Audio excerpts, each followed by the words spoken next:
Chapter 1. Valley of the Gods, Whitebeard, and Marco. What is happening? Is this fate? The very thing I fought desperately for is to be given away to another. Roy, blood streaming from his head, clutched a box in one arm while dragging a child with the other. Little Pineapple, this was originally meant for you, yet it has fallen into my hands. Today, I shall save your life from now on. You must protect me.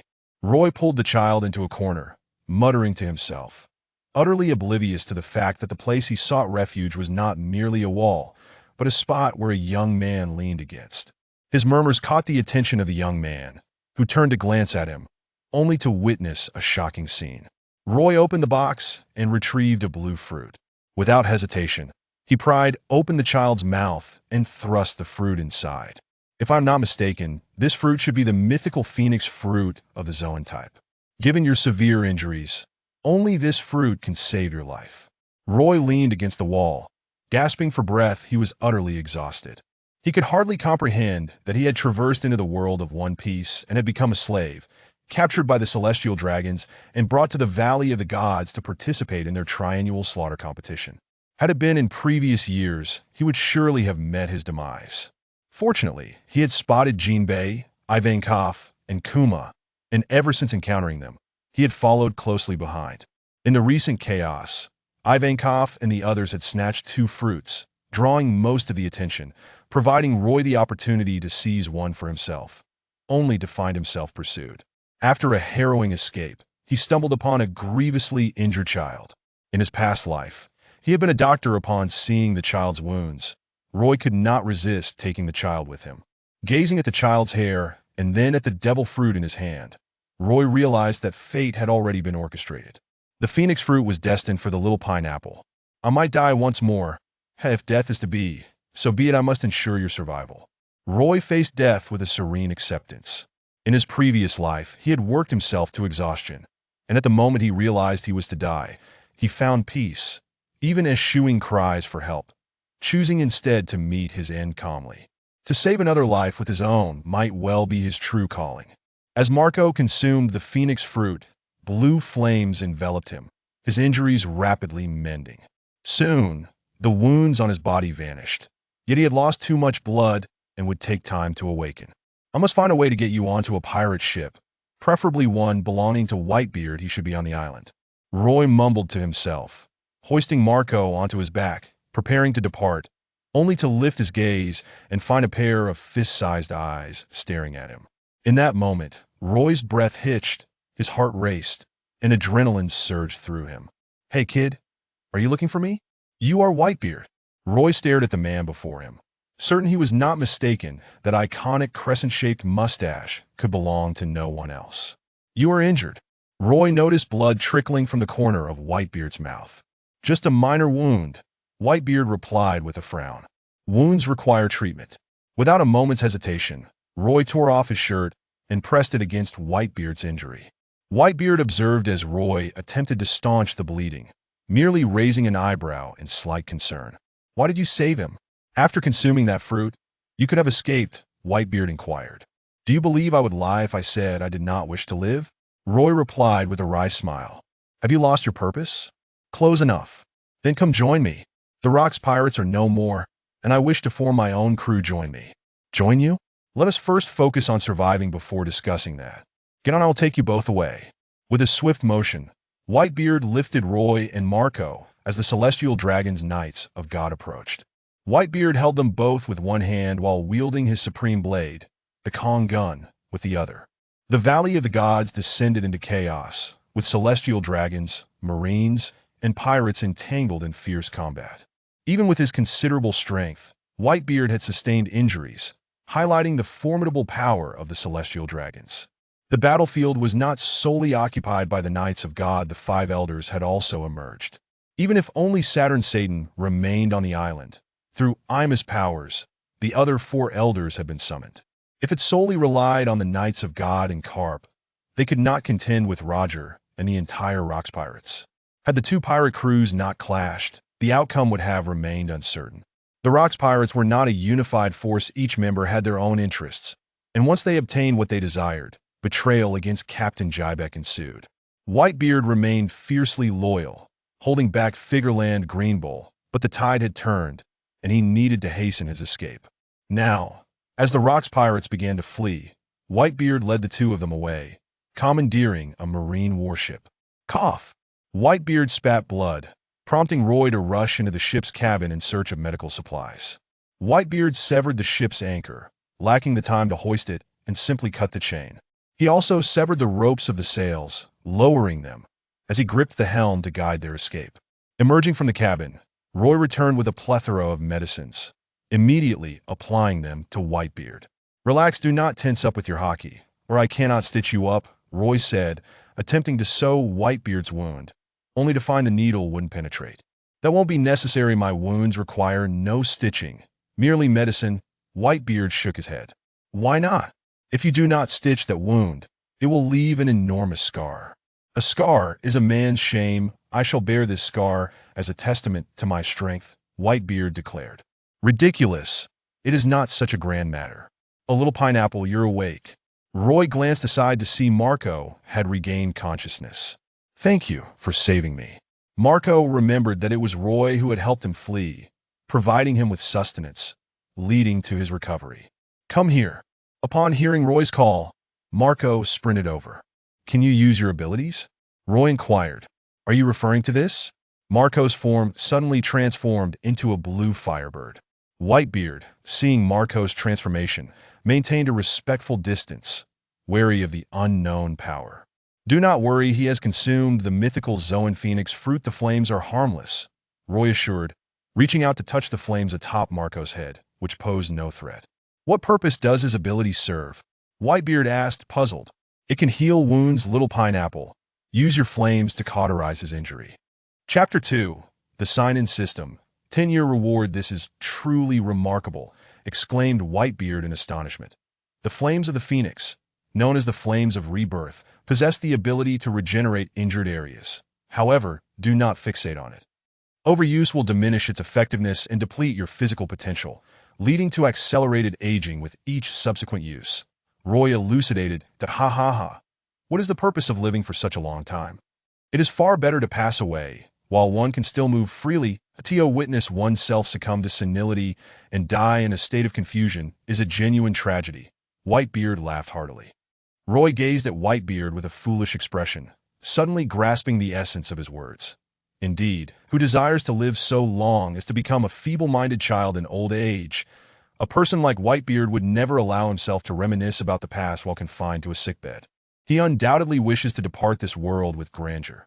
The war atop the summit would serve as his final curtain call, a grand funeral he orchestrated. "I understand now."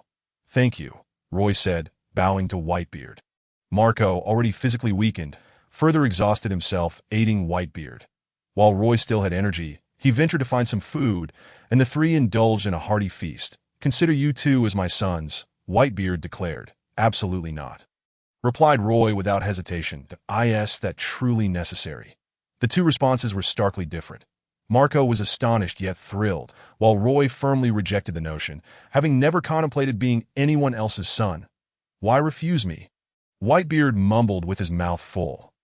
"Bemused that I simply do not have the habit of calling someone father," Roy stated. "But I yearn for a family," Whitebeard lamented.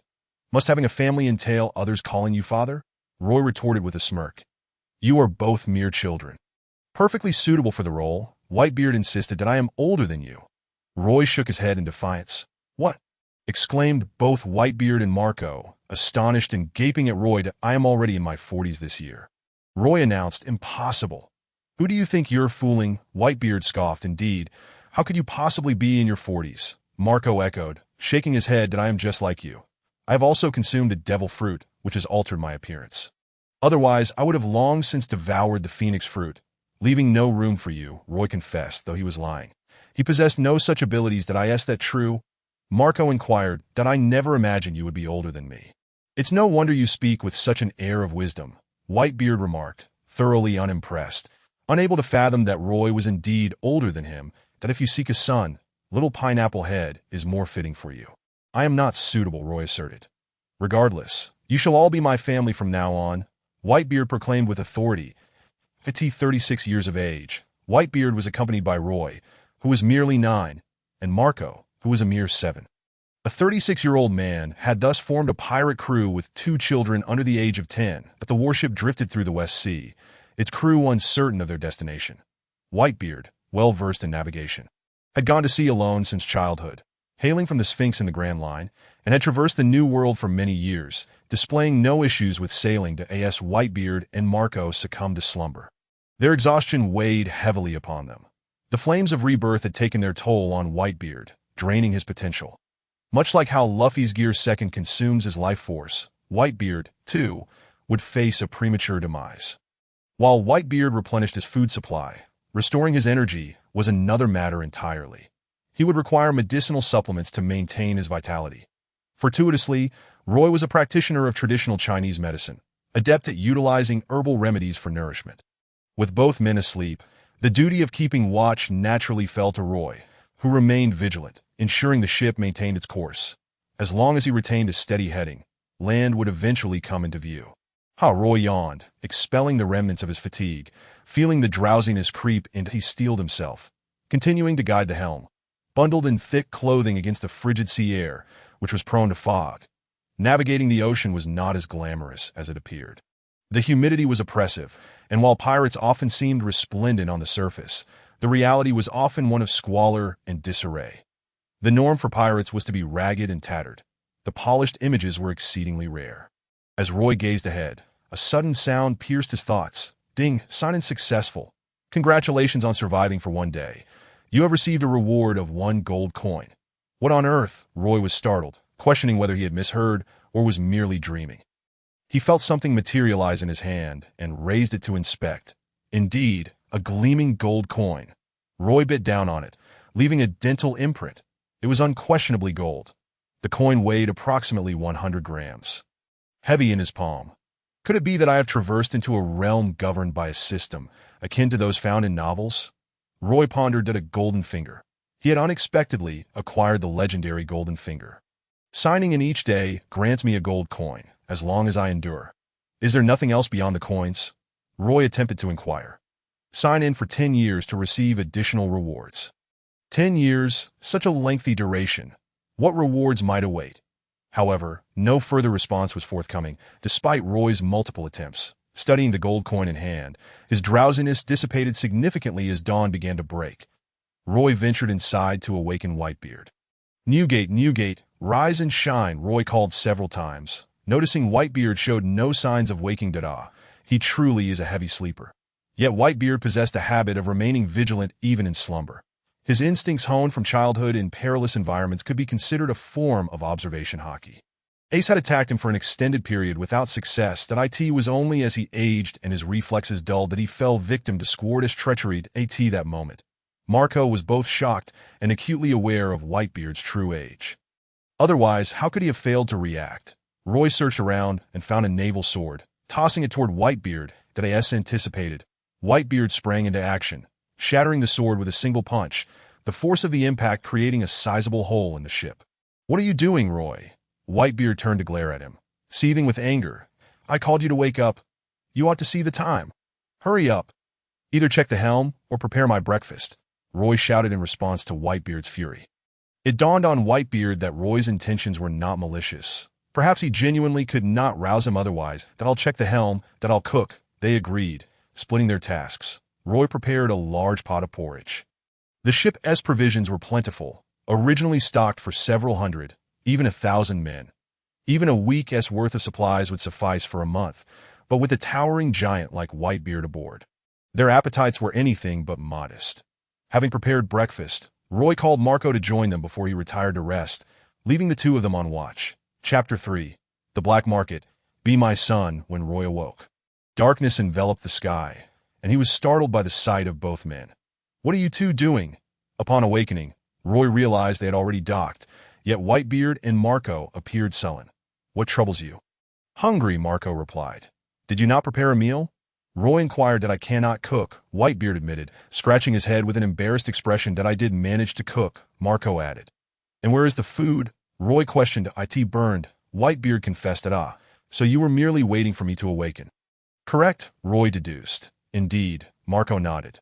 Roy set to cooking, and the trio discussed the need to locate an island swiftly and find a chef, for their numbers were few, and they required more comrades. However, Whitebeard sought not comrades, but family. Once they had filled their bellies, Roy continued his night watch, eagerly awaiting midnight. As the clock struck 12, the familiar voice echoed once more. Ding, sign-in successful. Congratulations on surviving for one day. You have received a reward of 1 gold coin. Indeed, signing in daily guaranteed a gold coin. Could he glimpse the rewards for signing in 10 years down the line? Roy attempted various methods to decipher the system, but to no avail. For now, he could only let it be, securing 1 gold coin each day to ensure he would not starve. 4 days after departing God Valley, they finally arrived at an island. During their journey, they had passed other islands, but Whitebeard insisted they steer clear, fearing the world government might target the remnants of their crew. That on the 3rd day, they had seen the news of the Rocks Pirates' demise. For the world, it was monumental news. Countless people flooded the streets to celebrate the downfall of the Rocks Pirates. Information regarding the crew was gradually being erased, and the Marine Admiral Garp, who had vanquished Rocks, was hailed as a hero. However, just as everyone assumed Garp would ascend to the rank of Admiral, he rejected the position, leading to a conflict with Fleet Admiral Sengoku, after which he was confined for a period to cool down. Shall we disembark? Roy inquired of Whitebeard. Yes, let us go ashore. This ship is on its last legs, that we must sell off whatever we can and procure a new vessel. Whitebeard remarked. Very well, but all of it consists of arms and weaponry. You will need to find a black market to sell them. Roy replied. Are you acquainted with the black market? Whitebeard expressed his astonishment. I mentioned that I am older than you, yet you truly doubt me? Roy conceded. Now I believe you, but I am uncertain if there is a black market on this island. Whitebeard descended with his Naginata. The island boasted a city bustling with people. His imposing figure commanded attention as he strode through the streets, exuding an overwhelming aura. Many recognized him as Edward Newgate, the Whitebeard of the Rocks Pirates. How could it be? The Rocks Pirates had been obliterated, and he had somehow evaded capture by the Navy. Should we notify them? Will you be the one to inform them? There's little advantage in alerting the Navy. It is best not to provoke him. I have heard he can easily obliterate an island. What is there to fear? He stands alone, and his bounty exceeds 1 billion berries. Eliminating him would ensure a lifetime of security. Then you should go ahead and try. Whitebeard's sheer presence made him an easy target, and soon someone audaciously attempted to assault him. The outcome was predictably grim. An ordinary person could hardly withstand a single blow from Whitebeard, but he soon identified his target on the street, boldly pushing open the door. Welcome. It was a tavern. The proprietor, hearing the bell chime as the door swung open, looked up to speak, but his words faltered as he donned a serious demeanor. There is a naval vessel outside, Whitebeard stated.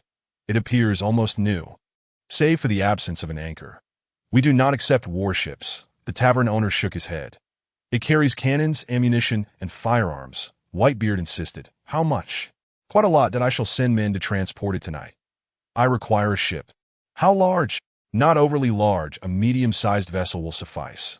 I shall leave the provisions on the warship. No problem.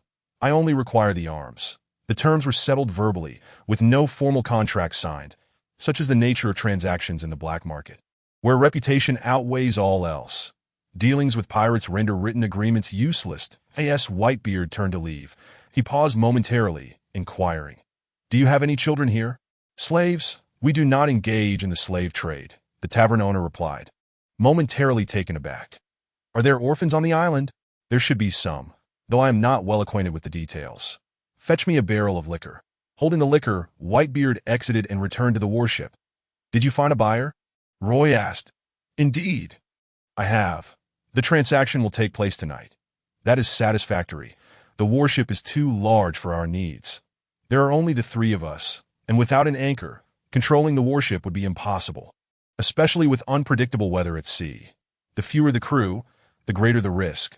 Relying solely on Whitebeard is insufficient. Where is Marco? He went to purchase some books. Did you send him alone? Have no fear.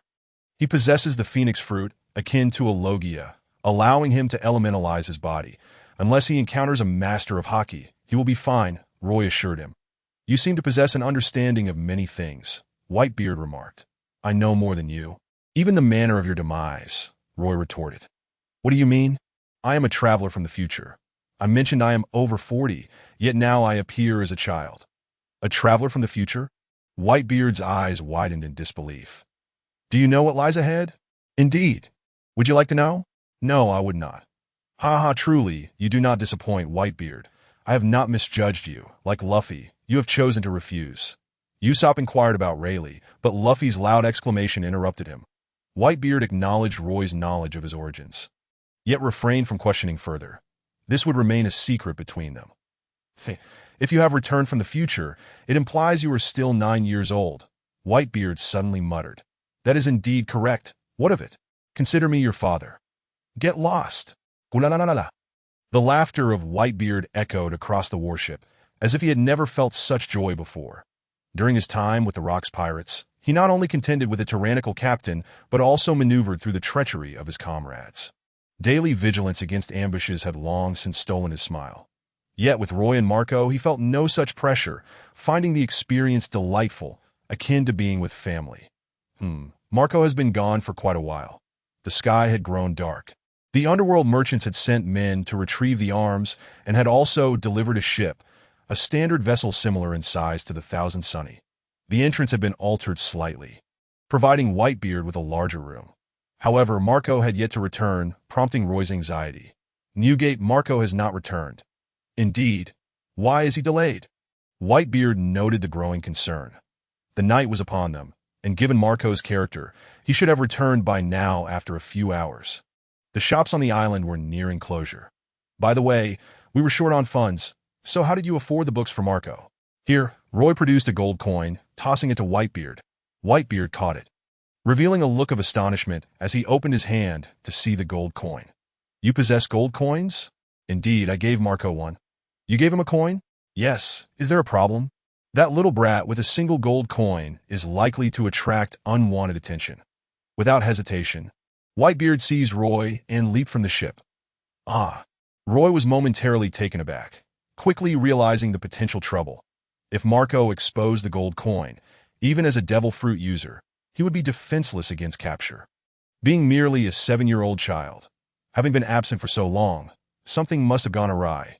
Though Roy was less concerned for Marco's safety than for the possibility of him being taken in a state of urgency.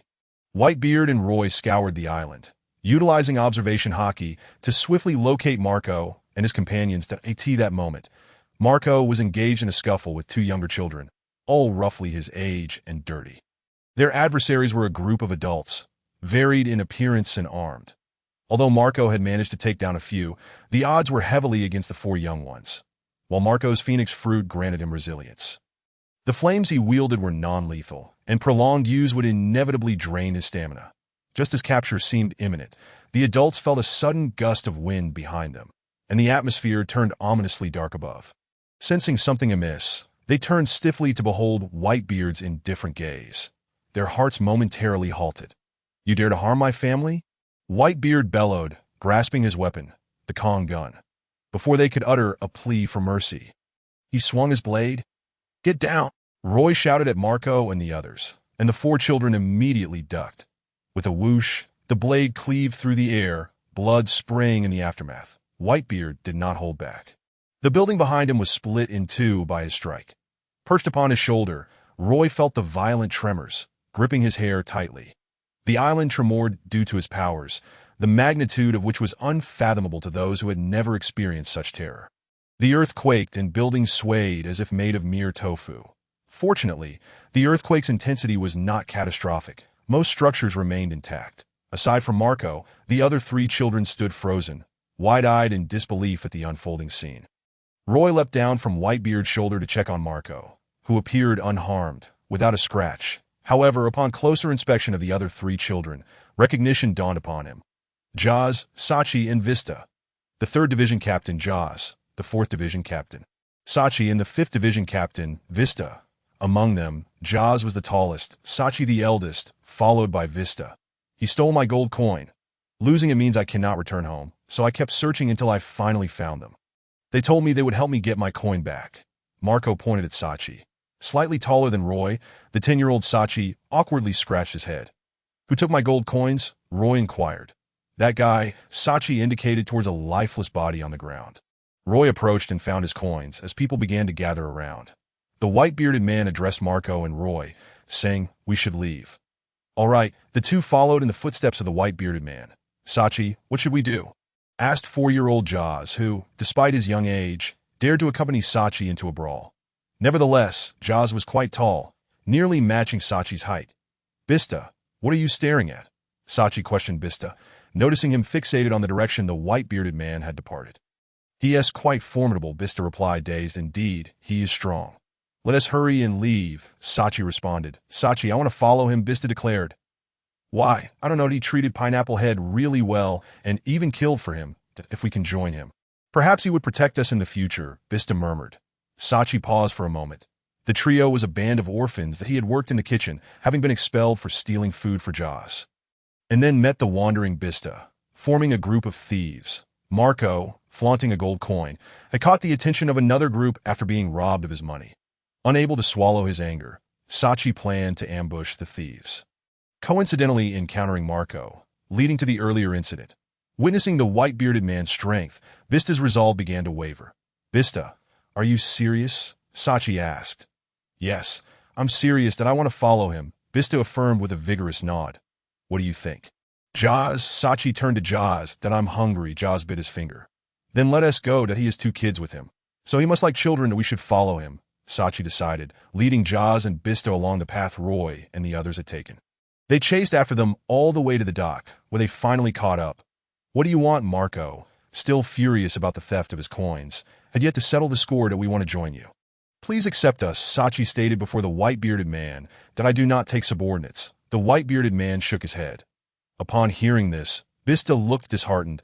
Jaws rubbed his belly, feeling hungrier, and Sachi lowered his head. Suddenly, a hand reached out before them, and the 3 looked up. "Would you like to be my sons?" Chapter 5. Changing ships, heading to Water 7. Clang, clang, clang. "Roy, it's time to change ships. Indeed, it's time. We can no longer accommodate." "But we have no money." "Don't say that. I know you have money. What does it matter to you? Your money is my money, and my money is everyone's money. Stop talking nonsense. Let us be practical." Unbeknownst to them, 5 years had passed. Whitebeard was now 41, while Roy was 14. From an initial crew of just 3, it had grown to 6, then 10, and eventually more. The troubling fact was that all these individuals were still children. The oldest, Sachi, had just turned 15, while the youngest, Jaws, was only 9. That although Roy was merely 14, he had become the leader of these kids. If Whitebeard was their father, then Roy was like their mother, taking care of the little ones and finding time to educate them. Marco, Jaws, Sachi, Bista, Wadeye, Braymankay, and Lakio, these familiar names that would one day echo across the seas, were all just children now. The pirate crew had expanded to over 40 members, and they had transitioned from the West Sea into the Grand Line. After 5 years of sailing, their ship had become inadequate. It was time for a new vessel. Despite their reluctance, the growing number of crew members necessitated a larger ship, as the vessel acquired through trading with the Navy was no longer sufficient. "Dad is borrowing money from Big Brother again." Jaws and Marco hid nearby, watching Roy and Whitebeard argue. "Dad often borrows money from Big Brother. How much do you think he'll get this time?" Bista chuckled. "1 gold coin. I Boyda laughed. 2. Lakio chimed in that "You're all wrong. This time Dad intends to steal from Big Brother's treasure chest." Marco snickered. "You can't be serious," Sachi exclaimed. "That I'm not joking. Our ship has been in service for 5 years. It was secondhand to begin with. Dad has always wanted to change ships, but has lacked the funds, and only Big Brother has money that he is planning to make Big Brother part with his coins." Marco explained. "Can we finally get a bigger ship?" Wadeye said, hands on her hips. "Big Brother cares for you more. Why don't you plead with him to part with the funds so we can get a new ship?" Marco suggested with a grin. "That I want to go. Dad can handle it." Wadeye replied, "The deal you think Dad will succeed this time and allow us to change ships?" Bista asked that it should be fine. Sachi replied with a smile. "Why?" "Because Big Brother has long had the idea of changing ships. He has just been saving up," Sachi whispered. "How do you know this?" Marco and the others exclaimed. "Since the last time we raided a merchant ship. Big Brother has wanted to change ships. Unfortunately, the ship was damaged by you all. Big Brother inquired about where their ship was built. He already had plans to switch vessels without needing Dad to mention it." Sachi laughed. "So, Dad's efforts were in vain." Marco and the others chuckled. Indeed, Roy, seizing on Whitebeard's eagerness to change ships, struck a series of unequal agreements, finally extracting funds from his little treasure chest. "Jaws, go fetch the chest from my room," Roy called back to Jaws, who was peeking. "Right away, big brother." Jaws hurried into the cabin. Crack! Jaws stomped on the deck with great force, creating a large hole. The wooden ship had severely corroded. And with Jaws' growth, he and Whitebeard, along with others, exerted more pressure on the vessel. Jaws, accustomed to it, lifted his foot and continued deeper inside, soon emerging with a metal box. This box, crafted by Roy 4 years prior, was secured with a hefty lock. Everyone knew this box was Roy's treasure chest. Though Roy was the weakest in combat among them, even unable to defeat Whitebeard, he possessed a unique ability. He received a gold coin daily, which he claimed was due to his fruit power. Curiosity piqued regarding the amount of gold stored within. They wondered just how much Roy had saved over the years. Unlocking the chest, a brilliant flash of gold dazzled all present.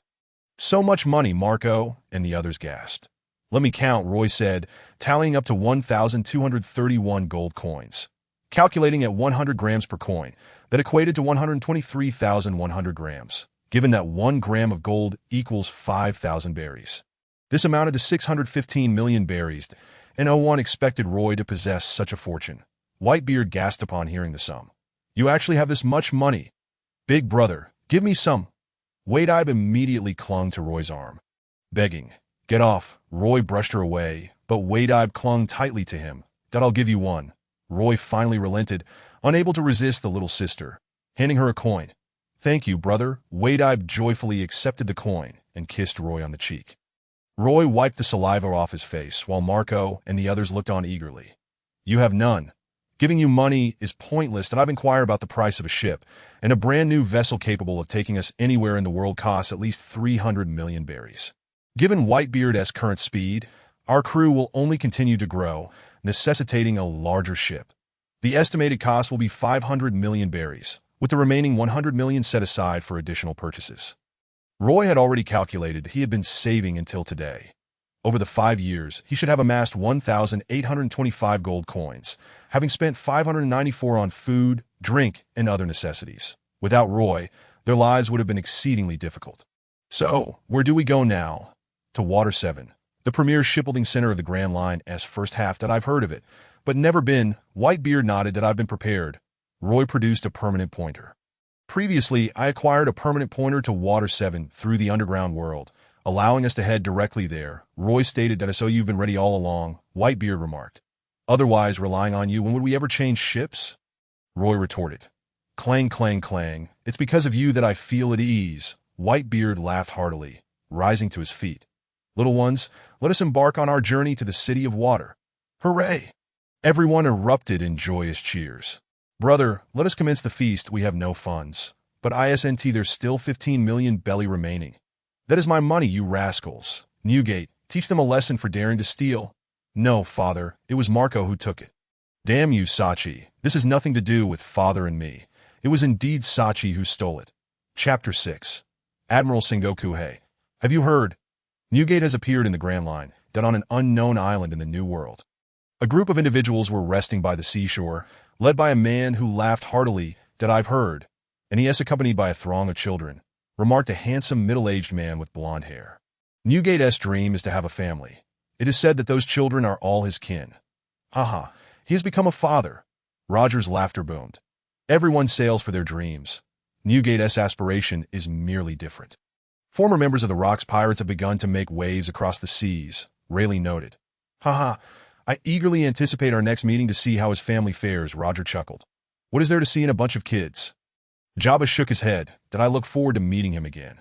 The Whitebeard Pirates made their grand entrance into the City of Water, causing a ruckus and clashing with the Navy, news of which spread throughout the world. Meanwhile, in the City of Water, Roy was expressing his displeasure at Whitebeard. "That I told you long ago that this place is quite near the Navy headquarters. We should have kept a low profile. Our ship isn't even repaired yet, and you lot are causing trouble everywhere. Now we have a Navy on our tails." Roy roared at Whitebeard and the others, clearly taller than Roy, bowed their heads before him, their spirits deflated that a month ago they had arrived at the City of Water, where Roy found Tom and commissioned him to construct a grand ship with a budget of 500 million belly. Tom took on the project and designed the Moby Dick according to Whitebeard's vision. With Tom working alone, it would take a month. Roy decided to keep them on the island, but upon hearing of several unique nearby islands, such as the city of Gastronomy and St. White Poplar Island, Whitebeard took the kids to explore. Somehow, they clashed with the Navy and defeated a rear admiral, prompting Admiral Sengoku to arrive, leading to another fierce battle. Whitebeard had no choice but to retreat hastily back to the City of Water. "What now? The Navy has surrounded us," murmured Marco. "Do we wait here and negotiate with the Navy?" Roy replied. "You intend to negotiate with them?" "How?" Whitebeard inquired. "With the lives of everyone in the City of Water," Roy answered solemnly. "What are you planning?" Whitebeard exclaimed. "Rest assured, it is merely a negotiation. The ship will be ready tonight, and we can depart from here then." Roy assured him. "Did I ask that true? It will be ready?" Whitebeard exclaimed with delight. "You truly are a carefree lord. Can you not be a bit more mindful?" Roy scolded him sharply, and no one else dared to treat Whitebeard in such a manner. Save for Roy. "Wait, we shall negotiate with the Navy." Taking a deep breath, Roy strode toward the dock of the City of Water, with Whitebeard following closely behind. At that moment, the Navy had already surrounded the City of Water. And as time passed, more and more naval ships arrived as reinforcements. Leading this fleet was Admiral Sengoku. "Admiral, Whitebeard has emerged," shouted a Navy soldier who had been keeping watch at the dock.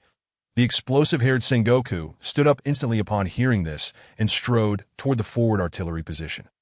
No need for a telescope. He spotted Whitebeard and Roy at his feet. "Sengoku," Whitebeard called from the island. Newgate Sengoku observed him, ever cautious. "Bring the ship closer." The warships approached, halting several dozen meters from the shore. "Sengoku, allow us to leave," Whitebeard demanded. "Not a chance," Sengoku retorted. "Do you intend to let the entire City of Water sink to the bottom of the sea?" Whitebeard challenged. "What do you mean by that?" Sengoku felt a sense of foreboding. "Do you not forget my abilities? If you insist on retaining me here, I will not sit idly by. Consider how many lives it would take to keep me. At the very least, the City of Water will need to be submerged, and you Navy will pay a hefty price." "Think about it, Sengoku," Whitebeard stated. "Are you threatening me, Newgate?" Sengoku gritted his teeth. "That IT is not a threat. But in negotiation, I have not caused any destruction. As long as your Navy does not take action against me, I shall not act against you," Whitebeard asserted. "You are a pirate. It is only natural for the Navy to capture pirates." Newgate Sengoku countered. "Then how much will it cost to capture me?" "Just you alone." Whitebeard declared. That Sengoku's expression darkened. The other admiral, Zephyr, had gone home to see his son, and Carp had rushed to the New World upon hearing of Roger's appearance there. Now, the Navy headquarters had an empty admiral position. "You do not intend to bring out the empty position, do you?" The Navy's fleet admiral rarely leaves the headquarters, let alone to marry Geos. It is nearly impossible for him to take action personally. To capture Whitebeard alone is indeed a daunting task. The previous skirmish had already demonstrated that it was impossible to subdue him. "Sengoku, you are well aware that you cannot hold me here. Today I will depart for the New World, and you know I will not initiate an attack against the Navy or ordinary people," Whitebeard stated. Having dealt with Whitebeard for many years, Sengoku knew he was speaking the truth, yet he was unwilling to let Whitebeard go so easily. However, the current combat strength of the Navy was insufficient. Relying solely on himself, he could not capture Whitebeard. Furthermore, during their encounters, he also realized that Whitebeard's strength had increased. If he were to let down his guard, not only would the City of Water sink, but the surrounding seas would also suffer severe repercussions, with the nearest judicial island affected by the tsunami. Bang! Bang bang! Just as Sengoku was in turmoil, a naval ship had approached without anyone noticing, its cannons firing flames and producing a thunderous roar. 3 cannonballs flew straight toward Whitebeard and Roy. "Who?" Sengoku bellowed in fury. "Humph!" Whitebeard snorted coldly, raising his hand into a fist and striking the incoming cannonballs with a powerful punch. The air shattered like glass, and the shockwave from the impact struck the 3 cannonballs, causing them to disintegrate. The force did not cease. Instead, it surged toward the naval ship. Sengoku noticed the admiral aboard the ship, a Navy rear admiral from the World Government faction, who he did not particularly get along with. As the shockwave advanced, Sengoku observed with cold indifference, showing no intention of intervening. Meanwhile, that rear admiral, evidently overestimating his abilities, drew his sword to confront it. Boom! His strength, under the impact of Whitebeard's shockwave, shattered along with the ship beneath his feet. Fool! Do you think you can challenge him? Sengoku scoffed at the sight, turning back only to find that Whitebeard had vanished. I refuse to believe you will not show yourself. Surround the island. Chapter 7. Whitebeard's instruction. Your method is futile, Whitebeard declared, wielding his naginata as he ran. That I know, Roy replied, keeping pace with him. So what now? If we continue, we cannot deal with the Navy. Should Carp and Zephyr arrive as reinforcements, our escape will become even more impossible. It is fine. The ship will be ready today, and the sea gods will arrive in a year. What are the sea gods? They are the great tsunamis. Have you not noticed how few people are on the island? I just realized that indeed, there are significantly fewer people than before. Where have they all gone? They have evacuated. The tsunami is approaching, and they have fled to other islands.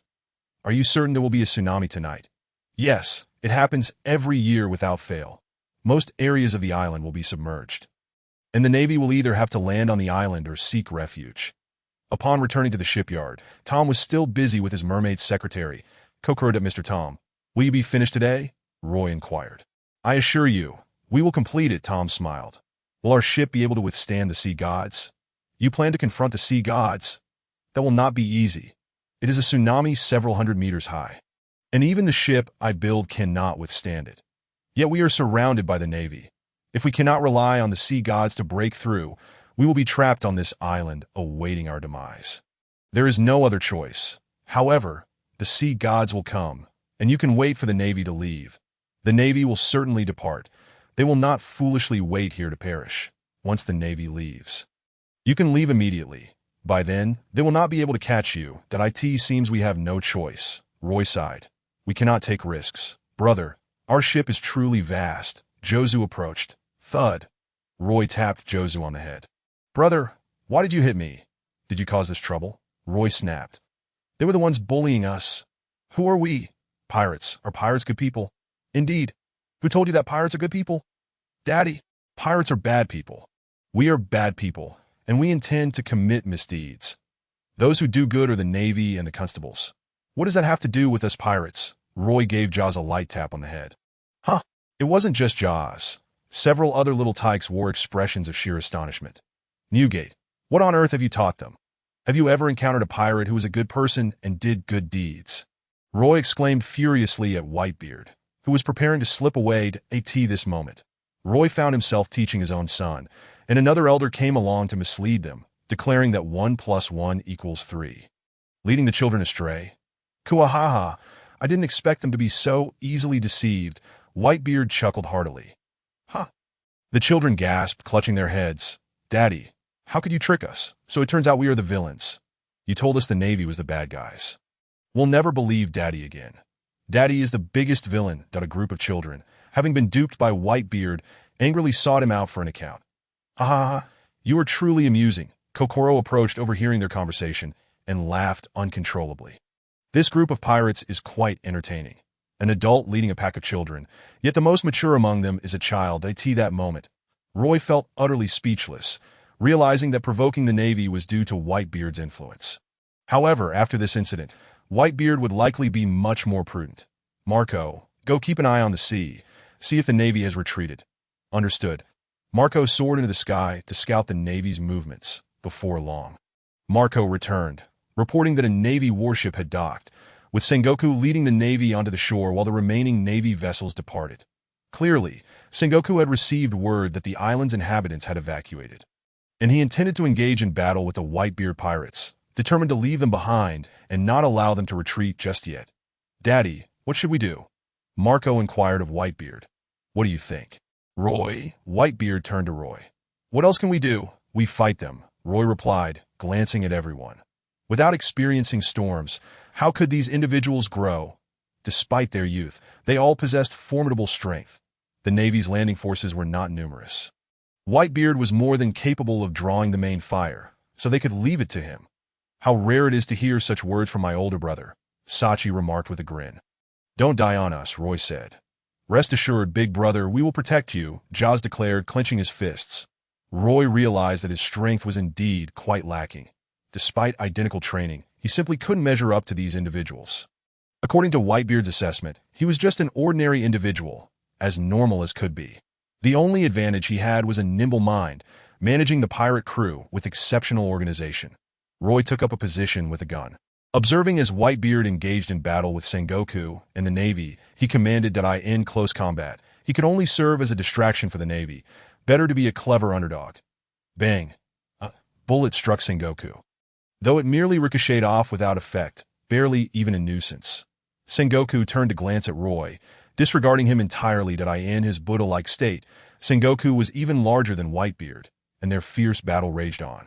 Explosions echoing across the island. That it was precisely because of Sengoku's massive size that Roy attempted to shoot him, but the results were futile. He could only aim at other Navy soldiers. The battle persisted for a while. Darkness enveloped the sky, and the sea began to churn ominously, signaling the arrival of the sea gods. Roy crouched at his vantage point, gazing at the distant tsunami that had begun to form. The first wave was relatively small, but larger ones would follow, accompanied by fierce winds and rain. Truly, one must revere the capriciousness of the sea. Roy beheld a tsunami hundreds of meters high, reminiscent of the apocalypse. In his previous life, he had witnessed tsunamis in various countries, towering tens of meters, nearly obliterating entire cities. Tsunamis over 100 meters high. Thankfully, the construction of Water City was robust enough, with an effective drainage system capable of withstanding such terrifying tidal assaults. When the tsunami approached, both sides were forced to halt their actions and seek higher ground. Yet Whitebeard and Sengoku continued their battle, wherever they were, neither able to gain the upper hand. What an incredible world. How utterly insane, Roy mused as he watched the two colossal figures clash. Aside from God Valley, it was his first time witnessing Whitebeard in a dire struggle that, of course, the sea is vast, and many strong individuals exist. Countless challenges would surely await them in the future. Whitebeard was not invincible. The world stage is one where new talents emerge in every generation. It is hard to imagine what kind of formidable opponent could leave a mark on Whitebeard. Roy, your ship is ready. Once the sea gods pass, you may depart. Tom informed him with good news. Thank you, Tom. No need for thanks. I've made my profit, bringing me one step closer to my dream. Chapter 8. Injured new companions. Tom, what is your dream? Roy suddenly inquired. That I want to build a train that can run on the sea, just like trains on land, defying the waves, connecting all the islands of the world. Tom exclaimed, spreading his arms wide with laughter. What a grand dream. Tom, you will undoubtedly succeed, Blamank, who had been learning alongside Tom, affirmed. Ha, isn't it magnificent? What about your dreams? Tom asked suddenly. Our dreams. Roy looked toward the still battling Whitebeard. Then at Marco and the others. Being together as a family is our dream, Roy said, embracing Blamank and Marco. Exactly, and we must help Daddy become the Pirate King. Ha ha ha! A group of excited little ones cheered as they began to board the Moby Dick. Bustling about. With 5 years of sailing experience, they divided tasks clearly, swiftly making preparations and mastering the ship. Mr. Tom, how do we set sail? The ship is still in the dock. We need to navigate down the waterway to reach the sea below. Not seeing any towing equipment, how could such a massive ship be launched? I've been prepared for a long time, just waiting for you to set out. The sea gods have only just arrived, and another wave is yet to come. I will send you off shortly, Tom replied. All right, Marco, please notify Newgate, Roy instructed. Leave it to me. Marco soared into the air, quickly returning to shout, Big brother, the Navy is here. Do not let them approach, Mr. Tom. Hide well. Do not expose yourself. Hurry and find cover, Roy exclaimed, drawing his blade as he leaped down with jaws and vista. Sure enough, the Navy had spotted their ship and understood their intent to set sail. Rushing forward to intercept them, that we cannot allow the Whitebeard Pirates to set sail. The leading Navy Rear Admiral declared, Eliminate them. Do not let them near our ship. Roy charged ahead, raising his pistol to fire a shot as he plunged into the throng of Navy soldiers. Though his strength was average, it did not deter him from engaging fiercely with the enemy. In times like these, courage was the defining factor in determining the outcome of battle. The two sides clashed intensely. With Roy facing a skilled soldier from headquarters, both locked in a deadly struggle. The soldier was taken aback, not expecting to encounter such a formidable individual among the Whitebeard Pirates. What are you staring at? Roy shouted, seizing the moment of the soldier's distraction to draw his gun and fire at his chest. Losing the support of one hand, the soldier's blade broke through Roy's own, leaving a deep gash across Roy's chest. The soldier was caught off guard by Roy's unconventional fighting style. Both sustained injuries, the soldier with a bleeding wound in his chest, while Roy bore a crimson line across his own. Moments later, Roy managed to rise, blood streaming from his chest, quickly staining his clothes. Yet he continued to charge at another soldier, determined to fight on. Boom. Another massive tsunami crashed against the island, causing the entire landmass to tremble violently. As Tom had said earlier, this was the last wave. Marco, go inform Newgate quickly. Roy called out to Marco, urging him to summon Whitebeard back. Marco transformed into a phoenix, soaring towards the site of the fierce battle, where flashes of light and tremors were rampant. You shall not pass. A Navy officer in a coach shouted at Marco, attacking him. Clang, Roy stepped in front of Marco, but the disparity in strength sent him flying, buying Marco precious time to soar into the sky in search of Whitebeard. Big Brother, Jaws, seeing Roy being struck aside, unleashed a powerful punch that sent 4 or 5 Navy soldiers flying before rushing over. Upon seeing the blood on Roy's body, Jaws' eyes widened in fury, as if he were ready to devour a man. That I will kill you, Jaws roared, charging at the officer, his iron-clad fists slamming forward. The officer, caught off guard by Jaws' terrifying strength, was sent hurtling back by a single blow. Not long after Marco departed, a violent tremor shook the ground, followed by the heavy sound of footsteps as Whitebeard returned, wielding his Naginata Roy. Upon witnessing Roy sprawled on the ground, Whitebeard was overcome with urgency, his hands gripping the Naginata tightly, as the tremor fruit concentrated at the blade's edge, forming a transparent white shockwave circle. Tremor blade, he exclaimed, swinging with force that in an instant. The entire marine force was sent flying by the shockwave, all dispatched under the might of Whitebeard's strike. Roy, are you all right? Marco inquired. That I'm not dead. What's the rush?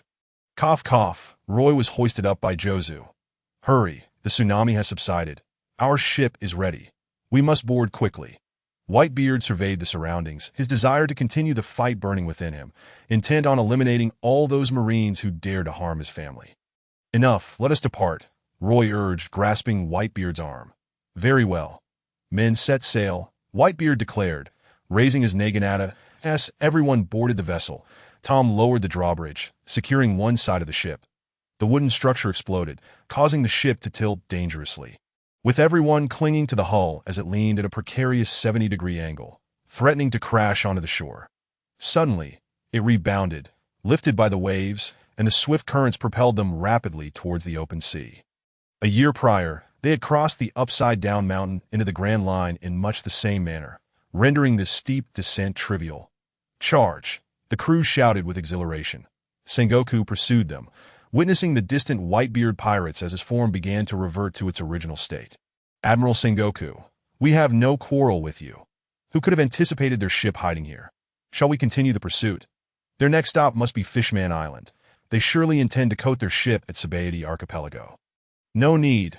Let them go to Fishman Island. The waters leading there are perilous. Understood. Lacking the sea gods, their ship sailed swiftly across the waters, intentionally outfitted by Tom with 2 additional power wheels to maintain speed even in calm winds. As for propulsion, it relied on steam engines, which required copious amounts of fuel to operate. Brother, let me tend to your wounds, Marco offered, utilizing his regenerative flames to mend Roy's injuries. Marco had become adept at wielding his abilities, capable of regenerating even severed limbs. Instantly, Roy regained his vitality, bouncing back to life. You should refrain from participating in battles. You are ill-suited for combat. Whitebeard advised that I am a member of the Whitebeard Pirates. Roy replied nonchalantly. Whitebeard fell silent, lowering his head in contemplation. Cheer up, Captain. We have new comrades to welcome, Roy encouraged, playfully tapping Whitebeard's calf, which stood 2 stories high. Listen up, everyone. Whitebeard raised his head, all eyes eagerly turned toward him. Let us welcome our new companion, Moby Dick. Let the feast commence. Roar. Welcome, Moby Dick. Let the celebration begin. Ha! Oh, Chapter 9. The Wrath of Whitebeard. Sabaody the feast brought joy, with cheers resounding. Yet Roy had a stipulation. No underage drinking. In this world, one comes of age at 17. and few aboard the ship were of age, rendering the alcohol essentially the sole privilege of Whitebeard. "Newgate, are you not pleased?" Roy inquired, observing Whitebeard sitting alone on his custom throne, drinking from a barrel. "Not at all. I am quite content, though your demeanor suggests otherwise," Roy teased, sitting beside him with a drink in hand, claiming his seniority over Whitebeard, which raised no doubts, allowing him to partake in the festivities. "Do you regret bringing them along?" "How did you know?" "Just a guess. My thoughts mirror yours. They are merely children that today's battle was the toughest we have faced thus far. Previously, with you at the helm, we hardly needed to intervene. But when you were occupied, we had to confront the enemy. Did you see my injuries and thus felt fear? If that is the case, Newgate, let me down at sobriety. I do not wish to be a burden." After speaking, Roy took a sip from his cup. "Nonsense. Even if I die, I will not abandon you," Whitebeard roared, his fury echoing through the celebratory atmosphere. Marco and the others, caught up in the revelry, turned to look at Whitebeard. "Roy, I forbid you from uttering such words again. Never mention leaving. Should you dare attempt to depart, I will break your legs." Whitebeard gritted his teeth. Roy remained silent, indeed contemplating departure. Among the crew, he was the weakest, and the gap in strength would only widen. An ordinary person aboard would only become a liability. The Whitebeard Pirates, Roy's greatest contribution lay not in battle, but in logistics and medical care. Marco and the others learned from Roy, who taught them reading and writing, along with skills beyond mere combat. Though Roy himself was blind to this, every member of the Whitebeard Pirates understood their reliance on him, and willingly called him brother. Without the funds Roy had saved, they would not have been able to procure a ship. "Old man, what is the elder brother planning?" Marco asked. He perceives himself as a burden and intends to sneak off the ship." Whitebeard replied with a snort. "What? Absolutely not. Brother, are you jesting? How could we possibly leave you behind? Did Bramik provoke you? I shall teach him a lesson. How could I anger my elder brother? Jozu, you slander me." The atmosphere grew chaotic as Whitebeard bellowed. "Listen closely, everyone. Take turns watching him. He must not escape." Yes, Marco and the others fixed their gazes on Roy, leaving him exasperated. How could he ever leave them behind? The new ship was exceptional, smoothly navigating through the treacherous waters of the Devil's Triangle. "Jozu, I'm bathing." "What are you doing?" "I want to bathe too." Ever since Whitebeard issued the command, the crew had become vigilant. Eating together, using the restroom together, bathing together, and even locking him up at night, ensuring his every moment was guarded. Roy felt both touched and frustrated by their antics. The compass pointed towards the red line, motionless, indicating below, "To Sobriety." Roy declared that "I heard Sobriety is a unique island." Vista remarked that "I've seen it from the trees." Sobriety is not precisely an island, but rather a mangrove forest composed of Yarkimaran trees. Where the roots create islands, the area boasts unique landscapes. Even an amusement park, Marco explained, grinning that he loved reading, and Roy had often bought him books, particularly on medical topics. Even with his regenerative abilities, medical knowledge was essential. Roy pondered. Had Marco not been confined, could his regenerative flames have revived Ace? There was indeed a possibility, a restoration ability akin to bringing the dead back to life. Roy couldn't recall all the details, but he knew Sobriety had both lawless and lawful areas.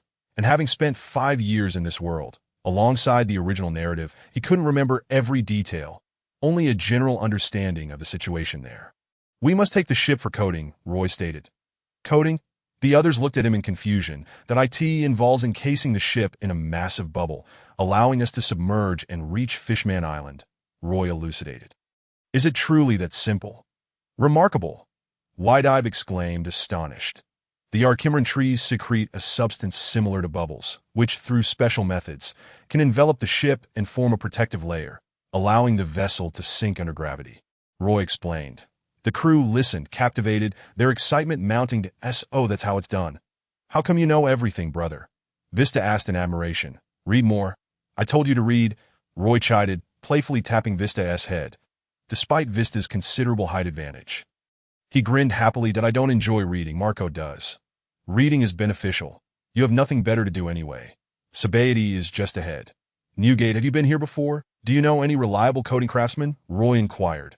Venturing underwater was no trivial matter. Finding a dependable craftsman was crucial, If any foul play occurred, it could spell disaster for their ship and crew. Did I know one? Newgate replied after a moment's thought. That works. We must find a trustworthy craftsman. Roy affirmed. Rest assured that fellow specializes in this, and he will accompany us to Fishman Island. Newgate assured Ditto. He will travel with us? That is excellent. Roy's eyes lit up. Did you think that after coding, all would be well? Pirates are not so easily trusting. We must bring the craftsman along, who will then figure out his own means of returning from Fishman Island. Whitebeard added, that I understand now. Roy nodded, that if that were the case. Pirates naturally would not fear the craftsman's potential treachery, unless the craftsman harbored a suicidal intent while coding the ship. That we've arrived, Whitebeard announced with a smile. At his words, everyone looked up to find a forest ahead, abundant with bubbles reflecting a kaleidoscope of colors under the sunlight. So beautiful. Whitebeard tightly grasped Roy's hand, refusing to let go. Whitebeard, what are you doing? Brother, you can't escape. I will never allow you to leave. Whitebeard declared fiercely. The ship drew nearer. Whitebeard had mentioned that areas 1 to 29 were lawless zones, and they were landing at the 27th mangrove. Before the ship could dock, two voices echoed out. Let me go, you release me. Who would have thought we'd catch two little fishmen? They should fetch a decent price. Whoa, someone save me. I don't want to be taken as a slave. Help us, whoa. Chapter 10. Two Little Fishmen. Daily life of the Whitebeard Pirates. The cries of children resounded, but a shadow flitted above them. One need not look to know who it was.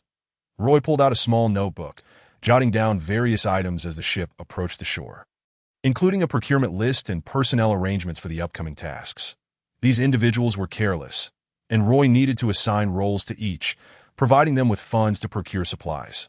With a snap, he closed the notebook as the ship steadied alongside the dock. Whitebeard had resolved issues, rescuing the two peculiar species from the clutches of human traffickers. That we are the Whitebeard Pirates. Would you care to join us? Marco addressed the large and small figures before him. Whitebeard Pirates? Never heard of it. The food good. You are from Fishman Island, right? We are preparing to head there. Can you guide us? Sure, you fool, no, why not? Who knows if they are good people? But they saved us.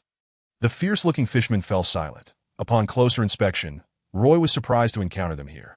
That was Muir, the future captain of the 8th Division under Whitebeard, and the other fisherman looked somewhat familiar, likely a future captain of a pirate crew under Whitebeard, though Roy could not recall his name.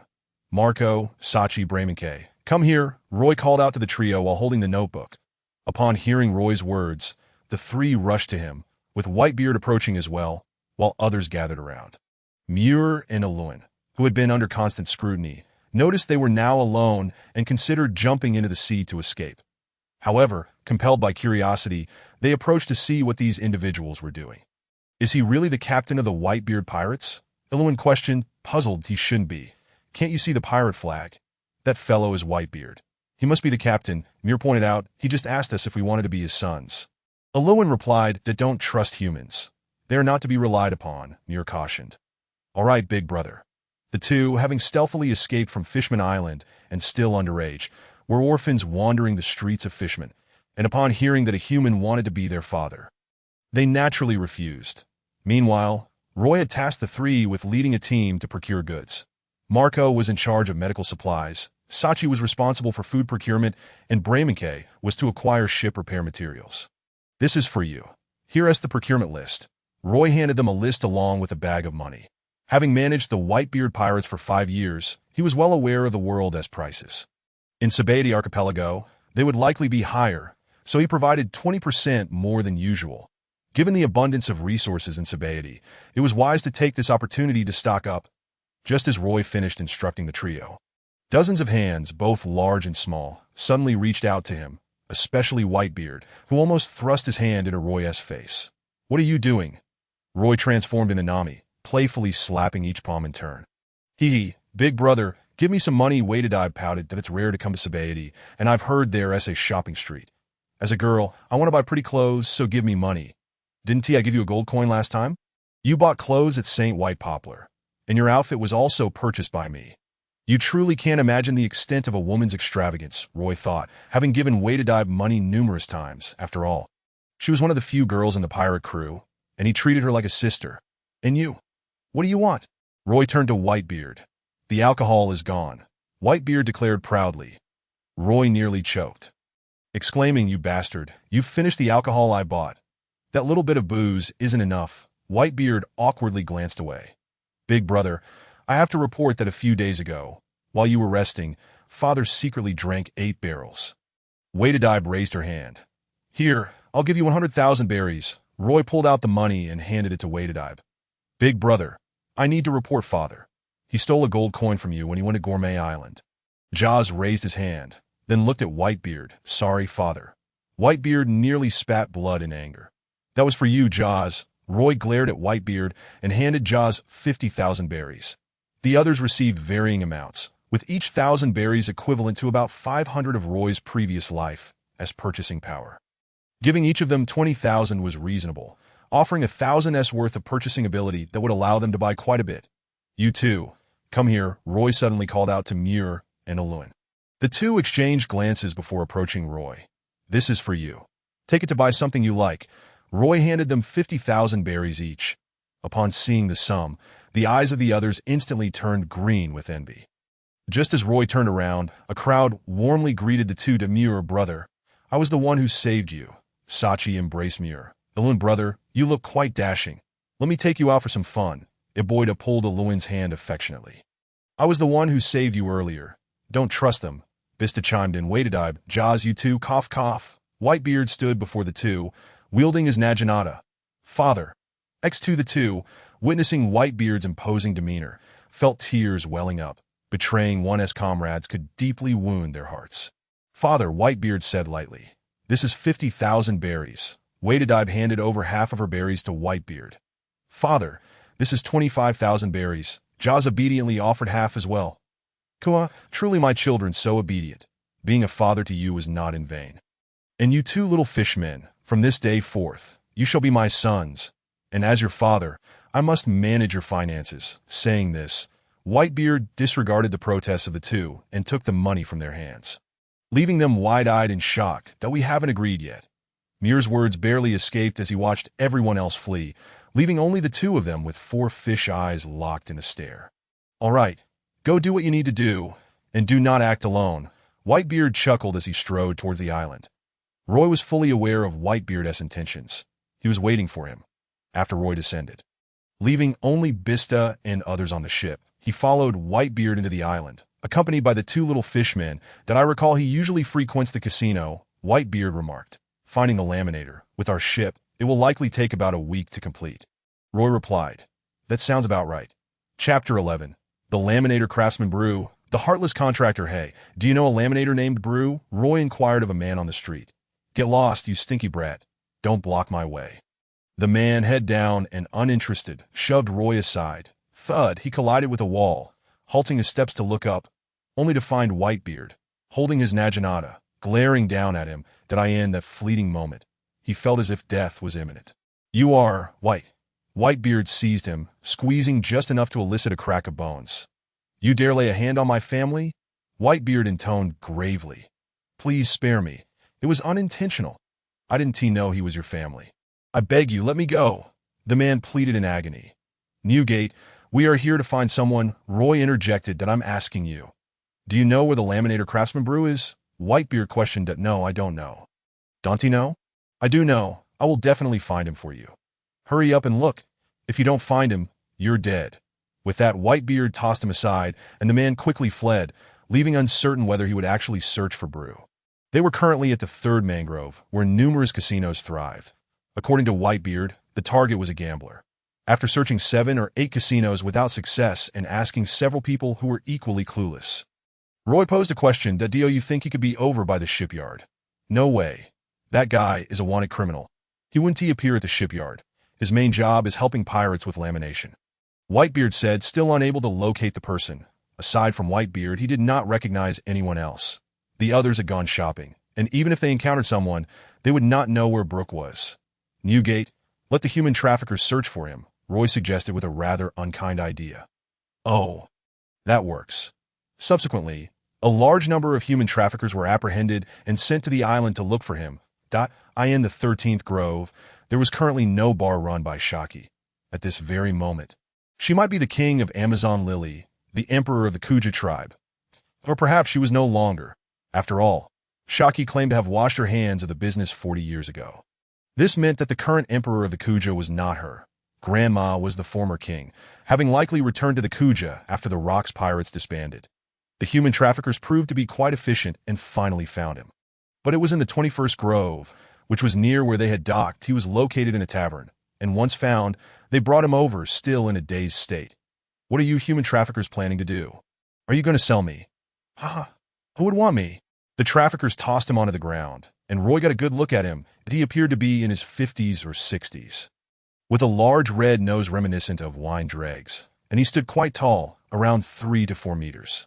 Hey, Brooke, it's me, Newgate. Whitebeard stepped forward. Oh, isn't this the top enforcer of the Rocks Pirates, Whitebeard? Long time no see. Upon seeing Whitebeard, the man froze for a moment, then burst into laughter.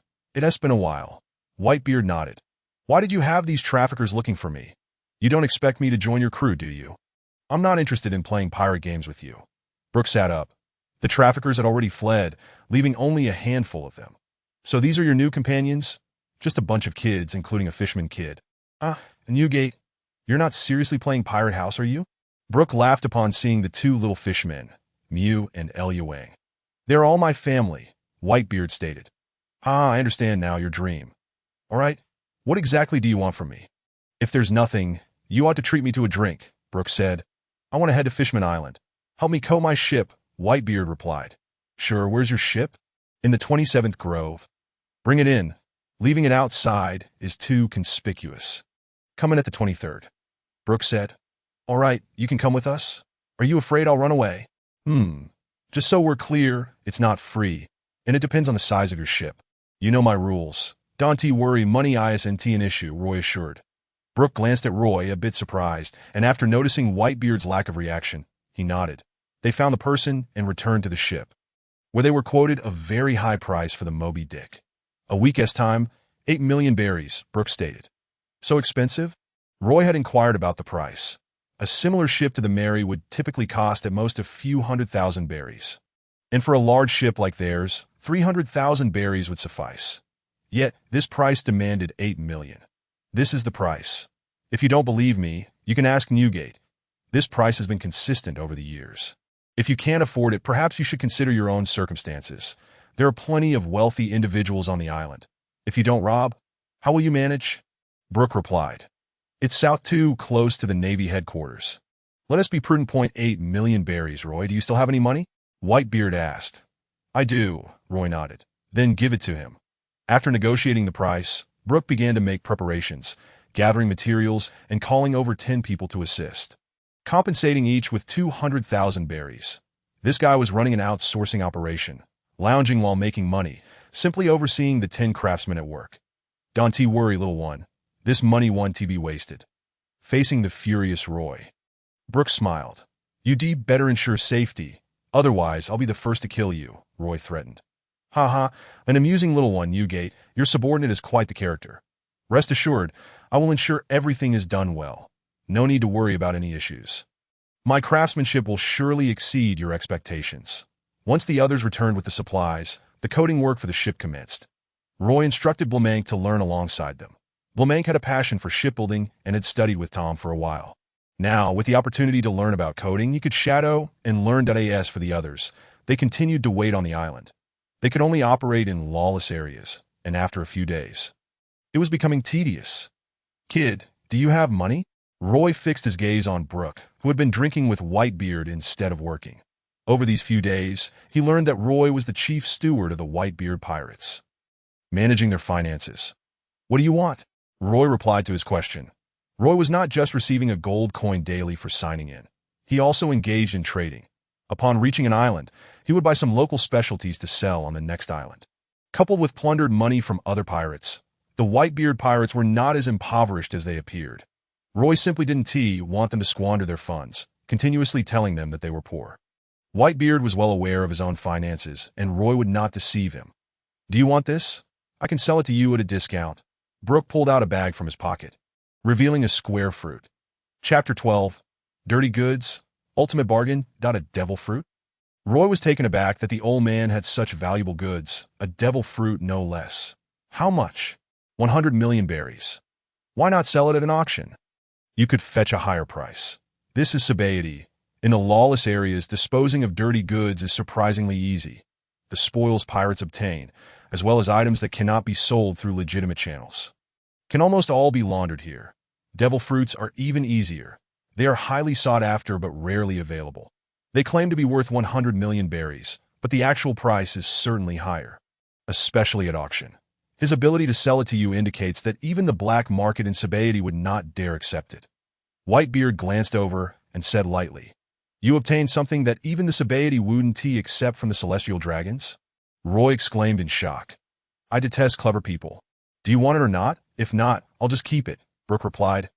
"Let us discuss the price. It's certainly 1 TB too high," Roy said. 80 million berries.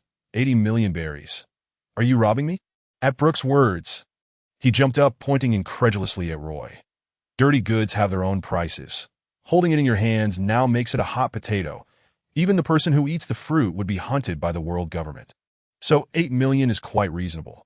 Either you eat it, or you can only sell it to someone else. That you said, good things surely 1 T lack buyers, since there is an issue with the market. The price naturally 1 TB high. That I'm not here to waste words. 8 million, and you can take the money directly.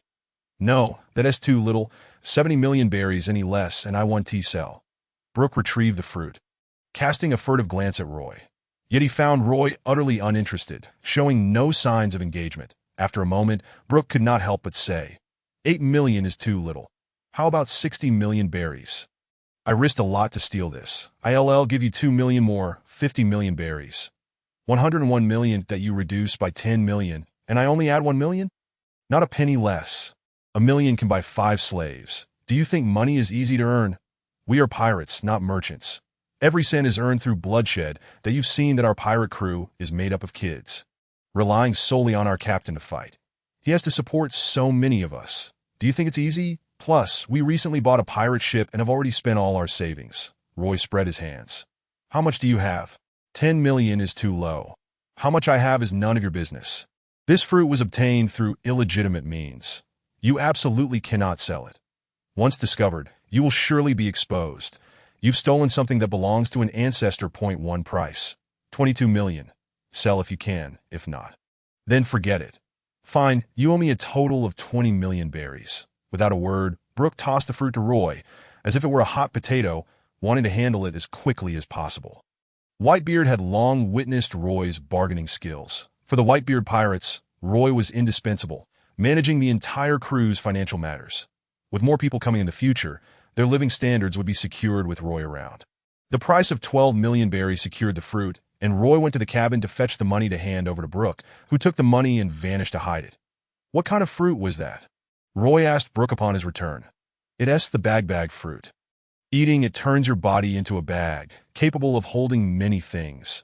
The celestial dragons intended to give it to their pet, and I happened to acquire it. Brooke explained. I am not interested in its origins. The bag fruit. Roy was aware of the fruit. Blamank. Roy called out to the ship. Soon, the plump Blamank leaped from the vessel and rushed up to Roy. Brother, what is the matter? This is for you. Ah, a devil fruit? Blamank exclaimed with astonishment. This is the bag fruit. Once consumed, your body can transform into a bag. Given your penchant for hiding things, this fruit is perfect for you. Roy presented the fruit before him. Brother, can I really have this? Is this truly for me? Blamank said, his disbelief palpable, but he had a collecting habit, and on the Moby Dick, he had a small room filled with various treasures he often scavenged and hoarded. Marco and the others enjoyed teasing him, stealing his belongings and watching his frustrated search for them. Now, with the bag fruit, he could keep his treasures on himself. Here, take it. Roy tossed the bag fruit to him. Blamank caught it and rushed over to hug Roy affectionately. Thank you, brother, to go ahead and eat it. All right, Blamank eagerly devoured the fruit. Shortly thereafter, 2 bag openings appeared on his chin, one for putting items in, and the other for taking them out. However, living beings could not be stored within, much like the float fruit, as it had no effect on organisms. Brother, you can place your money with me from now on. Blamank harbored grand ambitions, particularly the desire to hoard Roy's wealth, which he had inadvertently revealed. Thud. Without Roy needing to intervene, Whitebeard gave Blamank a light smack on the head. Get back to work. Ouch, old man. I understand. Blamink scurried off, likely to hide his belongings first. Why didn't you eat it yourself? Even if we are comrades, you don't have to give it away, Blue inquired, puzzled that I'm also a user of powers. Why would I need to consume a second devil fruit? Roy replied that I see. So you are also a power user, Blue understood. Had it not been for their recent interactions, he wouldn't have revealed the fruit. The Whitebeard Pirates were set to journey to Fishman Island, and entrusting the fruit to them was certainly the safer option. If it appeared in Sabaody, it would surely attract the attention of the world government. Selling it to other pirates risked betrayal, and pirates were often not wealthy. One shouldn't assume all pirates are affluent. They spend money immediately. That is the nature of pirates. Who knows what unforeseen events tomorrow may bring? By then, the money might be gone, and one could be dead. Typically, pirates leave behind some treasures while spending the rest to expand. In essence, they must spend that. He realized that the Whitebeard Pirates had someone adept in financial matters, which is why he was willing to part with his money, thinking Roy was quite wealthy. Little did he know that Roy was a master negotiator, managing to drive the price of the devil fruit, worth hundreds of millions, down to just over 10 million. That with your intelligence, why would you choose to be a pirate? Chapter 13. Strength surpasses all, Prince Neptune. There are many clever individuals who become pirates. Why can't I be one? Roy found this notion rather peculiar. I believe your talents lie in business. You ought to be a merchant rather than a pirate. IT feels like a waste of your potential. Blue remarked. You think too much that in this world, the most useless thing is intellect. What truly matters is strength. Do you think our captain is strong? Without relying on him, even if I had all the money in the world, I would not be able to retain it. For instance, if you currently possess over 10 million berries, would you be willing to exchange your life for it? Meeting you is fortunate. I adhere to rules. And you are still useful to us. That if you were no longer of use, there would be no need for rules. I could simply have our captain eliminate you and seize the devil fruit. Thus, in this world, while many are intelligent, it is true strength that is fundamental. Without sufficient power, even the sharpest mind is merely a pawn. Upon hearing Roy's words, Blue laughed and turned to Newgate, saying, Your crew member is nothing like a child. His intellect is exceptional, though his strength is lacking. However, he is wise enough to know whom to rely on. With him by your side, you shall find things much easier. That is only natural. He is my first companion, Whitebeard replied solemnly. The coding process required some time, during which a few overconfident fools dared to challenge Whitebeard. However, these newcomers did not necessitate Newgate's intervention. Marco and the others swiftly dealt with the skirmishes. Newgate, as I've said before, one cannot see a rainbow without weathering the storm. They must grow. This sea is perilous, and you can't rely solely on yourself. I cannot depend on you alone. Roy gazed intently at the tightly clenched fists of Whitebeard. What you say holds truth. Alas, Whitebeard, protective as ever, felt the urge to intervene as he witnessed Marco and the others in battle, nearly rushing in several times. Had it not been for Roy restraining him, he would have charged in. Allowing Marco and the others to engage with those pirates, even if they were injured, was essential for them to grasp the significance of strength. Newgate, he is far more mature than you, Blue remarked, sipping his drink. 7 days passed, and 10 craftsmen took their payment and departed. Blue inspected their work, identified some issues, and after rectifying them, accompanied them to Fishman Island. This is my significance, Blue declared with pride. From the beginning, it was agreed that he would accompany them to Fishman Island, and should any problems arise, he would share their fate. Now, Muir and Eluang, you two can lead the way.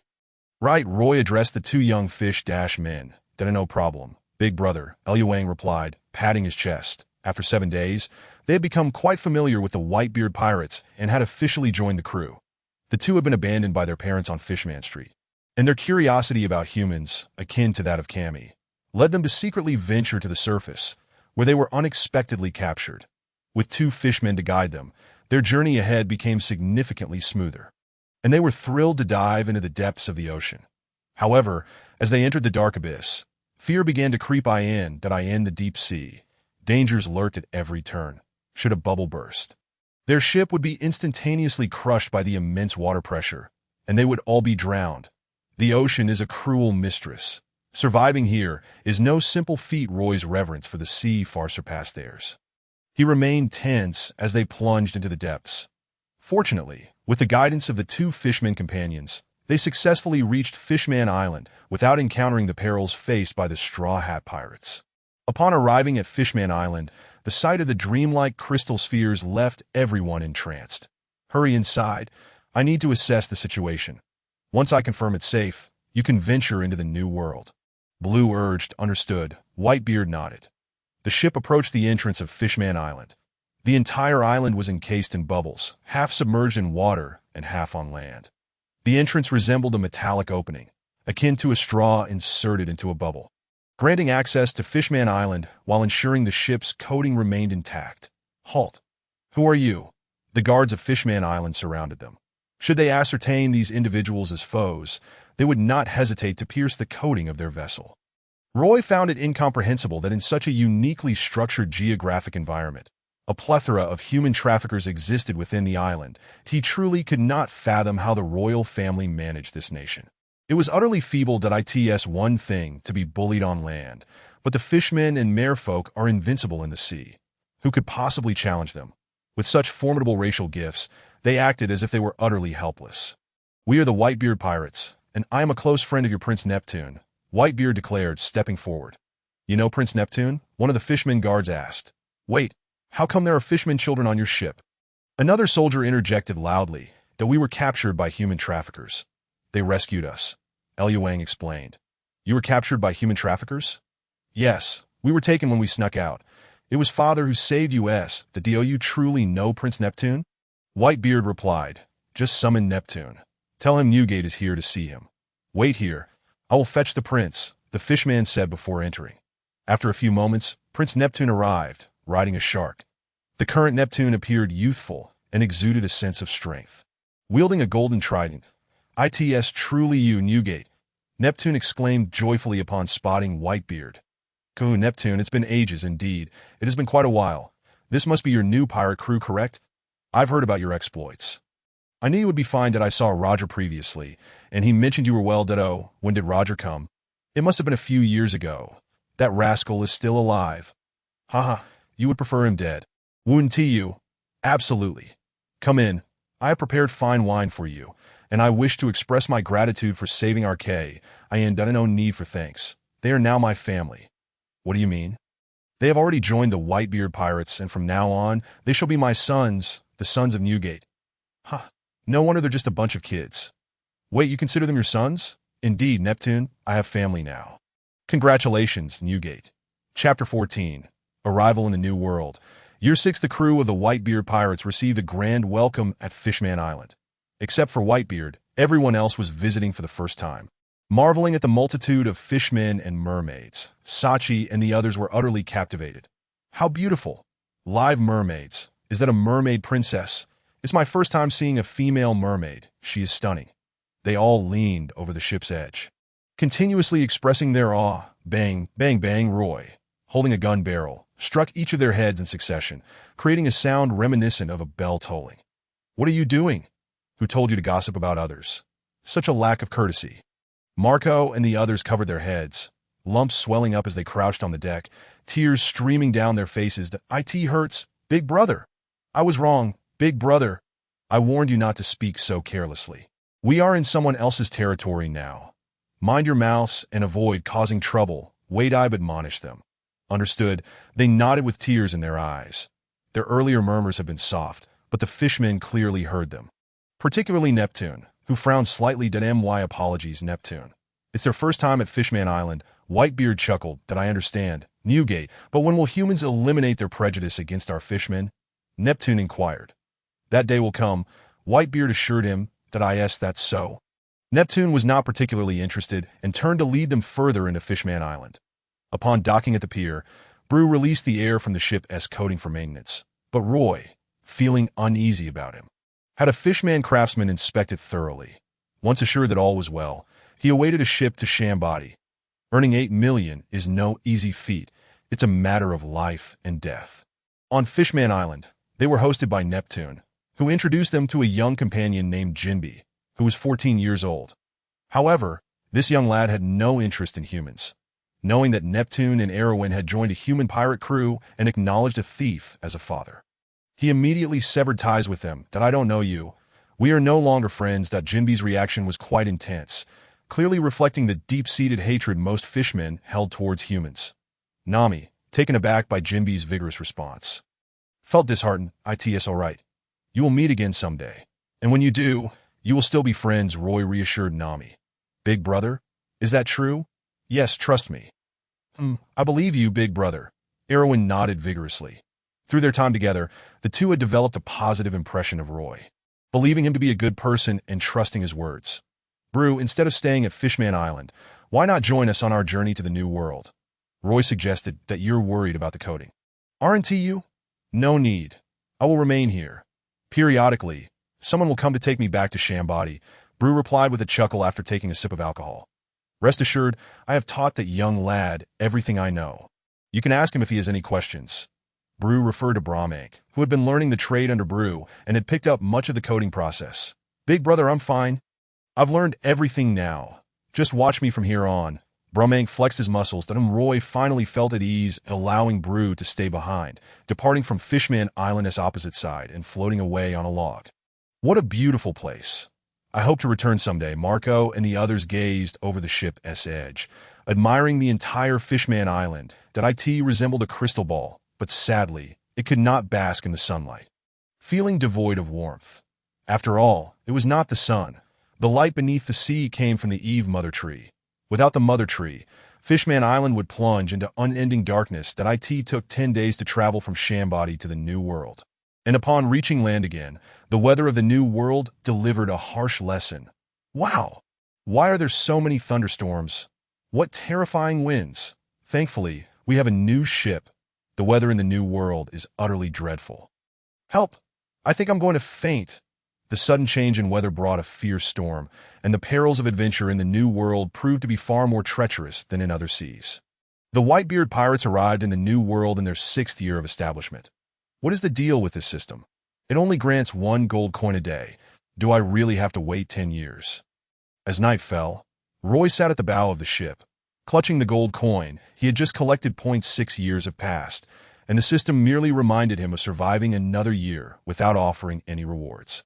He once thought that signing in for a week would yield rewards, then a month, and eventually hoped for a year's worth of rewards. Now it seemed he would indeed have to wait 10 years. He wondered what the reward would be. Big brother, what's wrong?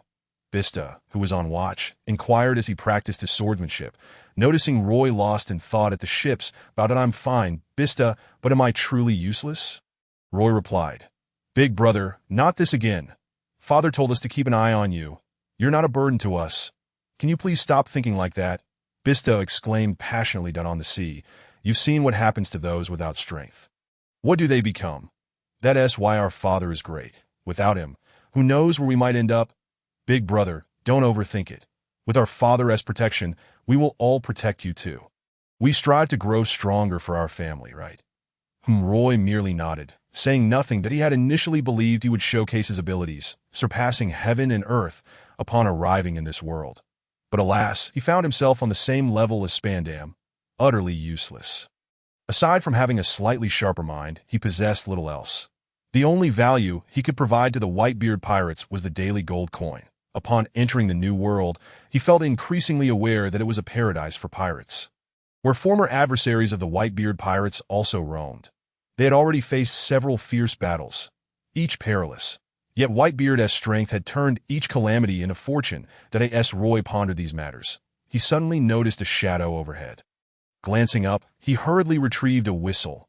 Beep! The whistle echoed, awakening all the members of the Whitebeard Pirates from their slumber. Whitebeard himself leaped from his bed, seizing his naginata. Ha! Newgate, you have finally arrived. Chapter 15. Captain of the Flying Pirate Crew. Gold Lion Shiki Roy was the first to spot the threat. As the whistle sounded, the entire pirate crew became alert. They rushed out, witnessing the enemy, a ship soaring through the skies. A ship? How can a ship fly in the sky? Is it an airship? But it has no wings. How is it airborne? Someone else coming down. Whitebeard emerged from his quarters, gazing up at the flying vessel, when suddenly a figure plummeted from the sky. Newgate! Everyone fall back!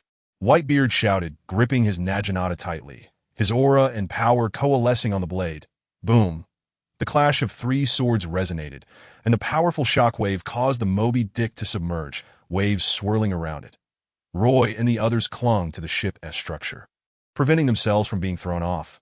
Who is that? Marco grabbed Roy to shield him from the impact. The Flying Pirates, Gold Lion Shiki, Roy replied.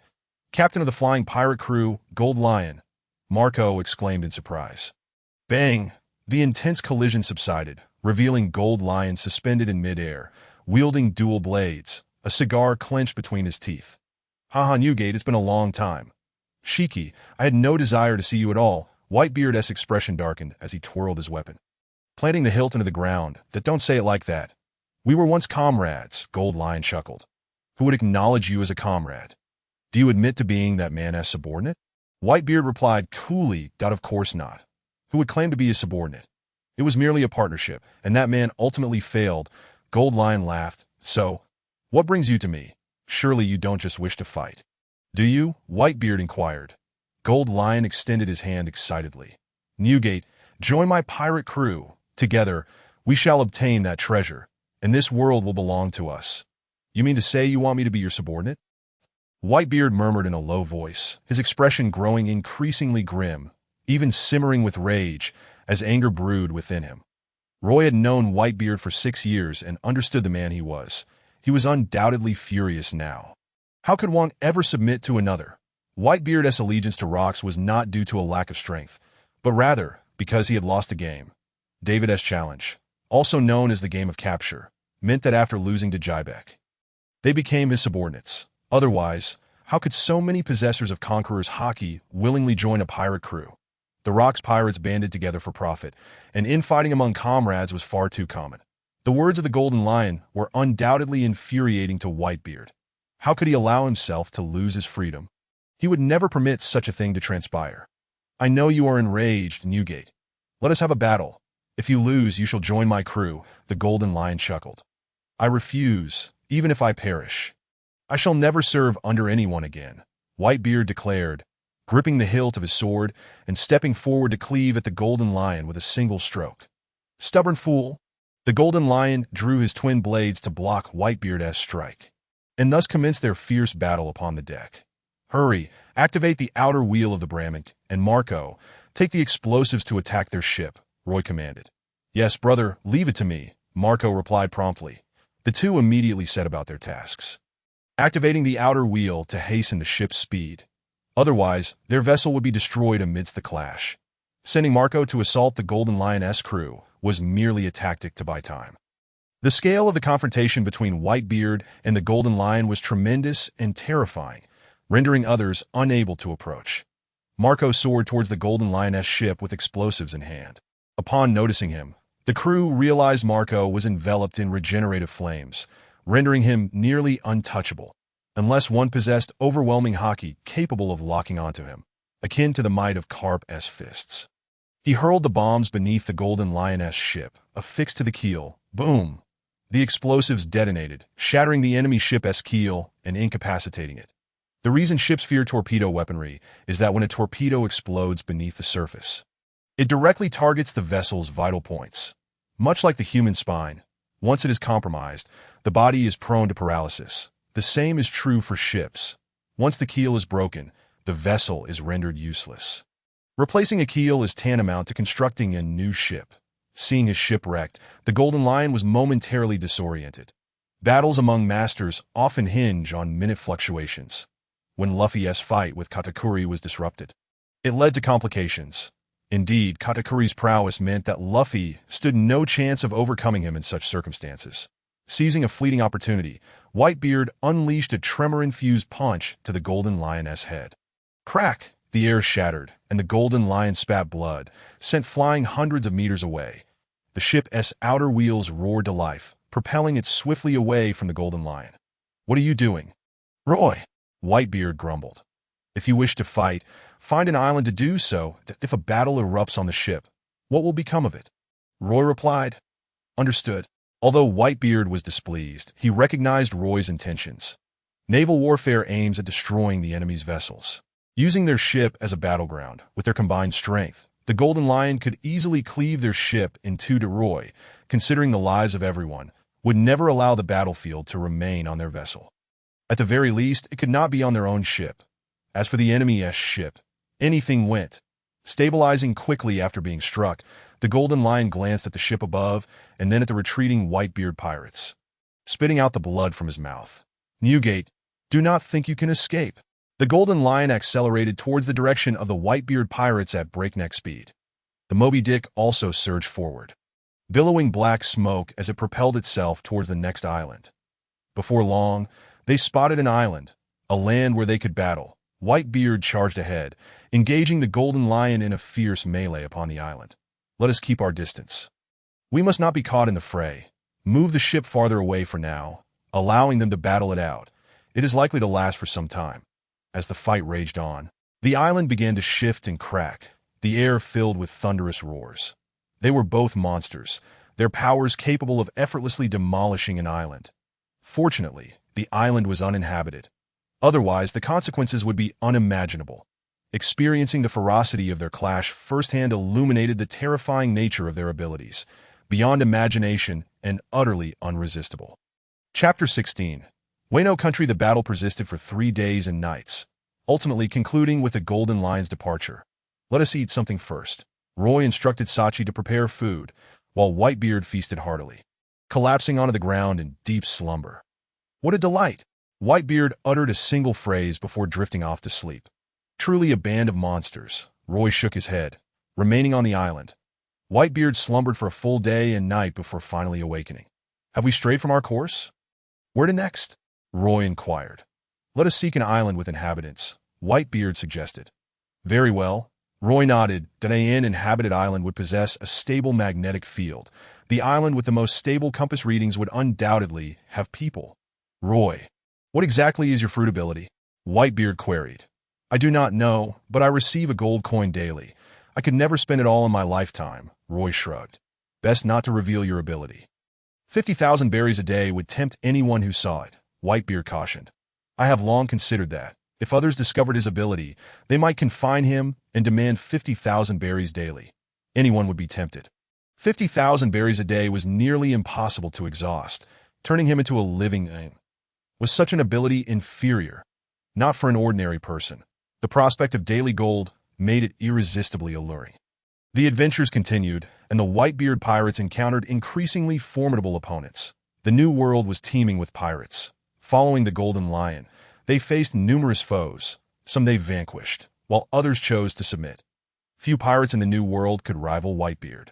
Former members of the Rocks Pirates began to surface upon the seas. Charlotte Lin, Wang Ji, Silver Axe, Captain John, and the Golden Lion, among others. However, Kaido seemed to have vanished, likely captured by the world government. After 2 years of wandering the New World, the Whitebeard pirates established their strongholds, and their ranks swelled with an increasing number of companions, many orphans having heard that the Whitebeard pirates accepted new members. This year, Roy turned 17, reaching the age of maturity in this world. Without having come of age, one could only be an intern within the pirate crew. Marco was 15, while Waydive and others had also reached 17. Roy had remained low-key during these 2 years. The new crew members recognized him, but did not know him as well as Marco and the others did. They only knew he was responsible for managing the finances of the Whitebeard pirates. While Roy sat in his quarters writing, the growing number of members and expanding territory meant that despite being pirates, their expenses were rising. Many of the places sheltered by Whitebeard were not affluent. Now, bearing their pirate flag, they sought to avoid attacks from other pirate crews. Roy also assisted them in earning more money.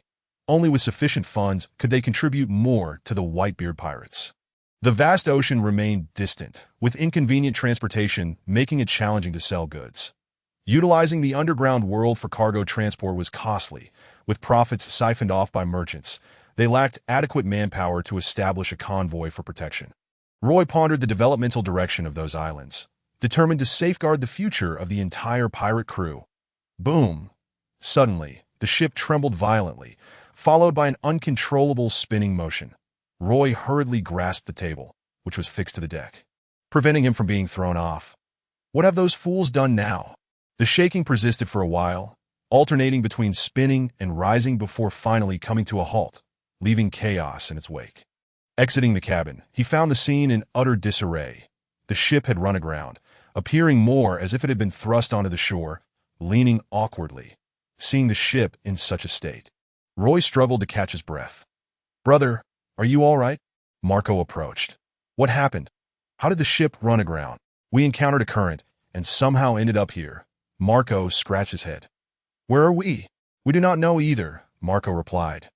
"Brother, our journey was not meant to lead us here, but we were swept here by the current, propelled by a massive carp. We did not expect land to be present." Bramink chuckled foolishly. "A massive carp? Did we ascend a waterfall?" Roy exclaimed, suddenly realizing.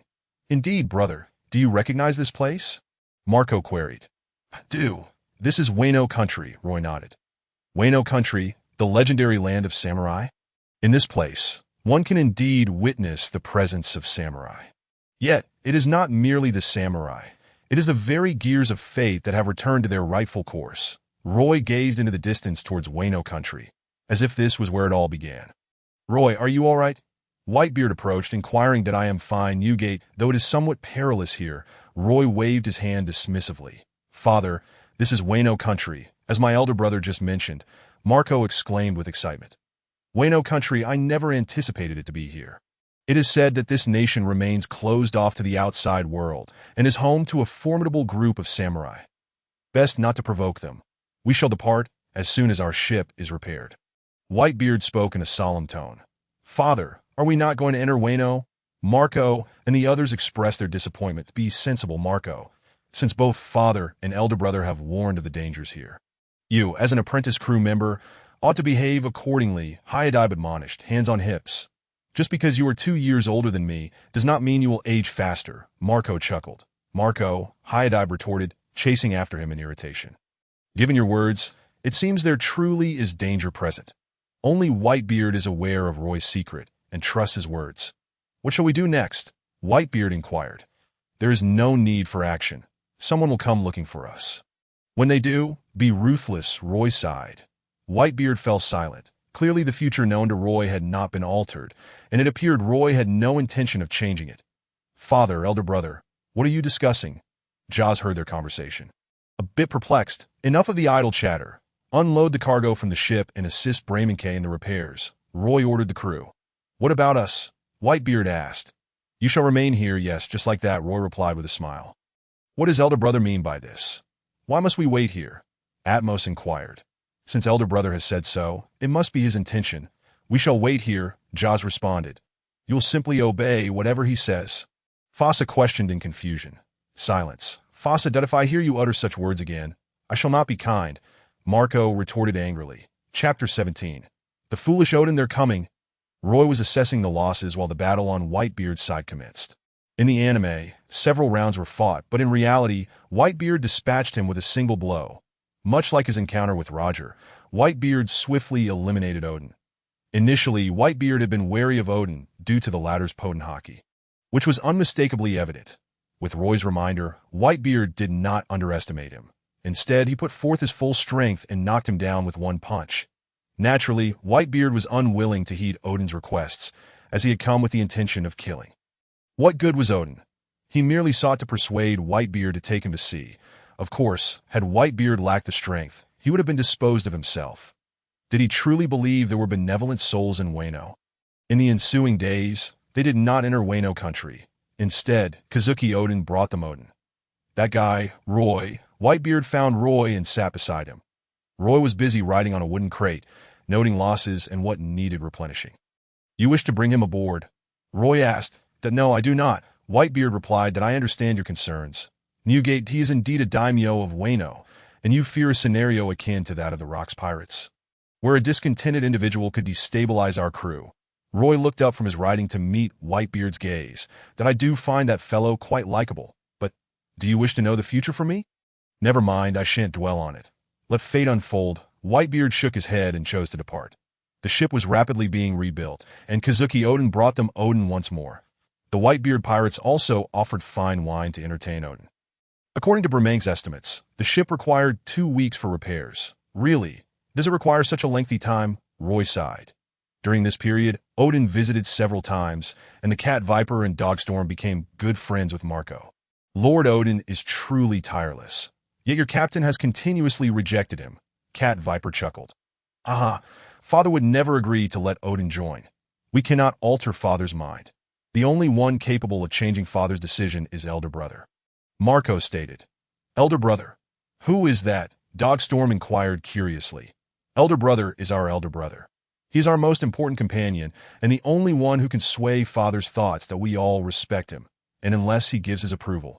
Father will not permit Odin to join us, that I in fact. Should he refuse, no one else will be allowed aboard, Marco explained. Such a person exists. He must be quite strong, Cat Viper exclaimed excitedly, that he is formidable as Whitebeard. Dogstorm asked earnestly, No, elder brother is quite weak, Marco replied with a hint of disappointment. Weak?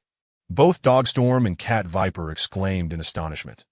Yes, elder brother is just an ordinary man. Nothing more. Marco quickly adjusted his mood and smiled. What sort of person is he? Dogstorm and Cat Viper, filled with curiosity, once again dragged Odin back to them. Lord Odin, you might as well give up. Whitebeard will never agree that if you wish to leave Wano with the Whitebeard Pirates. You must find one person, Cat Viper laughed. Indeed, there is one individual aboard the Whitebeard Pirates whom Marco and the others refer to as elder brother. He seems to be the only one capable of changing Whitebeard's mind. Dogstorm nodded. Hey, Cat Viper, Dogstorm, what are you discussing? Isa scolded. Sorry, that was a slip of the tongue, Cat Viper chuckled. Elder brother? Kazuki Odin noted this individual. The following day, Odin stealthily slipped out once more, heading straight for the Whitebeard Pirates. Who is your elder brother? After a few days, the members of the Whitebeard Pirates had become acquainted with Kazuki Odin, their relations amicable. The individual questioned by Odin appeared utterly bewildered. Elder brother? We have no elder brother on our ship. The newcomer shook his head. Fool, it is Roy, our elder brother. Ilyawan, who was assisting in moving timber, interjected. Oh, Roy. Why do you call him elder brother? The newcomer asked. You wouldn't understand. Stop talking nonsense and get back to work. Ilyawan replied. Roy is quite weak, isn't he? Just an ordinary person, the newcomer remarked. Silence. If you dare speak ill of elder brother, beware that I shall inform father and have you expelled from the crew. Ilyawan retorted. Where is Roy? Odin leaned in to inquire. Do you see that individual? He is Roy, our elder brother. Ilyawan gestured to a nearby grassy area where a young man sat reading, entirely out of place amidst the surroundings. Exuding an aura that starkly contrasted with that of the Whitebeard Pirates. Without a word, Odin made a beeline for Roy, standing before him. You are Roy, correct? Can you persuade Whitebeard to allow me to join you? Odin asked, his expression brimming with hope. Are you certain you wish to join us? Roy closed his book and looked up at him. Absolutely, positively, without a doubt. I wish to join you, Kazuki Odin asserted. Then you must consider carefully. Your current decision may bring calamity upon Wano, plunging the entire nation into crisis, perhaps even leading to its annihilation, Roy cautioned. How could that be? You jest. Wano would never. Hearing Roy's words, Odin was incredulous, yet upon gazing into Roy's eyes, his intuition informed him that this was indeed a reality. Particularly at the moment their eyes met, he became certain that this individual before him could influence Whitebeard. His demeanor and comportment were exceedingly composed. My choice will lead to the destruction of Wano? Kazuki Odin laughed heartily. Impossible. I shall leave, and Wano will continue to exist. It will not perish due to my departure. You must be trying to frighten me. Ha ha ha. Odin's laughter echoed, yet Roy did not interrupt him. Instead, he continued to observe, his gaze as tranquil as an ancient well, devoid of any emotion. Utterly calm, as Odin's laughter subsided, he noticed that Roy remained unperturbed, leading to a sense of awkwardness, akin to a flock of crows flying overhead. You are quite dull. I have my dreams that I am weary of this life. I yearn for the world beyond, Kazuki Odin declared passionately. Everything has long been predetermined. Seeking me is futile. Only Newgate can decide your place aboard the ship. You must make your own choices. The only thing I can tell you is this. The power to alter your fate and that of Wano lies in the present. Once you leave Wano, all will transpire. I'm tedious. I have no wish to converse with you. You are a tiresome individual. In the end, you hold no sway over anything, that I shall seek out Whitebeard. I will indeed open Wano. Kazuki Odin departed without a backward glance, undoubtedly grappling with profound inner turmoil that on one hand, he had come to trust the words of Roy. On the other, he yearned to escape Wayno country, once Odin had left. Roy reopened his book, That I In Truth. Even if Odin chose to remain in Wayno, the nation would still face annihilation. With a fool like him, the suffering of Wayno was an inevitability. Chapter 18. The Whitebeard's entrustment. Roy harbored no optimism regarding the intelligence of this individual. Even if he continued to linger in Wayno, Orochi would find a way to ensnare him. Tio Orochi. Odin was of little use. His absence would facilitate Orochi's ascension to the position of Wayno's daimyo. The downfall of Wayno was closely tied to the current daimyo, Kazuki Sukiyaki. The eradication of adversaries was insufficient. The root causes of their troubles remained unresolved, and the small land was fraught with numerous issues. Naturally, Roy also coveted the bountiful resources of Wayno, that 99% of the sea stone globally originated from this land.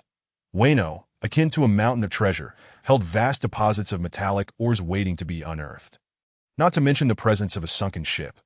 Guarding such a trove while opting for isolation is a decision born of incomprehensible folly as a rational individual. Roy found it utterly perplexing. After spending 2 weeks in Wayno, the ship was repaired. The damaged sections, sails, and mast had all been replaced. Under the cover of night, Whitebeard issued the command to depart from Wayno. Although he felt a twinge of guilt towards Odin, he left behind their treasure as compensation for the provisions they had received during their stay. "Old man, you left the treasure without Big Brother's consent," Muir remarked with a chuckle that he must be resting now. Whitebeard replied, a hint of embarrassment in his tone, that I'm right here. Roy interjected, gazing up at the moonlight, that I in terms of sheer strength. He truly possesses remarkable combat prowess, said Wei. And I in truth, you also hold a fondness for Odin. Don't you? Marco inquired.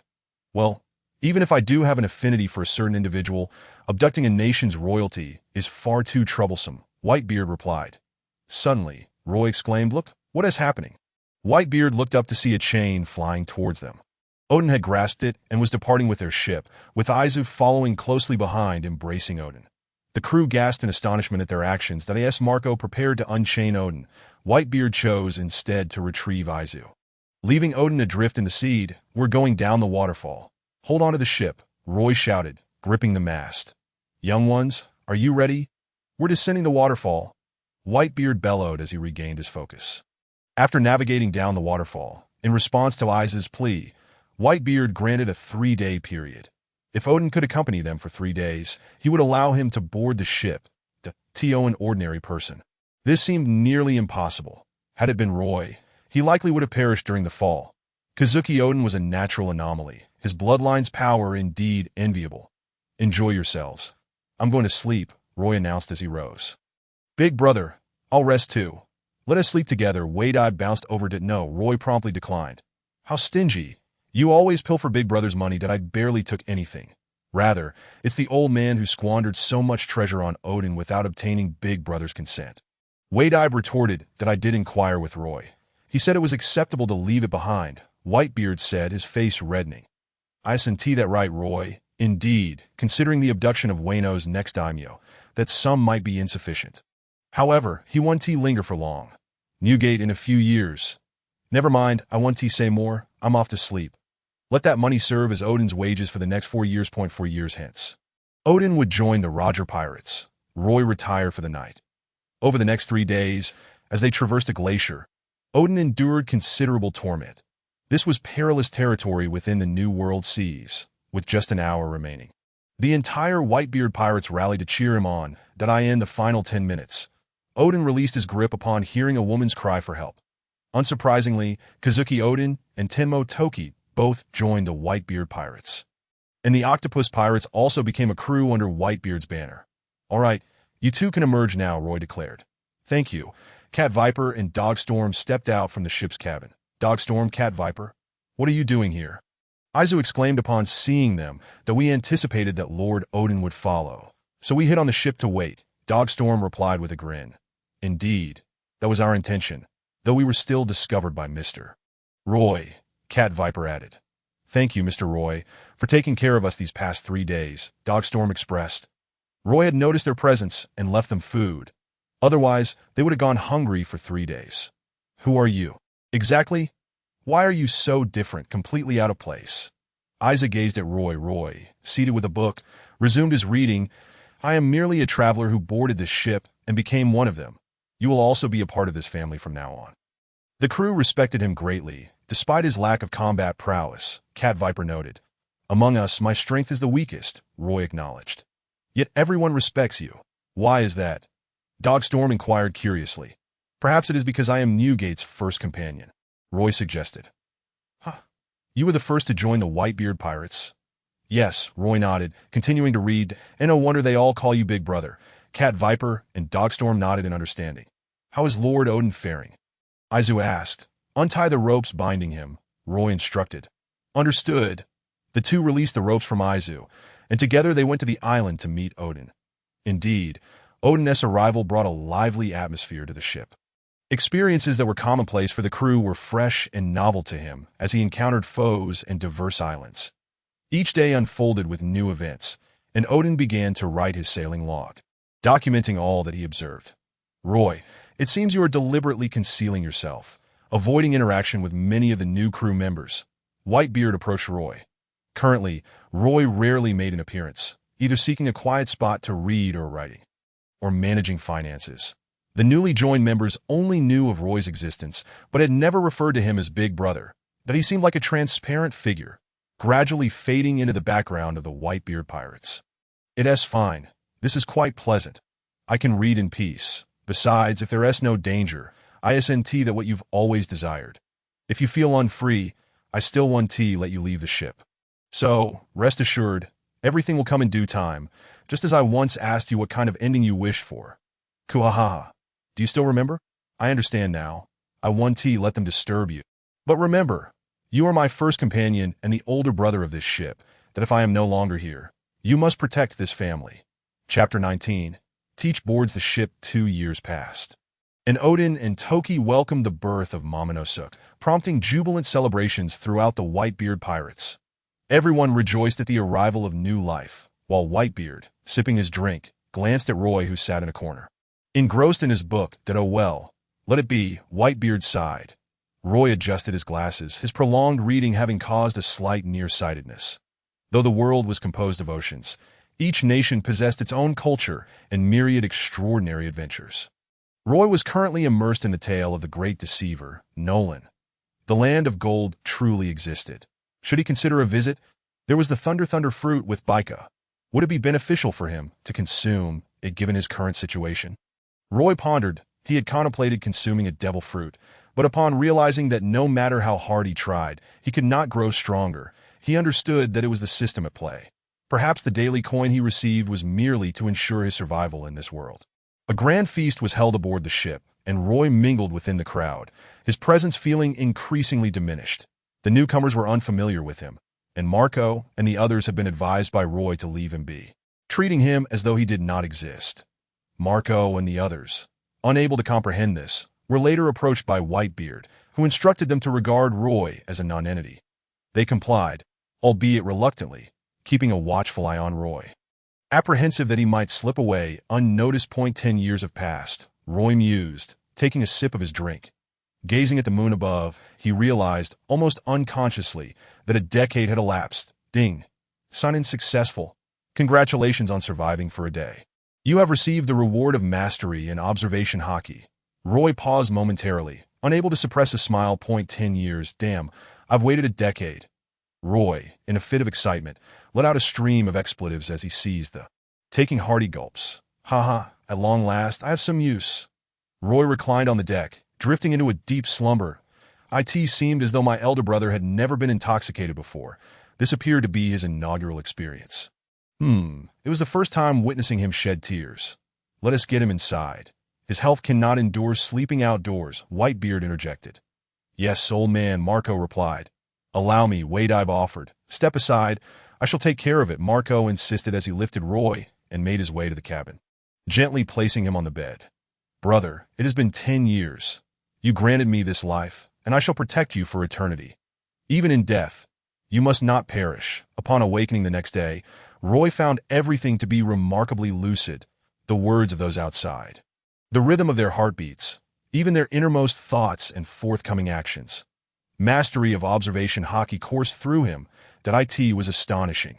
His observation hockey had reached its zenith. His vision restored, he could see for miles. Sensing the heartbeats and conversations of others. Observation hockey was indeed a power that amplified the six senses infinitely. A truly wondrous ability, though it did not enhance his physical condition, merely adding a means for self-preservation. Roy noticed someone knocking at the door, and he could discern the identity of the person behind it. The foresight granted by his observation hockey allowed him to glimpse the events that would unfold next. It was Marco. "Brother, are you awake?"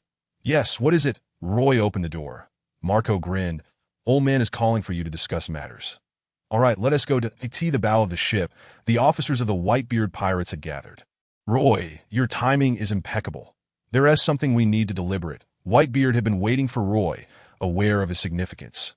Everyone else recognized Roy's importance, except for Izu, who gazed at him with confusion. Though he had been aboard for 2 years and was acquainted with Roy, he found him utterly ordinary, his strength feeble, akin to that of a commoner, that he spent his days either reading or managing finances, with nothing particularly remarkable about him.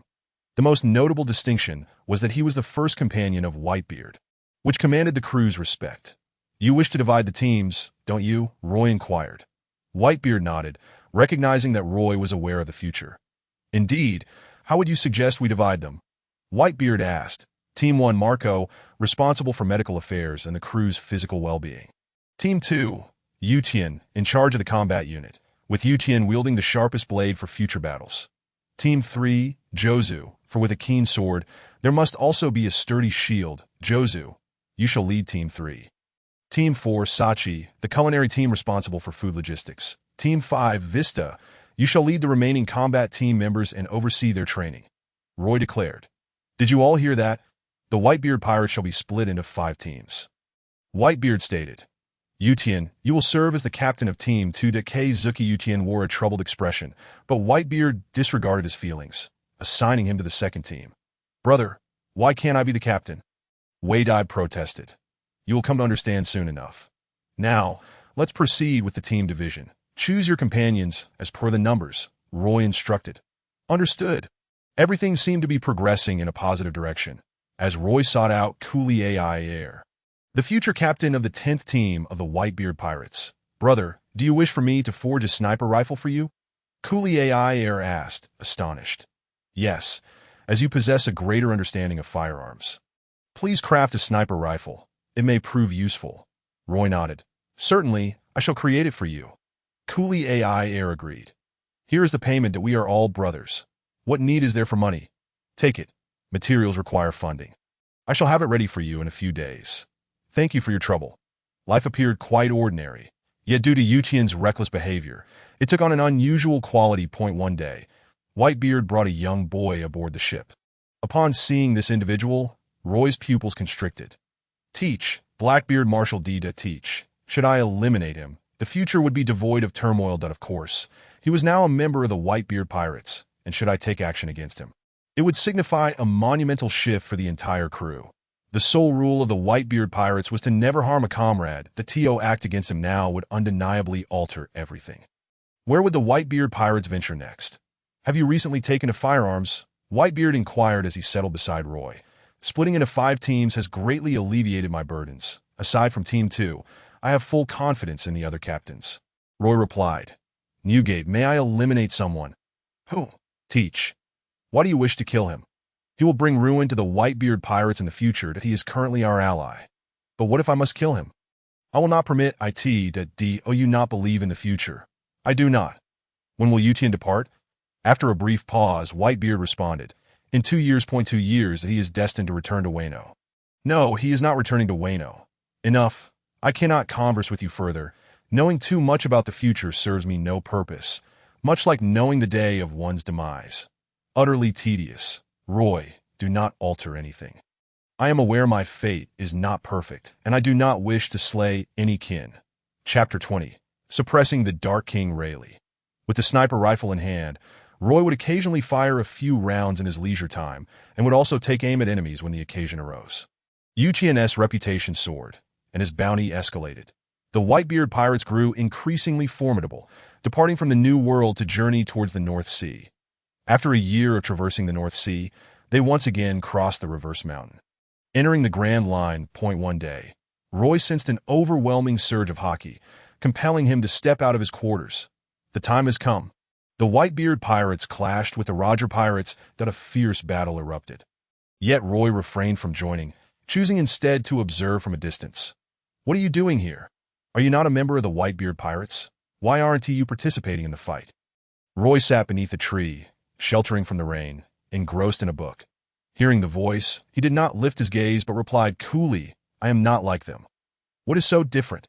Are you not a part of the Whitebeard Pirates?" Rayleigh queried, astonished that he had stumbled upon Roy by chance. Despite his youth, Roy's demeanor was strikingly exceptional, and Rayleigh felt an unsettling sensation of being watched. "That I am a member of the Whitebeard Pirates," Roy affirmed. "Yet your comrades are engaged in battle. Why do you not join them?" "Because I am weak. I would perish if I participated." "Huh? You consider yourself weak?" Rayleigh did not believe it. On the contrary, he perceived Roy as quite extraordinary, almost transcendent. Indeed, Rayleigh unsheathed his sword, aiming a strike at Roy, who appeared unresponsive, allowing the blade to graze his neck, nearly puncturing the skin. Rayleigh sensed something amiss, his expression growing serious. "What have you done to me?" Rayleigh demanded. "Merely a test. I have temporarily suppressed your observation hockey," Roy stated, closing his book and meeting Rayleigh's gaze. "You suppressed my observation hockey. How did you accomplish that?" "Quite simply, my observation hockey surpasses yours, enabling me to obstruct yours, surpassing mine. So that is how it is that you comprehend the consequences of losing observation hockey among the strong." Rayleigh's expression shifted dramatically as a shadow barreled toward him. His observation hockey, hindered by interference, did not provide an immediate forewarning of the impending threat. "What have you done to Roy?" The aura of a beast did not require the perception of observation hockey. Whitebeard rushed toward Rayleigh when he sensed Roy was in danger, delivering a powerful strike. Rayleigh, enveloping his blade with Conqueror's hockey, forcefully parried Whitebeard's attack. The collision of Conqueror's hockey sent Roy hurtling through the air, and he braced for impact with the ground. "Brother!" A pair of wings swept across the sky as Marco caught Roy midair. "If you hadn't caught me, I would be dead," Roy grimaced. "There was no way I would allow you to perish." Marco chuckled. The battle between Whitebeard and Rayleigh concluded with Rayleigh being sent flying by Whitebeard, who then resumed the fight with Roger. "Are you all right, Rayleigh?" Jabba, having exchanged blows with Utian, approached Rayleigh. "I am fine." "Who exactly is that fellow?" Rayleigh gazed skyward, where Roy observed him with an unsettling calmness, a gaze that made him feel as though he had been laid bare. "Jabba, do you know who that person is?" Rayleigh inquired. "I do not. Only a few captains of the Whitebeard Pirates are renowned, and I have never encountered him." Jabba shook his head. "What has happened to that person that you care about so much?" "His observation hockey is far superior to mine," remarked Rayleigh. "How could that be?" "Just now, he nullified my observation hockey, which led to my sudden ambush by Whitebeard. Yet, he appears quite weak that he should possess a natural talent for observation hockey. Much like Roger, but lacks ability in other areas that a natural talent for observation hockey akin to Roger's." The battle raged for 3 days and nights, with intervals for rest. After 3 days, both sides had had enough and began to sit down for drinks. They never fought to the death. Instead, they started exchanging goods and conducting business. "You speak of Roy, but I don't know much about him. It seems he joined the pirate crew quite some time ago. Has a penchant for reading and lacks combat prowess. However, he is a financial was aboard our ship, managing all our finances," said a member of the Whitebeard Pirates in response to Rayleigh and Jabba's inquiries. "Indeed, having been in the pirate crew for so long, he must harbor significant secrets." Jabba replied. "I shall go meet him. I will accompany you," said Rayleigh. Roy was meditating by the shore, realizing that his ability to enhance his observation hockey had reached its limit, leaving him bored and seeking solace in meditation. Although the system had granted him maximum level, he lacked the requisite experience. Through meditation, he could sustain his observation hockey state for a longer duration. "Hey, what are you up to?" Marco, Jaz, and others blocked the two from approaching Roy. "I merely wish to converse with him." "Rest assured, we will not resort to violence," Rayleigh chuckled. "Marco, let them through," Roy said. "Brother, it's fine. We are no longer fighting." Only then did Marco allow the two to pass. Upon seeing Roy seated on the ground, they gazed down at him. This was Jabba's first close encounter with Roy, and he immediately sensed that Roy's demeanor was strikingly different from others. Eerily calm. Almost unsettlingly so. Rayleigh sat cross-legged before Roy and smiled. "You are Roy, are you not? Why does your demeanor seem so out of place among them? You are all young, yet you resemble an elder burdened with myriad concerns." "Because I am older than the two of you combined?" Roy replied. Rayleigh and Jabba were taken aback, scrutinizing Roy closely, failing to discern any particular distinction. "Are you jesting? How could you possibly be older than both of us?" Jabba laughed. "Roger will perish in 2 years, and you will discover the final island within a year. Roger will also ascend as the Pirate King," Roy stated. "What are you saying?" The expressions of Rayleigh and Jabba shifted. "I am a traveler from the future," Roy replied nonchalantly. That moment, Rayleigh and Jabba could no longer remain seated and stood abruptly. Only Newgate is privy to this secret. Aside from him, you two are the second and third to know. You may choose not to believe me, but within a year, you shall come to know the truth that be why the way. Odin can join you. The wheel of destiny will turn, yet you have arrived too early. Rayleigh and Jabba found it hard to accept Roy's words, yet what transpired next filled them with dread. Roger sought to recruit Kazuki Odin into the Roger Pirates, and Whitebeard, naturally, vehemently opposed, even expressing fury. "Newgate," Roy interjected at this moment. "Roy, let us go. Odin has agreed. Roger will entrust Odin to you for 1 year." Chapter 21. Pirate King Roger. Rayleigh, Jabba. "Why do you both look so glum? What troubles you?" Roger inquired upon noticing Rayleigh and Jabba's silence as they kept their heads down. They had already set sail, having taken Kazuki Odin's family from the Whitebeard Pirates. Roger was in high spirits, initially believing that Rayleigh and Jabba would understand him, only to find their faces stoic. Leaving him puzzled about their thoughts that it's nothing. Nothing at all, they both shook their heads in unison. "I understand you cannot accept Odin just yet. He is not a bad person," Roger smiled. "What is the matter?" "Rayleigh, nothing truly." "Are you sure there's nothing?" "We shall tell you in a year." "Very well." Roger, much like Whitebeard, trusted his companions, and since Rayleigh and Jabba were unwilling to divulge anything, he decided to wait a year. Rayleigh and Jabba exchanged glances, recognizing the fear reflected in each other's eyes. The future did a traveler from the future, revealing events yet to unfold. Regardless of how resilient one's heart may be, uncertainty can shake it. Who wouldn't desire to know what lies ahead? The ability to foresee the future did a traveler from the future. Witnessing Roy's indifferent gaze towards everything, coupled with Whitebeard's immediate agreement to let Odin join their voyage upon Roy's word, one could only imagine the esteemed position Roy held in Whitebeard's eyes. They had gathered enough information. Roy was the first mate of Whitebeard, not particularly powerful, yet he managed the crew's finances with remarkable efficiency, keeping the entire operation running smoothly. In their eyes, Roy was not weak, but rather terrifyingly strong. They had never encountered such formidable observation hockey, as he effortlessly nullified theirs, locking away their own observation hockey. Jabba experienced this firsthand. Accustomed to fighting with observation hockey, he found it exceedingly uncomfortable, feeling akin to a blind man. A year later, if his words prove true, we shall inform Roger then, Rayleigh said, agreed. The two conspired secretly while Roger, after a moment of contemplation, hosted a Canto stew feast aboard the ship. "Are you reluctant to part?" Whitebeard observed the Roger pirates departing, and Roy settled beside him. "Just as you said, fate is immutable. Isn't it? Even if I had disagreed earlier, I sensed Odin would have stealthily followed, just as he did when leaving Wano," Whitebeard remarked. "Indeed, with more tantalizing delicacies capturing his attention, he would have departed without hesitation. You mentioned before that he is not the type to be subordinate to others. Joining the Whitebeard Pirates was merely a means for him to set sail," Roy stated. "Your words sadden me somewhat." Whitebeard replied, his expression already troubled, now further weighed down. "What is there to be sorrowful about? Aren't we all mere passers-by? I shall heed your advice and not alter anything. Let all proceed smoothly," Roy said. "Until my demise?" Whitebeard inquired. "Indeed." "Thank you," Roy. "No need for thanks. Such a word is unnecessary between us." "Kula-la-la-la. I find your current self rather distasteful." "Why is that?" "Your existence gives me a sense of waiting for death." "Can one truly live without dying?" "That is unattainable." "Precisely, so disregard my existence," Live each day well, and relish the joys of familial ties. You have seen how numerous your children are. Simply enjoy the pleasures of your life. Truly, this feeling is quite unpleasant. Whitebeard lamented to be by the way. This farewell signifies an eternal parting. Roy rose to his feet. You mean? You comprehend my meaning. Whitebeard felt a pang of hurt. Ignorance might have been preferable. But knowing only intensified his sorrow. The second division captain of the Whitebeard Pirates was left vacant. As the sharpest blade of the crew, the absence of this blade rendered the Whitebeard Pirates noticeably quieter.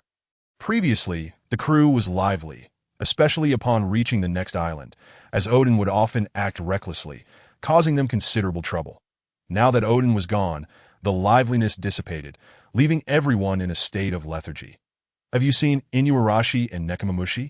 Isa searched their ship, but found no trace of the duo. They have infiltrated the Roger pirate ship, Roy noted. Huh. The cat and dog have also left. Those rascals didn't even bid farewell, just like before. They sneaked away. Whitebeard sighed. Indeed, some individuals are simply impossible to retain. The adventure continued as the Whitebeard Pirates traversed the globe, facing an increasing number of foes, yet they vanquished them all. Many willingly joined their ranks. Becoming part of the Whitebeard Pirates, Whitebeard welcomed all, particularly orphans, that a year later, a shocking announcement reverberated throughout the world. The Roger Pirates reached their final destination, uncovering the legendary Great Treasure. Joel D. Roger ascended as the Pirate King. Though the D in his name was quietly altered by the world government to simply Joel Roger, that on that day, on an island adorned with blooming cherry blossoms, Roger awaited Whitebeard's arrival. Newgate, I have been waiting for you. Roger, devoid of his hat, held a drink in hand as he waited on the island. Roger, are you alone? Whitebeard inquired. Yes, I disbanded the crew, Roger replied. Why? Because the time is not right. You have a companion named Roy. Correct? May I meet him? Under the cherry blossom tree, the three sat on the ground. Roy was an ordinary individual, standing just over 1.8 meters tall, only 22 years of age this year. Rayleigh and Jabba informed me. Is everything predetermined? Roger turned to Roy and inquired. Do you wish to change? Roy responded calmly. I want to know, will the future truly come to pass? You are referring to the prophecy of Fishman Island. Correct? You are aware of the prophecy from Fishman Island? Indeed. Then do you know if I will have children in the future? Yes, splendid. Haha, that is more than enough. Newgate, do you desire the great treasure? I can disclose its location. I have no interest. That is not my dream. The future is intriguing. Newgate, it is a pity we have appeared in the wrong era. That if only, well, I can no longer see it, that I do not even know how much time I have left. Correa mentioned I have a few months. That I wish to know, was what I did correct? I do not know. You must arrange it yourself. Your time is running short. Very well. It is regrettable not to witness it all. Your existence is indeed a cause for lament, and no wonder Rayleigh and Jabba are constantly anxious. Newgate, it must be exhausting to have such companions. Whitebeard nodded at Roy, acknowledging, it is tiring, yet also quite reassuring. You may reminisce. I shall not dampen your spirits. Chapter 22, a 20-year sign-in. Departing from the Whitebeard Pirates, Whitebeard lay drunkenly beneath the cherry blossom tree. While Roger had already vanished, as expected, Odin did not return. He had gone back to Wano country. Izu, do you intend to return? Whitebeard was aware of Odin's whereabouts and understood that it would be difficult for him to come back. Something must have transpired in Wano country that compelled Odin to remain. Izu, Odin's retainer, had boarded the ship for Odin's sake. Now that Odin had returned, he too should follow suit. Lord Odin instructed me to remain aboard in his stead. I shall honor Lord Odin's command and continue to stay here. Isa stated. Then you may continue to remain aboard. Whitebeard finally found some solace. Odin was, after all, his brother. Having been apart for over a year, he still missed him dearly, since the loss of Kazuki Odin. The Whitebeard Pirates had grown considerably quieter that a year passed, and Roger became the Pirate King, with the entire world searching for him. The latest news sent shockwaves worldwide. Roger had been captured by the Navy. The capture of the Pirate King by the Navy caused an uproar throughout the world. Old man, Roger has been captured, exclaimed Marco and the others to TO them. Roger was a figure of equal stature to Whitebeard. It was utterly inconceivable that he could be apprehended by the Navy.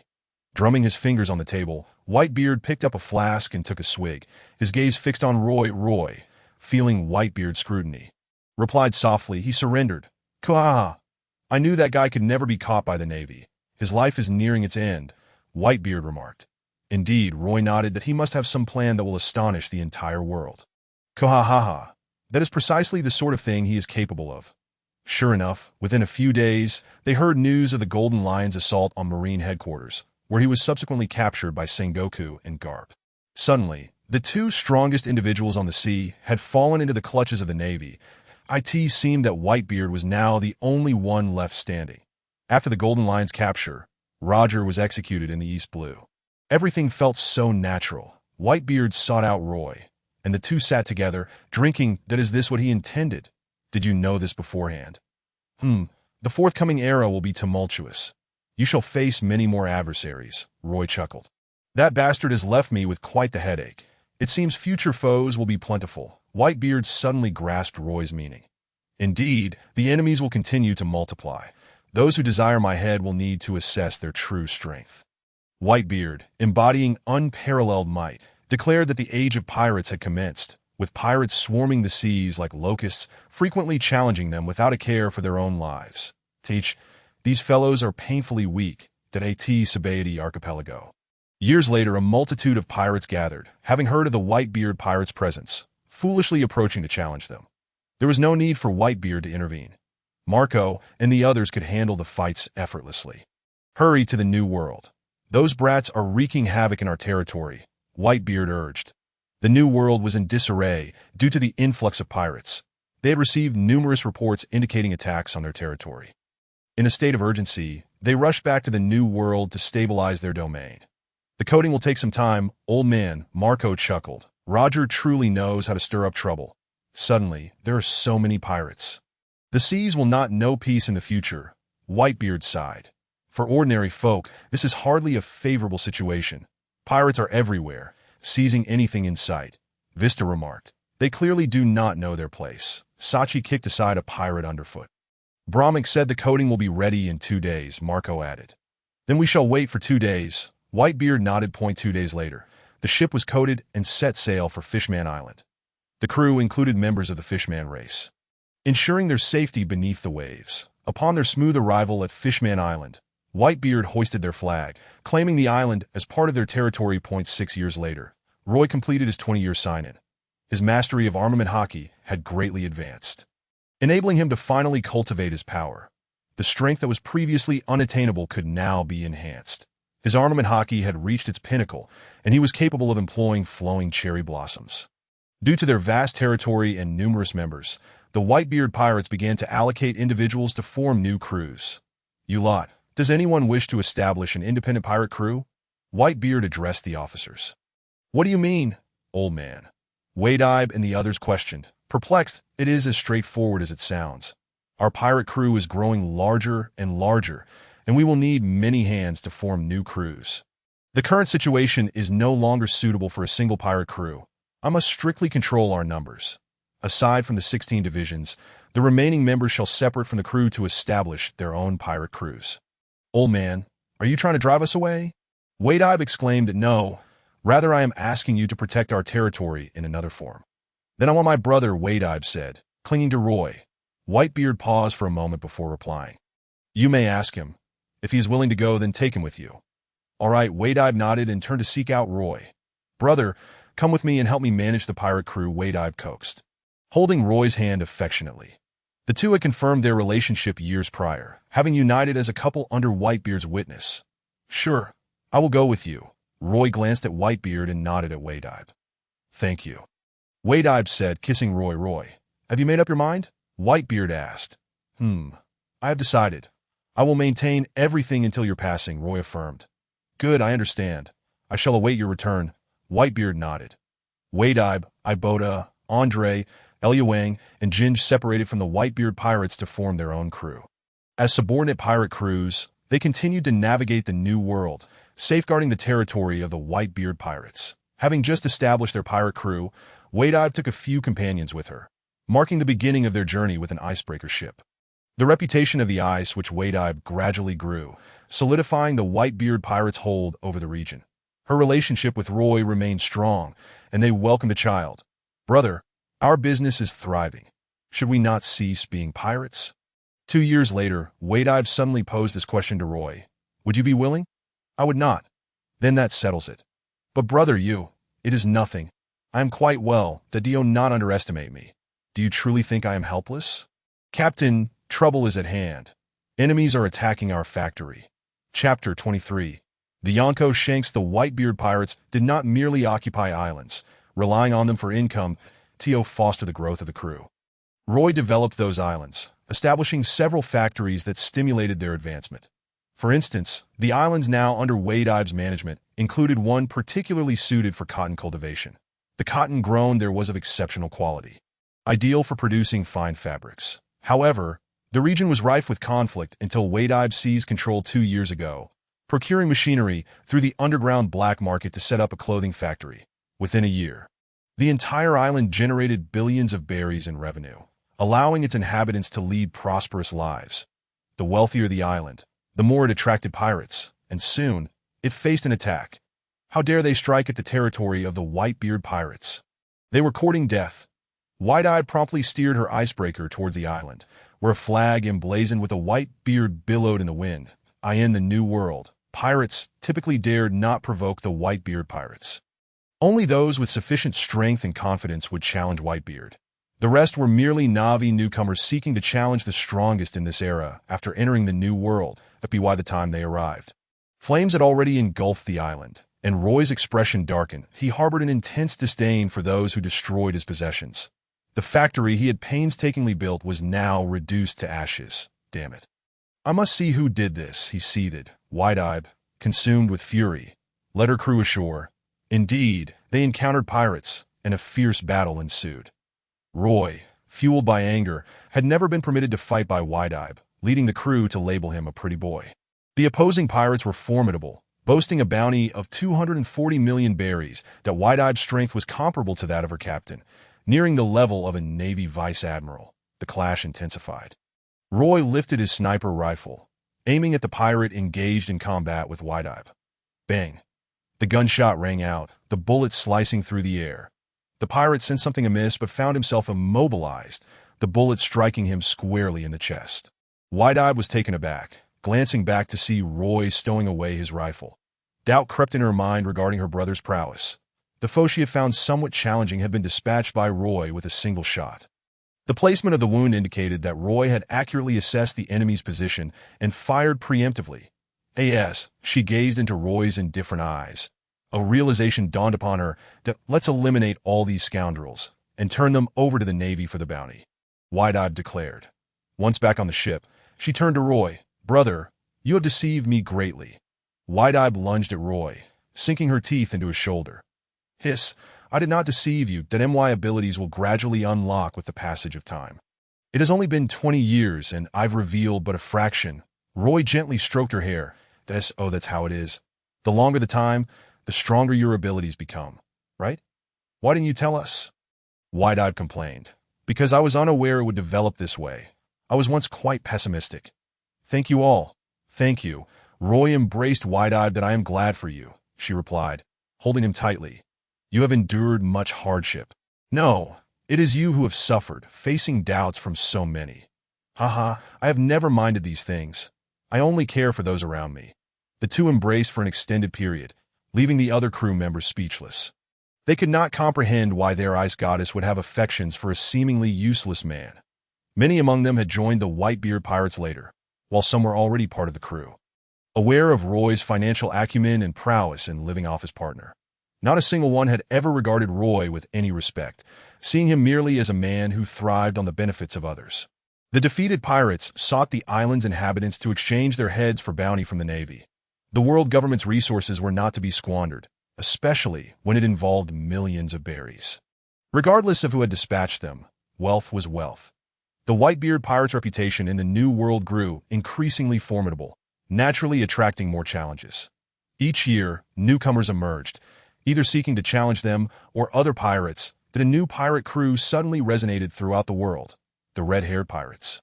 A newcomer stirred the waters of the New World, taking down several notorious pirates. Since Roger's demise, strong individuals had emerged one after another, propelling everything toward an uncertain future. Roy met with Whitebeard once a year to celebrate his birthday. 32 years had passed since the God Valley incident, and aboard Whitebeard's ship, Roy was now 41, and his son had reached the age of 12 at Dad, "Where's Mom?" A child with black hair and eyes entered the cabin while Roy was engrossed in a book. "What happened?" Roy asked, surprised by his son's dirty appearance. "That I got into a fight," the boy declared, clenching his fist. "Did you win?" "Of course I won." "Then why are you looking for your mother?" "I want to eat." "Go find Uncle Hat. He is the one who cooks. Then I want to see Grandpa Whitebeard and Uncle Marco. Uncle Sachi's cooking is delicious." At the mention of Sachi, Roy's thoughts shifted, and he shook his head. "I understand. I'll take you there." "Really?" "Absolutely. Forget it, Dad. Your words mean nothing. I'm going to find Mom." Roy smiled wryly, realizing how the crew had influenced his son, that he wondered what ideas they had instilled in him. As he now seemed to view his father as lacking in strength, believing that his words carried no weight, that you're just handsome and good for nothing, living off your looks. Over the years, Roy had not showcased his abilities, leading to this underestimation. Soon, Wide-Eye returned, her expression far from cheerful. "What's wrong?" "Red-haired Shanks has become the new emperor of the sea," Wide-Eye said, handing Roy a newspaper. The article detailed Shanks' recent exploits, 6 years prior. He had lost an arm in battle with Mihawk, yet the red-haired pirate saga in the New World had not faltered. This time, he had vanquished a major pirate, solidifying his reign alongside Whitebeard as a new maritime sovereign. So what? In these seas, strength allows anyone to become an emperor. However, there can only be one pirate king, Roy replied with a laugh. "What are you waiting for?" Wide-Eye inquired, fixing her gaze on him. "What do you mean?" Roy chuckled. "Don't deceive me. What promise did you make to Dad?" "Why doesn't he want to see you?" Wide-Eye pressed. "Come here." After a moment's hesitation, Roy opened his arms. Wide-Eye blushed at his gesture, but approached and sat on his lap, embracing each other as Roy buried his head in her neck. "Newgate needs a stage. In a few years, you will understand. That is my promise to him." Chapter 24, a decade apart. "For years remain, you are simply too low-key. Even our son looks down on you," Wide-Eye said, nuzzling her chin against Roy's hair. "Did it's all right. The little one will come to understand." Roy responded nonchalantly that he seems to favor Grandpa over here. "How about sending him to stay with Newgate?" "You want him to accompany Newgate?" "Dad doesn't think highly of you, yet he adores him. Given Dad's advancing age, it would be good to send him over." "Then let us do it. I'll take you on a trip," Roy said. "Really?" Wide-Eye exclaimed joyfully. "Yes, let us go out. Things will only get more chaotic in a few years. All right." With that, they set sail from their station towards the Whitebeard Pirates. Finding someone in the New World was no simple task. But a tool known as a life card existed. Every captain possessed one, that following the direction indicated by the life card, they arrived at the Whitebeard Pirates location after 4 days. "Dad, a ship is approaching." "Who is it?"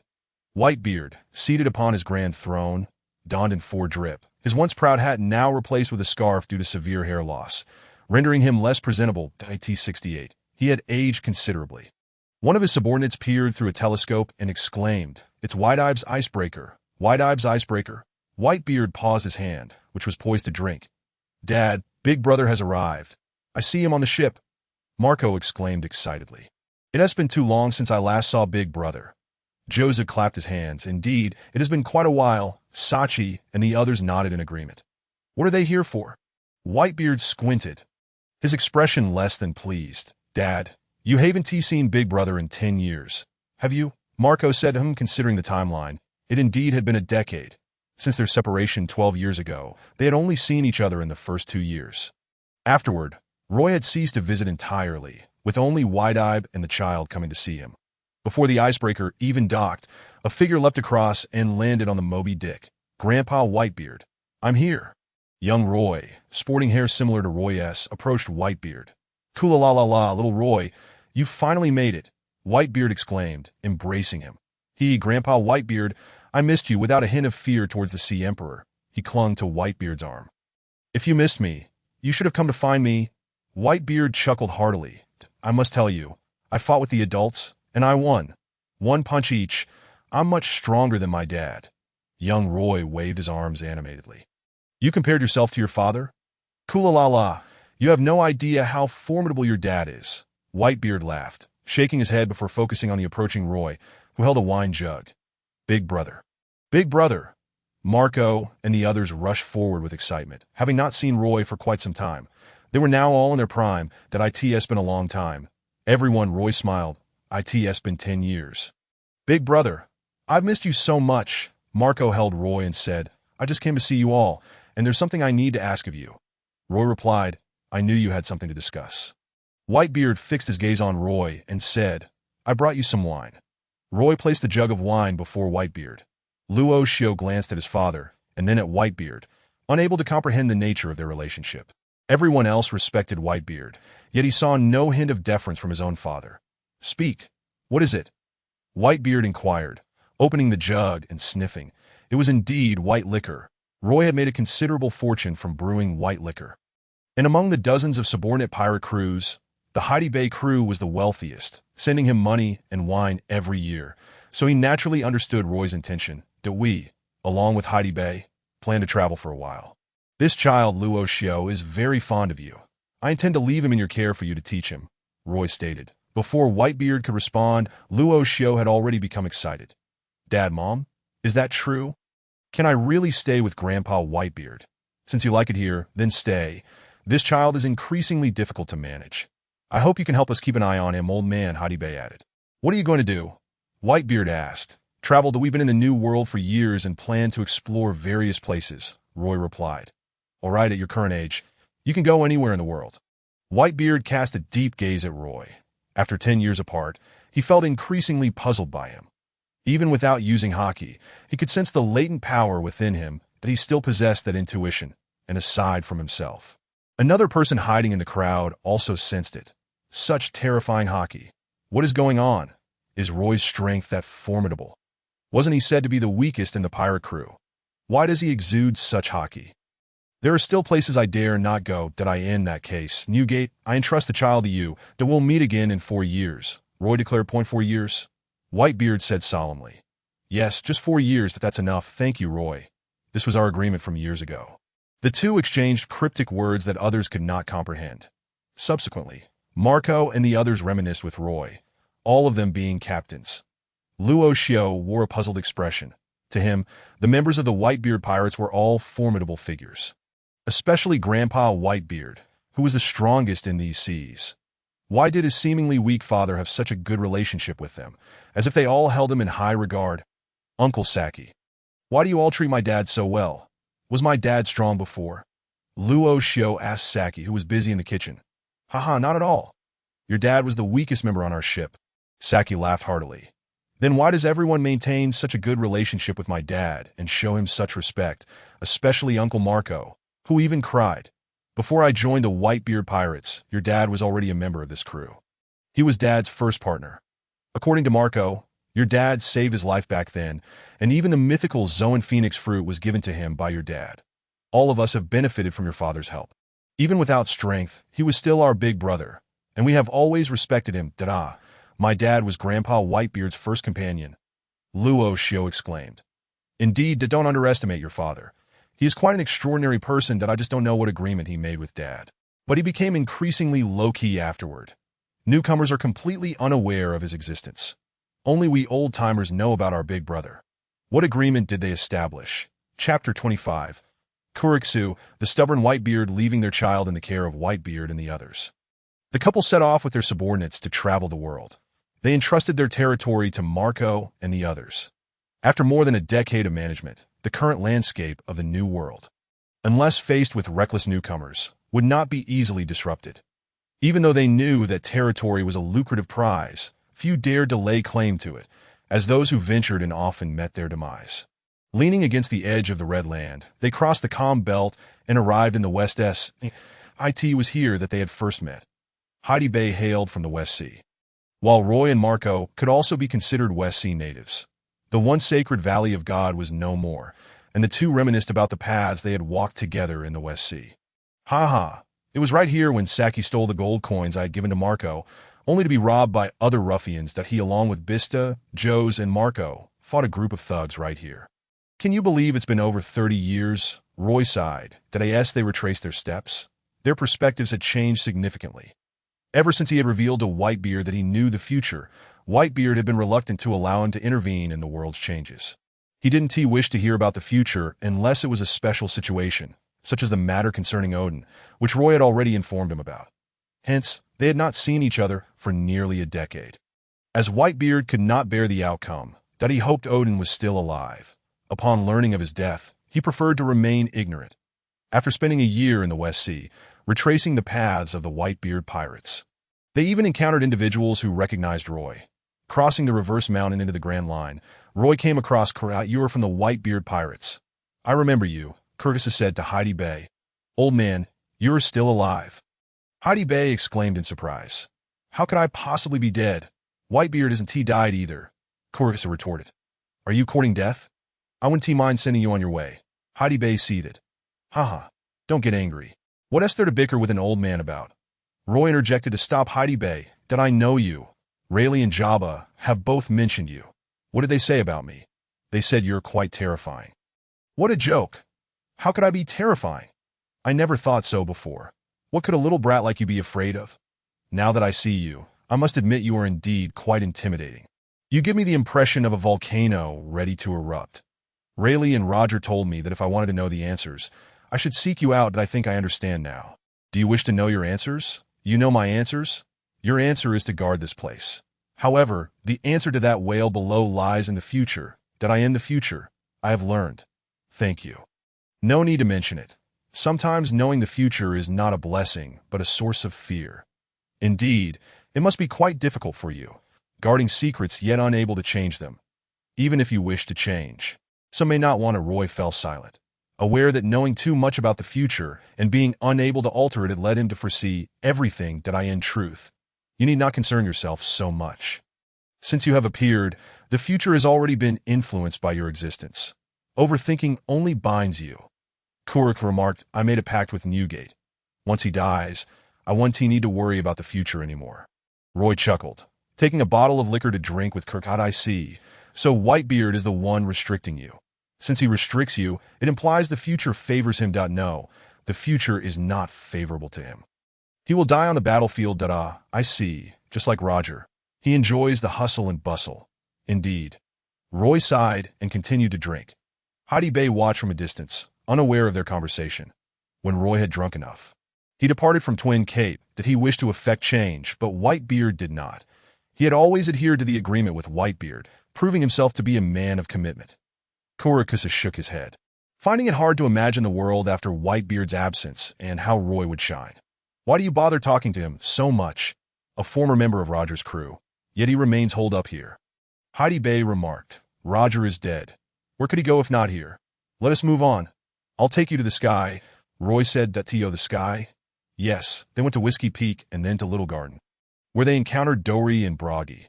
You two are still fighting. Can you please stop?" Roy shouted at them, "That we know you." Dory asked, lowering his head toward Roy, "That I'm from the Whitebeard Pirates. Have you forgotten?" "We met over 20 years ago," Roy replied. "Whitebeard Pirates? That rings a bell. I remember you, the little brat from back then," Dory said. "You mean the little brat from whom the sun god is to be born?" Broggy added, "Looks like you still remember me." "Of course we do. Not many know about the sun god throughout the world. We Elbaf have always worshipped the sun god, eagerly awaiting his birth," Dory said. "How long until the sun god arrives here?" Broggy asked curiously. "Probably about 3 more years," Roy replied. 3 years. "We can still fight for 3 more years," Dory said. Indeed. Broggy expressed his excitement and agreement, and the two started fighting again. Records need to be stored for a year, and they had prepared pointers in advance, making their way to the Magnetic Drum Kingdom. Roy had visited this place before and had met many doctors here. He himself was a doctor, having taught Marco his medical skills. Upon his return, he found that the place had changed. There were fewer doctors.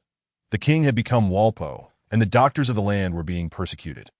"Are you looking for Dr. Gulliva?" Upon hearing their background, the islanders broke into a cold sweat. In this country, Dr. Gulliva had become a taboo. Aside from Dr. 20, Gulliva was the last remaining physician. For every treatment, one had to either seek the king or find Gulliva, that we don't even know where she is.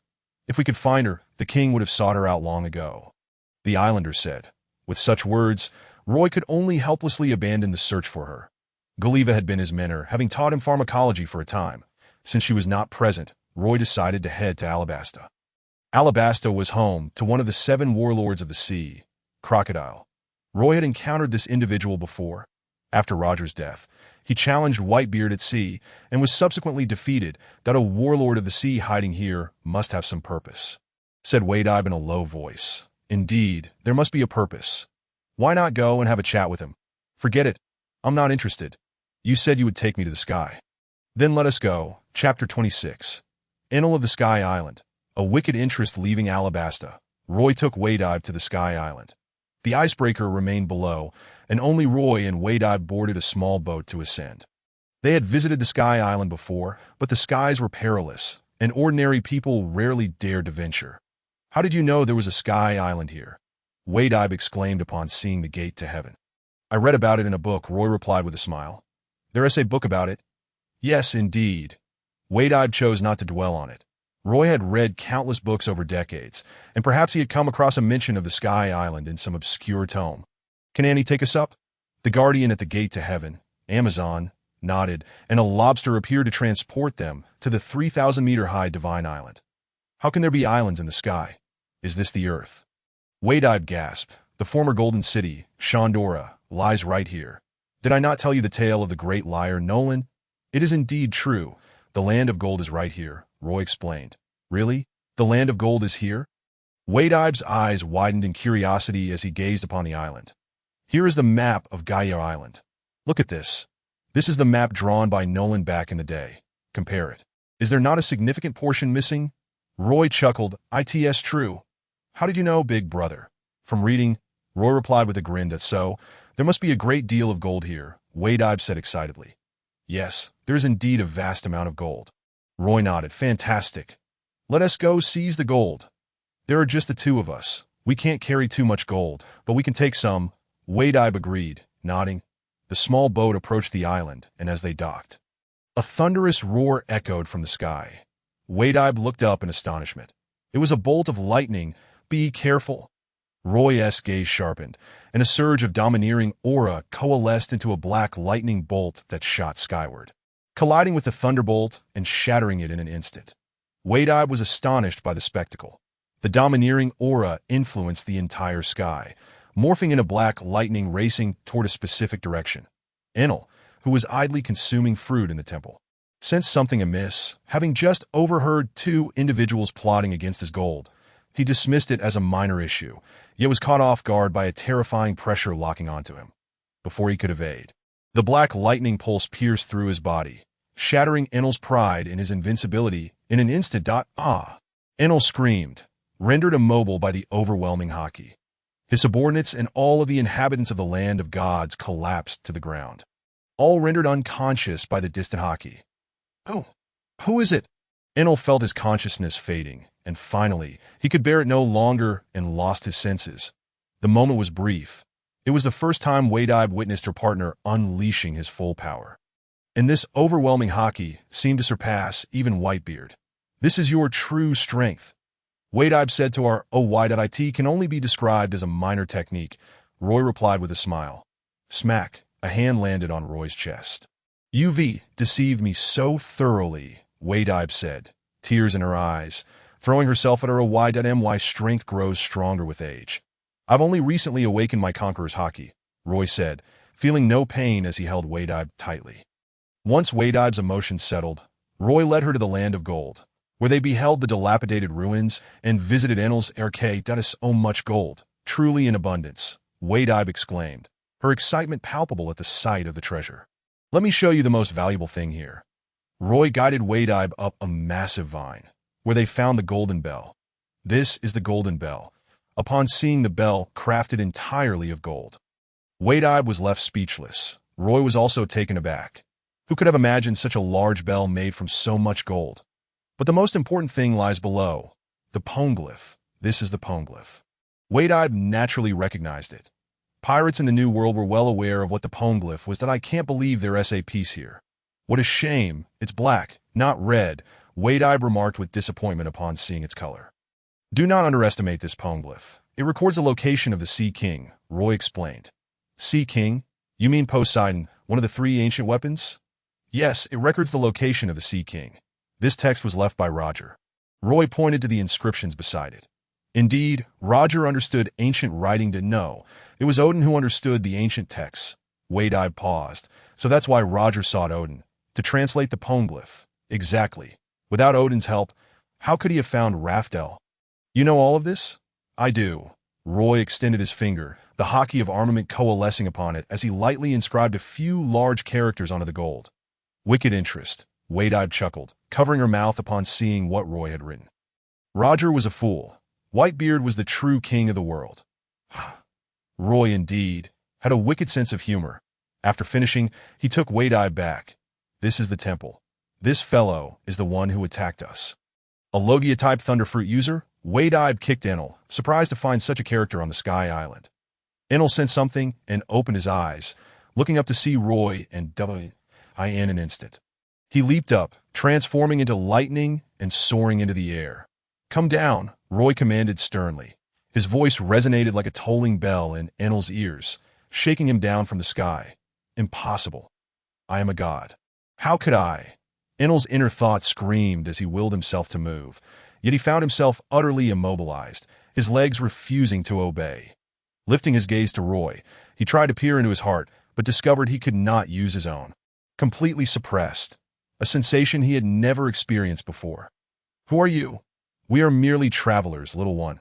You need not be alarmed, Roy replied as he approached Enel, locking eyes with him. You are certainly no ordinary person. What is your purpose? Enel demanded. That I have no purpose, merely came to observe. You provoke me first. Well, I have seen enough. We are leaving now. Is it acceptable if we take some gold with us? And no problem. Take as much as you wish, Enel stammered, sensing the threat of death looming over him, that we do not need much. We cannot carry too much gold. Please prepare a slightly larger ship for us. Along with some shells, and such that in the end, Roy and his wife departed the Sky Island laden with gold, returning to Gaia Island. What happened to you? On Gaia Island, Wade-Eye noticed her subordinates, each bearing wounds. Having been beaten in the earlier skirmish. Who attacked you? Chapter 27. Wade-Eye versus Fire Fist. Ace the captain is a formidable newcomer. One of Wade-Eye's subordinates reported that a newcomer. You were beaten by a newcomer? Wade-Eye found it hard to believe. No matter their shortcomings, they were pirates of the New World, having fought their way through. Some of our officers even hailed from Whitebeard's crew. While they may not have been top tier, they were certainly squad leaders. That to be defeated by a newcomer was simply unbelievable. Our treasure was also stolen, another whispered. Treasures were stolen? Who dared to rob me? Wade-Eye exclaimed in fury. They have already departed. Pursue them! Yes, a flurry of activity ensued as the group sprang into action, only to be met with dissatisfaction upon witnessing the heap of shells Roy had brought back, constrained by Wade-Eye's husband status. They could only suppress their grievances. Gather all that gold, Wade-Eye commanded, gesturing towards several large chests nearby. Upon hearing her words, they opened the chests to reveal them brimming with gold, leaving them utterly astonished. How can there be so much gold? Do not concern yourselves. This is what Roy retrieved. Quickly, stow it away. The gold seemed almost to meld with the chests themselves. After melting the gold, Ainalu poured it directly into the chests. Totaling 10, each filled to the brim with gold. 2 individuals could scarcely move one chest. It took 4 to transport a single chest of gold. For you, that gold pales in comparison to these shells. Wade-Eye remarked, seated beside Roy. Roy was preoccupied with admiring the shells, picking one up and saying, "This is a wind shell. When combined with a heat shell, it can be fashioned into a hairdryer to dry your hair." Roy chuckled. Seeing the smile on Roy's face warmed Wade-Eye's heart, though she turned her head away in a haughty manner. You do possess a conscience. The routes of the Grand Line are fixed, and any pirate crew they confront will inevitably appear at the next island. Soon enough, on the 3rd day, they were caught up with. That flag looks somewhat familiar, Roy mused, recalling something but unable to grasp it fully. Captain, it's them. With Wade-Eye backing him, the lackeys exhibited newfound courage. Onward, let us defeat them. Wade-Eye, having battled on the seas for over 30 years, had faced countless adversaries, including the pirate king himself, leading her subordinates into battle. Their strength already surpassed that of ordinary pirates, and with Wade-Eye's prowess, they swiftly overwhelmed their foes. Wait, our captain is returning. You shall regret this. Your captain? I shall see who dares bully my subordinates in my absence. Whitebeard sneered. After a brief wait, a group returned hurriedly, led by a youth sporting a cowboy hat and a light yellow shirt. Release my subordinate. The youth demanded so. You are the one who dares to bully my crew. What audacity! Captain, this is the one who defeated the warlord of the sea. Hanafusa, a subordinate warned he has vanquished a warlord. He must possess considerable strength. Regardless of the warlord's prowess, they were formidable, and it was surprising that this newcomer pirate had managed to defeat one. Fire Fist, the opponent, undeterred by Whitebeard's gender, leapt forward with flames igniting on his fist that a Logia user. Whitebeard drew her sword, armament hockey enveloping it, and slashed at Ace's fiery fist. With a resounding explosion, the flames extinguished. And Ace realized he was facing a worthy opponent, as Whitebeard had effortlessly shattered his attack. The two clashed fiercely, Whitebeard exhibiting the strength of a captain from the Whitebeard Pirates. Each captain was formidable, and despite varying bounties, they could hold their own against the average warlord of the sea. After half a day of combat, both were panting, eyeing each other warily. Ace was increasingly cautious of Whitebeard's blade, sensing a peril that he had not felt even when facing Hanafusa. What is happening? Why do I feel such danger? Ace murmured, recalling that he had never felt such pressure, even against warlords. Yet here he was, intimidated by a woman. Have the newcomers reached such levels of strength? Besides her Logia abilities, her combat prowess was impressive. Whitebeard flicked her sword, becoming exceedingly serious. You must be hungry. Shall we pause for a meal? At that moment, Roy approached with a bowl of noodles. Brother, I am still in the midst of battle, Whitebeard protested. You need sustenance to continue fighting, Roy replied with a smile. Turning to Ace, isn't that right? Young man? Upon hearing Whitebeard refer to Roy as brother, Ace sensed something amiss. Could it be that this man was the true captain of the pirate crew? He could manage one opponent, but against two, he felt he stood no chance. You make a valid point, Ace conceded as his stomach growled. Let us eat and then resume our battle. Roy picked up his chopsticks and blew on them, while Whitebeard, biting her lip, felt embarrassed to be displaying affection in front of so many. Should he feed her? Brother, I will manage on my own, she insisted, still somewhat reserved in front of others, reaching out to take the bowl. The others, having grown accustomed to the sight of Roy and Whitebeard together, noted that their child was already 13.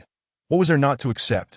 Ace returned to his companions to eat, and after resting, the two resumed their brawl. As dawn broke, Ace appeared to gain the upper hand, and just as victory seemed imminent, Roy stirred awake.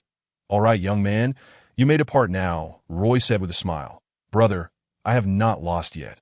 Whitebeard retorted. You have already been defeated. Let them go, Roy insisted. Hey, our captain is about to win. What do you mean? Let us go.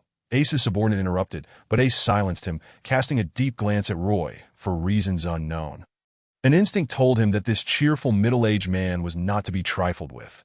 In that fleeting moment, he felt a sense of extreme danger, akin to facing carp.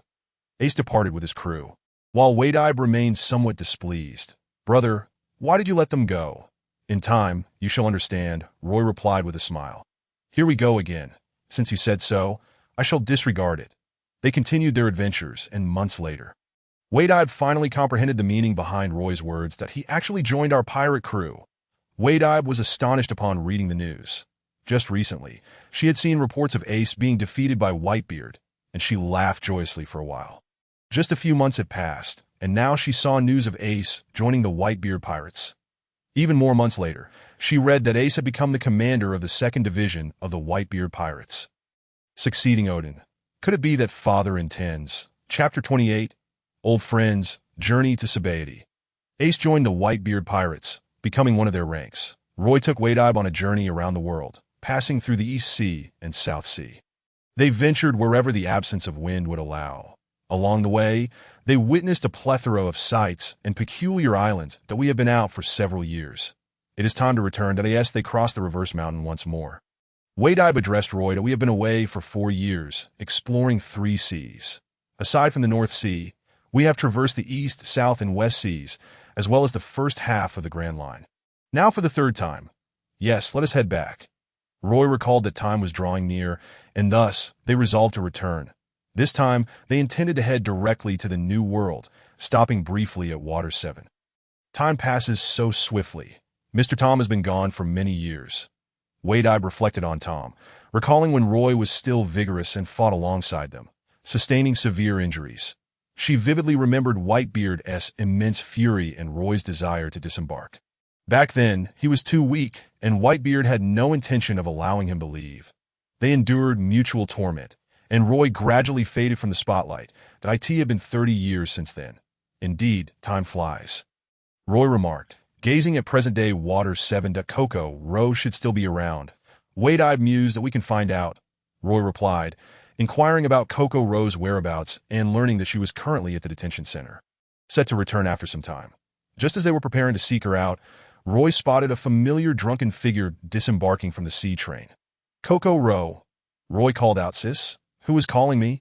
Coco Row looked up, searching. Look, that lady is the one. A girl with pigtails pointed ahead. Let me see. My eyesight ain't what it used to be. Coco Row set down her bottle, squinting into the distance. Slowly focusing. You are Coco Row? It has been far too long. Wade-Eye stepped forward. You do seem familiar, but I think I remember this little one. It's you, the small fry who followed Whitebeard. Coco Row exclaimed joyfully. Ha ha! It's been ages, Coco Row. Roy laughed heartily. It truly is you, little rascal. I hadn't heard anything about you for years and thought something had happened. Coco Row was visibly excited. It had been 30 years since their last encounter. Back then, she had faced misfortune and arrived at Water 7, where she encountered humans and bore a child with one that's serving as Tom's secretary. Her mixed-race son had a daughter with a human girl, who stood beside her with pigtails, named Kaimoni. I'm doing well. Coco Row, do you remember her? This is Wade-Eye. We are now married. Roy, congratulations. I could tell back then that the little girl had feelings for you. You often slipped her money in secret, which made it clear that you were fond of her too, Coco Luo cheerfully remarked. Whitebeard felt a touch of embarrassment. That incident from 30 years ago was long past. And she was well aware of how Roy had always looked after her, providing her with far more than he did for others. Thus, the two of them ended up together after reaching adulthood and only had children after departing from the Whitebeard Pirates. Indeed, I liked her. Roy laughed. That's wonderful. Let me treat you both to a drink. Come join me. At 70 years old, Coco Luo's vibrant spirit belied her age. That evening, they gathered at Coco Luo's home for a delightful meal, relishing the reunion of old friends. Who knew when they would meet again, or if there would even be a next time? Upon arriving at Sabayati, Roy led Whitebeard to the knock-up stream bar. Welcome.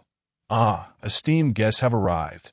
When Xiaoqi spotted Roy, she felt indifferent as she did not recognize him, but upon seeing Whitebeard, her expression shifted to one of surprise.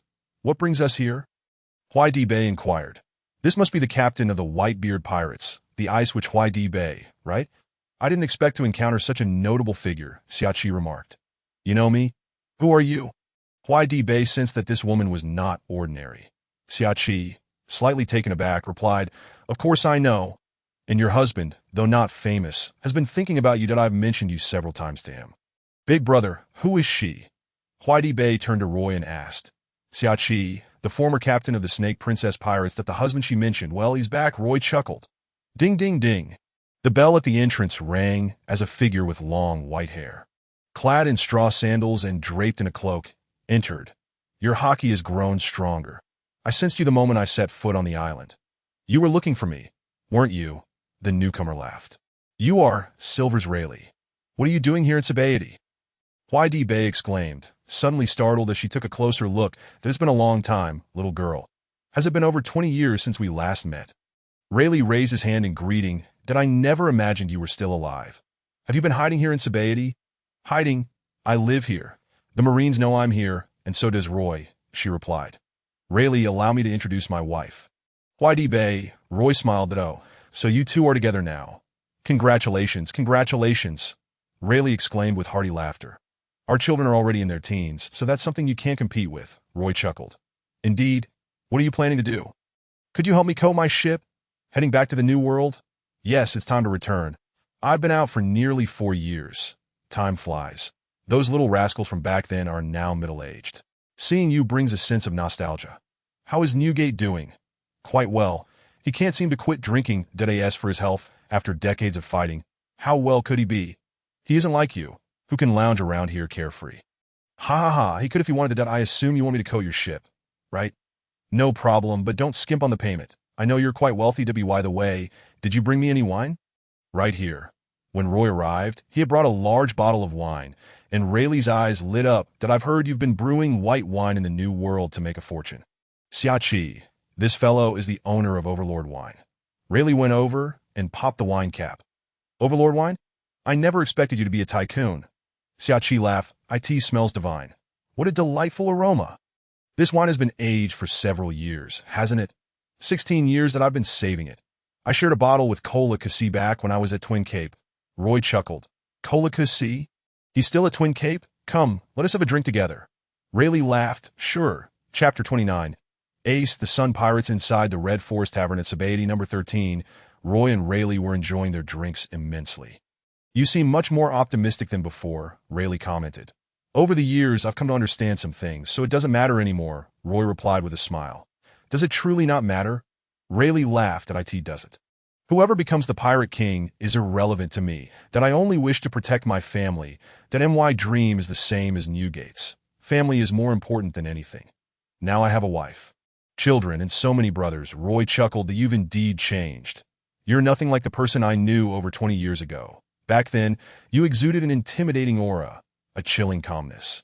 Now, your eyes are filled with hope for the future. What a transformation! It's good that you've come to terms with things. What happens in the future is for the future, that I'm not old enough to be at your level yet, Roy laughed. You said it yourself. I'm not as old as you are, Rayleigh chuckled. I was just trying to scare you. How could I be that old? I merely wanted to give you a fright. But it seems you two actually fell for it back then, Roy recalled with amusement. Roger came looking for you? Rayleigh asked. He was quite frustrated, lamenting that he was born too early. Had he lived another 20 years? He certainly would not have chosen to surrender, Roy laughed. Indeed, his time was limited, which is why he decided to surrender, heralding the era of great pirates. Rayleigh nodded that Roger's actions were also for the sake of this world. The future world will sink into the depths of the sea. The sooner the issues are identified, the sooner they can be resolved. What we are experiencing now is merely labor pains. Those who do not understand will continue to blame Roger. The rising sea levels have been evident since Water 7. The idea of iceberg island ships has long been foreshadowed. How could the entire world be experiencing rising sea levels only at Water 7? The entire world is affected, and no worries. The newcomers have already emerged. I believe you'll see them soon, Roy smiled. Are you implying that the king has been born? Rayleigh squinted, intrigued. He has been to Raftel with Roger and understands what the so-called king is. They arrived at Raftel too early, so now Roger cannot see him. He is eager to know who the king truly is. You will definitely see him. He will arrive here in a few months. And you will surely spot him in the crowd, Roy assured. That I said Ace? Rayleigh suddenly asked. You know already? Roy smiled. How could I not know? Pork asked at Ace. That is Luffy's surname, that I at least know of Luffy's existence. So naturally, I am aware that the child is Roger's, although the ages don't quite match up, Rayleigh remarked. What discrepancy? Luffy is an extraordinary mother. She carried her child for 2 years, Roy stated, upon hearing this. Rayleigh was taken aback, and Xiachi, along with Whitebeard, who had been a mother herself, were left in disbelief. That I in her womb for 2 years. How is that even possible? Whitebeard gasped. Indeed, to protect her child, Luffy tragically passed away during childbirth. Roy explained that that's truly remarkable. To be able to keep a child in her womb for 2 years, Whitebeard could only express admiration. Roger's child. Who is it? Whitebeard inquired. That it's Ace. He fought you 2 years ago, Roy chuckled. What? You mean the current 2nd Division Commander Ace is Roger's child? How could that be? Whitebeard exclaimed in disbelief. Ha! Does it seem absurd? Father himself did not wish to become the Pirate King, yet he chose to protect Roger's child, Roy replied. Whitebeard protecting Roger's child is quite surreal, Xiachi remarked. Does father know of his identity? Whitebeard asked. Yes, Ace resembles Roger quite a bit, so he naturally knows. The Marines must have investigated Ace's identity, which is why father chose to protect him. Roy nodded. That we owe this to Whitebeard. Rayleigh added, no need for thanks. He is now a member of our Whitebeard Pirates. After all, Roy laughed. That I haven't seen that child yet. You will? The two continued to drink, both being heavy drinkers, completely unfazed by the alcohol. Rayleigh took his tools to coat the icebreaker, while Roy took YD Bay to enjoy sobriety. Having visited several times before, returning now brought about a different feeling. Big brother, this ship is, as YD Bay walked along. They suddenly spotted an unusual vessel by the shore. Did I see here in sobriety too? Roy was also taken aback and approached the ship. Hey, who are you? A group of people blocked their path, preventing them from getting closer. Specifically, a group of fishmen that is Jinbei around? Roy inquired. Upon hearing Jinbei's name, the fishmen relaxed their guard slightly. That I am YD Bay. Please inform Captain Jinbei that I have arrived. YD Bay announced joyfully. YD Bay? Wait, are you the ice which YD Bay? One of the fishmen exclaimed. That's me. YD Bay nodded. Lady YD Bay, please come in. Our captain has gone to Marine headquarters. But Vice Captain Aladdin is here. The fishmen respectfully invited the two individuals aboard. Roy beheld Aladdin, who was ensconced within a bubble ring, floating gracefully in midair. Aladdin belonged to the merfolk, a race that could transform their tails into legs upon reaching the age of 30. It was evident that Aladdin had no desire to walk on land like a human. Instead, he relished the ability to soar through the skies encased in his bubble. Lord Jinbei, is that truly you? Aladdin exclaimed joyfully upon spotting Jinbei. I never imagined I would encounter you here. What brings Sanji to the Navy headquarters? Jinbei inquired curiously. It's a bit embarrassing to admit, but a faction of our pirate crew departed previously, heading to the East Blue. Recently, I heard they were defeated there and captured by the Navy. Sanji has gone to communicate with them and ascertain the situation, Aladdin explained. The East Blue, the fishmen, it must be Arlong and his crew.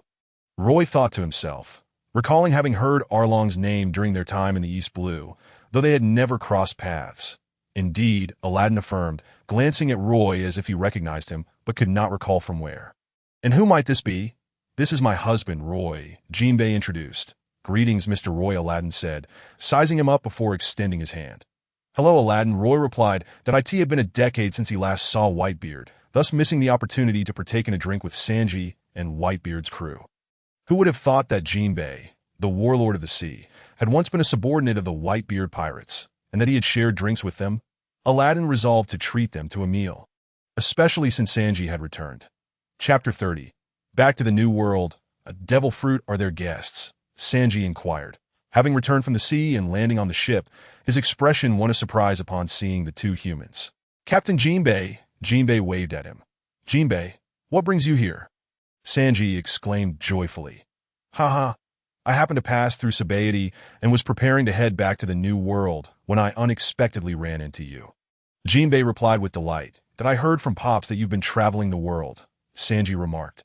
Indeed, it's been nearly 4 years. I'm ready to return. Jinbei nodded. 4 years is quite a long time. Brother, Sanji said, turning to Roy. It's been a while, Sanji, Roy acknowledged, recalling that their last meeting had been a decade prior.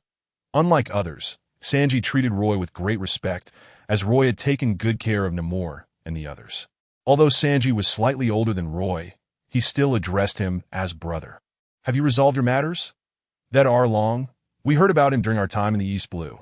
He has caused a lot of trouble, Jinbei remarked. Indeed, he has committed numerous misdeeds, and this time the Navy has no intention of letting him go. They plan to detain him, Sanji stated. Thanks to his protection, Arlong was able to act recklessly in the East Blue. It seems he has finally met his match, having colluded with the Navy. They will not allow him to escape this time. Regardless, he is no longer a member of the Sun Pirates. We must each accept our fates. You have already shown him enough mercy, Jinbei said. Haha, it's all in the past now. Are you planning to return to the New World? Would you like me to escort you back? Sanji offered. Our ship is currently being coated. It should be ready in around 3 to 4 days, Roy replied. Then we shall wait for you to return together. It is safer with our escort given the complexities of the seabed, Sanji suggested. Thank you, Captain Jinbei, Jinbei replied. No need for thanks. We are all family, Sanji said cheerfully. The coating process was not swift. Roy instructed Rayleigh to call in additional hands to expedite the coating, with the Sun Pirates also coming to assist. When Sanji laid eyes on Rayleigh, he was taken aback. This person seems somewhat familiar, Sanji whispered to Roy. He is Silver's Rayleigh. Jinbei chuckled. What? Sanji finally recognized the legendary figure. recalling seeing Rayleigh over 20 years ago on Fishman Island when he had already joined the Fishman Royal Palace Guard and had encountered Roger's crew alongside Prince Neptune. It truly is Silver's Rayleigh. He is here in Sabaody, Sanji murmured. Roy mentioned that it is often darkest under the lamp. Jinbei added that in truth, it is not entirely unobserved. Both the world government and Navy headquarters are aware of his presence in Sabaody, but dare not take action against him. Roy explained. Why is that? Sanji asked, perplexed, and Jinbei was equally uncertain. Quite simply, Rayleigh and Roger have both reached the final destination and acquired the great treasure. Roger disbanded his crew, scattering all members, unless the world government and Navy can capture them all in one fell swoop. As long as one remains alive, the world shall remain in turmoil. His presence here serves to deter the world government and Navy from rash actions. Should they provoke him, remnants of Roger's crew, hiding elsewhere, might emerge, revealing all their secrets, which would only plunge the world in a greater chaos. Roy clarified that I see. Jinbei remarked that I suspect there is even more to it. Sanji chuckled. Additionally, Rayleigh is extraordinarily powerful. He is renowned as Roger's equal. Would his strength be any less? Even if the Navy wished to capture him, they would require at least 2 admirals or the personal involvement of Garp and Sengoku, Roy stated. The following day, the coating was completed. Sanji observed Rayleigh departing in the distance, carrying a large jug of wine, a gift from Roy, as well as payment for the coating. The Sun Pirates led the way, delivering them to Fishman Island, where Neptune graciously hosted them. Upon entering Fishman Island, the first sight that greeted them was a colossal white flag of the Whitebeard Pirates. This banner, visible to all who arrived at Fishman Island, had deterred threats to the island for 2 decades. Gazing up at the Whitebeard Pirates flag, Roy felt a swell of emotions. After spending a day on Fishman Island, they set off once more, returning to the New World. Perhaps due to their prolonged absence, they were swiftly reminded of the harsh weather conditions. Indeed, the weather in the New World remains as treacherous as ever, Roy remarked with a smile. Fortunately, our ship is sturdy. I wish to see Luffy. It has been 4 years, and I imagine he has grown considerably. Jinbei mused. 4 years without seeing his child certainly stirred feelings of longing as they departed from the Red Line. In a certain sea area of the New World, the Whitebeard Pirates clashed with another pirate crew. The 2nd Division, serving as the external assault team for the Whitebeard Pirates, was responsible for combating any enemies encroaching upon their territory. When they encountered a particularly formidable foe today, the 4th Division rushed to their aid upon receiving word. Ace, we're teaming up again. Sachi laughed. Sachi, just don't hold us back. Ace chuckled in reply. Rest assured, I will not, he assured. United, they swiftly dispatched the pirate crew. Sachi began tallying their spoils and was thrilled to discover a devil fruit hidden within the enemy's ship as hold. Ace, take a look at this. Sachi exclaimed excitedly, got a devil fruit. This is a rare find. What kind of fruit is it? Ace inquired with curiosity. Meanwhile, those nearby observed the scene, their eyes sharpening with greed, as a pair of previously concealed eyes finally revealed their avarice. I'm not sure what kind of fruit it is. We'll need to check the encyclopedia for comparison. Sachi replied, then aren't you going to eat it? Ace asked, puzzled that I don't even know what it is yet. What if it's a worthless fruit? It's best to hold on to it until we ascertain its nature before making a decision, Sachi explained. All right, let us head back to by the way, I just received word from Pops. He wants us all to return, saying there's great news today, Ace announced. Great news? What kind of news? Sachi asked with intrigue, I'm not sure. Pops was rather cryptic about it. Ace shrugged. There must be something significant happening. Let us hurry back, Sachi urged. Hey Teach, what is wrong? Ace called out. Nothing at all, Captain Ace. Teach quickly regained his composure. Let us go. Pops is in a good mood today and is treating us that we should hurry back for a feast. Ace proclaimed. All right, Chapter 31. Gathering of the Whitebeard Pirates at this moment. The Whitebeard Pirates were indeed bustling with excitement, as all had received orders for the return of the 16 division captains. Ka-ha-ha, it's been a while. I thought you two would return with a grandchild, Whitebeard exclaimed, gazing at Roy before him. Your health has deteriorated significantly. I've told you to take better care of yourself. Marco, Roy called out to Marco, who was currently receiving in-4 treatment. Brother. A fist landed on Whitebeard's iconic head, leaving the newcomers utterly astonished. The captain of the 1st Division, Marco, has been struck. Who is this person? A newcomer whispered that I'm not sure. I only know he is Roy's father. Oh, Roy's father. It seems the captains hold him in great esteem. Who exactly is he? I've never heard of him before. Father is exceedingly joyful. It has been quite some time since I have seen him so elated, and yet he continues to admonish me. The newcomers observe from a distance, while the captains erupt into hearty laughter. Marco, I have long foretold that upon his return, my brother would certainly give you a thrashing, jested Josu. Brother, I acknowledge my mistakes, replied Marco, sporting a large bump on his head, yet smiling broadly. Newgate, you cannot continue consuming alcohol in such excess. Henceforth, limit his access to the finest brew, Roy advised. Roy, you mustn't say that. Without alcohol, what meaning does life hold? Whitebeard retorted. Drinking is permissible, but moderation is key, that I have already counseled you on this. Now is the time for you to adjust. Roy insisted. Truly, I prepared a welcoming ceremony for your return, and this is how you treat me. Whitebeard exclaimed. You are over 70 now. Do you still believe yourself to be 36? Roy remarked. 36 indeed. It has been 36 years. That little rascal from back then is now 45, Whitebeard mused. Upon your return, I have matters to discuss, he added. What matters? We shall speak once everyone has arrived. Father, where is Rosh? Whitebeard inquired that he is with Ace. Is he in the 2nd division? Aren't the newbies and trainees all in the 5th division? Your son is like a wild monkey, causing chaos wherever he goes. After Ace joined, he even had a skirmish with him. Originally aiming to compete for the position of 2nd division captain, but eventually he joined the 2nd division. Lackey chuckled. He aspired to be the 2nd division captain? Roy laughed. Indeed, brother, my nephew harbors grand ambitions. Can you guess what he said? Vlamank inquired. What did he say? Roy asked, intrigued. He claimed he would carry father to Laugh-Tale and make him the pirate king. The others erupted in laughter, while Whitebeard's expression darkened. What nonsense to utter such words when he returns. I shall give him a proper lesson, Whitebeard scolded. Roy chuckled. His son was an unknown variable, a person he had not seen in years, and he had not imparted much guidance, having been educated primarily by Whitebeard. After 4 years with this bunch of rascals, who knows what he has become? Kuhahaha. Roy, cherish each day you live, and do not overthink it. Where have you been for the past 4 years? Whitebeard queried. I traveled to the West Sea, South Sea, EC, traversing 3 of the primary routes, and revisited places we once sailed. By the way, Josu, I even visited your hometown. Roy replied that it has been so long that I have nearly forgotten it. Josu laughed. Have Sachi and Ace not returned yet? Whitebeard asked. They have been notified and should be returning shortly.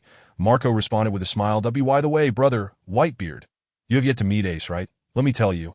He is quite an amusing fellow. He tends to fall asleep while eating, and you will witness it at the feast shortly. I have met him before, even before you. Whitebeard shot back at Marco with a sidelong glance. The others looked on in confusion. Disbelief etched across their faces that I encountered him 3 years ago during the first half of my journey. We had a skirmish, Whitebeard stated. Really? What was the outcome? I emerged victorious. Whitebeard declared, lifting his chin. How is that possible? You defeated Ace? You must be jesting. I truly won. If you do not believe me, ask Roy. Whitebeard challenged. Haha, you won. You won. Faced with his wife's gaze, Roy opted for deception. The others remained unconvinced. They were well aware of Ace's prowess and understood Whitebeard's capabilities. There was no way he could defeat Ace. Increasingly more crew members returned. The Whitebeard Pirates had 16 divisions, with 5 ships named Moby Dick. Apart from the flagship, the remaining 4 vessels were utilized by various divisions. The 5 ships congregated, majestically anchored upon the sea. Ace and Sachi returned, along with Rosh, now 16 years old, a sword strapped to his waist. Mom, Dad, Rosh exclaimed upon spotting Roy and Whitebeard, excitement radiating from him. That you've grown, Whitebeard exclaimed, embracing Rosh with palpable joy. Brother, Sachi cried out, thrilled to see Roy again. Ace stood to the side, observing. Are they Rosh's parents? We were just speaking of you. Did you engage in a bout with Whitebeard? Indeed, we fought for a day and a night. Ace nodded. Who emerged victorious? Marco inquired. Curiosity piqued that I was close to winning, but I did not dare to continue. Ace admitted. Why did you not dare to continue? I feared that if I pressed on, I would be killed, he confessed. Whitebeard's strength is not that formidable. What is there to fear? I do not fear her. I fear that fellow. Who is he that you all call him brother? Ace pointed at Roy. You fear my brother? Ha, I never would have guessed. Ace, come here. Allow me to introduce you, Marco said, ushering Ace towards Roy. Roy regarded Ace with a warm smile. Once again, we meet. Fire Fist Ace. Ace, let me introduce you. This is our elder brother, the one and only brother of the Whitebeard Pirates. Roy, he is our esteemed first mate. One of the founders of this crew, alongside father, Marco elaborated. Ace, the first mate of the Whitebeard Pirates, was taken aback by Roy's stature. It was no wonder so many respected him. Koha! Everyone is here! Whitebeard exclaimed joyfully. Father, Ace turned to Whitebeard. The reason I summoned you all back is to announce a significant matter. With Roy's return, this matter is of utmost importance, pertaining to the future of the Whitebeard Pirates. And it is a command from me as captain. Whitebeard stood, his demeanor turning serious. The atmosphere shifted, and the room fell silent. Such a grave expression from Whitebeard was a rare sight, that I have decided. Chapter 32. The Vice Captain, the Daydreaming Teach Kaha. I am 72 years old. How much longer can I continue on this path? It is time to consider my legacy, Whitebeard stated with a smile, his words. However, cast a heavy pall over all present. Indeed, Whitebeard was aging. Unbeknownst to them, they too had aged into their 40s, and Whitebeard had been in his 40s when he adopted them. Time flies. Roy couldn't help but reflect. Indeed, time spares no one. That how many more years can I sail these seas? Of those who once sailed alongside me, how many remain? Whitebeard mused softly.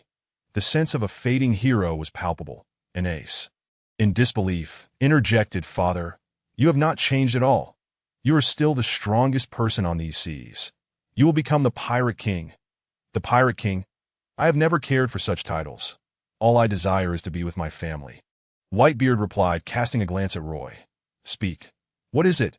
Your demeanor suggests you are nearing your end. Roy smiled. Nonsense. What are you saying? A newcomer exclaimed angrily. Silence. My brother is speaking with father. Who are you to interrupt? Joseph snapped at his subordinate. Though you are all my family, your time in this family has been brief. Roy is my first companion and the elder brother of this ship. He will lead you as we continue on these seas. I hereby appoint Roy as the vice captain of the Whitebeard Pirates. Should I no longer be present, the fate of the Whitebeard Pirates will rest in his hands. Whether to dissolve or to carry on will be entirely up to him. Upon hearing Whitebeard's declaration, silence enveloped the room. None had anticipated such a decision, entrusting the future of the Whitebeard Pirates to Roy. I have no interest in that. Before anyone could regain their composure, Roy waved his hand dismissively. Roy, this is my request, and as captain, it is an order. Whitebeard insisted that I have already agreed to your request. I have made a 36-year commitment to you, .as for your command as captain. My captain is Whitebeard, not you. Therefore, I shall not heed your words, Roy replied with a grin. Kuaha, this is not something you can refuse. You will forever be the first mate of the Whitebeard Pirates. My most important companion, Edward Newgate. Look at those behind you. Marco, whom you saved, Jozu, Sachi, Vista, Lackey. Who among them did you not raise? They all call you brother. Do you intend to stand by and watch as your brothers are bullied in the future? Whitebeard declared, Father. Marco and the others turned to Whitebeard. The others were equally astonished. No wonder the captains held Roy in such high regard. He had raised these veterans. Thus it is decided. Should I no longer be here, you shall be in charge of the crew. Those who wish to leave may do so, and those who wish to stay may remain. As their elder brother, I believe you are not a heartless person. If the day comes when I am gone, you will lead them onward. You are brothers forever, the best of partners, Whitebeard proclaimed. Are you attempting to coerce me? I reiterate, focus on living well. You still have a decade or so left. Roy laughed heartily. What is the point of living so long? Where's my drink? Whitebeard searched around him, but the jug was nowhere to be found. Old man, my brother is right. For your health, you should drink less. Marco chuckled while holding the jug of alcohol. You rascal, Marco, Whitebeard exclaimed in anger. Father, please heed my brother's words. At the very least, allow us to take care of you in your old age. You raised us. And now it is our turn to support you, Bista said, his eyes glistening with tears. That I'm not dead yet. Why are you crying? Whitebeard felt a surge of emotion, though his fury over the missing alcohol still simmered. Roy was confident in his health. After all, he was surrounded by beautiful blonde nurses. This old lecher certainly has no shortage of lovely companions. Just enjoy yourself and refrain from overthinking. Didn't we prepare a welcome feast for today? It hasn't even begun yet, Roy remarked at ha ha ha. It's all ready, my little ones. Let's commence the banquet. Marco, bring me my drink. I want to indulge. Whitebeard bellowed. Give him juice. Do not let him drink alcohol, Roy interjected. You bastard, Roy. Izang, I desire some Odin, Roy suddenly said to Izang. The usually silent Izang turned to Roy and nodded. Whitebeard shot a glare at Roy. Ever since Odin's departure, they hadn't had Odin, fearing it might remind Izang of Odin. Odin is a delicacy from Wano. I've been there, Ace chuckled. The news of Wano becoming the territory of the Beast Pirates and Odin's death was well known. It had been ages since they mentioned his name. Everyone felt a bit disoriented, unaware that over 20 years had passed. Izang prepared the Odin, and Roy leaned against the kitchen door, watching him. Have you ever thought about going back to visit? Roy asked. As a retainer of the Kazuki family, I must follow the Lord's orders and continue to do so, Izang replied. All right, in 2 years, I will let you return, Roy said. You will allow me to go back? Izang squinted, that if the Whitebeard Pirates are still around as family, we will assist you, Roy stated. Though I know not what abilities you possess, I still wish to thank you. Izang replied that IT smells delightful. Your skills rival Odin's. Roy laughed. Odin is quite simple to prepare, Izang remarked, glancing at the large pot of soup. Let's bring the pot out. We can eat and drink on the ship while enjoying performances. There will be beautiful nurses dancing as well. You enjoy life to the fullest, don't you, Newgate? You've kept a harem for so many years, Roy laughed, wrapping an arm around Whitebeard while raising his cup. That ha ha ha. Who told you to keep such a close watch on you? My dear Whitebeard roared with laughter. Father, are you trying to lead Roy astray? Bi complained upon hearing this. Brother, do you now regret getting married? If you hadn't agreed to Bi's proposal, you might have more than just Rashu as your son. Sachi chuckled. Nearby, Rasha looked at his mother, surprised to learn that it was she who proposed to his father. How on earth did my mother fall for my father? Could it be just because of his looks? Rasha scoffed that ha ha ha, little Rashu, you don't know the half of it. This is called a childhood romance. Your father and mother met when they were just 10 years old, and their feelings run deeper than you might think. Teach interjected. What are you daydreaming about, Teach? Why aren't you drinking? Ace queried, addressing Teach behind him. Drinking? I was just a bit distracted. Teach smiled as he lifted his cup. Chapter 33. Stealing, the protection of the world S. Well, it was a rare occasion for so many to gather. A merry group feasting and reveling together. Cheers. Ace and Whitebeard toasted with laughter that I never imagined you would join our pirate crew. Henceforth, we are family. My son, Rashu, will be following you as well, causing you trouble. Whitebeard noted. Not at all. Rashu is an invaluable companion. He is quite strong. Ace replied that that's so. Whitebeard turned to Rashu. Rashu wore a proud expression, entirely unlike his father. You are nothing like your father. He is refined and gentle. Yet you turned out to be a brigand, Whitebeard mused, feeling her son resembled her more. I am a pirate, not a brigand. Besides, I don't wish to be like my father. He is too weak, Rasha declared. Who told you your father is weak? You simply do not understand him. My father is indeed weak. Everyone knows that, fool. You are so disrespectful. Whitebeard punched Rashu, sending him flying. Ace chuckled awkwardly. It was indeed a parental trait, reminiscent of Garp. Rashu is still young and knows little. I hope you can educate him well, Whitebeard said. Yes, I will certainly do so. Ace nodded quickly. As the revelry continued, everyone drank copiously, singing and dancing, while a band on the ship performed the pirate's song, Binksake. Yo-ho-ho-ho, yo-ho-ho-ho. Bring Binksake to your side, like the sea breeze, carefree and unrestrained.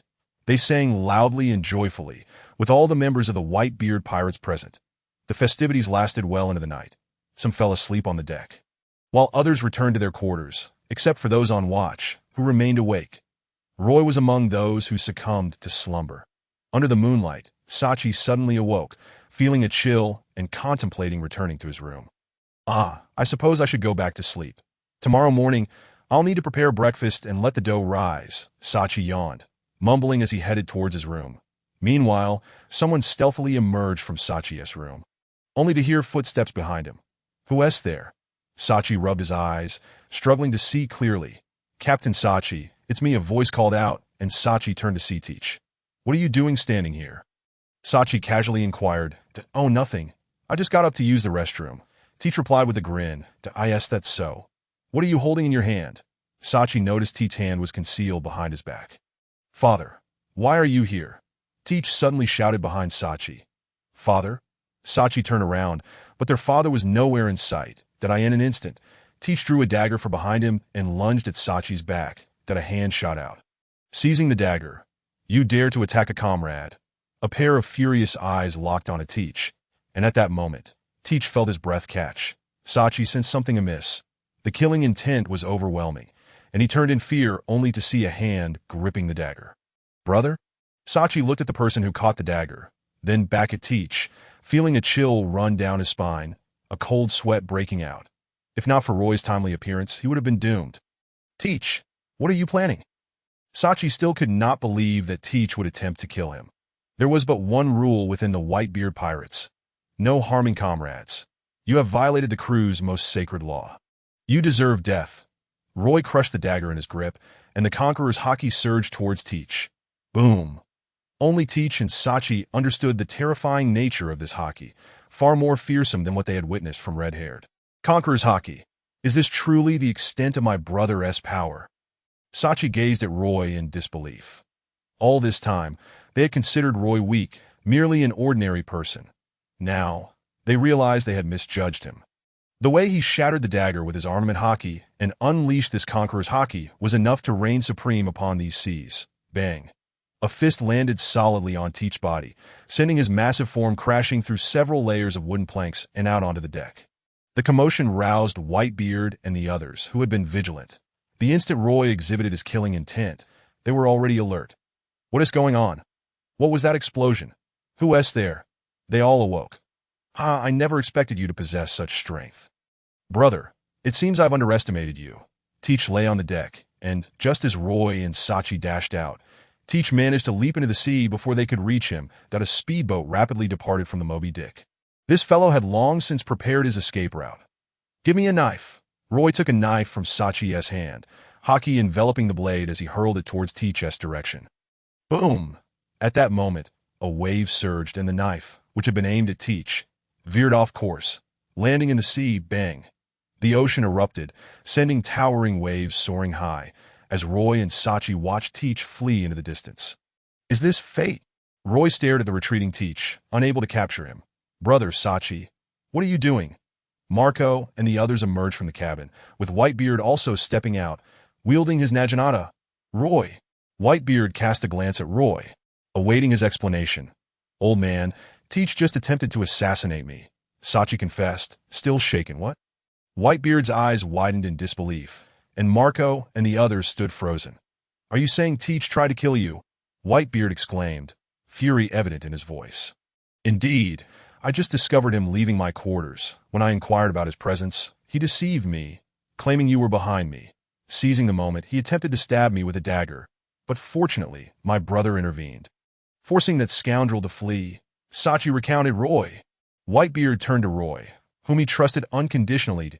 Do you recall what I once told you? Roy inquired. 20 years have passed, and now you remember. Whitebeard. When Teach boarded, Roy sought to eliminate him, but was thwarted.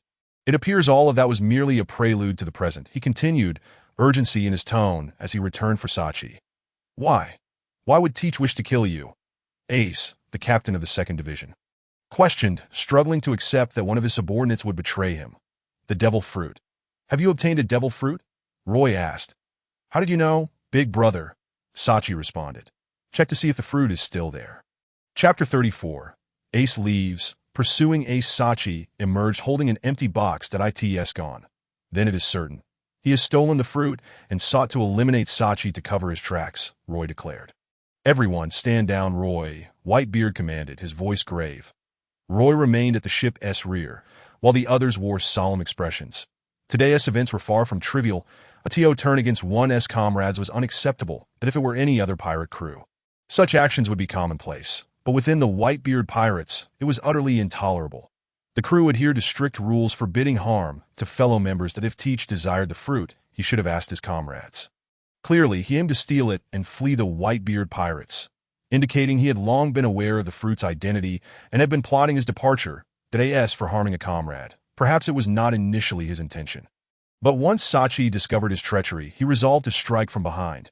This matter could not be swept under the rug, especially given that Ace had been with the crew for over 2 years and held the position of 2nd Division captain. He could not bear the thought of his subordinate betraying the crew, particularly against a close friend. Unforgivable. Ace clenched his fists. Ace! The other captains looked at him with concern. They too could not fathom such a betrayal. Given the bonds among comrades, Whitebeard confronted Ace. You once cautioned me. Now I seek an answer from you. What would transpire should you choose not to intervene? Whitebeard asked calmly. You would die. Roy looked up at him.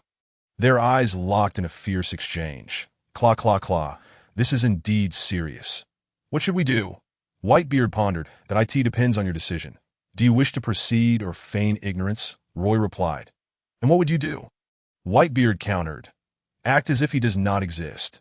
Do not regard that scoundrel. Since Sachi still lives, we can treat it as if Teach never existed, that if we encounter him again, we will eliminate him. Roy suggested he could have killed Teach outright, but in deference to Whitebeard, he intended to capture him, only to find that Teach had already prepared his escape. After successfully stealing the fruit, he chose to flee without a word, even the sea aiding him, preventing the final blow from landing on Teach. Very well. Let it be handled as such that I have a foreboding feeling. Whitebeard nodded. Old man, big brother, this is bad. What is it? Fossa rushed over. Shouting, Whitebeard turned to him. Ace just left secretly. He is pursuing Teach. Fossa exclaimed, What? Whitebeard's eyes widened. Marco, Thatch, you two search the sea and sky for him. Roy ordered, dashing out. Understood. Without hesitation, one soared into the sky while the other plunged into the depths of the sea, rapidly searching for their target. The events unfolded too swiftly, exceeding Roy's expectations and leaving him astounded. Damn it, that bastard. Roy seethed. Big brother. The others exchanged worried glances, each bewildered by the sudden turn of events. Prepare the ship. I must head to the front, Roy declared. Roy, Whitebeard gazed at him. Teach will likely escape to the West Sea or North Sea, and Ace is probably in pursuit. They will ultimately converge at the Grand Line. I will search for them and bring Ace back. Roy stated, Is it imperative to retrieve him? Whitebeard inquired, Do you believe Ace can defeat Teach? Roy retorted. Without a doubt, Ace is incredibly powerful, Jozu affirmed. The other captains nodded in agreement. Confident in Ace's abilities that he held the position of 2nd Division captain due to his formidable strength. In terms of combat prowess, even Marco could not rival him, do not underestimate Ace, who has battled in the New World for 3 years. If you think he is without merit, you are mistaken. As for Teach's strength in Ace's eyes, even without the powers of the Devil Fruit, Teach remained a formidable opponent. Both the anime and manga depict him as a coward. But they disregard the double damage inflicted by the Yami Yami. No me, can an ordinary person endure such intense pain? Have you considered that Teach, driven by greed for the fruit, would betray the crew and turn against his comrades? What kind of fruit could inspire such treachery? Roy inhaled deeply. Big brother, are you implying that Ace is not Teach's match? Lakio questioned, incredulous that my fear lies in his complacency, that I must find him. Do not act rashly. Roy asserted. How will you proceed? I will accompany you. White offered, no need. It is more convenient for me to go alone, that I will bring him back, as no one will recognize me or know I am from the Whitebeard Pirates. It is best if I search alone. Roy insisted that IT may be too dangerous for you to go alone. White cautioned. Trust in my abilities. I have navigated this world for over 30 years. Roy chuckled. Roy, I entrust this to you. Bring Ace back. Whitebeard nodded. Understood, Roy replied. Brave man, this shell was acquired from Skypea. Install it on the ship, Roy instructed, handing over the wind shell obtained from Enel. Shells like this are rare in the first half and the 4 seas, yet commonplace in the New World, with many black markets offering such wondrous items. However, their scarcity necessitates sourcing them from the Sky Islands, and Roy had procured an extinct shell. Brave man took the shell for modification, ensuring the ship was suitably equipped that if Mihawk could traverse the world in a coffin ship, then surely he could accomplish the same. However, come dawn, upon seeing the ship modified by Brave Man, Roy was left speechless.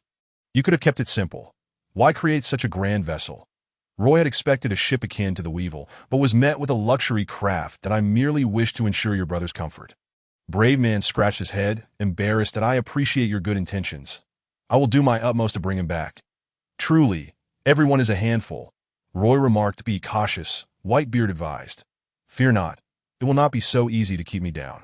Await my news, Roy assured. Roy boarded the ship, activated the 2 shells, and swiftly departed from the Moby Dick.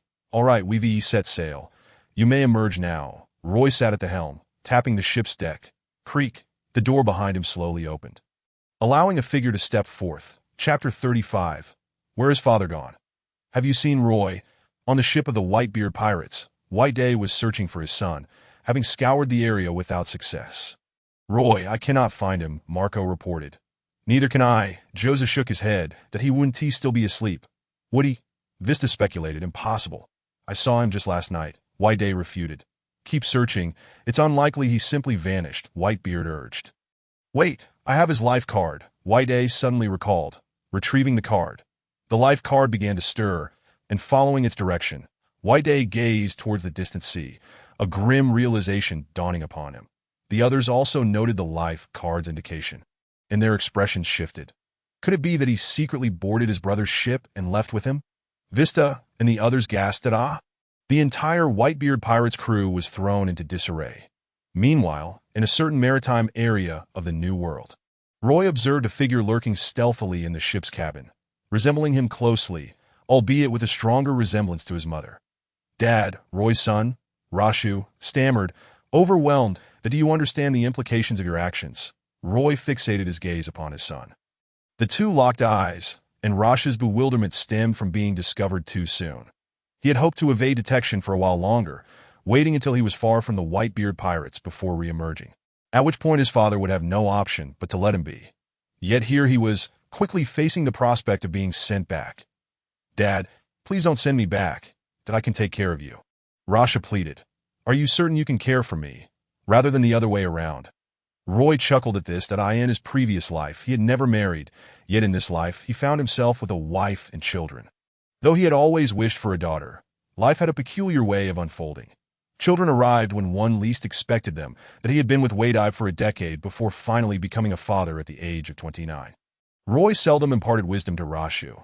It was primarily Wadeye who guided him. That he had not anticipated the opportunity for independent bonding with his son. Dad, I've been a pirate for 4 years. I am well acquainted with the sea, Rasha declared. Initially, I intended to send you back. However, since you wish to accompany me, let us explore the world beyond the New World, Roy replied. Thank you, Dad, Rashu exclaimed joyfully.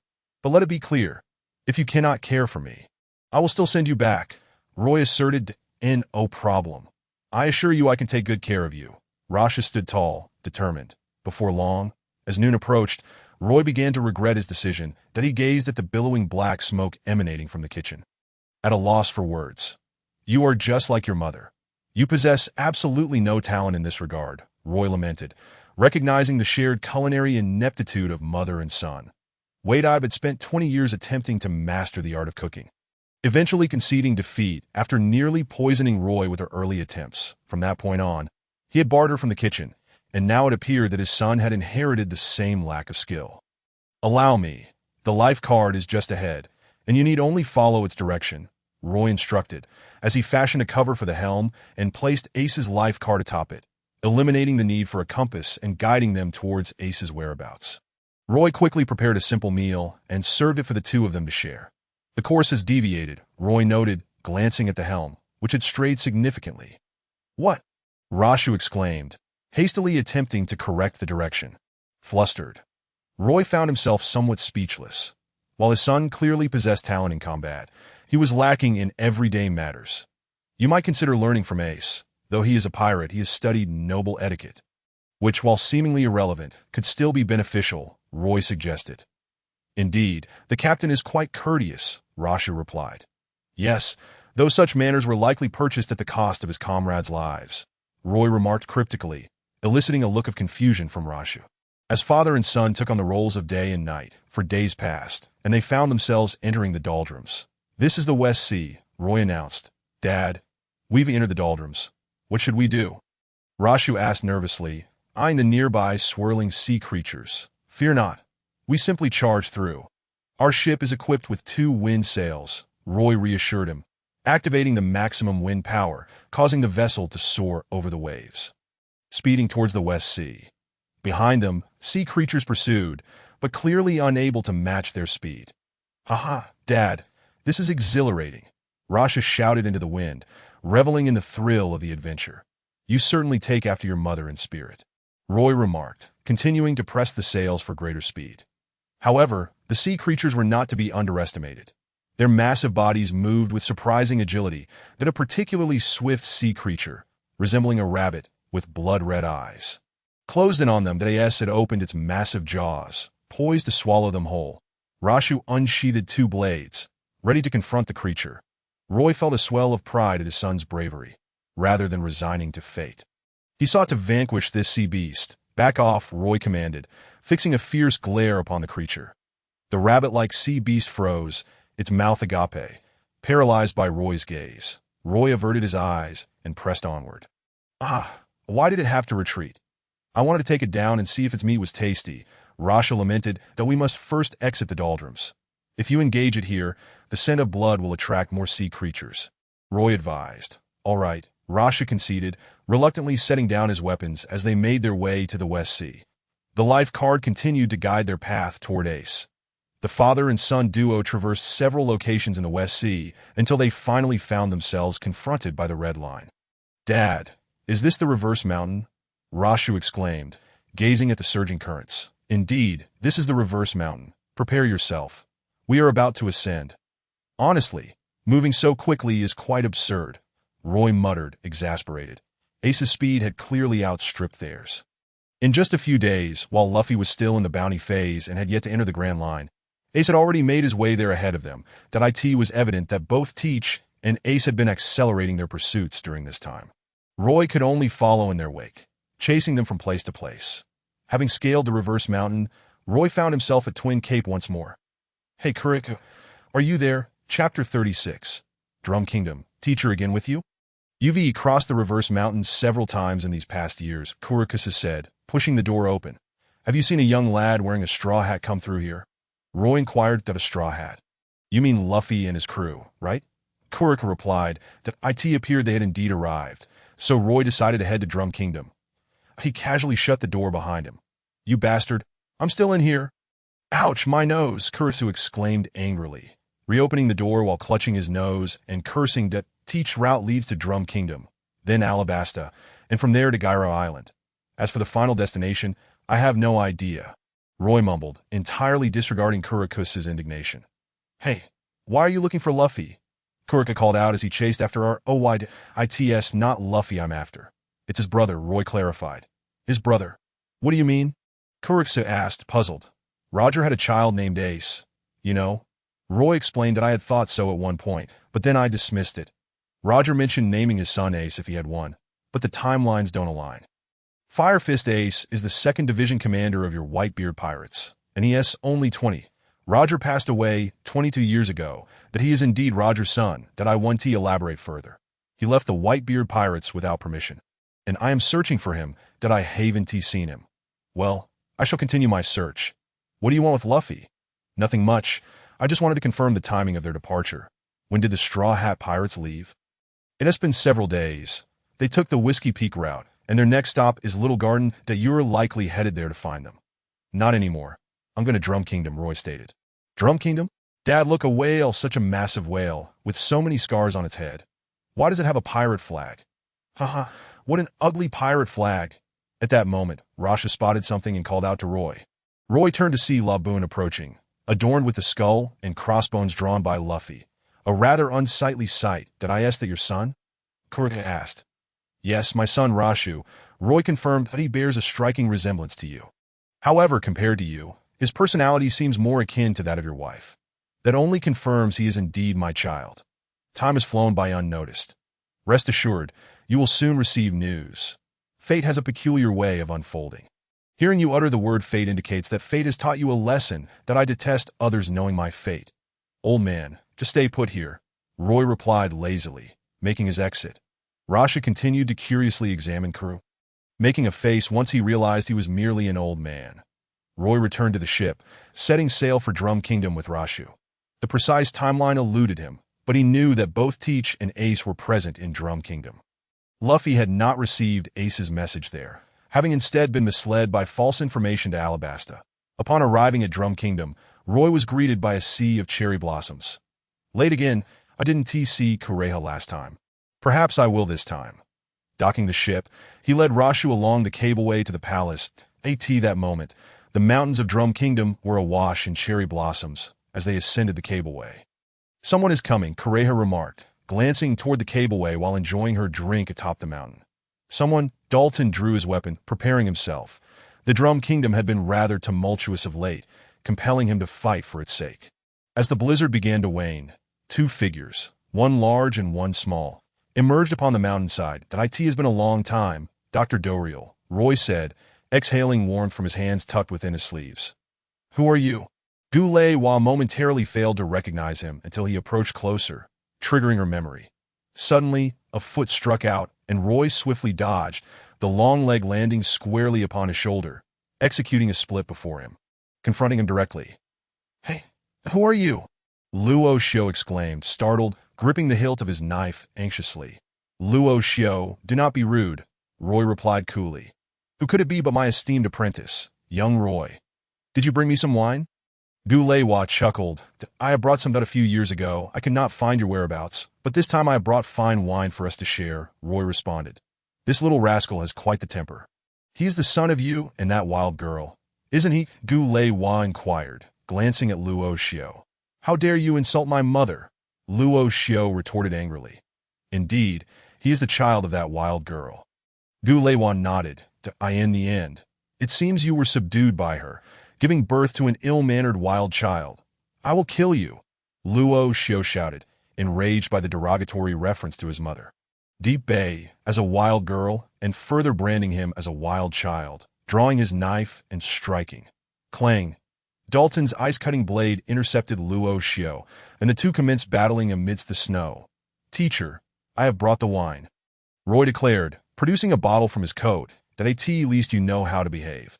The two began to drink amidst the frigid landscape. It had been nearly 30 years since their last meeting.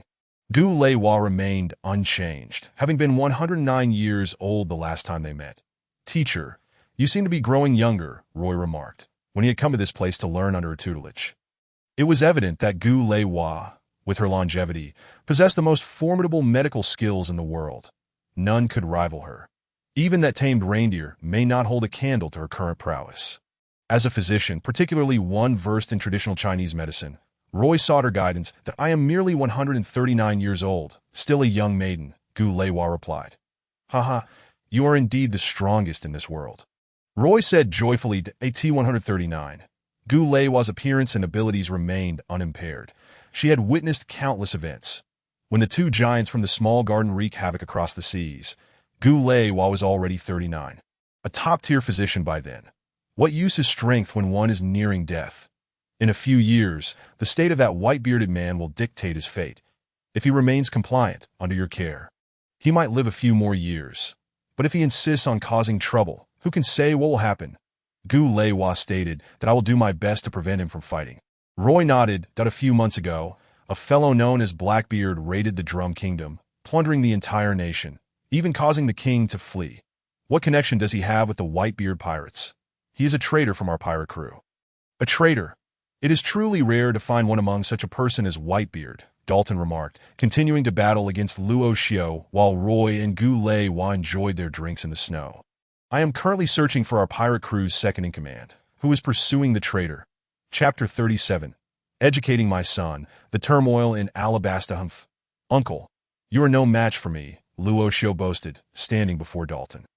Despite wielding the powers of the spin fruit, Dalton found himself unable to defeat the 16-year-old Luo Xiao. That a child who had fought his way out of the New World was not someone Dalton could contend with.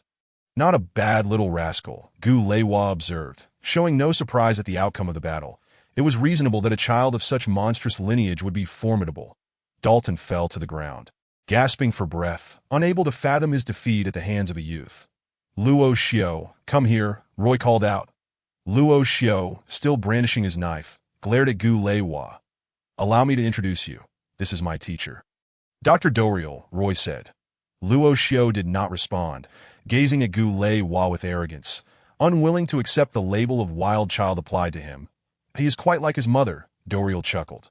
"Indeed, he has grown up alongside her." Roy replied that children's temperaments are innate. Changes occur through learning during their development, that it is commendable if a teenager exhibits filial piety towards their parents. Gu Leiwa remarked with a smile. "Those emerging from the Whitebeard Pirates are generally quite filial. Though exceptions exist, that I cannot linger. I must continue my search," Roy stated. "Are you leaving already?"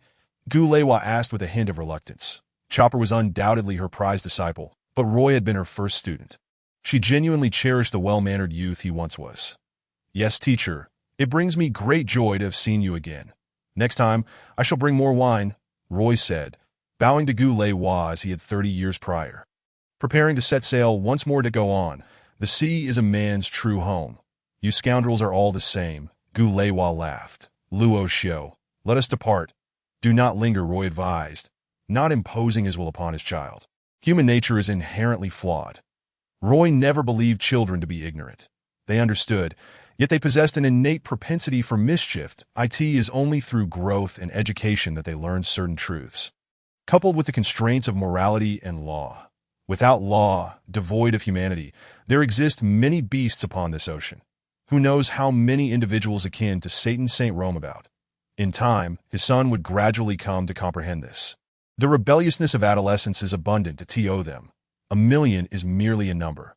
Once they truly enter society and begin earning, they will inevitably learn their lessons. There is ample time to educate his child. Allowing him to grasp the vastness of this ocean. Descending the rope, Roy returned to the ship, casting a final glance at Gu Leiwa. Even from a distance, he could see her face, waving farewell as he pressed the wind gate. Departing the Drum Kingdom. Their next destination was Alabasta, transitioning from icy landscapes to a scorching desert terrain. Roy vaguely recalled the plot, steering towards the direction of the life card, where Ace awaited on an island. "He is on the island," Roy declared, "that I must find the captain." Luo Xiao, clutching the life card, dashed ahead, leaving Roy to follow in his wake till the day passed, and Roy located the lost Luo Xiao, who was hiding beneath a rock. Panting, "Dad, I am dying of thirst. This is the desert." Here, Roy tossed him some water from atop his camel. "Where's the life card?" Roy inquired. "Where's the life card?" Luo Xiao began to search his body. And an unsettling premonition washed over Roy. The fabled incompetent teammate had finally made his appearance. "Dad, I lost the captain's life card." Luo Xiao's face turned pale. Impulsiveness carries its consequences. "You realize your mistake now, don't you?" Roy inhaled deeply, refraining from reprimanding him, instead finding amusement in the situation that a small error could lead his son to maturity. This lesson would be more effective than any words he could speak, allowing him to experience and grow. "Dad, what should we do?" Luo Xiao realized he had landed in a significant predicament and could only seek help from the father he had previously looked down upon. "Let me think. There is still a way. Follow me." Roy recalled that Luffy possessed a card. They would have to seek him out to obtain a portion of the life card. "Understood." Luo Xiao appeared considerably more subdued, trailing behind Roy, who rode the camel while Luo Xiao walked, serving as both punishment and a means to ease his conscience. The father and son journeyed towards the capital of Alabasta, Alyabarna, where Luffy would ultimately head. Finding the life card was essential to locating Ace. Otherwise, they would have to seek assistance from the Navy headquarters. After all these years, Roy could hardly recall the original plot. After 2 days of travel, they finally arrived in Alyabarna, nearly losing their way in the desert, but fortunately encountering a band of sand pirates, akin to other pirates, that they kindly escorted Roy to Alyabarna.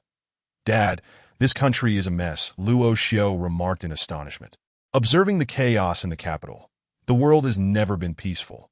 Where there is desire, there is war," Roy asserted, continuing forward on his camel while Luo Xiao led the way, guiding the camel as they entered the city. Battles erupted all around them. As they walked through the streets, both the royal army and the rebel forces led by Crocodile took notice of them. "Hey, you lot, step aside." The rebels, aside from spies arranged by Crocodile, were largely ordinary people who initially had no desire to engage in conflict with their fellow countrymen. "You continue your fighting. "We are merely here to find someone," Roy declared. "Get lost." A rebel unexpectedly launched an attack against them, prompting the king's soldiers to instinctively defend themselves upon witnessing the assault on innocent civilians. That a fierce battle erupted once more, the battlefield engulfed in chaos, though some individuals attempted to exercise restraint. However, in the presence of traitors, the war could not be halted. Luo Xiao, leading a camel, navigated through the throng of combatants toward the palace. Roy glanced skyward toward the clock tower just as a cannonball was propelled into the air, followed by a violent explosion. Yet the conflict raged on unabated, undeterred by the blast. Roy heard a powerful voice calling for an end to the fighting, but it was evident that no cessation was forthcoming. What was it that the heir of the Nefertali family truly cared about? Surely Vivi harbored secrets. Otherwise, it would not have fixated on her, treating her with the same regard as the princess of the Sea King. If not more, it was indeed the royal tombs of Alabasta. Roy vanished from the camel's back, only to reappear within the underground palace, where Luffy was engaged in combat with Crocodile, accompanied by Cobra and Crocodile. "Who are you?" Cobra inquired, clutching his chest. Robin also struggled to lift her gaze toward the suddenly appearing Roy, while Luffy remained unfazed. Crocodile momentarily halted his actions due to Roy's sudden arrival, only to be sent flying by Luffy. "I know the whereabouts of the Pluton," Roy stated, reaching out to caress the historical text, feeling the resonance emanating from the stone. Ever since mastering observation hockey, he frequently discerned distinct sounds across the expanse of Alabasta. Aside from Vivi's voice, this was the loudest. Chapter 38. The first encounter with Luffy, the Lost Hat. "You know the whereabouts of the Pluton?" Crocodile, regaining his composure, fixed his gaze intensely on Roy. All four present turned to face the unexpected arrival of Roy. His appearance was too abrupt. "At last, we meet." "Monkey D. Luffy," Roy said, turning to the blood-soaked Luffy. "Old man, who are you?" Luffy panted, "I came to find my comrades, but I lost the lead along the way, so I had no choice but to seek you out." Roy explained that you're looking for your comrades. "Who are they?" "I still need to defeat this guy, old man." "Let me finish my fight first," Luffy replied. "Crocodile, one of the 7 warlords of the sea. It seems you don't remember me," Roy remarked, gazing at Crocodile. "Who are you?" Crocodile struggled to recall where he had encountered Roy. "It no matter, since you know the whereabouts of the Pluton. Just tell me quickly." With that, Crocodile lunged at Roy, appearing behind him, his broken hook replaced by a dagger laced with scorpion venom. "Old man, watch out," Luffy warned anxiously. "Such disobedience," Roy retorted, extending his hand, and everyone witnessed Crocodile ensnared within his grasp. Then, boom, Crocodile was forcefully slammed to the ground, his head split and bleeding, motionless upon the floor. The 3 onlookers widened their eyes. Had one of the 7 warlords of the sea been defeated so easily? Luffy, having battled Crocodile before, was acutely aware of his strength, and this scene left him utterly astounded. Roy was undoubtedly the most terrifying individual he had ever encountered. His instincts screamed at him. "Apologies, I may have exerted a bit too much force. It seems he has fallen," Roy remarked, surveying the surroundings. The underground palace had already become a ruin due to their battle. He had not anticipated that a mere exertion of force would lead to its collapse. "Do you still have the strength? We need to create an exit or we will be buried here," Roy addressed Luffy. "Old man, who exactly are you?" Luffy queried. "That I am Ace's comrade, here to bring him home," Roy replied with a smile. "So you are Ace's comrade?" Luffy's face brightened instantly. "Yes, I am looking for him." Roy nodded. "That I need to break through here. Otherwise, we will be trapped." Luffy leaped into the air, fists clenched, launching an attack against the wall. Gum pistol! The underground palace began to collapse rapidly. If they did not escape soon, they would surely perish. In the end, Luffy broke through the underground, though he exhausted his energy, yet still managed to pull Cobra and Robin to safety. As for Roy, he discarded Crocodile, emerging from the depths. "Old man!"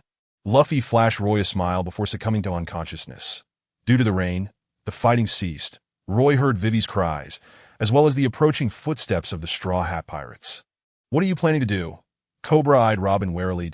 "He was poisoned by a scorpion. I have the antidote." Robin strained to approach, pouring the antidote into Luffy's mouth. "Where did I put it?" Roy examined Luffy's body, but found no trace of the life card. He recalled that Luffy possessed Ace's life card, which was hidden within the Straw Hat.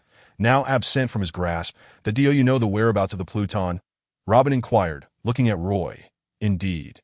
And do you know the whereabouts of the historical text? I know part of it. How can one discover all the history? Just continue onward, and you will find out.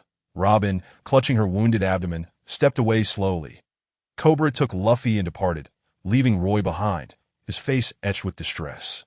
He had not anticipated Luffy's have being lost, that if Ace's life card could not be found, they would have no choice but to head to Gaia Island, eliminate Teach, and retrieve Ace. Crocodile lay there.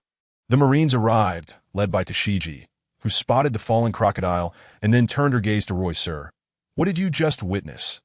Tashigi asked Roy that I saw him being defeated by a young man wearing a straw hat. Roy replied that so it was true, the straw hat kid. Tashigi thought little of it, seeing as Roy was not a wanted criminal, and mistook his attire for that of an Alabasta citizen. Old man. Luo Shio approached with the camel. Waving at Roy, Tashigi regarded Luo Shio with familiarity, yet her priority remained capturing Crocodile. Old man, how did you end up with the Marines? The one just taken away is... one of the 7 warlords of the sea. Crocodile. Roy nodded, as so it was him. I thought he looked somewhat familiar. Old man, have you found the life card? Not yet. Roy shook his head. What shall we do next? Should we wait 3 days, or set sail now to continue searching for Ace? Can we truly find him in 3 days? Yes, we should be able to find him in 3 days. Then we shall wait 3 days, agreed. The father and son decided to wait 3 days. After 3 days, the Straw Hat Pirates set sail once more. Congratulations on gaining a new companion. With Robin's addition, the Straw Hat Pirates, aside from Zoro, had all been subdued by her. The sudden voice startled Luffy, Zoro, and Sanji, prompting them to adopt defensive stances. You are, Luffy gazed at Roy, a thought stirring in his mind, yet eluding his memory. Captain, you forgot. He's Ace's comrade, whom we met earlier in Alabasta. Robin clarified after a moment's pause. Yes, old man, I remember now. You are Ace's comrade. Luffy exclaimed joyfully, Ace's comrade? Sanji pondered. The Whitebeard Pirates, Zoro said solemnly, the Ace's comrade? What brings you here? Nami relaxed, reassured that he was not an enemy, that I am searching for our captain's whereabouts. Do you know where he is? Luo Shio inquired. You are Ace's subordinate. Hello, I am Luffy. Luffy greeted Luo Shio with a wave that I am Luo Shio, the 2nd Division commander of the Whitebeard Pirates. This is my father. Roy, the vice captain of the Whitebeard Pirates. Luo Shio introduced the vice captain. The vice captain of the Whitebeard Pirates? I have never heard of such a position. Zoro, Sanji, and Robin spoke in unison. Newgate is just babbling. Ace defied the captain's orders and left the Whitebeard Pirates without permission. I am here to bring him back, but my son is a bit foolish and lost Ace's life card, so I had to seek you out. You should have Ace's life card. Could you spare me a small piece? Chapter 39, Luffy's Invitation. A farewell to Teach. What is Ace's life card? Luffy asked. Could it be that? Nami speculated. Who? Luffy queried, confused. That one. Usopp clarified. Luffy, do you remember the item Ace gave you before he left? Zoro hinted. Something Ace gave me. Is this it? Luffy retrieved his straw hat and pulled out a piece of paper from within. The life card. Luo Shio exclaimed excitedly, Did I ask this really the life card? The members of the Straw Hat Pirates all turned to look at the paper. What exactly is a life card? Luffy inquired. Is this a type of paper made from someone else's nails that can be used to locate them? Roy replied, Are you intending to use this paper to search for Ace? Luffy responded, Previously, Ace's life card was lost by my son in Alabasta, which prevented us from finding Ace. Could you possibly provide me with some? Roy agreed. Certainly. Luffy handed Ace's life card to Roy, who took it and tore off a small piece. No larger than a fingernail. Did I ask this sufficient? Luffy asked. Yes, that will do. We only need a fragment, Roy stated as he retrieved a jar and placed the life card into it. How does this thing locate a person? Nami inquired with curiosity. Rosso took the bottle and explained, Observe, it's moving. The life card will seek its owner, progressing in the direction of its master. That's how it works. It's quite remarkable, Nami remarked. Then I can indeed find Ace with this paper, right? Luffy smiled. Absolutely. Roy nodded. That's wonderful. Luffy beamed. However, there is one more matter I need your consent on, Roy said, narrowing his eyes. What else could it be?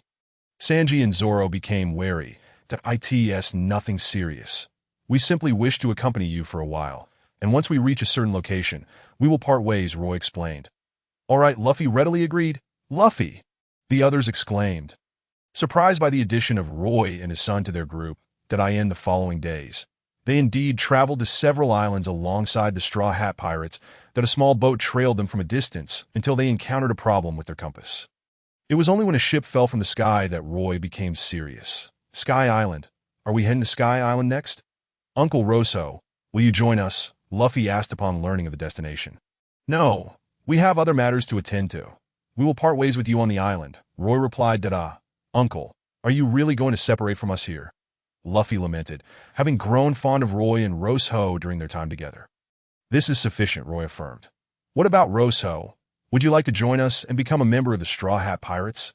Luffy extended an invitation to Rosso with a smile. No, I am a member of the Whitebeard Pirates. I would never join another crew, Rosso declined. Very well, Luffy said, sounding a bit disappointed. The others remained silent. In truth, Rosso could join, but Roy gave them an unsettling impression. This middle-aged man was far too enigmatic. With the assistance of the Monkey Mountain salvage team, they pilfered a compass and arrived at Jaya Island. All right, let's part here. Rosso, you wait for me, Roy instructed. Understood, Rosso replied, watching Roy depart. The island was chaotic. Jaya Island had a town called Magoo Town, known as a lawless area, a haven for pirates. Indeed, the streets were in disarray. Roy walked through the bustling thoroughfare and spotted Luffy and Zoro being dragged along by Nami. Roy, Nami exclaimed in surprise. Luffy and Zoro turned to look at Roy, who was smiling at them. You are truly foolish, but I must thank you for helping me find someone, right? Teach? Roy raised an eyebrow at the figure behind them. Sitting in the middle of the street was a tall, bumbling man, sweat pouring down his face. Teach? Luffy and Zoro exclaimed in unison, recalling Ace's words that I am searching for a man named Teach. He is a traitor who has harmed his comrades, stolen from them, and attempted to kill our allies, committing unforgivable crimes that I intend to bring him back for judgment. Haha, Brother Roy, I never expected to run into you here. Teach laughed boisterously that I was originally looking for Ace. But since I couldn't find him, I found you instead. What do you think we should do, Teach? Roy approached Teach. Brother, can you let me off this time? I admit I took the fruit, but Sachi is not dead. You stopped me. It was a moment of madness. Please spare me, Teach pleaded, kneeling before Roy, who had been sitting on the street enjoying a cherry pie. 24 years ago, I asked Newgate whether I should kill you. He spared you once and recently allowed you to escape again. This is your third chance that if you return with me now, we can speak amicably. If not, then I will have no choice, Roy said, stepping closer to Teach. 24 years ago, Teach's eyes widened in disbelief as he looked at Roy. Indeed, I wanted to kill you 24 years ago. You are not a pure individual. You are one with ambition, as I have long discerned. Especially with the two other voices within you, Roy articulated. His observation haki had been refined long ago, making him acutely aware of Teach's circumstances. As a doctor, he understood Teach's condition. It was unimaginable that he possessed 3 hearts. It wasn't that he couldn't sleep, but rather that he feared it. When he fell asleep, the person who awoke might not be himself. Brother, please spare me. Treat me as a mere pest and let me go. I beg you. Teach continued to bow repeatedly. Roy stood before Teach, coldly observing him. Brother. Just as Roy stood in front of him, Teach suddenly raised his fist and swung at Roy. However, all of his movements were long anticipated by Roy, who had foresaw Teach's next actions, the trajectory of his future. Roy effortlessly stepped back, Teach's fist sailing past him. Truly, you should have met your end long ago, Roy remarked as he seized Teach's arm and executed a shoulder throw, slamming him into a nearby building. What just happened? Nami was utterly bewildered, having failed to comprehend the sudden turn of events. Luffy and Zoro's eyes widened in shock. They had witnessed Teach's actions, yet even they found it difficult to react, unless they had been prepared for such a moment. But not only did Roy evade the attack, he retaliated in a manner they could not fathom. So swift. Who dares interrupt my drinking? Chapter 40. The Dark Fruit. Absolute domination. A group of furious individuals emerged from a tavern, shouting at Roy, their eyes landing on Luffy and the others still standing in the street. The deal you dare disturb my drinking? It seems you haven't learned your lesson. Bellamy glared at Luffy and the others. That a commotion erupted from the tavern behind him as Teach staggered out. Wailing in agony, "The IT hurts. It hurts." Roy did not spare Bellamy a glance. Focusing solely on Teach, the price of consuming that fruit. "Since I cannot find Ace, I will first deal with you, Teach. Come with me to face judgment," Roy declared. Upon hearing this, Teach ceased his antics, lifting his bloodied head to gaze at Roy with sheer terror. "Hey, old man, did you not hear me? Are you deaf? How dare you interrupt my drinking?" Bellamy approached Roy, looking down at him with disdain. Only then did Roy lift his gaze to meet Bellamy's, smiling as he said, "You must be one of Doflamingo's underlings. Step aside, that I am quite irate, and even Doflamingo himself would not survive my wrath." That Roy's words struck Bellamy's ears with a harsh sting. Indeed, his master was Doflamingo, and Doflamingo's status was as exalted in Bellamy's eyes as Whitebeard's was in Ace's. "You dare slander Lord Doflamingo? It seems you are courting death." Bellamy clenched his fists, raising his arm as it transformed into a spring. "Roy, be careful," Nami shouted. "Spring, punch." Bellamy swung his fist at Roy, who merely raised his hand to block. An explosive sound reverberated through the air. "Ha ha, you're finished. No one can withstand Bellamy's punch." Bellamy's subordinates laughed uproariously. However, Bellamy's expression shifted from amusement to disbelief as he looked down at his hand. Then at his arm. The bones in his forearm had shattered completely. That punch felt harder than striking steel. He had never encountered anything like it. Bellamy collapsed to the ground, clutching his injured right hand in agony. His hand swelling up, much like Teach had moments ago, rolling around in pain. When Roy glanced back at Teach's previous position, he discovered that Teach was attempting to flee. "Really, you're wasting my time," Roy said, placing his foot on Bellamy's head. With a tremendous rumble, the earth shook violently, creating a massive crater, burying Bellamy like a dead dog. Nami, Zoro, and Luffy stood in awe, at a loss for words. There was nothing particularly extraordinary about the scene, yet it exuded an eerie atmosphere. "Teach, where do you think you're running off to?" Roy vanished in an instant. "But he's gone," Nami exclaimed. "But that's so fast." Zoro cried out. "Uncle." Luffy's eyes widened in astonishment. Teach sensed the wind behind him and felt an impending danger. He knew he had to avoid exposing his back and quickly dodged. Boom. One foot precisely landed upon his body. Despite his prior warning and attempt to evade, his subsequent movement was still captured by Roy. The ability to glimpse into the future, known as Kenbunchiga Haki, could only be thwarted by a speed that surpassed his own. Otherwise, one would forever remain ensnared by his ominous predictions. Rumbling. A series of 7 or 8 buildings were obliterated, leaving Teach buried beneath the rubble. The number of onlooking pirates swelled, as the town of Magic Valley was already a notorious gathering place for such brigands. However, the bounty of the infamous Bellamy was swiftly crushed under Roy's foot, and they understood that a formidable figure had arrived. Vast darkness seeped from the ruins. It spread like countless photons, reminiscent of fireflies, forming a vast expanse of shadow that rapidly engulfed the surrounding structures and people. What was that? Luffy and his companions observed from a distance, witnessing the darkness devouring everything in its path. Any building touched by the shadow was consumed entirely. Some individuals were unable to escape and were drawn into the abyss as well. The darkness swiftly crept towards Roy's feet, and curiously, he extended his hand. Boundless and infinite, it felt akin to descending into Fishman Island and plunging into the abyssal depths. A silent, terrifying darkness enveloped him. "Brother, I never anticipated your power would be this formidable. And oh wonder Father appointed you as the vice captain to lead us onward, that it seems I was not the only one who underestimated you. Even your closest ally, Marco, failed to see your true strength. That's so. How do you perceive my ability to possess such power? I endured over 20 years as Whitebeard's own. Do you think I relished addressing him as father? I merely sought a more convenient means to locate this fruit that I waited for over 20 years, finally catching sight of it, only for it to be seized by Sachi. Initially, I had no intention of confronting him. Blame him for discovering it first. Brother, what do you think of my power? It is deemed the most sinister of devil fruits. The Yami Yami no Mi, Teach proclaimed excitedly. Indeed, it is a remarkable power. But what use is it? Roy responded. Striding forward as he stepped down, the darkness that had been creeping up his legs abruptly vanished, retreating in fear. Haki. Teach's expression shifted to one of deep apprehension upon witnessing this scene. He had sensed Roy's exceptional nature long ago, particularly when he first encountered him 4 years prior, which had left him astounded that in the short span of 4 years, Roy's haki had grown even more potent. Yet it appeared that Marco and the others remained oblivious. "Brother, I heard you're also a devil fruit user, capable of obtaining a gold coin each day. You must be unaware of the true nature of my fruit's power," Teach declared, pointing his right hand at Roy. "What is it?" "It is the dark water," Teach exclaimed, unfurling his 5 fingers as darkness erupted from his palm, forming a vortex that unleashed a powerful suction. Roy's body was uncontrollably drawn towards him. "That's so.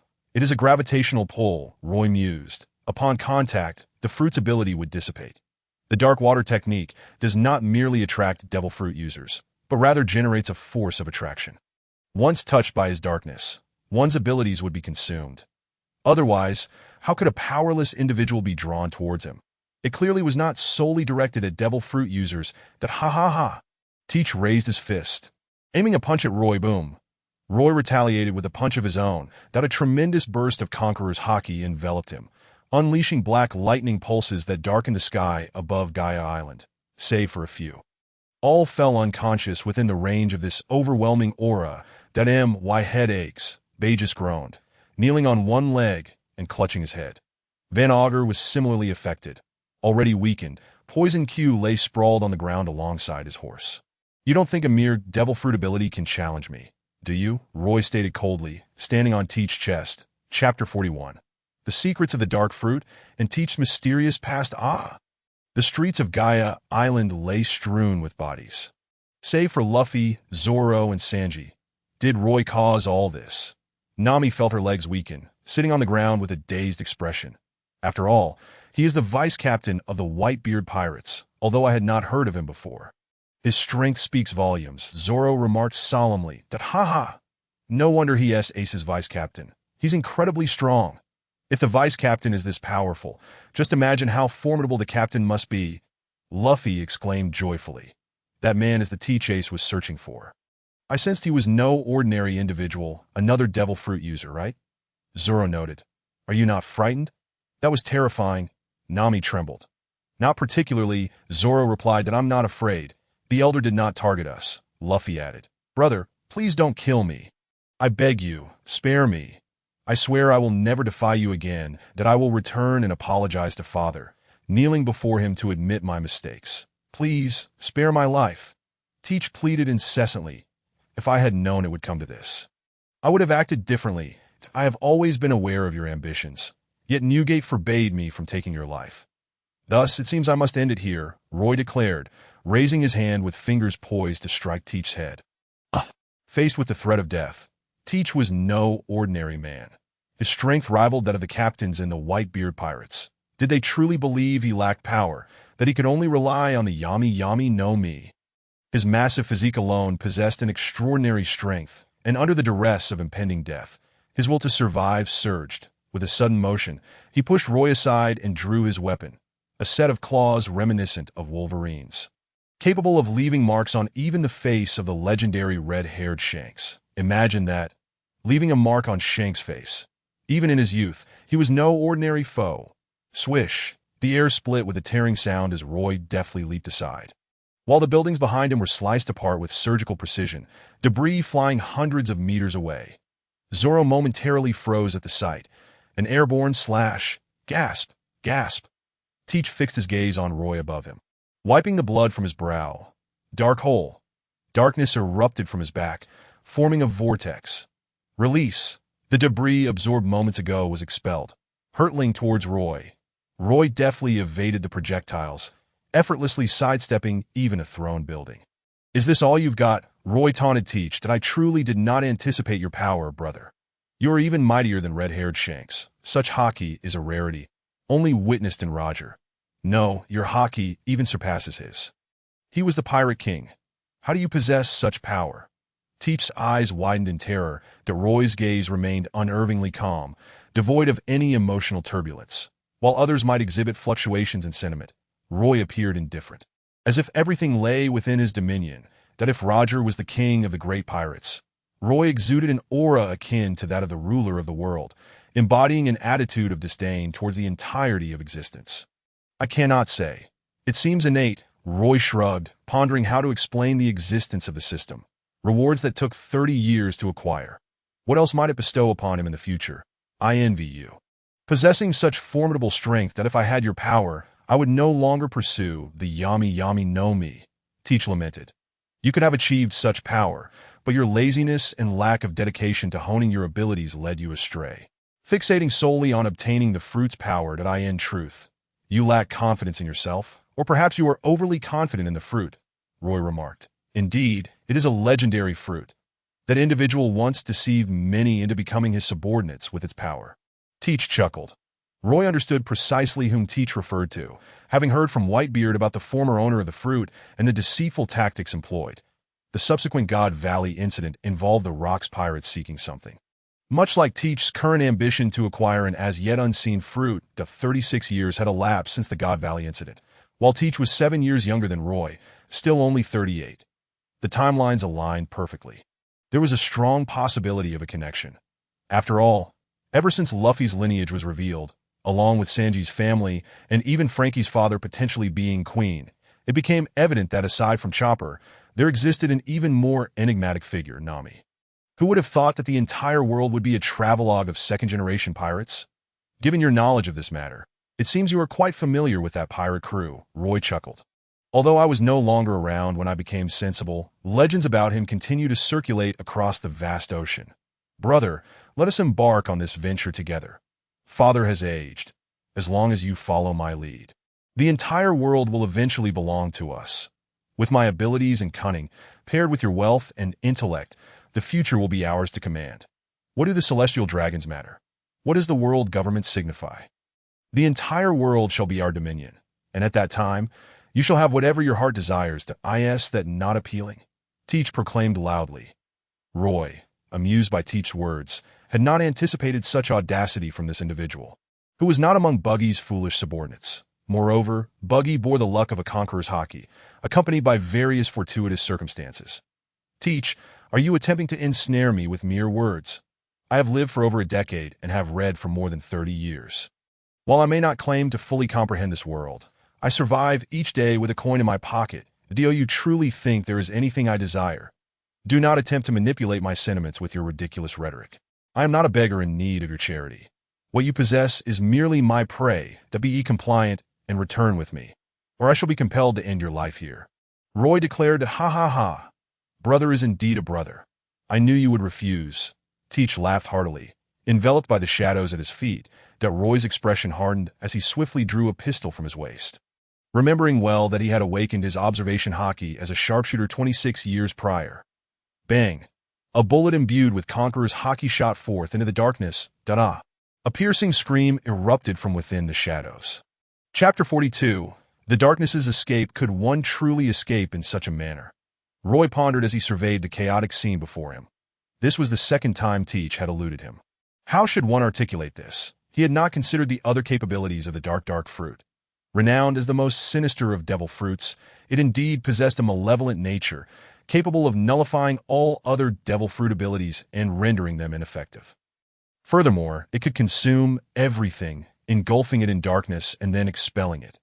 Yet there were drawbacks. First, it could not transform like other Logia-type fruits, remaining a tangible entity. Second, the pain inflicted by harm was doubled, causing the user to suffer even more acutely. Now, Teach had exhibited a fifth ability, the power to consume himself. Roy had been careless, not foreseeing that Teach could utilize darkness to engulf himself. Like the entities he had consumed, he too was swallowed by the shadows.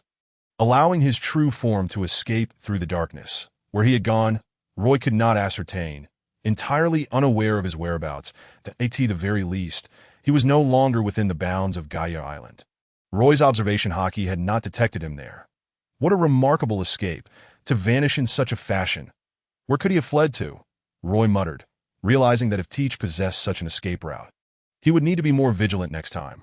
Off the coast of Gaia Island, aboard a makeshift wooden vessel, Burgess accompanied a mass of dark substance. Upon acquiring this entity, Burgess's first thought was to leave Gaia Island with Van Augur and Doc Q. Are you certain? Is this what the captain commanded? Doc Q inquired weakly. Indeed, the captain instructed that if his power appeared before me, I must take it with me. Burgess replied, opening the container to release the dark substance. The darkness spread, forming a black hole, and soon a torrent of dark matter erupted, creating a whirlwind. Teach emerged from within, blood streaming from his wounds, his face pale. Ugh, it hurts so much. Teach's agonizing cries echoed across the sea. A gaping wound the size of a fist in his chest, with shattered bones and internal injuries. Captain, Burgess exclaimed anxiously. Van Augur, witnessing this scene, was taken aback. This was the first time he had seen Teach so gravely injured. Throughout their journey from the West Sea, they had only witnessed Teach's invincibility. This was the first instance of his severe injury. Doc Q, hurry and treat the captain, Burgess urged, pressing down on Teach's wound. First, stop the pain. Though Doc Q was in a near-death state, his hands moved swiftly, retrieving a medical kit to inject Teach with a sedative, alleviating some of his torment that Teach's willpower could not be subdued by narcotics. Doc Q was well aware of this. First, he needed to numb the pain to allow Teach to calm down. Then he commenced surgery to extract the bullet fragments that had exploded within him. Such a large wound, I initially thought it was from a cannonball. How could a mere bullet cause such devastation? Doc Q remarked in astonishment after extracting the bullet. Van Augur extended his hand. Let me see. Doc Q tossed the bullet to him. Van Augur examined it closely. The IT appeared to be an ordinary bullet, lacking any distinctive features, perhaps even inferior to his own sniper rounds, upon inspecting Teach's wound. It was evident that typical bullets would cause damage through a vacuum effect after penetrating. Anyone familiar with bullets passing through gelatinous materials would recognize that the rear of the bullet creates an air explosion upon entry. Once inside the body, it would stretch the tissues, making it exceedingly difficult to survive a hit to the internal organs. However, this bullet had clearly not detonated after penetrating. It had exploded outside the body, tearing through Teach's external defenses and creating a massive hole in his chest that IT resembled the impact of a cannonball rather than a bullet. What kind of ability could bestow such tremendous power upon a seemingly insignificant bullet? As a sharpshooter, Van Augur's mind was filled with confusion, utterly unable to comprehend how a small bullet could inflict such severe harm. Doc Q, his hands stained with blood, finally completed the procedure, addressing Teach's internal injuries. The external wound was too extensive. With a resolute heart, he excised a piece of flesh from Teach's abdomen to close the gap.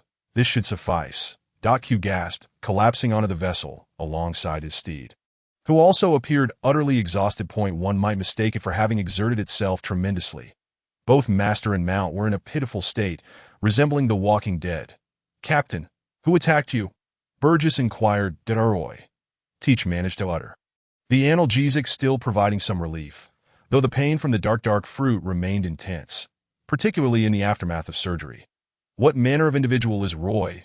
Van Augur asked. The vice-captain of the Whitebeard Pirates. Teach replied. The vice-captain of the Whitebeard Pirates. Burgess and Van Augur gasped in unison, relieved that they had fled in time. Had they not, they would have met the same fate as Teach. The power they had witnessed was sufficient to incapacitate them before they even laid eyes on the enemy.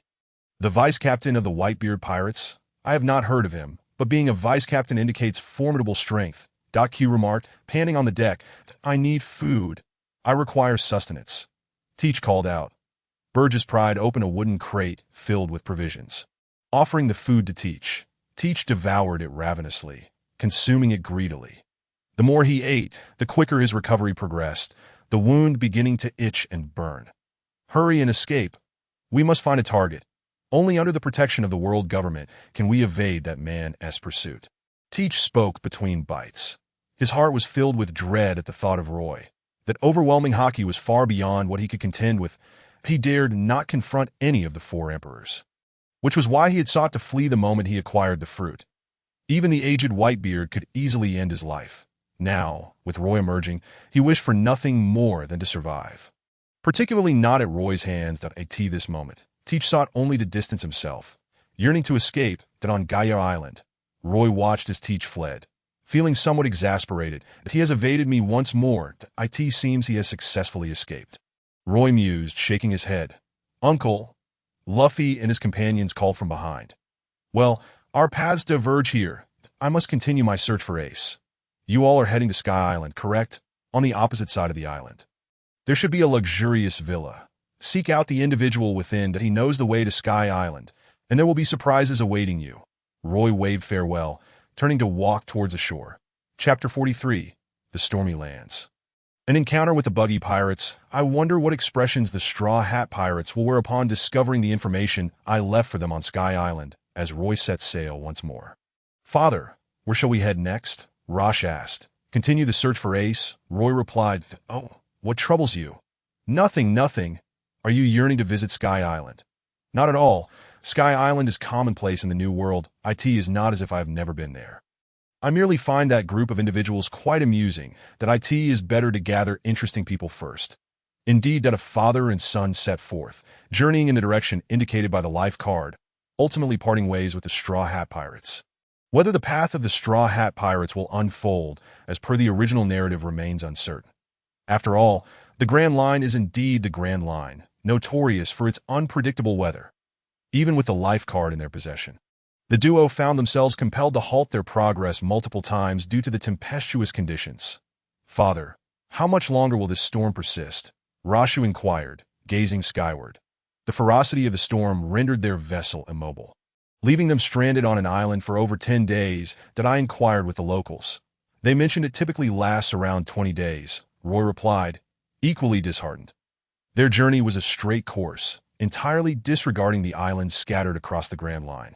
Yet fate had thrust them into this relentless storm, forcing them to remain on the island. Each island possesses a distinct magnetic field. Referring to them as islands is perhaps an understatement, as they resemble planets in their own right. Water 7 is home to the deities of the sea, while the island they found themselves upon is governed by the god of storms, which unleashes a colossal tempest every year, lasting over 20 days and wreaking havoc upon the structures, compelling the inhabitants to dwell in caves. According to their accounts, their ancestors arrived due to shipwrecks, and over time, those adrift at sea settled here, leading to a burgeoning population. They even inquired if the father and son wished to stay, for their island lacked magnetic ties to others, akin to a solitary isle, where pirates seldom ventured. 20 days, such a lengthy wait. Despair etched across Rosh's face as he contemplated the prolonged ordeal. Roy lifted his gaze to the storm. The most perilous aspect of the sea was not humanity, but the ocean itself, its tumultuous waves rendering even the mightiest ships mere playthings amidst its fury. Perhaps it was simply fate. Roy stared at the sky crackling with lightning, feeling utterly powerless. His navigational skills were limited. Traversing such a tempest with his son was a feat beyond his capabilities, unless he were to abandon all regard for their lives. That we must wait. The father and son endured several more days until the storm finally abated, leaving the island in ruins. Yet the inhabitants rejoiced with exuberance. Confused by their elation, Roy and Rashu followed them to discover the source of their joy. It was then that Roy comprehended why the islanders would endure such ferocious storms rather than depart. The annual tempest, aside from inflicting destruction, also bestowed upon them the hope of life. The salt left behind by the sea deities bore an extraordinary flavor, and as the storm receded, it revealed a bounty of treasures from the ocean floor to an abundance of seashells, each containing exquisite black pearls, became their means of survival, which they traded with nobility. You too have uncovered our secret. Stay with us. The hundreds of islanders encircled the father and son. Father, what should we do? Rashu asked anxiously. That it's up to you. Do you wish to remain here? Roy chuckled. Impossible. I must seek Captain Ace. Rashu vehemently shook his head. I'll leave it to you, Roy smiled. They had already been marked as adversaries. Unless they chose to stay, having discovered their secret, their only path was one of demise. That humanity's nature is indeed perplexing. This experience was rather intriguing. Rashu drew his blade, engaging in combat with the islanders, who were descendants of pirates as well as ordinary folk, united by a common interest to remain on the island. Some displayed commendable fighting prowess, challenging Rashu's mettle, but after a grueling 10 minutes, he emerged victorious, having bested dozens of able-bodied men. Meanwhile, Roy seized a considerable stash of black pearls. Father, what do you intend to do with these? Rashu gasped, watching his father pilfer the islanders' prized possessions. You simpleton, your mother adores them. I plan to craft a necklace of black pearls, Roy replied, snatching a chest from their grasp. After all, they were pirates, and it was only natural to seize what one could. Oh, I see. Rashu nodded in understanding. The father and son resumed their voyage, relieved to find Ace's life card intact. Roy exhaled in relief. It was preferable that Teach and Ace had not crossed paths due to his interference. With half the journey completed, they still had a considerable distance to reach Sabaody. Once I locate him, I shall break one of his legs, Roy jested, while Rasha silently wished for Ace's safety. The pair had not evaded encounters with pirates. A ship was adrift, and their own vessel had run low on provisions. Captain, upon boarding, they discovered the crew members were despondent. What troubles you? Rashu, eager for confrontation, was at a loss as to how to motivate them, for they appeared quite pitiful. Our captain has been captured by the Marines, lamented a man clad in a wool vest, tears streaming down his face. Wah! Nearby, a lion wept, but Roy discerned its true desire. It craved meat. Captain, we cannot rescue you. I shall have to assume command, declared another man adorned with a blue and white checkered scarf. That I am the first mate. I shall be the next captain, the wool-vested man retorted angrily. I am the strategist. I shall lead next, the scarf man shot back, glaring at him. The two began to bicker, on the verge of blows. Enough. Who are you? A striking woman with alabaster skin and long legs emerged. Wielding a spiked club, halting their quarrel, and turning her attention to Rashu. I am Rashu, from the Whitebeard Pirates. Seeking my captain, Port Gasti Ace, he introduced himself. Rashu. I have not heard of you. Wait, Whitebeard Pirates, Port Gasti Ace. You. Are you Ace's companion? Do you know Captain Ace? Indeed, indeed. Port Gasti Ace is a close friend of our captain, who has been captured by the Marines. Can you help us rescue him? Huh. Who is your captain? Crocodile Buggy. Chapter 44. The Plunder of Buggy's Pirates. Ace's defeat Crocodile Buggy. Rasha's eyes widened in disbelief. Do you know our captain? Machi exclaimed excitedly. I have not heard of him. Rasha shook his head. You poor souls, your captain has been captured, he remarked. The Whitebeard Pirates had no such concerns. It would be a marvel if the Marines could capture Whitebeard. It appeared that Buggy's crew was not particularly impressive, with their captain having been captured and the crew bickering over who would take command. I overheard you saying your captain knows my captain, Port Gasti Ace. How did they meet? Rashu inquired curiously. They encountered each other at sea not long ago and became acquainted, Kabaji responded. Rasha probed further about Ace, only to learn that they had met briefly before parting ways, yielding no valuable information. Might you assist us in rescuing our captain? Our captain has been taken by the Marines, aside from Alrita. The remainder of the crew knelt before Rashu. I'm afraid I cannot. You should choose a captain among yourselves. This lion is rather amusing, Rasha remarked, stroking the lion. Are you sailing alone? Alrita asked, eyeing the young man curiously. Recognizing some traits reminiscent of Ace, they shared a similar boisterous demeanor. No, I am with my father. He is on the ship, Roy replied. Father? The crew of Buggy looked on in curiosity. Had the father and son truly set out together? Roy leaped forth, recalling Buggy.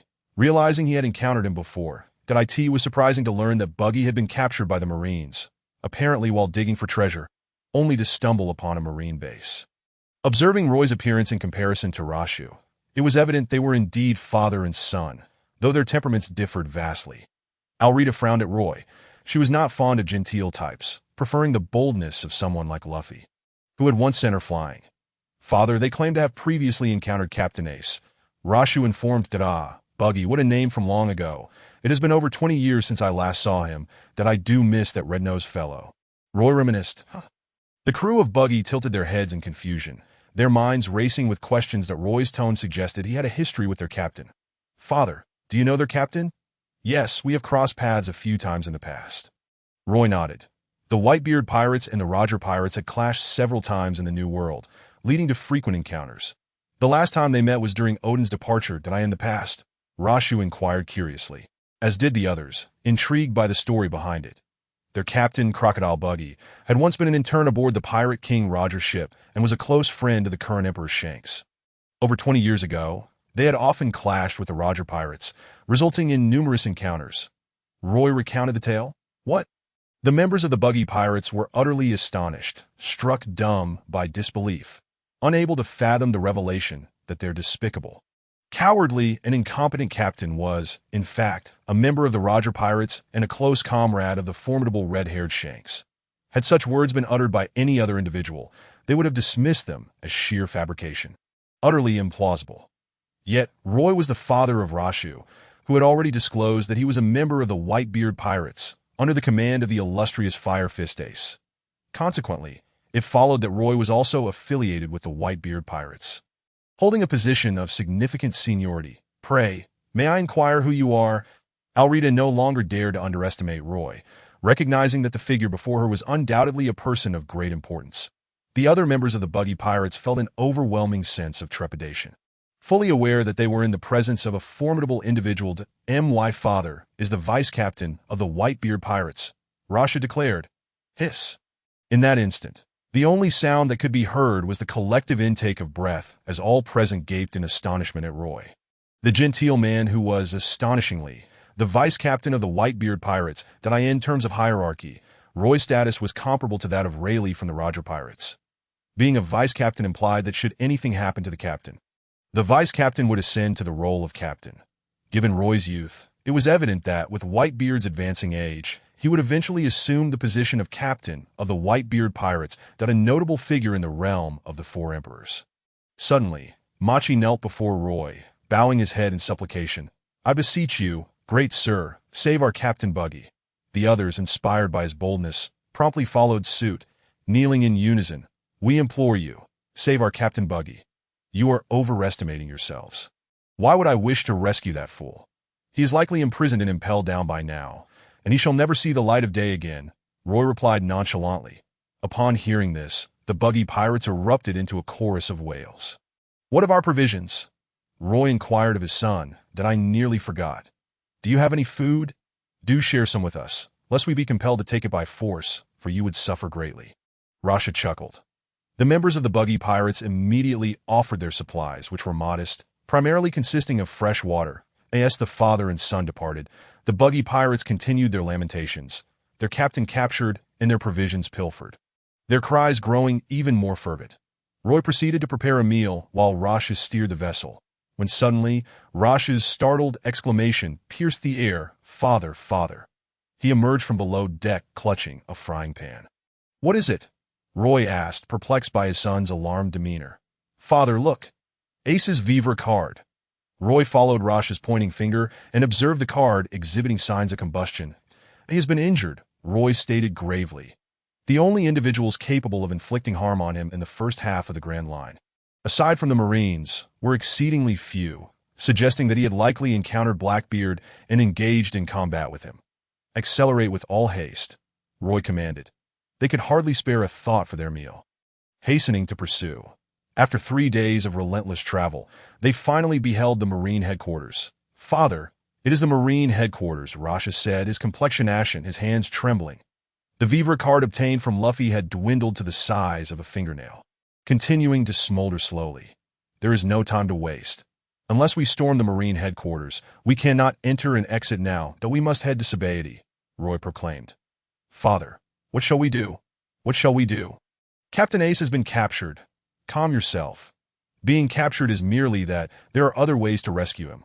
First, we must reach Sabaody." Roy took a deep breath, realizing their options were limited.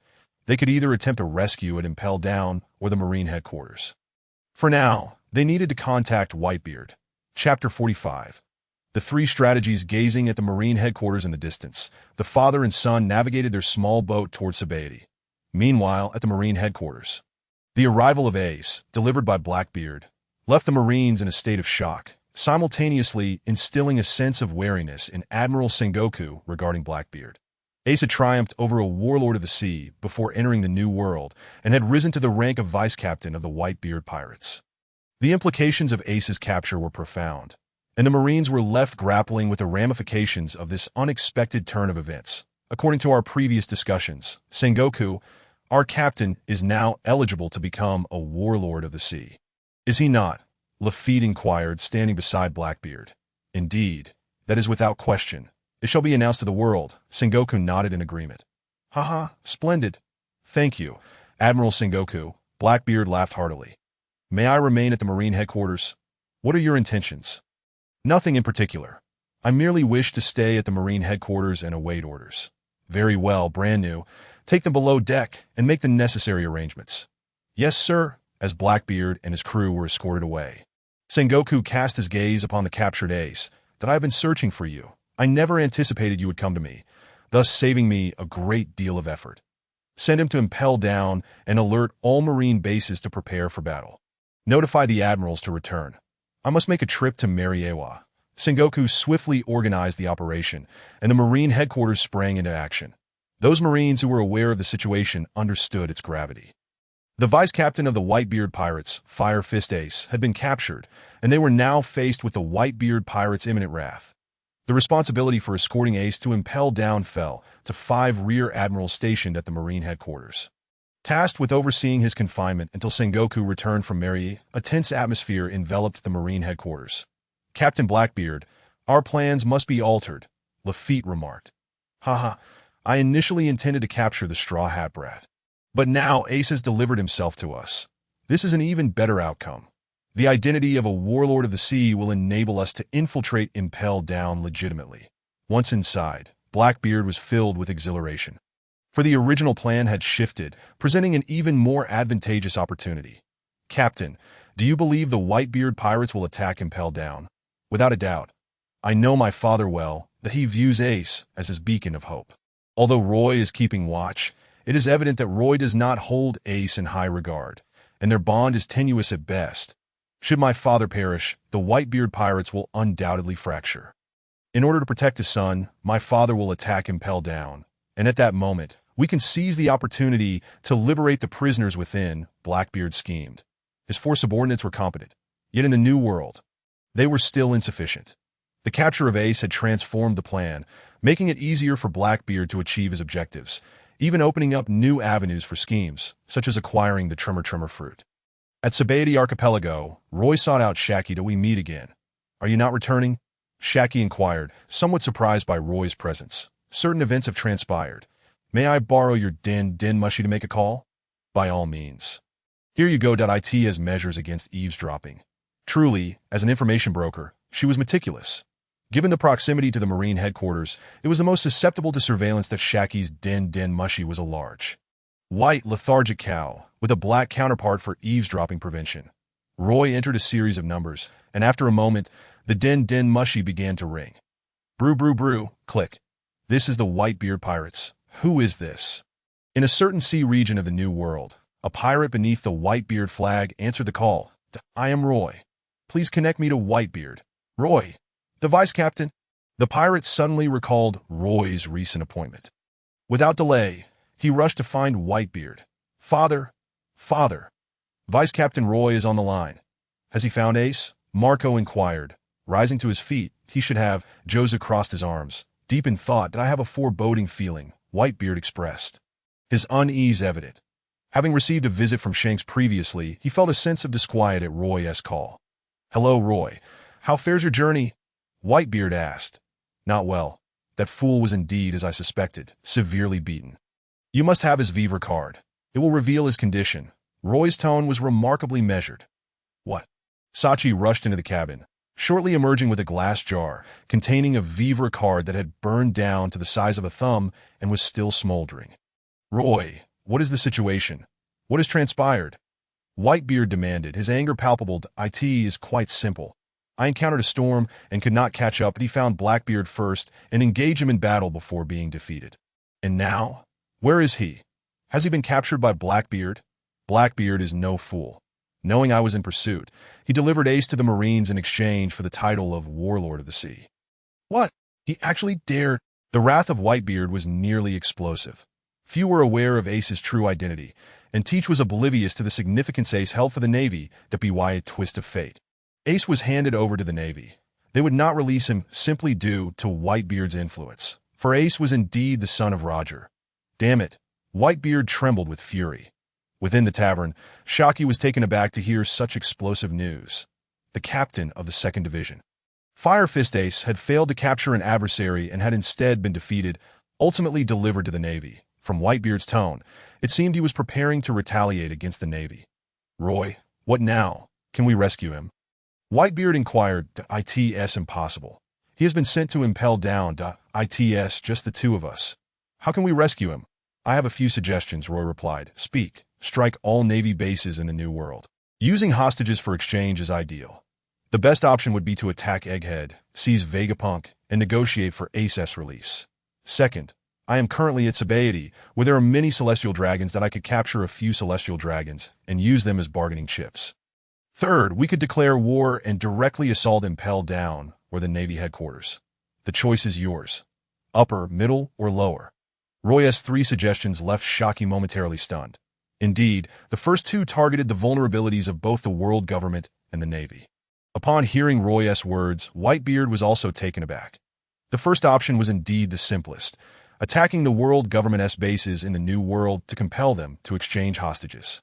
The second option was perilous, as threatening with celestial dragons could force the Navy to comply, even for Roger's son. The third option was the least desirable, an act only a fool would consider. After discovering that Teach had fled, Roy began to contemplate how to alter the outcome of the impending war. Attacking the Navy headquarters was foolish. There were alternative means to coerce the world government into relinquishing their captive. It was evident that pirates often lacked flexibility in their thinking. Roy was not fond of violence. Rather, he viewed it as a last resort, but if he could achieve the greatest benefit at the lowest cost. That would be the ultimate victory.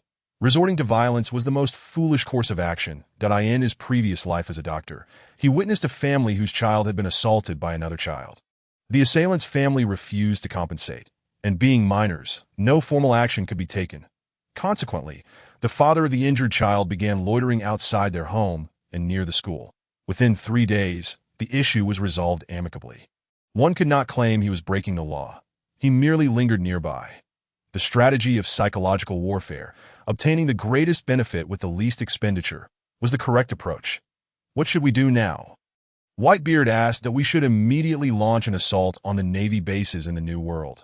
The greater the commotion, the better. That if we can draw the Navy's forces away, I can capture a celestial dragon and secure Ace's release. Roy replied with a smile. That would put you in great danger, Whitebeard cautioned. Not at all. Just follow my lead, Roy assured him with a grin. Very well, Whitebeard acquiesced to Roy's counsel and set the plan into motion. It was inevitable that Whitebeard's crew contained some infiltrators. A pirate crew of tens of thousands could not possibly remain unbreached. As the Whitebeard Pirates initiated their actions, the world government swiftly became aware of the developments. Hours after the capture, all members of the Whitebeard Pirates in the New World were summoned. The other 3 emperors of the sea remained on high alert. Indeed, it has come to pass, Shanks of the red-haired pirates remarked helplessly. We've just received word that Fire Fist Ace has been captured by the Navy, Beckman added. Next, Whitebeard will undoubtedly take action. I wonder if he will target Impel Down, Lucky Roo speculated. That seems unlikely. It lies within the calm belt, making it impossible to penetrate. The underwater structure would be tantamount to self-destruction. Yasopp countered, and one knows his next move. Besides, Whitebeard's crew has a brilliant strategist, Mr. Rayleigh said. With him, the Whitebeard Pirates are unlikely to err, Shanks asserted. Are you referring to the vice-captain of the Whitebeard Pirates? Beckman inquired, intrigued that I forgot. You've never met him, Shanks replied. Never even heard of him. Beckman and the others shook their heads.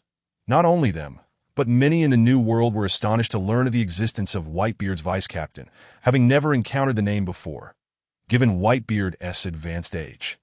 The sudden emergence of a vice-captain suggested a likely successor to his legacy. Moreover, this individual had not merely appeared out of nowhere. He had been Whitebeard's first companion for 36 years. The fact that such a person remained obscure baffled many intelligence operatives. Having battled alongside Captain Roger against Whitebeard multiple times, none had witnessed him engage in combat, save for a single encounter with Mr.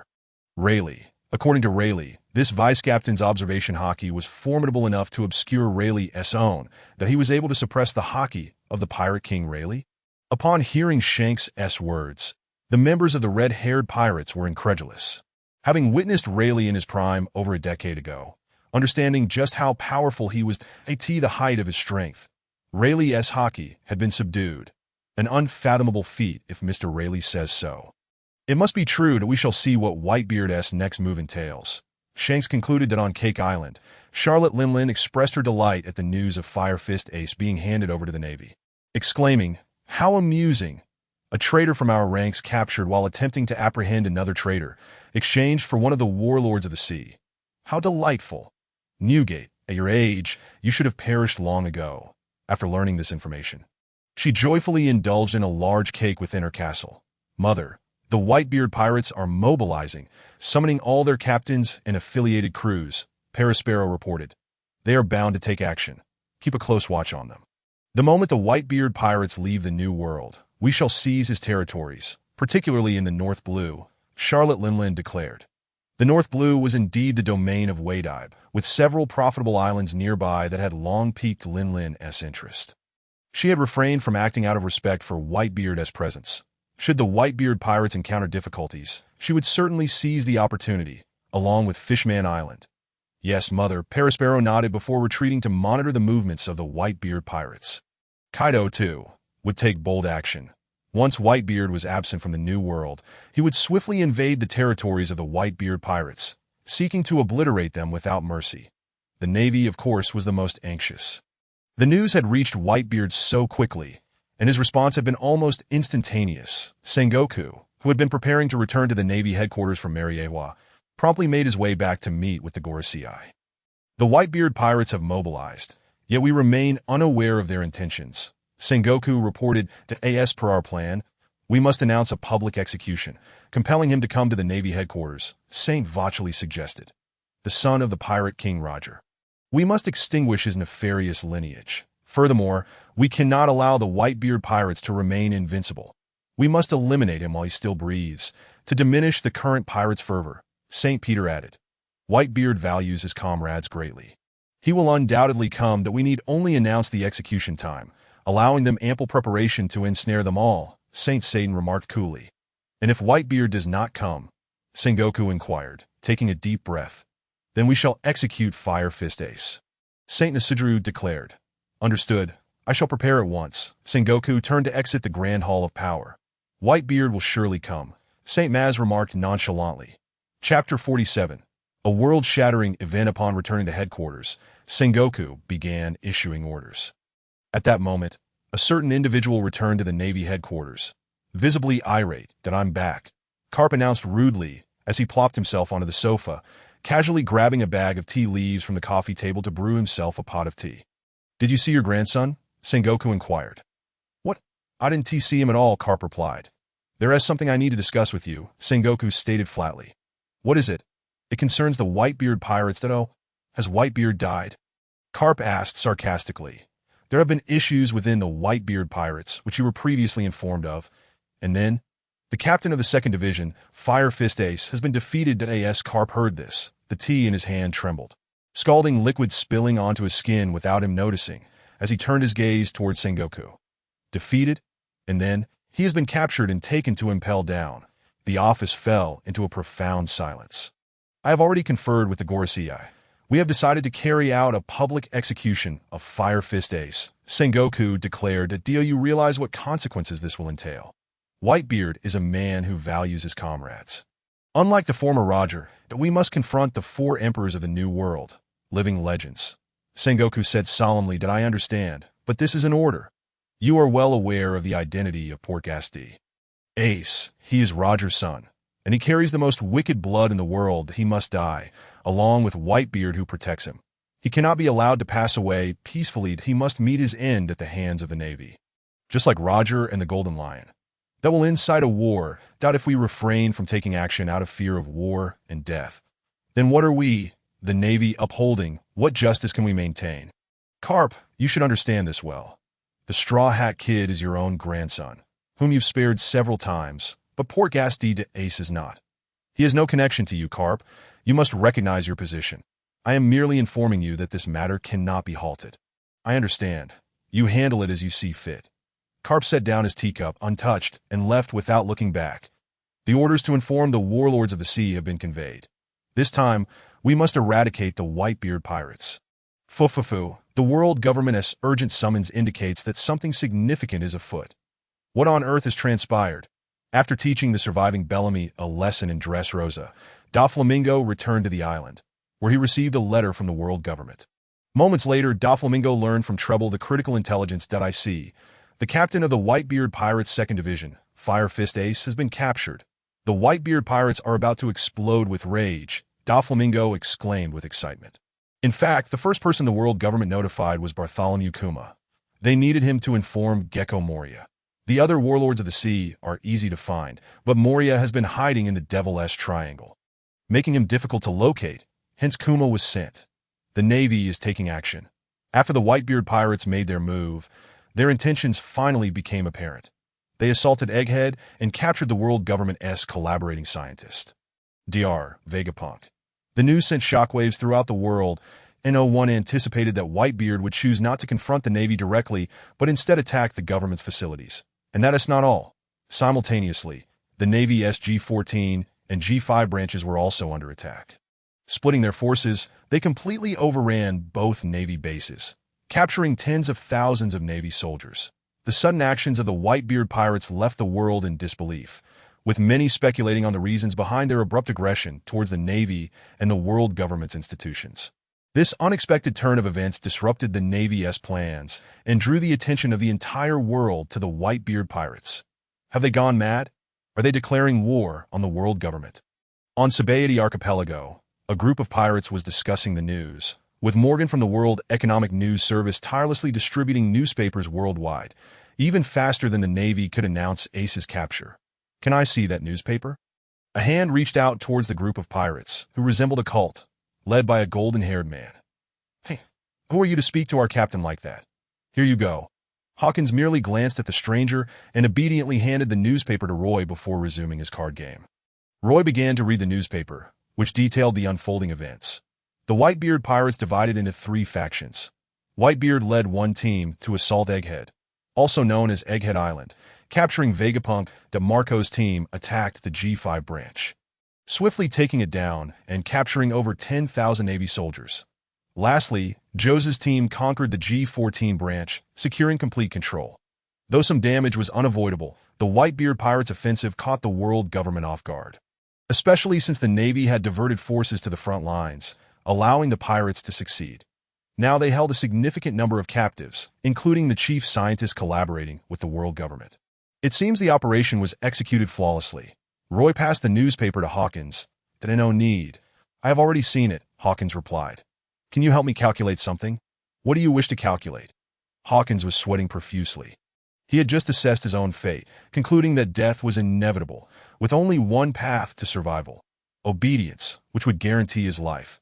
The rest were dead ends. "Calculate whether my next plan will succeed."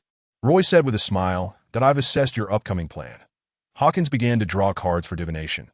The success rate of remaining here is 50%, while leaving also stands at 50%. No matter how it is calculated, it remains 50%. Hawkins stated there's a 50% chance of success. That complicates matters. It seems the world government is determined to kill.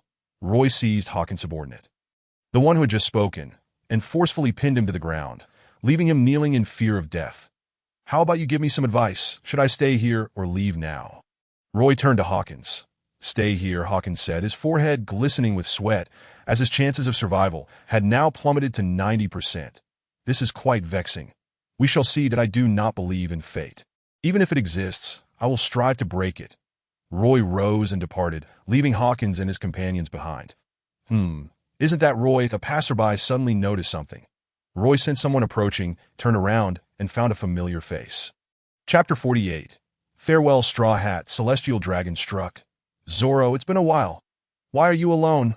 Roy exclaimed upon seeing none other than Zoro from the Straw Hat Pirates. "That I never expected to run into you here." "Have you found Ace?" Zoro asked while sipping on his drink. "Not yet. When I do, I'll make sure to give him a good beating," Roy sighed. Sabaody Archipelago is the last land island of the Red Line. You should be able to wait for Ace to arrive. No need to rush. Be by the way. "Where's Rosh?" Zoro inquired. I left him at the inn. What about Luffy and the others?" "Why are you the only one here?" Roy replied that I'm not with them. Zoro stated, "It then dawned on Roy that this guy was directionally challenged, so getting lost was quite normal." The two made their way to Grove 24, where they encountered the Celestial Dragon Charlos. Due to Zoro being lost and not recognizing the Celestial Dragon, he attempted to attack. Fortunately, he was stopped by Bonnie, while Roy observed from the sidelines, contemplating whether to intervene, that he was uncertain if Luffy and the others would take action. If they did and harmed this family, wouldn't that provide them an opportunity to escape? The Navy was currently in a state of urgency, with Egghead and 2 Navy bases having been attacked. resulting in tens of thousands becoming captives. The Whitebeard Pirates have made their demands known. They are aware that Fire Fist Ace is in our custody and wish to exchange him for Vegapunk, whom they now hold. Sengoku furrowed his brow. This the kind of behavior pirates are capable of? I never thought they had such a move. Kizaru frowned, that we were careless, not paying attention to the situation in the New World. And it's highly likely that our internal information has been leaked. The Whitebeard Pirates acted promptly upon learning of Ace's capture. Akainu remarked, "It's not impossible. After all, the Whitebeard Pirates' actions have been remarkably swift. Within just 3 days, they completed their deployment and captured individuals, while we only began mobilizing and trouble erupted in the New World." Kizaru noted, "What should we do next? Should we continue with the plan? If we publicly execute Fire Fist Ace, the tens of thousands of Navy captives will undoubtedly fall victim to Whitebeard's wrath," Akiji said. Sengoku was also troubled. He couldn't reveal to the 3 admirals and the attending Navy vice admirals that the Gorosei had decided to eliminate Ace. Regardless of the consequences, the only thing that truly concerned them was Vegapunk. Thus, the Gorosei were also somewhat troubled. After all, no matter how it played out, the lives of tens of thousands of Navy soldiers could be sacrificed.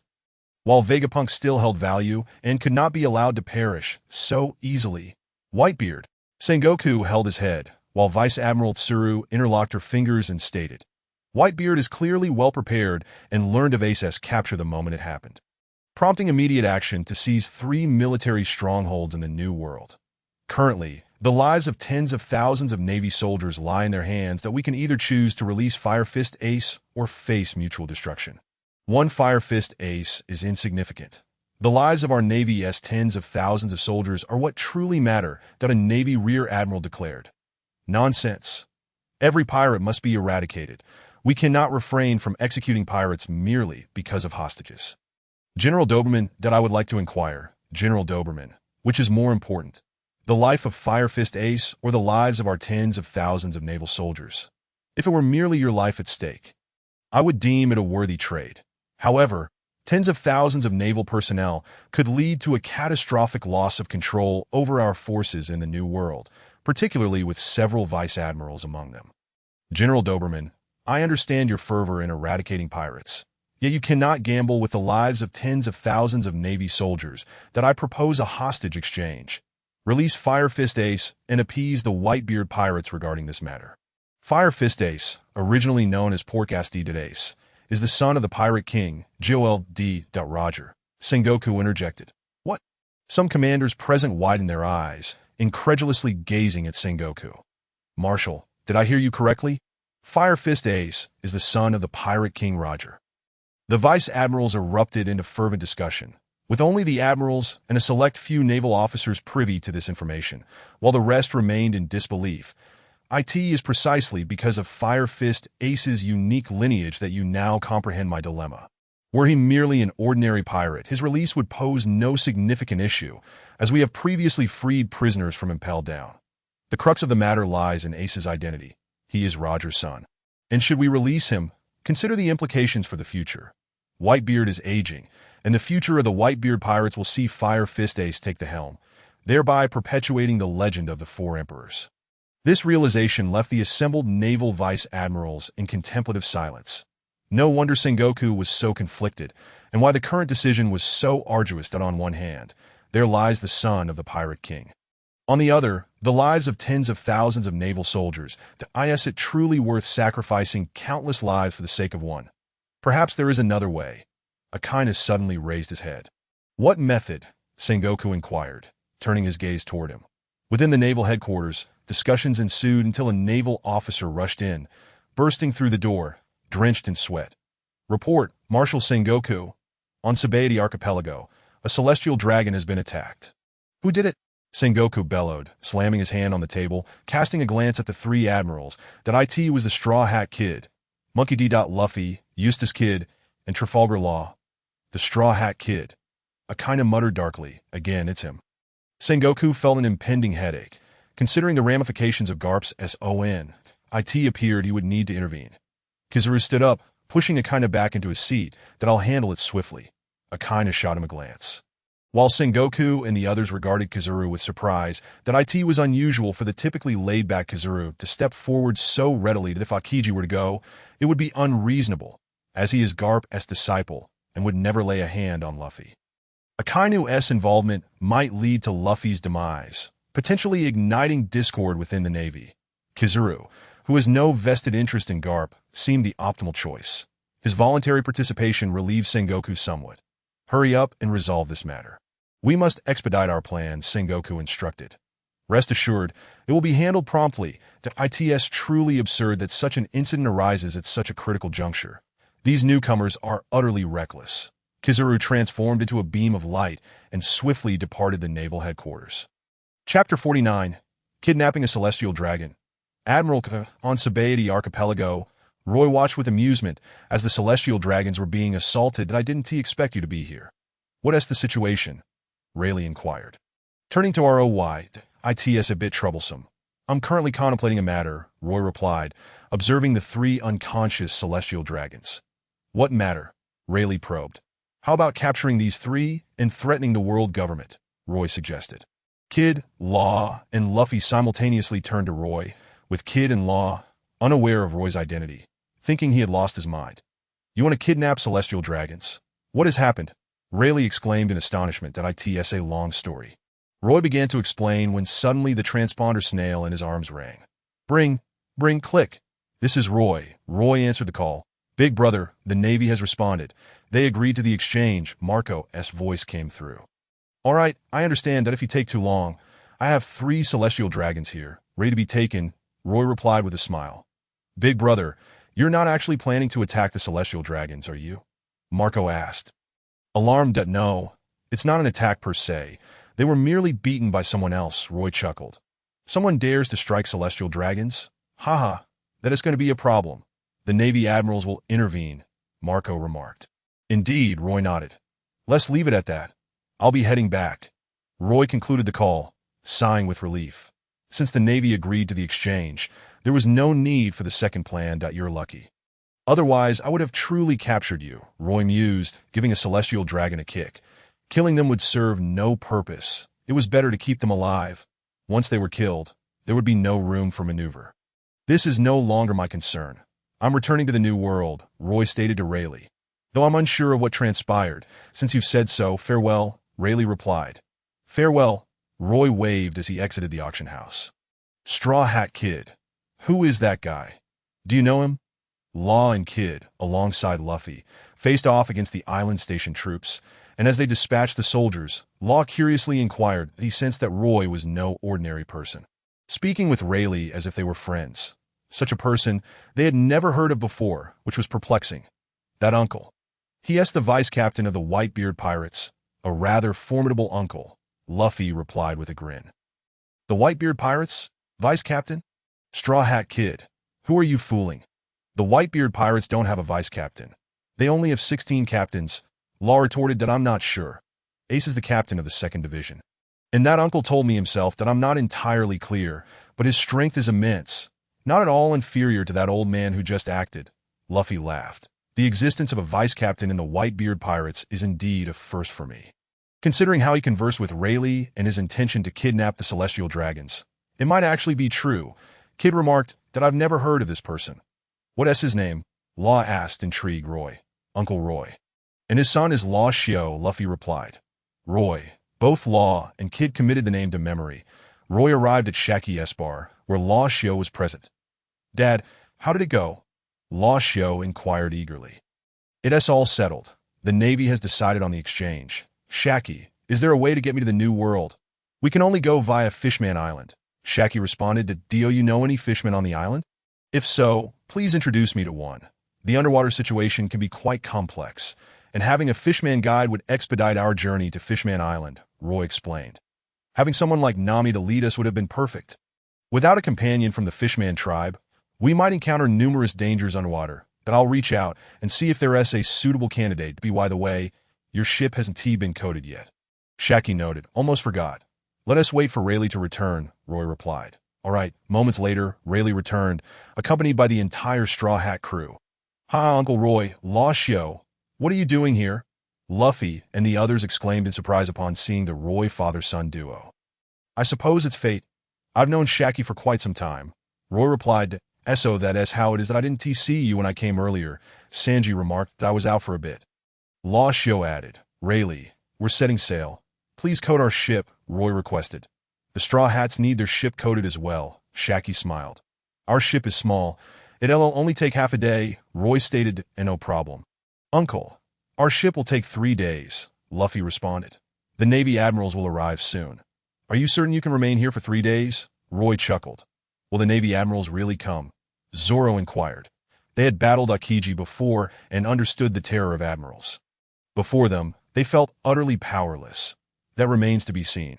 Rayleigh discussed matters concerning Roger's crew, ultimately departing with the Roy father-son duo to coat their ship, while Luffy and the others left the tavern.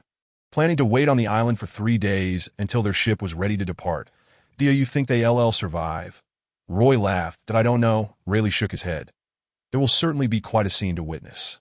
Roy smiled faintly. Accompanied by Rayleigh, they approached the ship, which was docked by the mangroves near the bar, allowing for easy access. Rayleigh moved swiftly, commencing the process of coating the small boat that AS for the injured Xiaoba. He was unable to guide them. Thus, the father and son duo, Roy and his father, could only depart on their own. Before long, a thunderous roar echoed from the island, followed by the sound of a mangrove tree crashing down. "Aren't you going to take a look? They might perish." Roy remarked with a chuckle that I intended to go after finishing the coating, but it seems time is of the essence. Rayleigh replied as he retrieved a knife from a pile of items. "Keep an eye on the boat. I shall join you in witnessing the spectacle," Roy observed as he saw his father leisurely riding a bubble car to catch up with Rayleigh in the adjacent mangrove. Specifically number 12, the Straw Hat Pirates encountered Kizaru and the pacifist Bartholomew Kuma. Roy witnessed the Straw Hat Pirates being thoroughly overwhelmed. Kizaru, with his foot raised, awaited Rayleigh's move that he truly is a formidable opponent. Roy chuckled at Kizaru's actions. Rayleigh engaged Kizaru in combat while Kuma intervened, scattering the Straw Hat Pirates. Once they vanished, Kizaru paused, lifting his gaze to Roy, who was observing the commotion nearby. "Are you a pirate as well?" Kizaru inquired. Indeed, Roy nodded affirmatively. "How terrifying it is, pirates abound everywhere." Kizaru remarked. "So, has this battle concluded?" Roy continued with a grin. "That I believe not. You are the vice-captain of the Whitebeard Pirates, are you not?" Kizaru stated. "Not at all." Roy shook his head. "Not?" Kizaru was taken aback, with Rayleigh also casting a surprised glance at her. "Oh, why did I ask that a denial?" "What do you mean? I have never acknowledged myself as the vice-captain of the Whitebeard Pirates." "Hence I am not," Roy explained, shaking his head once more. "Dada, I see that so you are still a member of the Whitebeard Pirates, which means you are indeed a pirate," Kizaru affirmed. "Correct." As soon as Roy's words fell, Kizaru, towering over him by a meter, instantaneously teleported beside him, raising his foot to kick at his head. Boom! A laser struck the roots of the Yarkaman mangrove, resulting in a violent explosion. Roy turned to glance at the source of the blast, patting his chest in relief. "You nearly scared me to death. Is this how your navy operates? Fond of ambushes, are you?" Kizaru's eyes, concealed behind his glasses, fixated on Roy. The speed of that last strike was such that only a handful in the world could evade it. Light speed, perhaps even surpassing it. The sudden attack was evaded, leaving him astounded. "Remember to return the individuals. I had initially intended to kidnap the celestial dragons, but thankfully you all consented in advance." Roy's words startled Kizaru. "Thankful for your prior agreement. Otherwise, would it have been the celestial dragons?" It dawned on him. 2 plans in place. If the Navy had refused the exchange, would they have resorted to abducting the celestial dragons? Indeed, 2 plans in place. "It can only be said that your agreement came a bit too swiftly, which took me by surprise," Roy chuckled. "How terrifying it is, the vice-captain of the Whitebeard Pirates. It seems this recent maneuver by the Whitebeard Pirates was also your idea." Kizaru fixed his gaze on Roy. "You could say that. After all, you two have individuals you care about. Capturing our captain cannot be allowed." Roy smiled. "That I will report your information thoroughly to Admiral Sengoku. You, who have concealed yourself within the Whitebeard Pirates for 36 years without revealing your strength. What manner of person are you?" Kizaru said gravely. "That I have not been entirely concealed. It's merely that you have not witnessed it," Roy replied. "Now, Admiral Borisolino, May we take our leave? It seems there is no longer a target you require here. I would relish the opportunity to eliminate you, but it appears I cannot accomplish this alone," Kizuru remarked. "You could indeed give it a try." Roy suddenly appeared behind Kizuru, tapping his hand. Kizuru, like a startled bird, felt a tingle at the back of his neck, a profound sense of impending death, an intensity he had not experienced since becoming an admiral. That mere tap felt as if the Grim Reaper had placed his scythe upon his throat. "Fear not, it's merely a jest that we are departing. Rayleigh still has to coat my ship." Roy left a silhouette for Kizuru, waving goodbye as he walked toward Kuma. "You were startled, weren't you? Do not underestimate him. Had he unleashed his full power just now, even if you survived, you would have been gravely injured." Rayleigh sheathed his sword with a smile. Kizuru remained silent, beads of sweat forming on his forehead as he watched Roy stand before Kuma. 36 years. We have not met, Kuma." Upon hearing Roy's words, both Rayleigh and Kizuru stared at the two in astonishment. 36 years without a meeting. They were acquainted 36 years ago. Kuma, not yet fully transformed, gazed down at Roy. He had only recently learned about Roy's information. Second in command of the Whitebeard Pirates, recently promoted to the vice-captain position. His appearance had sent shockwaves across the world. Who would have thought that the Whitebeard Pirates had a vice-captain? Many speculated whether Whitebeard, in his old age, was seeking a successor. They assumed the selection would occur from among the captains. Most likely Marco, followed by Ace. Little did they know it would be a relatively unknown individual named Roy. According to the Whitebeard Pirates account, he was Whitebeard's first companion, having joined 36 years prior, and had single-handedly raised those captains, earning their deep respect. Kuma found it challenging to recall where he had seen this person. However, his mind quickly grasped a fragment to 36 years ago. Memories from that period surged forth, causing Kuma's gaze at Roy to shift. "Could it be that you were also, back then, I followed behind the three of you. After you acquired 2 devil fruits, I managed to snatch one as well, though I did not consume it. I escaped from God Valley alongside Whitebeard," Roy recounted, a hint of nostalgia in his tone. "Indeed, we were fortunate. We are among the survivors of God Valley." Upon hearing Roy's words, Kuma recalled a small boy trailing behind the three of them, who had indeed snatched a fruit during their heist. They had lost one to Charlotte Linlin, and as the second was about to be taken, he consumed it, fleeing God Valley with Ivankov and Jinbei. Meanwhile, Roy had taken one and vanished. "Did you consume that fruit back then?" Kuma inquired, his gaze fixed on Roy. "I did not. I gave it to a dying child, who upon consuming it survived. His name was Marco, the captain of the 1st Division of the Whitebeard Pirates. Our luck was fortuitous as we encountered Newgate, who was still with the Rocks Pirates at the time, that he led us out of God Valley." Roy responded nonchalantly. Kizuru and Rayleigh listened intently. God Valley, Devil Fruit, Rocks Pirates. Rayleigh gazed at the two in astonishment, realizing that both were survivors of that catastrophe. "You both survived that disaster," Rayleigh exclaimed. "Had it not been for your interference back then, perhaps the Rocks Pirates would have succeeded." Roy laughed, addressing Rayleigh. "We too did not anticipate such chaos." Rayleigh chuckled in return. Kizuru said nothing. He had heard of the God Valley incident, but was not a first-hand witness. He understood the event, but lacked specific knowledge. It now appeared that there was more to the story. "As Kuma and Roy were both survivors of God Valley, that I know you are reluctant to revisit those memories. Yet I must share good news. Your daughter is on the island, searching for you. That if you truly care for her, you should leave with her. She has been treated by Dr. Vegapunk and is in good health. Continuing to serve the Navy is unnecessary. It will only transform you into a killing machine, perhaps even turning against your comrades and family. By the way, Vegapunk is currently in our possession, if you wish to sever ties with the world government. The best opportunity is now. Take your daughter and escape. She has been waiting for you to return home." Chapter 51. Kuma's Decision. The truth revealed it was uncertain whether Kuma understood Roy's words or if he had any reservations. Now that his daughter's health had been restored, he could escape while still having awareness. Seeking out Vegapunk, who was currently under the Whitebeard Pirates' protection, might preserve his life. Having said all that, it was time for him to choose. "Rayleigh, let us depart. My ship still requires coating," Roy said with a smile as he and Rayleigh made their exit. Kizuru looked up at his friend Kuma, their joint performance seemingly detected by Roy. "Kuma," Kizuru addressed him, his intention clear. "Will you make a decision? Take Bonnie with you. He is free now that Bonnie's health has improved. As long as you take her away, he won T become a complete machine. Borisolino, Kuma gazed at Kazuru, their eyes locking. Let us go. Kazuru's words were soft, contrasting with Roy's earlier shout. At rally point, one could discern that Kazuru wished for Kuma to venture far, ideally taking Bonnie with him. Thank you. The Great Bear smiled, declaring, "This is the most opportune moment that I understand," replied the yellow ape. Nodding, the Great Bear, with a Bible in hand, turned and strode in a particular direction. The yellow ape glanced at his companion. Bartolomeo, have the pirates been captured? They have, but I must hasten back to Egghead that I never anticipated that the Whitebeard Pirates would resort to kidnapping the doctor, surely taking advantage of my absence.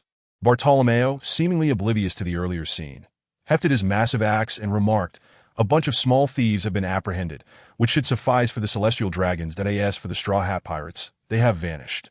Once the ship was coated, Roy, accompanied by his son, set sail for Fishman Island, and from there swiftly returned to the New World, heading directly towards Egghead. Currently, the Whitebeard Pirates were stationed nearby. The world was aware of the Whitebeard Pirates' assault on the world government's facilities. Yet the reasons behind it remained unclear. That on the very day Roy departed from Sabaody, news spread across the globe. The infamous pirate Blackbeard, Marshal D. Teach, had captured Fire Fist Ace and delivered him to the world government, subsequently replacing Crocodile as one of the new Shichibukai. The fact that Fire Fist Ace, the 2nd Division commander of the Whitebeard Pirates, had fallen into the hands of the Marines was shocking. It was no wonder that the Whitebeard Pirates were undertaking such significant actions that on Sabaody Archipelago, the fortunate kid and his companions observed the newspapers. That guy mentioned he would kidnap a celestial dragon. "It seems this incident is connected," said Law solemnly. "Will the Whitebeard Pirates engage in battle with the Marine headquarters?" Apu chuckled upon reading the paper that I never expected this to happen. No wonder the station troops on Sabaody are so few. Drake, wrapped in bandages, remarked on the yellow ape's ferocity. The Whitebeard Pirates have thousands of Marine prisoners, and on the other hand, they've captured their captain. Ultai laughed. The supernovas buzzed with speculation while Kuma stood before a young girl. Bonnie had transformed into a child, tears streaming down her face as she gazed at him. The Bonnie encountered by Zoro was indeed her true youthful self. "Father," she exclaimed, embracing the Great Bear's leg. Kuma! The pirates surrounding Bonnie were the very brats who once tormented Kuma. Their excitement was palpable upon his appearance. "Thank you all for your hard work," Kuma said gently, stroking Bonnie's head. "Father." Bonnie could no longer restrain herself, sobbing fiercely as she clung to Kuma. "Please don't leave. Take Bonnie with you around the world," she pleaded, wrapping her arms around his neck. "Very well," Kuma nodded, a tender smile gracing his face that as the farce on Sabaody Archipelago concluded. The yellow ape returned to Marine headquarters. "How did it go?" Sengoku inquired. "The Straw Hat Pirates have been dealt with by Kuma," the yellow ape replied. "Kuma," Sengoku looked at him quizzically. "He is one of the Shichibukai. He must have received orders from the world government, and the Straw Hat Pirates were resolved by him. Let's not dwell on that for now. We have a plan in place that I end 7 days. We will exchange hostages at Egghead at that time. You 3 will take the people over," Sengoku stated. By the way, I encountered that vice captain of the Whitebeard Pirates at Sabaody, the yellow ape added. "That person called Roy?" Akainu raised his head to look at the yellow ape. "Yes, he was watching the commotion from the sidelines," the yellow ape confirmed. "What was he doing on Sabaody?" Sengoku asked. "That he was kidnapping celestial dragons. If we do not agree to the exchange, he intends to capture 3 celestial dragons on Sabaody and use them as bargaining chips," the yellow ape explained. "What?" The assembled Marines were taken aback. The audacity of capturing celestial dragons for exchange was astonishing. This hostage exchange idea must have originated from him. That individual possesses a keen intellect, akin to Rayleigh of the Roger Pirates, the yellow ape remarked with a hint of trepidation. "Why didn't you apprehend him on Sabaody?" A kind of pressed. "Do you think I didn't wanna?" "I nearly didn't make it back." The yellow ape's words stunned everyone present once more. "You almost didn't make it back." Sengoku regarded the yellow ape with disbelief. "That we must not underestimate the individuals in this world. That man gave me the impression of facing Shanks. No, even more daunting. It is no wonder he could become Whitebeard's successor. His strength likely rivals that of the Yonko." The yellow ape asserted. "Did I ask this your analysis, or the conclusion drawn from your confrontation with him?" Vice Admiral Tsuru inquired gravely. Despite only a brief encounter, it was evident. Like Shanks, he is a master of hockey. The Yellow Ape replied that it seems this operation needs to be reconsidered, Suru stated, having just returned from an outing. The Yellow Ape seemed to have a new operational plan. Admiral Sengoku, what is the new plan? After the hostage exchange, we will launch an attack on the Whitebeard Pirates, Sengoku declared. Are we really going to engage the Whitebeard Pirates in battle in the New World? The Yellow Ape paused. Indeed, everyone has been summoned, including the Shichibukai. This battle is to commence under the highest directive of the world government, to launch a full-scale war to annihilate the Whitebeard Pirates. Sengoku affirmed. The Yellow Ape surveyed those present. Sengoku, Akainu, Akiji, and Vice Admiral Tsuru, all of whom were privy to this operation, that it was previously stated that 3 admirals would lead the charge, marking the first concerted effort of the Marines against the Yonko. In 7 days, you will head to Egghead, Sengoku instructed. Why in 7 days? We need time to mobilize and gather the Shichibukai. Chapter 52, Vegapunk and the Recruitment of Marine Admirals. Roy arrived at Egghead. This futuristic city was formerly the Navy's 8th Research Institute 2 years prior. The scientific and defensive war god, Saturn, was also a scientist, and the world government had established numerous research institutes worldwide, primarily focused on human experimentation, as was the case with the 8th Research Institute. Now transformed into a futuristic city by Vegapunk, the latter had not only his main body but 6 clones as well. Roy had informed Whitebeard in advance. Thus all 6 clones were captured. Dad, Big Brother, and Law have returned. A member of the Whitebeard Pirates reported anxiously to Whitebeard upon spotting ships on the horizon through a telescope. They've finally returned. The Marines should be making their move too. Whitebeard said that it's been 7 days. According to the Marines, they will likely arrive in 3 days, Marco added. Newgate, Whitebeard waited for a moment before Roy entered. Looking at Roy, he remarked, "Your plan is quite good. However, we must remain cautious. The Marines are unlikely to relent." "What do you mean?" Roy inquired. "Just a bit of speculation. Where's Vegapunk? I wish to meet him." "He is in the dungeon. All 7 of them are there." Whitebeard replied that I've never encountered the world's most intelligent individual. "I'm keen to observe him," Roy stated, leaving Whitebeard and his crew behind as he followed a companion to the dungeon. At that moment, the dungeon housed several captives, including the commander of the Marine G5 branch, Virgo, and Vice Admiral Dole from the G14 branch. These vice admirals were no match for the Whitebeard Pirates and were easily subdued. "Nice to meet you, Dr. Vegapunk." Roy addressed the 7 Vegapunks within the cage, primarily greeting the one with a half-apple on his head, resembling a certain scientist. That Vegapunk's long tongue reminded him of a photograph of that scientist. Playful and childlike, it also evoked thoughts of another individual, Charlotte Perispero. Both had long tongues. Could it be that Charlotte Lean's first man was? Perispero was no fool. It was indeed a striking thought. "Who are you?" Vegapunk, with his long legs and pants resembling oversized shorts, looked up at Roy, his head previously modified with a new antenna for signal reception. Hearing Roy's address, he was caught off guard, as the pirates had been rude and boorish. And suddenly being called doctor felt unfamiliar. "Nice to meet you. I am Roy," he introduced with a smile. "Roy?" The Vegapunks looked up at him in surprise. "You are the vice captain of the Whitebeard Pirates?" Shiki queried that it was Newgate who assigned me that title. "I never claimed it myself." Roy replied with a smile directed at Shiki. "Hurry and let us out." The furious Atlas slammed his fist against the bars. "What is your purpose? Why have you captured us?" Lilith demanded. York is asleep, and Edison is still busy concocting ideas for research. Pythagoras is observing Roy, presumably analyzing him. The atmosphere stirred as the commotion drew the attention of the Marines. The imprisoned Marine leaders turned their gazes toward Roy, realizing that the vice captain of the Whitebeard Pirates, the orchestrator of this operation, was indeed the one who prompted Whitebeard to assault the Marine Base and Research Institute. "It seems you are still unaware. Did they not inform you?" Roy turned to his companion beside him. Lackey scratched his head and said, "Without the elder brother's orders, we are only responsible for capturing people. So that's how it is. Thank you for your hard work. Now let me explain why we are apprehending you. It is quite simple. The purpose of capturing you is for exchange. The captain of our pirate crew's 2nd Division has been seized by a traitor and handed over to the Navy. The Navy intends to execute our captain, so we have no choice but to capture you in order to negotiate an exchange with them," Roy remarked, shrugging his shoulders. "So capturing us is to rescue your comrade." "Has the Navy agreed to this?" Vegapunk inquired that as of now. It appears they have consented, Roy replied with a smile. Why do you say as of now? Vegapunk pressed further. To my knowledge, the Navy's mobilization this time is rather extensive. 3 admirals, over 10 vice admirals, and even the 7 warlords of the sea. I cannot be certain. They are here solely for the purpose of exchanging hostages, Roy explained. What do you intend to do then? Are you going to kill us? Not at all. We merely intend to exchange hostages. That we are people who cherish peace. Pirates cherishing peace, Vice Admiral Dorr scoffed. You should understand how chaotic the new world can be. Yet have you ever heard of the Whitebeard Pirates harming ordinary people?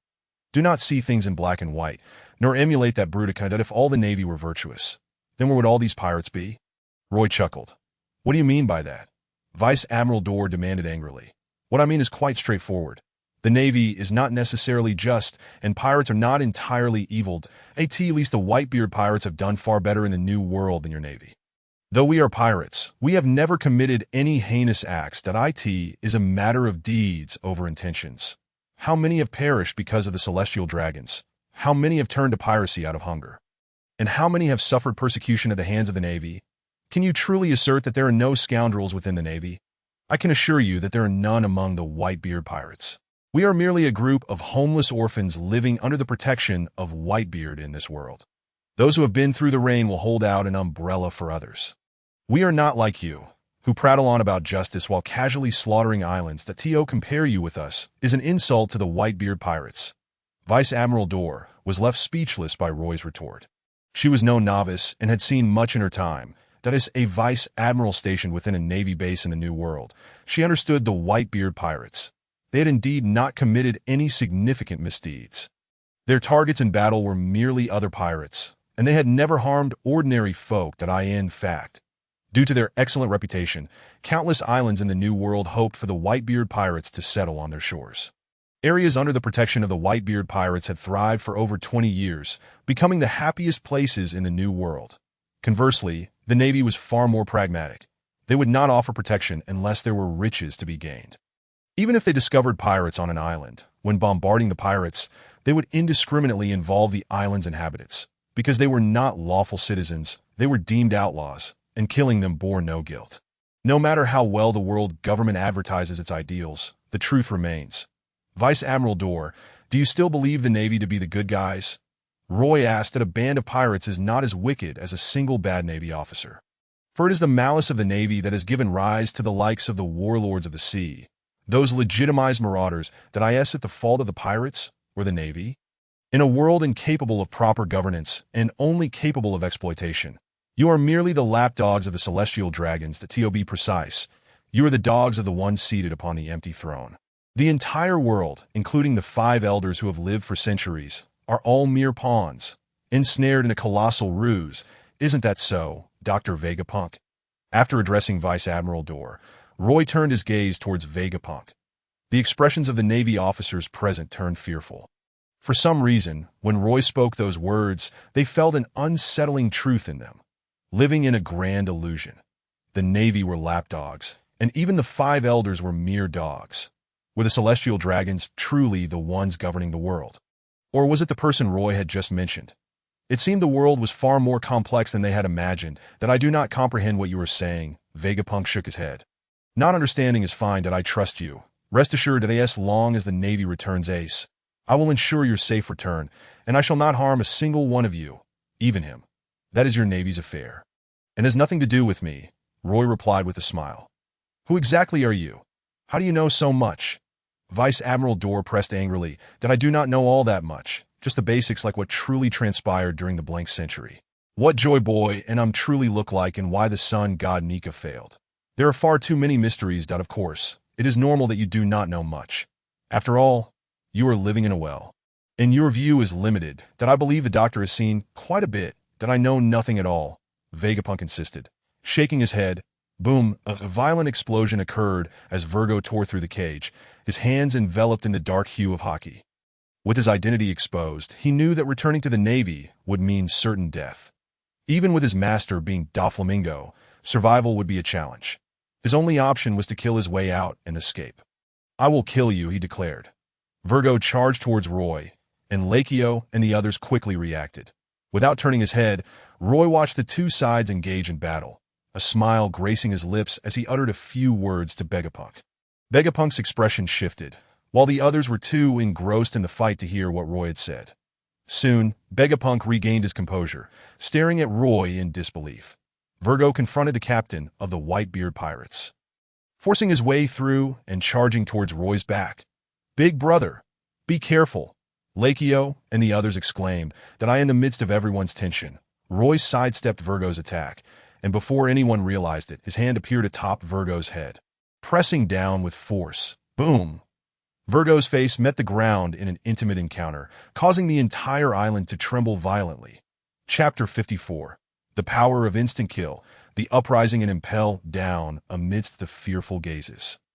Roy unceremoniously tossed the limp Virgo back into his cell. "Do not underestimate me. Although I may not be proficient in combat, eliminating you is still a trivial matter. It was the first time Lakio and the others witnessed Roy's prowess firsthand." Despite Satch's repeated assertions of Roy's formidable strength, they remained skeptical. After all, they had known Roy for over 30 years. How could they truly grasp the extent of his power, seeing Roy effortlessly crush a vice admiral of the Navy? They were finally enlightened that it was evident that Virgo had broken through their encirclement, showcasing considerable strength. Yet such a formidable opponent was easily subdued by Roy. They seemed to glimpse the shadow of Whitebeard within Roy. Finally, they understood why Whitebeard had appointed Roy as the first mate, intending for him to safeguard their lives as they navigated the new world. That a few chains would suffice. There was no need to kill him. Handing him over to the Navy was a better option. If the Navy were to execute him, it would be tantamount to slapping the face of the warlord Don Quixote da Flamingo. Conversely, if the Navy were to let him go, it would be even more amusing. The Navy, bowing to a pirate, da Flamingo, a celestial dragon, regarded the Navy as no more than a pack of dogs. "I wonder what will transpire next. Admiral Dole, are you curious?" The gazes of the Navy commanders towards Roy grew increasingly fearful. If they had previously perceived Roy as merely cunning and strategic, witnessing his strength intensified their trepidation that a man who stood shoulder to shoulder with Whitebeard. The Whitebeard Pirates harbored such a powerhouse. Yet they had been utterly oblivious. How terrifying it was. They had concealed themselves too deeply. Once more, Roy glanced at Vegapunk, smiled, and turned to leave, allowing the others to continue watching. News had already reached them. The Navy had begun transporting individuals from Impel Down, and they were likely already en route to the New World. Wade-Eye arrived to relay the latest intelligence. "Newgate, we must prepare for war. I am aware. Everything has been set in motion." Whitebeard nodded. The Navy undoubtedly harbored intentions beyond merely exchanging hostages. According to the information Roy had obtained, the Navy was amassing forces. The combat strength of the Navy headquarters had been bolstered by reinforcements from other divisions. And the warlords of the sea had also been summoned. Initially, they had been able to contact Jinbei. However, upon reaching out to the Sun Pirates once more, they learned from Aladdin that Jinbei had not returned since going to Marineford. And it had been 7 days. Jinbei must be in trouble. Roy surmised that in the original narrative, Jinbei had opposed the Navy's decision to execute Ace in an attempt to prevent war, only to be suppressed by Sengoku himself. A warlord of the sea had been easily captured by the fleet admiral and imprisoned and impelled down. It was highly likely that the Navy had discovered Jinbei's connection to them, and, fearing he might defect on the battlefield, had preemptively detained him at Navy headquarters. Jinbei won't encounter any issues, will he? Do not worry. If all goes smoothly, Jinbei will remain a warlord of the sea. He is the representative of Fishman Island, the sole link the world government has to ease relations with Fishman Island, Roy assured. Having deviated from the plot, he was uncertain of what would transpire next. As the Whitebeard Pirates awaited news from the Navy, in the first half of the Grand Line, at a location within the Calm Belt, a riot was unfolding in Impel Down, one of the 3 major institutions under the world government. The Straw Hat Boy, Luffy, had invaded Impel Down, causing chaos alongside the captured buggy. Meanwhile, the Navy had already extracted Ace, and Magellan had thrown the Straw Hat Boy into the 5th level of Impel Down. Unexpectedly, Bon Clay managed to breach the 5th level, leading Luffy to the Revolutionary Army officer, Ivankov, who assisted them in reaching the 6th level, seizing the moment when the Navy's forces were stretched thin. The Blackbeard Pirates, who were supposed to accompany the Navy to the New World, had vanished, only to appear at Impel Down. What did you say? Blackbeard is not among the new forces. Sengoku, stationed at Marineford, exclaimed in anger. Yes, Fleet Admiral, we currently have no knowledge of Blackbeard Teach and his crew's whereabouts. Brand New replied, drenched in sweat. Damn it. That guy hasn't fled, has he, or does he have ulterior motives? Sengoku remained unaware of Teach's actions. Now that the Navy's strength had been diverted to the New World to engage the Whitebeard Pirates, the forces in the first half of the Grand Line were severely depleted, that if Blackbeard had any intentions. Who knew what might occur? At Impel Down, Luffy learned that Ace had been taken away, and he was relieved to discover that it was for an exchange. However, to facilitate his own escape, he took Jinbei and Crocodile with him. The missing Blackbeard pirates had invaded Impel Down, severing communications and leaving the prison cut off from the outside world. Magellan made a poor decision by releasing Shiryu, leading to the Blackbeard pirates encountering him and being swiftly dispatched, only to be saved by the very Shiryu he had released. Upon witnessing Luffy, Jinbei, and the others escape, Magellan returned to Impel Down, only to be ambushed by Shiryu, who then fell under Blackbeard's control, rendering him powerless to do his ability. Teach inquired, looking at the incapacitated Shiryu on the ground. No, if I consume the poison fruit, I will die first. Q adamantly refused the fruit. What a pity, such a powerful fruit. Blackbeard shook his head that if you kill him, the world government and Navy headquarters will pursue you relentlessly, Shiryu warned. Haha, then I suppose I won't kill him after all, that I'm not interested in his diarrhea fruit. Let's go. We should leave here before the Navy arrives. That would be troublesome. Blackbeard laughed heartily. How amusing. I never expected to make it out alive, Duping chuckled. The air outside is so refreshing, meow. The evil king laughed. Though you saved us, it doesn't mean we will heed your commands. Chot the Barrel remarked that don't say that. We are comrades after all. Duping laughed. The evil wolf chuckled from behind, that a war is about to erupt in the New World. We must hurry there. Teach grinned at the New World. You just mentioned the Navy would be going to war with the Whitebeard Pirates. What good will it do for us to go? Will your plan come to fruition? Shiryu questioned. The success rate is quite high. Then let us give it a try. If we succeed, the future will be ours. Duping stated that if we fail, you will serve as my subordinates, meow. The evil king laughed heartily. Then I will kill you first, Van Oka replied, aiming his gun. Haha, let's go to the New World. Thanks to the Straw Hat Boy, he will probably head to the New World as well, and we will meet again in the future. Upon receiving news, Sengoku rushed over immediately, witnessing the injured and dying Shiryu, along with the chaos in Impel Down, and felt as if the sky had fallen. The Blackbeard Pirates, I will not let you get away with this. Chapter 55, The Actions of the Four Emperors. The gathering of 3 warlords of the sea, the Navy set forth with a grand fleet of dozens of warships towards Egghead. Almost all pirates in the New World had retreated, refraining from making any further moves. The situation was quite clear. The Navy had captured Fire Fist Ace, while the Whitebeard Pirates had taken thousands of Navy personnel, along with Vegapunk. Well, a hostage exchange, but judging by the Navy's demeanor, it seems more than just a simple exchange of hostages. Charlotte Linlin exclaimed excitedly from Cake Island. If it were merely a hostage exchange, there would be no need to mobilize admirals and warlords of the sea. A war is likely to erupt, Perispero nodded. Should we fish in troubled waters? Charlotte Linlin pondered that it would be best not to, Mama, Perispero advised. Why not? Charlotte Linlin shot a disgruntled look at her son, that if we act recklessly, both sides may perceive us as enemies. Even if we do decide to intervene, it would be wiser to wait until they're nearly finished fighting. Furthermore, it remains uncertain whether a battle will even ensue. If it does not, and we intervene prematurely, might they not view us as foes? Perispero's reasoning held merit, and after a moment of contemplation, Charlotte Linlin came to understand that it seemed they would have to wait for now. Is Kaido still at a stalemate? Charlotte Linlin inquired. Currently, he cannot get out. He is being blocked by the red-haired pirates, Perispero replied. Perispero rode. That little rascal, red-haired, is quite bothersome, that if only we could release Kaido, it would be quite entertaining. Charlotte Linlin exclaimed in anger. Kaido relishes chaos, thrives in battle, and is fiercely aggressive, having frequently clashed with the Whitebeard Pirates. With such a splendid opportunity at hand, he certainly would not let it slip by. Yet, red-haired, in an unexpected twist, has appeared around Wano, effectively cornering Kaido at his doorstep. Kaido dares not act rashly unless he forsakes Wano. Presently, she is the only one capable of movement in the New World. Other pirates, despite their strength, dare not act recklessly. The combined forces of both sides now far exceed their expectations. Any slight approach would result in annihilation. Having escaped from Impel Down, Luffy and his companions arrived at Sabaody Archipelago. The massive whirlpool posed no challenge for them.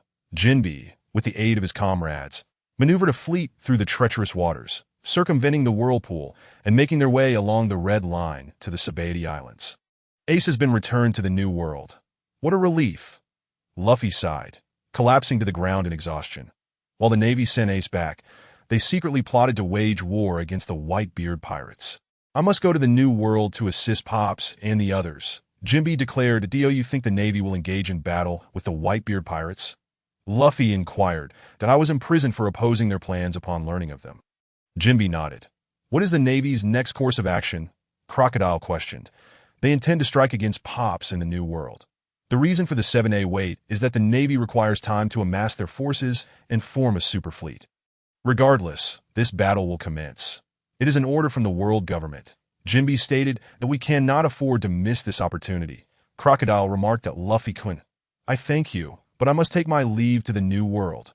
Jinbe said, "Allow me to escort you," a voice suddenly called from behind, startling everyone present. "Who are you?" Luffy exclaimed, his eyes widening. "Take my comrades, bang." A slap sent Luffy flying once more to go to where you ought to be. Bartholomew Kuma said coolly. "Kuma?" Ivankov exclaimed in surprise. "That IT has been a long time." Ivankov, Kuma smiled. "3 warlords of the sea." Jinbe and Crocodile gazed at Kuma warily, while others looked on in astonishment. The gathering of 3 warlords of the sea was a sight beyond imagination. "Did you not travel to the New World with the Navy?" Jinbe asked. "As the Navy's most loyal hound." "Tyrant Kuma, why are you here?" Crocodile pressed that I am no longer a warlord of the sea. "Just like the rest of you," Kuma replied. Jinbe was momentarily taken aback, while Crocodile laughed. "So you've betrayed the world government?" "I was a pirate from the start." "What is there to betray?" "I overheard your discussion about heading to the New World." "I can assist you." Kuma extended his hands, revealing his paw-shaped ability. Jinbe and Crocodile were aware of Kuma's powers, capable of allowing a person to fly for extended periods, far surpassing their swimming or sailing. "Please, take me to Egghead." Jinbe approached Kuma. "You should find some food first. It will be a 2-day flight." Kuma advised. "I am eternally grateful," Jinbe replied, promptly seeking food. Crocodile also went to fetch some provisions, remaining silent. But his intentions were clear. "Kuma, how have you been?" Ivankov stepped forward to greet his old companion. "That I am well." Ivankov, Kuma responded. "That is splendid, but why did you send the Straw Hat brat flying? That little rascal resembles Dracula so much." "Did you not notice?" Ivankov inquired. "That I have known for quite some time. He is Dracula's son. That I asked that so." "You were protecting that boy, but he seems quite injured." "Trust him. He is indeed Dracula's son," Kuma assured. "I see. I perceive a miracle of life within him." Ivankov nodded in agreement. That asked Jinbe, Crocodile, and Mr. One feasted. Buggy approached, joining in on the meal. Under the scrutiny of the 3, Buggy inadvertently revealed his past as a member of Roger's crew, defiantly proclaiming, "What are you staring at? I too shall partake in the war." The 3 said nothing, dismissing Buggy's words. The Buggy's crew gazed at him with awe, admiration evident in their eyes. Truly, Captain Buggy is remarkable. He is set to claim the head of Whitebeard and become the new emperor. Captain Buggy, you are so great. We shall follow in your footsteps to the battlefield. In the midst of eating, Buggy nearly choked, as he had merely been hungry and sought an excuse to eat. Yet here he found himself in such a bizarre predicament. Clearly, this is merely due to hunger, seeking food under the guise of lofty ideals. Mr. Point 3 Galdino muttered. "Shut up," Buggy yelled in anger upon being exposed. "Listen up. I'm going to make a grand mark in the New World. I will undoubtedly claim Whitebeard's head. Did you hear that? Hurry and eat. Once you are full, you shall accompany me." New World.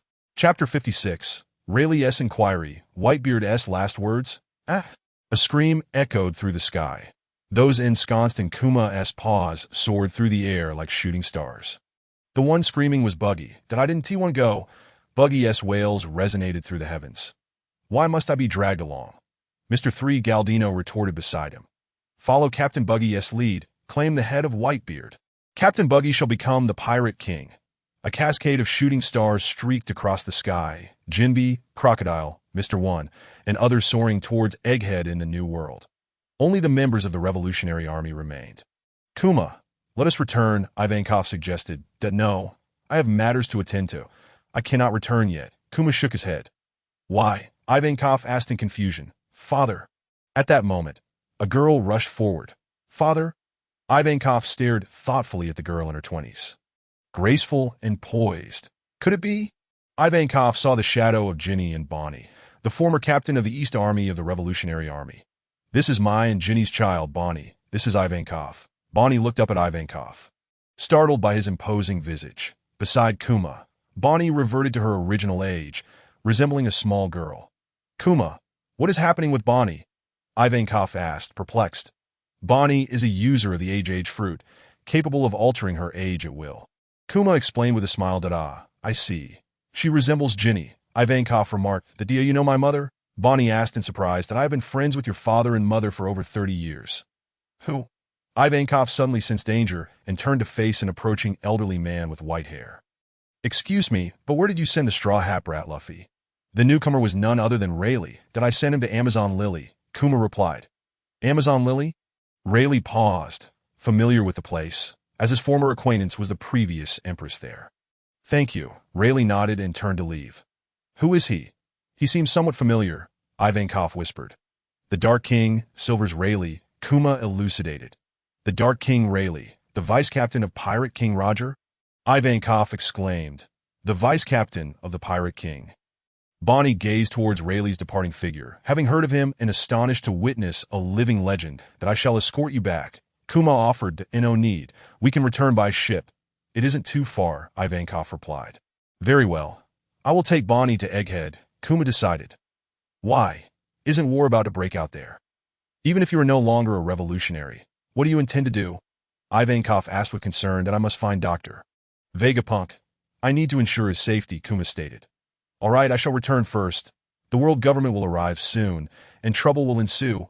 You should leave as well, Ivankov advised. Farewell. Kuma departed with Bonnie, while Ivankov and the Revolutionary Army members left Sabaody. As for Rayleigh, he too sailed away from the Sabaody archipelago. The New World lay in profound silence. Roy received news from Impel Down. Once someone escapes from Impel Down, the information cannot be concealed. Such audacity to invade Impel Down. Whitebeard chuckled upon hearing the intelligence. This fellow, with the red nose, reminds me of that little imp who is always by Roger's side, the one associated with the red-haired lad. Old man, his name is Bucky, Marco chuckled. Yes, Bucky, the one who is with the red-haired imp. Roy. The Navy is already mobilized. Once the exchange takes place, I fear Whitebeard will turn his gaze towards Roy. As anticipated. He will likely declare war upon U.S., Roy nodded. Then we must be well prepared. Whitebeard stated that non-combat personnel return to the base. Combat personnel stay behind. Aside from the Whitebeard Pirates, the remaining pirate crews shall withdraw from Egghead and wait on the outskirts. Should war break out, you will charge in from the outside, Roy instructed. The 15 captains of the Whitebeard Pirates, along with over 40 commanders, are present. Let us proceed as Roy has suggested, Whitebeard declared. Old man. What are we afraid of? Let us confront them head-on, Elruin shouted. Indeed, old man, there is no need to wait for them to strike. We can take the initiative, Kalma added. Can you not hear? This is a plan. You single-minded fools. Have you all chosen to disregard my words? Whitebeard shot them an irritated glance. Old man, they are merely looking out for us. Do not blame them, Marco interjected. You need not worry. We will be ready for battle. Once the fighting commences, we will hold them off while you charge in from the rear, and we shall send the Navy fleeing in disarray. Jaws stated that we will heed the old man's orders. Squard affirmed. Should I no longer be here, whether you choose to stand on your own or remain with the crew, I hope there is but one voice. Listen to Roy. Roy is the vice-captain of the Whitebeard Pirates. And I shall pass the captaincy to him in the future if you disagree. You are free to leave the Whitebeard Pirates now. Roy will understand. Whitebeard spoke earnestly. Old man. Even though they had suspected this outcome, the captain still found it difficult to accept. Aside from those captains who had separated from the Whitebeard Pirates, the vast majority were discontent with Roy's ascension. They would have been indifferent if it were Marco or Ace taking the captaincy. But it had to be Roy. Even though Roy was Whitebeard's first companion, they did not acknowledge him. Whitebeard discerned their sentiments. Thus, he refrained from persuasion. After the transaction, he would hand power over to Roy, and then they would come to understand. The meeting concluded, and Whitebeard dismissed them all, leaving only the captains and Roy behind. "Once I am gone, you must take great care," Whitebeard remarked. "Each life has its fate. Should you no longer be here, I may also be gone to not dwell on such thoughts. Live well, for without you, this family would surely fall apart," Roy replied. "You are still too humble. You have been this way for years, leading them to not recognize you." Whitebeard said that I never agreed to be the vice captain. I have never had a goal in life. Had I not met you all, I would likely be living quietly in some corner of the world. Roy shrugged. "Your ambition mirrors my own, which is why I hope you will take good care of this family once I am gone. Rest assured, I will not let you die." Chapter 57. The Split of the Whitebeard Pirates. The Exchange of Prisoners. "Your words imply that I am fated to perish," Whitebeard retorted grumpily. "You have been preoccupied with arranging your affairs, yet you are not dead and already preparing. Who knows what you are scheming?" Roy sighed. "Very well, I shall say no more. You all follow his instructions. He has many cunning ideas. Rest assured, old man, we will heed Big Brother's counsel. The old man cannot believe he can devise anything. Ha ha ha, the old man will simply charge in a battle. Big Brother has a way to deal with the Navy. The old man has no such means. He is likely just preparing for a grand showdown with them." Just ignore the old man's words. Upon hearing Whitebeard's comments, Marco and the others began a spirited discussion, their laughter echoing in the air. "You rascals, get out of my sight, you little bastards!" Whitebeard's face flushed with anger, nearly drawing his sword, before ultimately chasing them all away. Only Roy remained, sitting before him, motionless, observing him. "Humph," Whitebeard huffed, settling into his grand throne. "With such a temper, should I fetch those beautiful nursemaids for you?" Roy jested. "You like them, are a fool. They're little fools, while you are a big fool." Whitebeard replied, "That be why your logic. That makes you an old fool." Roy chuckled. "What pirate isn't a fool, since I am your father? What does it matter if I am called an old fool?" Whitebeard reached for the spot where his wine jug usually rested, but since Roy's return, it had gone missing. "You certainly have a carefree spirit. But I am not your son."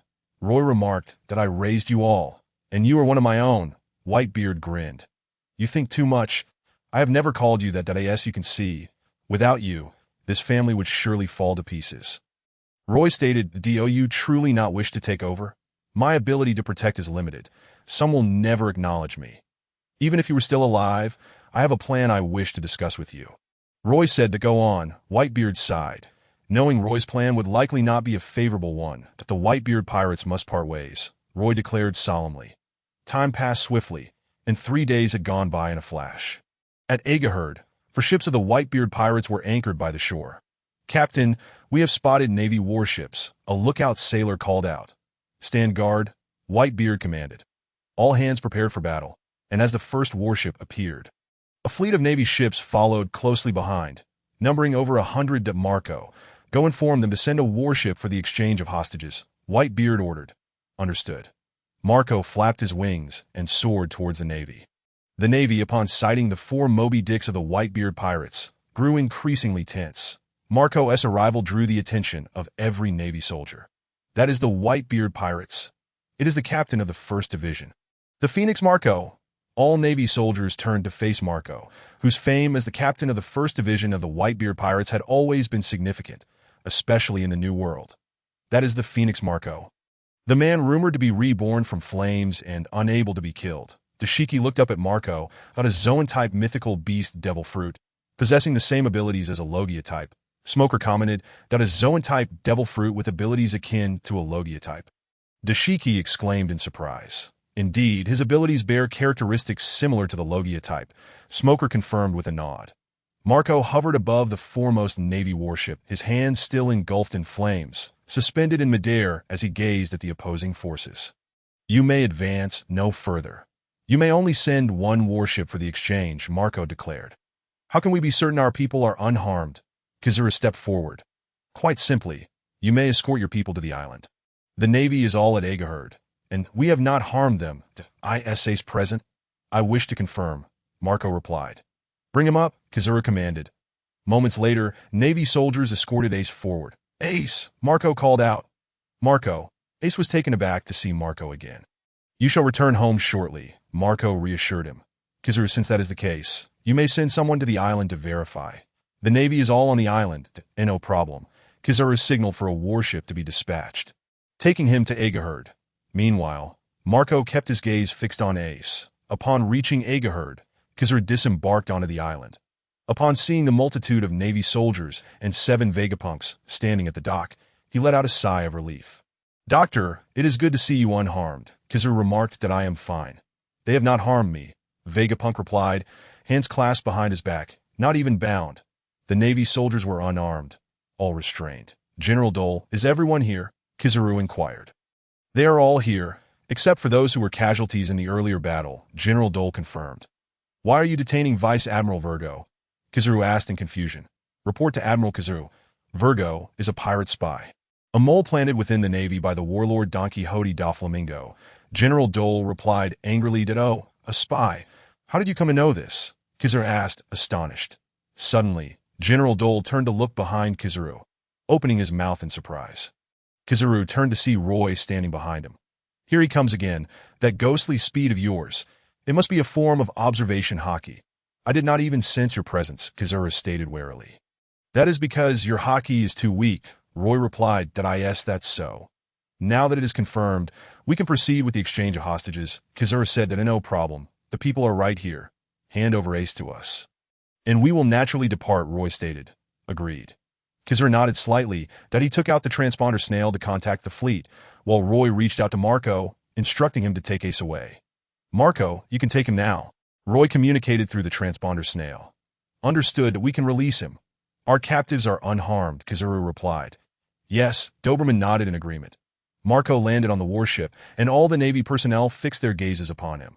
You can unlock the handcuffs now, Marco stated. Reluctantly, Doberman took out the key and unclasped Ace's handcuffs. Ace flexed his wrists and cautiously approached Marco. In a swift motion, Marco grasped Ace and transformed into the Phoenix, soaring into the sky with him. Marco, I'm sorry. Ace said that there's no need for apologies, that don't think this matter ends here. The real test is just beginning, Marco replied. What do you mean? The Navy is about to launch an attack.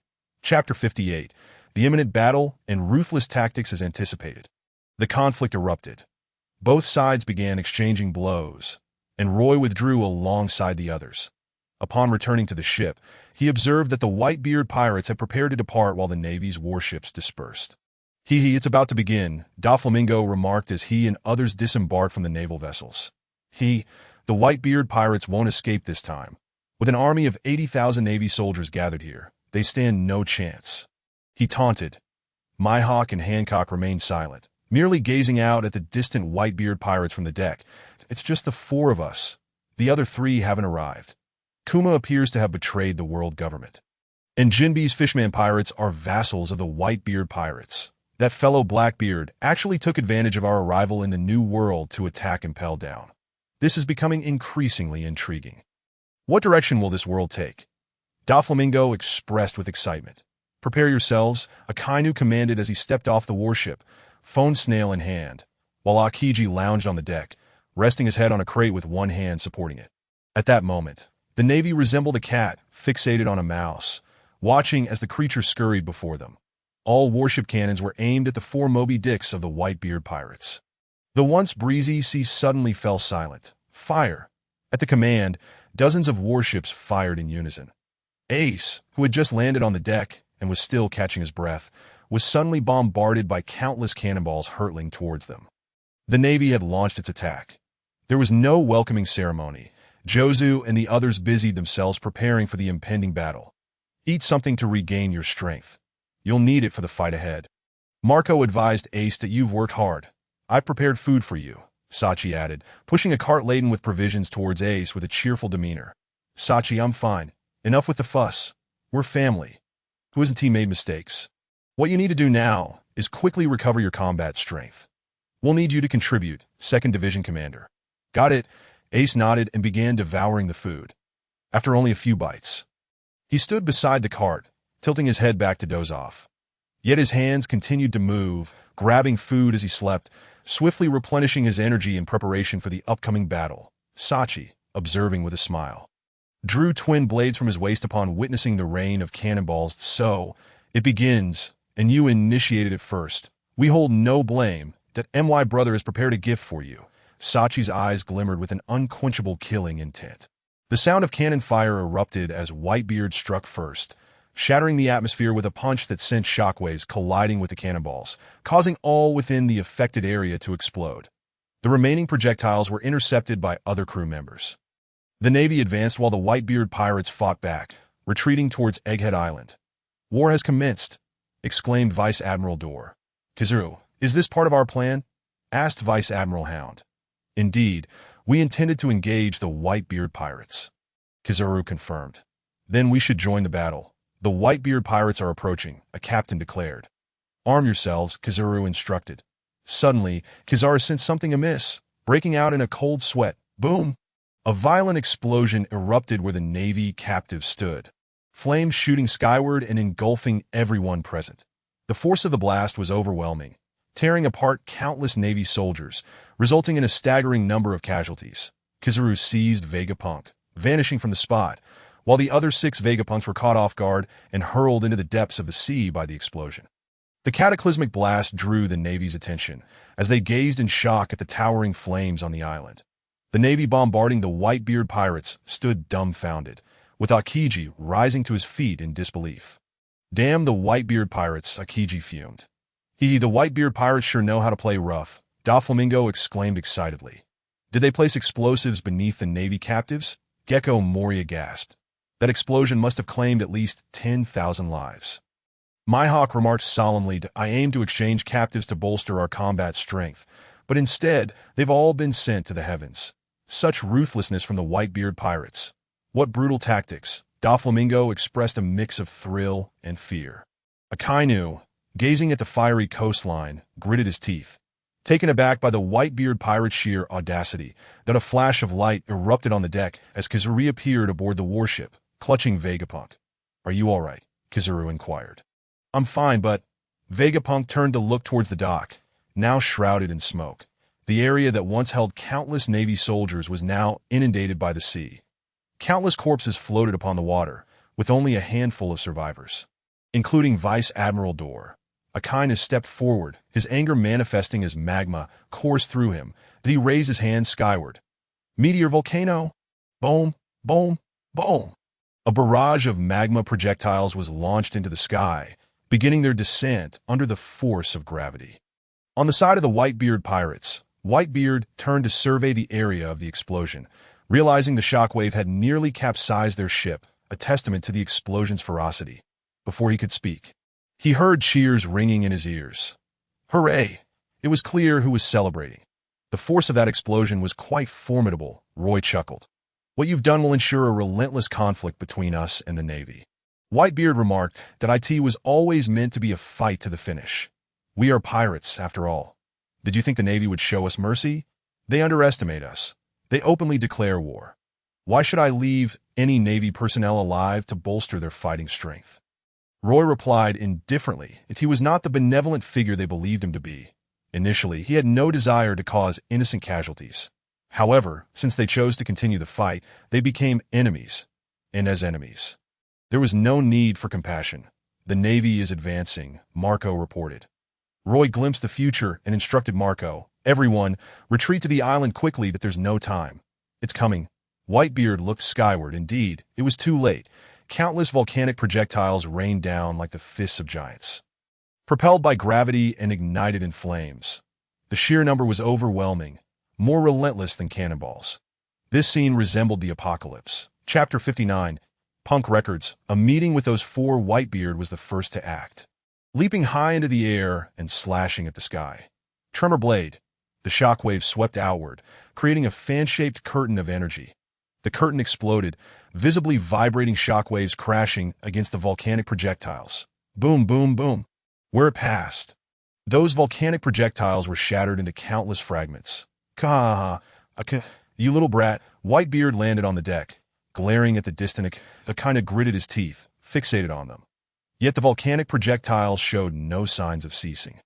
Marco and the others sprang into action that if Fujitora could intercept meteorites, then surely they could handle volcanic projectiles. Joza kicked off, leaping into the sky and shattering one with his diamond body. Marco kicked and smashed 3 in quick succession. As the sky rained down stone, Roy leisurely observed the spectacle that we've reached the shore. The 4 Moby Dicks of the Whitebeard Pirates finally made landfall. The Navy intensified their bombardment. This fleet, more terrifying than the Demon Slayer order, aimed to sink the Whitebeard Pirates along with the entire island into the depths of the sea. You intend to destroy the future, Vegapunk lamented. There's no choice. Kizaru shrugged. Don't bomb Punk Records. I beg you. Borsellino, don't bomb Punk Records. It's a treasure of humanity. Please don't destroy it. Vegapunk pleaded, gripping Kizaru's clothing in desperation. Sakazuki, the yellow monkey, cast his gaze towards the red dog. Did he not bomb that tallest building? The red dog glanced at Vegapunk and retrieved a transponder snail to issue commands. If it involves civilians or even soldiers on the island, then so be it. Collateral damage is acceptable. The Punk Records hold significant value to the world government, and the Red Dog would never permit the destruction of something they cherish. What exactly is Punk Records? Asked Tashigi with curiosity upon receiving the order. It's a big head, explained Smoker. That a big head. It refers to Vegapunk's brain, which stores all of his memories. You can come over and encircle the Navy. Roy instructed through the transponder snail that on the other end were over 40 pirate crews, who upon receiving Roy's command, set sail from nearby islands. The Navy relentlessly bombarded the island, while the Whitebeard Pirates retaliated with cannon fire. Both sides exchanging blows without engaging in direct confrontation.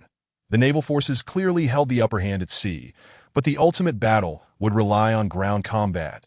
That AS pirate ships appeared in the rear. They compelled the Navy to cease their bombardment. Kazan. Vice Admiral Tsuru has come to issue orders. With Sengoku absent, Vice Admiral Tsuru was in command of the war. Understood. Kazan rose and leapt into the sea. Ice Age. He froze the coastline, facilitating the Navy's landing. Witnessing this scene, Roy couldn't help but chuckle. The Marineford War had initially seen the Whitebeard Pirates assaulting Marineford, but now, due to his intervention, it had transformed into the Navy attacking Egghead. Such a war was inevitably accompanied by war correspondence that a ship floated above, not belonging to the Golden Lion, but rather to Morgan's World Economic News Agency, that a flock of seagulls trailed behind his ship, allowing it to soar through the skies. Through his broadcast, images were transmitted to several surrounding islands, reaching even further afield. This fellow profited handsomely from the live coverage. Those watching his stream had to pay for tickets, especially those in the underworld. Haha, it's begun. Charlotte Linlin clapped her hands joyfully. The Whitebeard Pirates are ruthless, using explosives to take out so many Navy personnel. Perispero marveled. No poison, no man. They are all enemies. The Whitebeard Pirates' methods are truly satisfying. Mondor chuckled. Mama, are we really not going? It's not far. We could go and eliminate the Whitebeard Pirates. Kakuri suggested that we can go, Charlotte Linlin replied. Then we can set off now. Perispero stood up. Indeed, but our target is not the Whitebeard Pirates. Charlotte Linlin said excitedly. The armies of the world were gathering. Outside Cake Island, the winds had begun to stir and dark clouds loomed, with 60,000 homies assembling, hundreds of ships of all sizes congregated. In Wano, the skies above Onigashima were similarly overcast, an oppressive atmosphere pervading the air. Damn that red-haired, Kaido sat on his throne, drinking. He had just concluded a battle against the red-haired pirates, who had fought unfairly in numbers against him. The calamities under him were no match for the commanders of the red-haired crew, resulting in the beast pirates being subdued. Meanwhile, on Egghead, the Navy had commenced their landing operations, with a portion engaged in combat against other pirate crews. As the 3 admirals led the naval forces into the fray, whoosh, boom. A flash of laser whizzed through the crowd of Whitebeard pirates, exploding amidst them, as the vanguard comprised of pacifists. The Navy landed on Egghead under the cover of a throng of robots. Charge! The Whitebeard forces also surged forth, a few individuals joining forces to dismantle a pacifist. The Straw Hat Pirates, too, could combine efforts to destroy a pacifist. None among Whitebeard's crew were worthless that a few could easily obliterate one. Facing down the Navy's forces, clang, 2 swords clashed as Vista confronted Vice Admiral Mouse. Why not just retreat? Must you insist on fighting? You Navy are truly incorrigible, Vista chuckled at Mouse. Eradicating pirates is a righteous cause. Mouse retorted. Your actions have led to the deaths of captured Navy personnel. That is your fault that IT is your pirates who kill. They will take vengeance for their fallen, Vista countered. Words are futile. Their deaths are a consequence of your Navy's decisions. Silence. Ha. Nothing left to say, is there? You Navy have brought this upon yourselves. Vista laughed heartily that a massive ice bird flapped its wings and charged, sending nearby pirates scrambling. The colossal ice bird rampaged through, injuring hundreds of pirates. Joza charged forward, bracing himself against the direct impact of the ice bird. Stop. Jozu clutched the gigantic ice bird, forcing it to halt, and in the process, seized its pointed beak, spinning and tossing it away. After dozens of rotations, he hurled it towards the Navy warship. The air aboard the warship grew heated, as magma dripped perilously onto the deck, a dangerous arm of flowing lava. Great fire! The Red Dog struck a punch, obliterating the ice bird and launching another volcanic barrage. Fire Fist! The flaming fist surged from the side, obliterating all the erupting volcanic projectiles beneath it. Ace, having recovered significantly, appeared before the Navy. What a terrifying force. The Whitebeard Pirates. Doctor, you should go in and have some tea, the yellow monkey remarked, unable to remain passive any longer, transforming into a flash and hurtling towards the Whitebeard Pirates. Yada no Kagami, Marco, it's up to you. Roy said calmly, no problem. Marco flapped his wings and soared upward, while Roy turned his attention to the 4 individuals descending from the warship. That I'll go meet those 4 at Chapter 60. The 10-meter no-go zone. Instant kill of the 7 warlords. Marco could only hold back the yellow monkey. In a real fight, he would surely be no match for an admiral that I in this world. The odds were often 50-50. With the exception of Crocodile, Marco was no different, that he could forcibly engage in a 50-50 fight with anyone. Various factors during the Marineford War severely weakened the Whitebeard Pirates to a punch from Garp.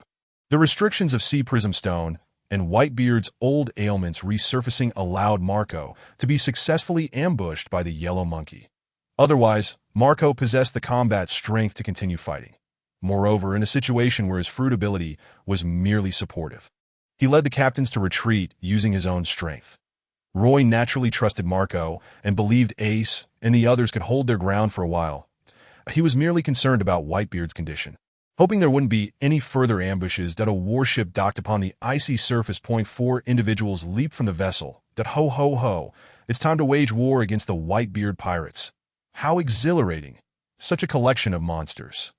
Doflamingo laughed heartily at so many corpses. They can be turned into numerous zombies. That I heard the Whitebeard crew has an ancient giant race, descendants of Oars. I can hardly wait to acquire his corpse, Moonlight Moria exclaimed excitedly.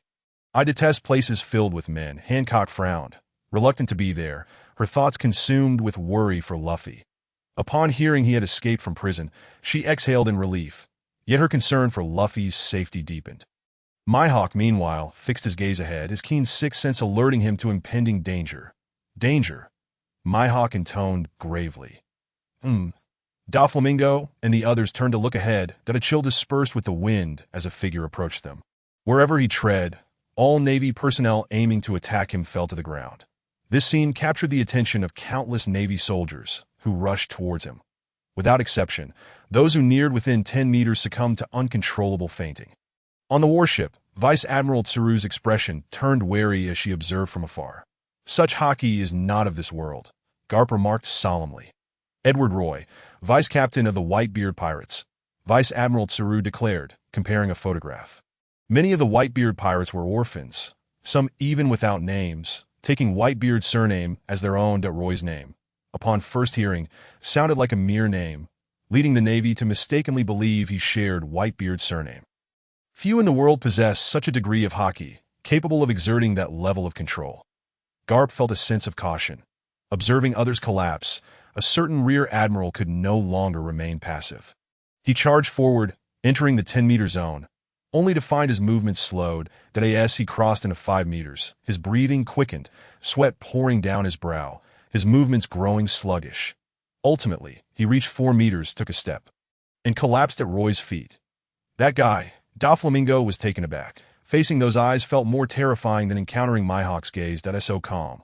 Those eyes disregard everything. All living beings before him are akin to ants. "Who is he?"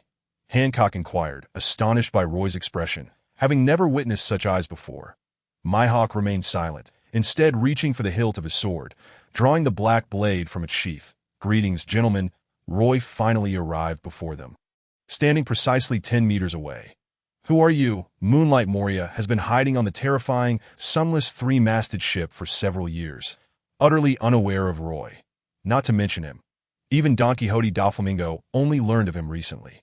"My name is Roy, a member of the Whitebeard Pirates, one of the 4 who have been summoned to become warlords of the sea. That we are all pirates here, so let us refrain from violence.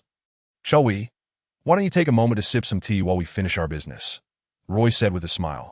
"What are you even supposed to be? I've never even heard of you. Does the Whitebeard Pirates have someone like you? How dare you ask me to leave?" Moonlight Moria retorted. The other 3 looked at Moonlight Moria with expressions of disbelief, thinking it was a perfect opportunity for this fool to test Roy's prowess. All 3 shared the same sentiment. "Let Moria see for himself that I am not some insignificant thing. I am undoubtedly human. What do you all say? Please grant me this favor and refrain from intervening." "Just observe from the sidelines," Roy continued, maintaining his smile. "Scatter, bats. Why should I grant you any favor? What do you think you are?" Moonlight Moria shouted, his shadow transforming into bats that flew towards Roy, baring their teeth. However, as they approached within 10 meters of Roy, the bats melted into a black liquid as if encountering extreme heat, dripping onto the ground. "My shadow bats." Moonlight Moria attempted to control his shadow, only to discover it lay motionless on the ground. "What kind of ability do you possess to counter mine?" Moonlight Moria exclaimed in terror. "It seems the 4 of you are unwilling to cooperate." Roy stepped forward. Don Quixote Doflamingo unleashed his Conqueror's Haki, simultaneously pulling out threads, while Hancock raised her foot, releasing her own Conqueror's Haki, and Mihawk gripped his sword with both hands. The trio felt a shadow sweep past them with such speed that, apart from their Conqueror's Haki, they could not even perceive the movement with their observation Haki. Only Mihawk caught a glimpse of a shadow. "How fast!" Hancock gasped in astonishment. Boom! A nearby warship erupted in a violent explosion, half of it obliterated, while a bloodied figure with a fist imprint on his chest lay atop the wreckage. Many soldiers on the warship were unfortunate casualties, and the surviving Navy soldiers rushed to inspect the site of the explosion. "He is one of the warlords of the sea, Moonlight Moria. The warlord has already been defeated." Carp and Vice Admiral Tsuru watched with keen interest from another ship. "That speed was astonishing," Carp remarked. "To have effortlessly dispatched a warlord, he must have reached that level. The youth of this sea are becoming increasingly formidable," Vice Admiral Tsuru said casually. "Little Tsuru, I shall also take action shortly." Carp clenched his fist. You are the main combat force." Tsuru nodded in agreement. The 4 figures still stood in the same position, but now it was Roy in place of Moonlight Moria. "So, will the 3 of you grant me a favor? Or do you wish to meet the same fate as him?" Roy looked back at the trio. Doflamingo found himself immobilized, beads of sweat trickling down his forehead, completely restrained by an invisible grip. His Conqueror's Haki could only protect his body from being crushed by this hand. This is Conqueror's Haki. How could such power exist? What on earth is this man's Haki? Doflamingo observed, noting the almost tangible density of Roy's Conqueror's Haki, which ensnared all foes within a 10-meter radius. Such control over Haki was something he had never witnessed in his life, leaving him with an unprecedented sense of suffocation. Chapter 61. Overwhelming observation. Haki Boa Hancock felt similarly, experiencing the terror of confronting someone with such formidable Haki for the first time. From a distance, it was hard to perceive, but up close, the dread was palpable, like relentless waves crashing against one's will. "Could you please spare me?" Hancock suddenly adopted a pitiful demeanor. Roy looked at her with a smile. "I have known my wife for 35 years, and our son is 16 now. Do you honestly believe your meager charms could sway me?" Hancock's expression darkened, her hands reluctantly forming a heart shape. "Sweet, sweet breeze." A pink ray enveloped Roy, but it inflicted no harm upon him. Instead, those behind him were turned to stone. This man's mind is utterly impervious to my allure. Hancock realized, having encountered such a person before. The first time was with Luffy, who was impervious simply because he did not understand beauty, believing all were alike. Yet, Roy, with a wife and child, should have an appreciation for beauty. The fact that her ability had no effect on him while impacting others led her to two conclusions. Either Roy's mind was steadfast, similar to Luffy's, or he was immensely loyal to his wife. The second possibility was that Roy's haki had reached a level where it rendered him immune to the effects of devil fruit abilities. With a resolute mind and potent haki, this man bore no vulnerabilities. Hancock felt a sense of despair, knowing she could not prevail. Suddenly, they heard a metallic tremor and glanced up. Seeing Mihawks aimed at her wide their eyes, it appeared as if the strike landed on Roy, passing through him. Did I hit? Doflamingo inhaled sharply. The Mihawk's pupils shifted as the slash spread outwards, affecting both Navy and pirate alike. That startled me. I almost got hit. Roy's voice echoed near them, the previous shadow vanishing. Roy now standing slightly ahead, just a hair's breadth away. Such powerful haki that no, wait, I didn't move. My slash simply veered off. Mihawk realized with horror. He had aimed at Roy, who remained in place, yet his strike had deviated. The only explanation was that his perception had been distorted. You altered my visual judgment. Mihawk glared at Roy. That you figured it out. Roy replied with a smile. How is that possible? Mihawk had never encountered a person whose haki could influence his senses to such an extent, creating a disorienting effect akin to spinning in circles before walking in a straight line. His brain's reception of information had faltered, affecting his actions and evading conscious control. Seeing is not always believing. Mihawk had fought countless powerful adversaries, many of whom wielded haki, especially during his prolonged battles with Shanks. Yet he had never encountered such an unprecedented haki before. Do you wish to know? Roy smiled. You won't tell me. Mihawk stated. Actually, it's quite simple. My observation haki surpasses yours that I have no desire to waste energy on you. Depart now, or I shall be left with no choice but to act decisively. Roy's tone turned increasingly cold. Doflamingo and Hancock felt the oppressive atmosphere. If they refused to comply, their fate would surely mirror that of Moonlight Moria. Fufufu, it seems this battle is not meant for me. Doflamingo unhesitatingly chose to withdraw. Hancock cast a glance at Roy before also declaring, I withdraw. And you? Roy turned to Mihawk. Did I want to test my strength? Mihawk replied, that I have no interest. Roy unsheathed a pistol from his waist and aimed it at Mihawk.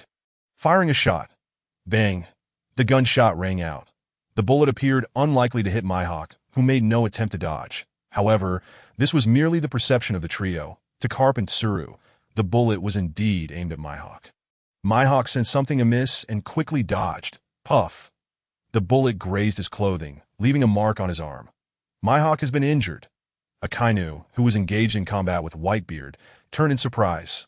Klah, do you truly believe Roy is weak?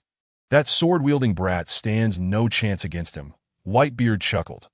Mihawk calmly examined the mark on his arm, noting that the bullet had been aimed at his side, yet it had nearly struck his heart. Just a hair's breadth. Had he not evaded in time, he might have met his end. Oh, you've caught on. Roy smiled, and MY's senses have been affected. Mihawk retreated, putting distance between himself and Roy. Roy released the haki surrounding him, freeing Doflamingo and Hancock from their restraints. The two exchanged glances at Mihawk, astonished that he chose to continue the battle. The ensuing fight is no longer my concern. Doflamingo began to walk away. Hancock took one last look at Roy before also deciding to leave. The two did not head towards the Navy, but instead toward the edge of the battlefield. Doflamingo, Boa Hancock, what are you two planning to do? Rear Admiral Doberman inquired amidst the chaos. We have already lost. Consider us dead. Doflamingo waved dismissively. What do you mean? Are you planning to betray the world government? Doberman exclaimed in anger. Such words have never crossed my ears. Where does this notion of betrayal arise? Doflamingo retorted, I have never been a part of the world government. It was you who sought my allegiance as one of the 7 warlords of the sea. Now that our adversaries have grown formidable, I sense imminent danger. Hancock, not one to be trifled with, recognized that continuing the fight would be futile. She was no match for her opponents. She had just attempted to exert her influence over Roy, only to discover that he held no interest in her, thereby concluding that the battle was over. 2 warlords had withdrawn from the battlefield, one incapacitated by defeat, while another remained. All eyes turned towards Roy. His intervention had caused 3 of the 7 warlords to retreat. Should Mihawk be defeated, I must intervene. Otherwise, Akainu and his allies will prove insurmountable. Karp removed his cloak and began to limber up. From the very outset, the Navy has been destined for failure in this conflict. Admiral Tsuru remarked that we lack the advantage of time, place, and unity. Since their voyage to wage war against the Whitebeard Pirates, their defeat was all but guaranteed. Moreover, we have received intelligence indicating that lingering here poses grave risks. As pirates from the New World begin to converge upon U.S.in Chapter 62, defeating Mihawk, Karp recalls God Valley. Mihawk was evidently invigorated, relishing the rare opportunity to encounter a worthy opponent and eager to ascertain Roy's capabilities. Doflamingo, having withdrawn from the battlefield, remained fixated on Roy, the legendary first mate of the Whitebeard Pirates. I am keen to witness your true strength. Without further ado, Mihawk launched his attack, his speed rendering him nearly invisible to the naked eye. Though Roy could perceive his approach, evasion was impossible. The velocity of the strike was overwhelming. Roy chose to counterattack. Air burst. He raised his fist, enveloped in the Conqueror's haki, which coalesced into his hand that moment. Roy unleashed the full extent of his haki. Boom. The Conqueror's haki materialized in a tangible black lightning pulses. The tempest of haki surged forth, rendering all non-elite members of both the Whitebeard Pirates and the Navy unconscious in its wake. Smoker caught the collapsing Tashigi in his arms, glancing towards Roy. The shockwave of haki dimmed the very heavens, stirring the winds and clouds. Even Whitebeard was momentarily taken aback, his own haki erupting in response. Years of combat had instilled in him an instinctual defense against formidable foes. That Roy's Conqueror's haki instilled a sense of danger within him, prompting his haki to resonate in kind that he had not anticipated such ferocity. Whitebeard had long known of Roy's Conqueror's haki. Unlike Yuta, whom he had initially regarded with caution, he held unwavering trust in Roy. This truly the haki of my brother. Marco and the others stood in disbelief as they witnessed the throngs of adversaries collapsing. Ace, locked in combat with Akiji, was startled by the potency of Roy's haki. That I always sensed he was dangerous. It appears my instincts were correct, Ace remarked gravely. Akiji, too, was taken aback by the overwhelming aura. The battlefield fell silent in an instant, over 95% of the combatants incapacitated. Only the strongest could withstand the pressure through sheer will. This truly is haki. It's utterly absurd, Doflamingo exclaimed. Incredulous. Such a level of haki cannot be petrified. Even if it were, it would break free from his influence. Hancock stated matter-of-factly that I have always told you, my brother's strength is formidable. You simply refuse to believe it. Sachi chuckled at Jozu and the others that we have seen it. Vista confirmed that this truly the brother we have long questioned. Faso expressed disbelief. Indeed. Izong inhaled deeply. Meanwhile, Mihawk had closed the distance to Roy, his blade crackling with Conqueror's haki. As the world's greatest swordsman, possessing strength rivaling that of the red-haired emperor, wielding all three types of haki was hardly remarkable. Boom! Their clash erupted, unleashing a black lightning pulse of Conqueror's haki that shattered the surrounding ice and sent monstrous waves crashing across the sea. Dozens of warships rocked violently upon the waters as the two haki forces intertwined. Mihawk maintained his serious demeanor, while Roy, grinning, continued to exert his haki. That I have triumphed, as Roy's words echoed. The ice beneath Mihawk exploded. The haki surged through his blade and struck his body. In that moment, Mihawk's haki shattered, his expression shifting to one of disbelief as he gazed at Roy. The distance between them widened. He realized he could not halt his momentum, his body soaring like a kite severed from its string. Hey! Roy flashed him a smile, directing the force of his fist, obliterating everything in its path, including the warship behind Mihawk. The fist, enveloped in Conqueror's haki, was the embodiment of a king's might. Mihawk vanished from sight, crashing onto a warship, clutching his chest as blood trickled from his lips. Mihawk had been defeated. Sweat dripped down Doflamingo's forehead. He had never anticipated Mihawk's swift downfall after a single blow. Fully mastered haki. It seems I have underestimated myself. Roy mused that he had not expected his strength to be so formidable. Had he known, he would have dispensed with idle chatter and dealt with Doflamingo and Hancock together. As they served no further purpose, it appeared he needed to adopt a more assertive demeanor. Being too low-key was no longer an option.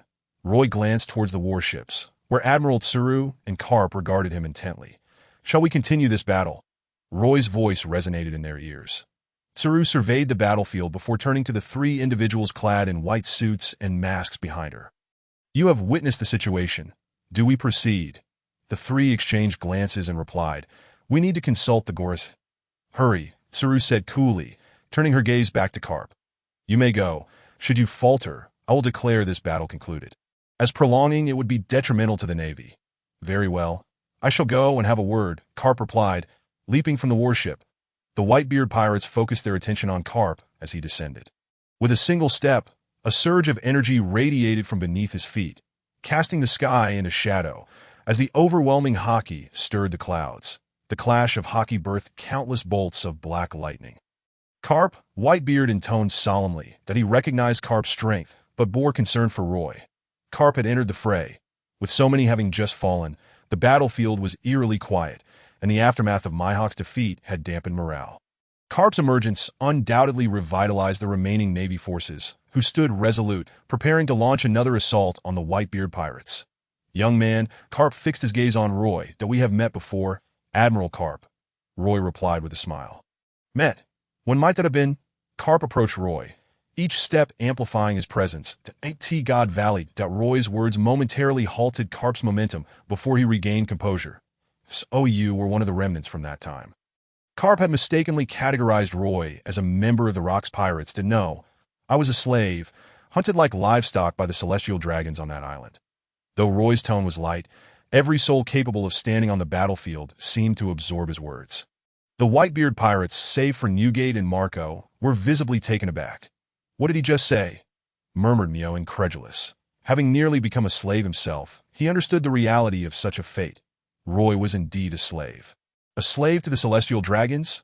The Navy was equally stunned. The first mate of the Whitebeard Pirates had once been a slave to the celestial dragons. This revelation was nothing short of explosive. Ha! Did you not expect this self-proclaimed righteous Navy? Do you comprehend what I have endured?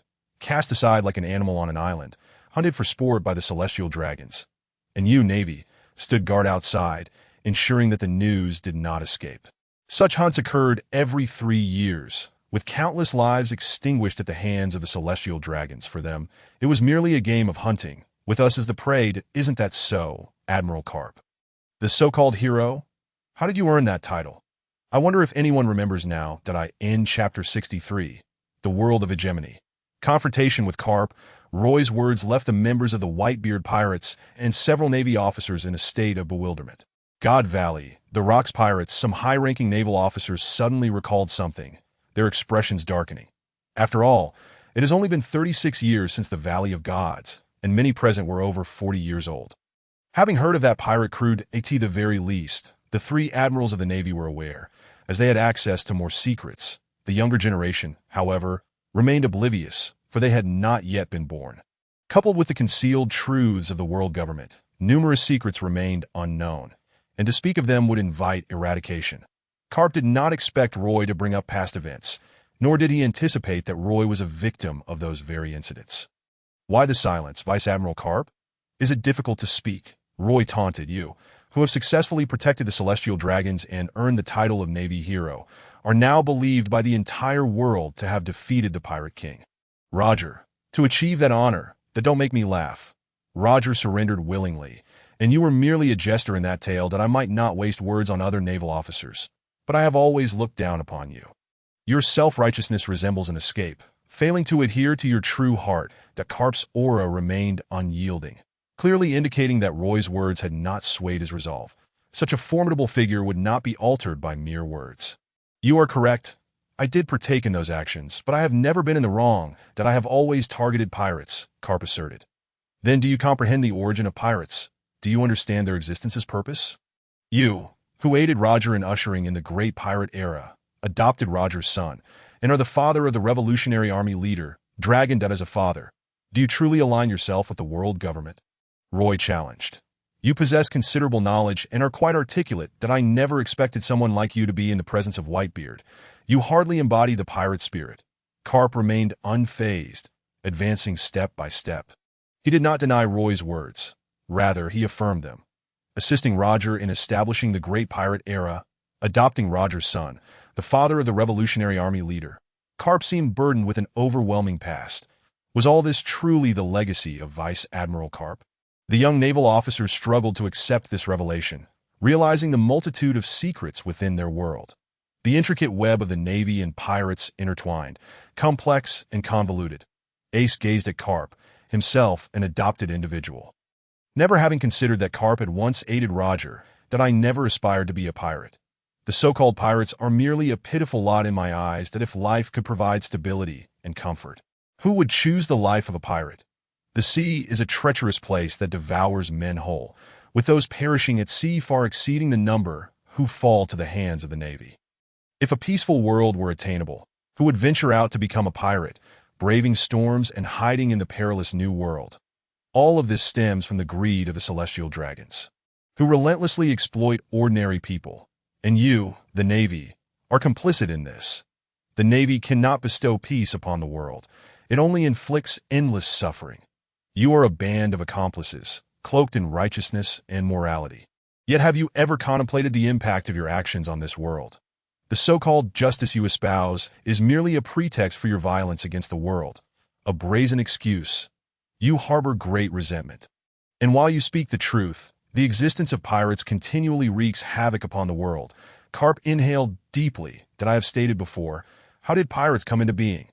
After more than 30 years of study and traversing many corners of the world, I have encountered but two words: devouring humanity. The celestial dragons lie upon this planet, feasting upon the flesh of the world's populace that I in their eyes.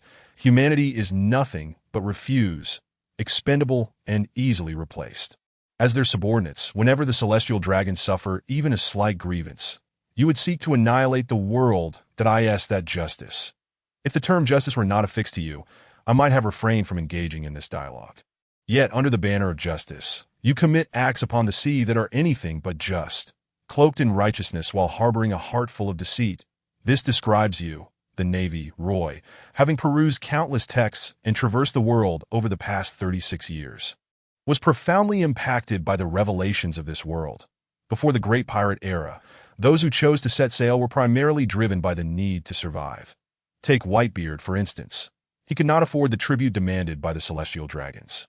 The world government issued an edict, declaring his homeland an unlawful zone. That an unlawful zone is a region devoid of the world government's protection. Even when under attack, no navy would come to their aid. This naturally breeds crime and chaos, reminiscent of the nations I once knew under the banner of the bald eagle. How could a nation stripped bare by the celestial dragons withstand the onslaught of crime? What are pirates, if not a band of unproductive brigands, living off plunder? Thus, those harmed become new pirates, perpetuating the cycle of oppression. That T.O. put plainly, it is the fostering of banditry. The world government nurtures the Navy while simultaneously cultivating pirates to coerce the member nations into dutifully submitting their tributes to the celestial dragons. Joy Boy was the first pirate. Roy had researched the relevant materials. The emergence of pirates was not instigated by Joy Boy, but rather cultivated by the celestial dragons. They wielded the threat of pirates to justify their self-righteous protection of the world. Stationed armed forces across the globe, igniting conflict and peddling arms. In essence, it was extortion under the guise of protection, initially cloaked in more sordid intentions, demanding tribute through sheer dominance. Later became apparent that leveraging pirates served their reputation better. And they were adept at breeding such villains. Those so-called member nations were not without their own pirates. A prime example being the 8 Treasures Navy of the Flower Country, ostensibly a naval force. They engaged in piratical activities. You should really consider joining the Revolutionary Army, Carp remarked. Roy chuckled, spreading his hands in response. No thanks. I simply wish to safeguard my territory. However, should the opportunity arise, I would gladly join the fray to eliminate every last one of those lofty celestial dragons. Even if you say that, the war must persist. You have slain so many naval soldiers. The era of the Whitebeard Pirates is drawing to a close. Carp's aura intensified. Then let us see you try. Navy hero Carp. Roy clenched his fists, his aura radiating fiercely, clashing with Carp's own boom. The overcast sky was split asunder, the two titanic auras converging into their fists. Fist against fist, the air crackled as their blows approached. It felt as though they were pushing against an immense resistance, their movements gradually slowing. First to collide were their conquerors' hockey. Boom! The sea, temporarily frozen, erupted violently. Thankfully, the ground beneath was now ice. The ice surrounding them shattered and spread outward, driven by the force of the impact. This time, the range of their haki was far broader. The shockwave infused with their power sweeping past, leaving ordinary naval soldiers collapsed on their ships in slumber. Two monsters! Doflamingo exclaimed in terror. Chapter 64. Carp's battle resolve after the storm. The sea lay in eerie tranquility, an unsettling silence that pressed upon all who remained conscious. When the haki tore through the sky, light cascaded upon the earth, transforming the battlefield into a one-man show. Only a select few could dictate the future of the world. Many kings exist in this world, yet the throne is forever occupied by but one and only one. Neither Roy nor Carp took a step back. The clash of their haki resonated in waves, rippling outward, boom. With a thunderous sound, the compressed haki, pushed to its limits, finally succumbed, exploding between their fists. The visible shockwave radiated in all directions. Warships crumbled, ice shattered, and countless individuals were flung into the sky, leaving only the two of them behind. Carp and Roy distanced themselves, gazing intently at one another. Today's youth, Carp mused, examining his fist, then glancing at the ground beneath him. The distance created was not a voluntary retreat, but rather a consequence of Roy's strike. Observing the marks left in the ice, Carp acknowledged his aging and confronted Roy, surprised by the man's formidable strength. Perhaps I can afford to be a bit more audacious, Roy reflected, assessing his own fist, gaining a newfound clarity regarding his power. If he could best Carp, who else would he fear? Clenching his fists tightly, he unleashed his haki with full force. Buzz! As his haki erupted forth, the earth trembled, and the atmosphere shifted once more. This time, all naval soldiers below the rank of admiral, along with the lower-tier pirates from Whitebeard's crew, succumbed to unconsciousness. The ferocious haki was unparalleled. The three admirals, engaged in battle, felt their abilities wane, rendered powerless. This haki was a terrifying force that Carp had never witnessed before. In an instant, the ground around Roy was stripped bare, as if bitten away, leaving a void in its wake. Whitebeard was taken aback by Roy's overwhelming haki, which had reached its pinnacle, an intensity he had never witnessed in his long life. Even the powers of his own tremor fruit were suppressed. While the conqueror's haki was compressed around his body, Big Brother, Marco, and the others could scarcely believe it. Such terrifying haki blurred the lines between friend and foe, rendering both the Marines and pirates devoid of fighting spirit. This haki is simply too fearsome. I feel utterly drained, Joza gasped. The released haki lasted but a fleeting moment before withdrawing rapidly, visibly coalescing like a shockwave towards Roy's fist. The swirling conqueror's haki enveloped Roy's hand, instilling a sense of dread in all who beheld it. Kapu, can you withstand this punch? Even if I cannot, I must, Kapu declared, stepping forward. In his eyes, Roy's combat technique appeared utterly lacking, suggesting a novice who had not faced many battles. How could someone like him possess such formidable haki? The only way to enhance one's haki is through relentless combat, seeking breakthroughs amidst battle. Roy's haki seemed akin to the powers of a devil fruit, bestowed with an extraordinary intensity from the outset. Consequently, its application appeared remarkably crude, reminiscent of a child wielding a weapon. Yet the weapon in his hand was lethal, compelling Kapu to exercise caution. Kapu, drawing upon his vast experience, instantly concentrated his haki into his own fist. Young man, witness what true combat entails. Roy charged forward, and Kapu swung his fist, seemingly detecting a flaw in Roy's stance. However, to the onlookers, this punch appeared utterly absurd. Mr. Kapu! Akiji exclaimed in alarm. Kapu realized something too late. Despite aiming at Roy's body, he found no contact. By the time he regained his senses, Roy's fist had already struck his chest. This punch is called fury, an embodiment of my rage against the injustices of this world. Roy's voice echoed in Kapu's ears. Enduring the pain, Kapu grinned. You are still too young. With that, Kapu seized Roy's hand and forcefully hurled him to the ground. Roy was astonished that Kapu still possessed the capacity to retaliate. His resilience was astounding. Nevertheless, after slamming Roy down, Kapu spat blood, unable to continue, collapsing to the ground. Vice Admiral Kapu! Akiji rushed over. Fire fist. Ace blocked his path, only to be instantly frozen. Enraged, Akiji unleashed his full fury. Ace broke free from the ice. Only to see Akiji cradling Kapu, he too wished to check on him. After all, he was his grandfather. Kapu lay there, a fist imprint on his chest. One punch had determined the outcome. Roy rose, blood dripping from his hair and soon staining his face. It had been ages since he had bled.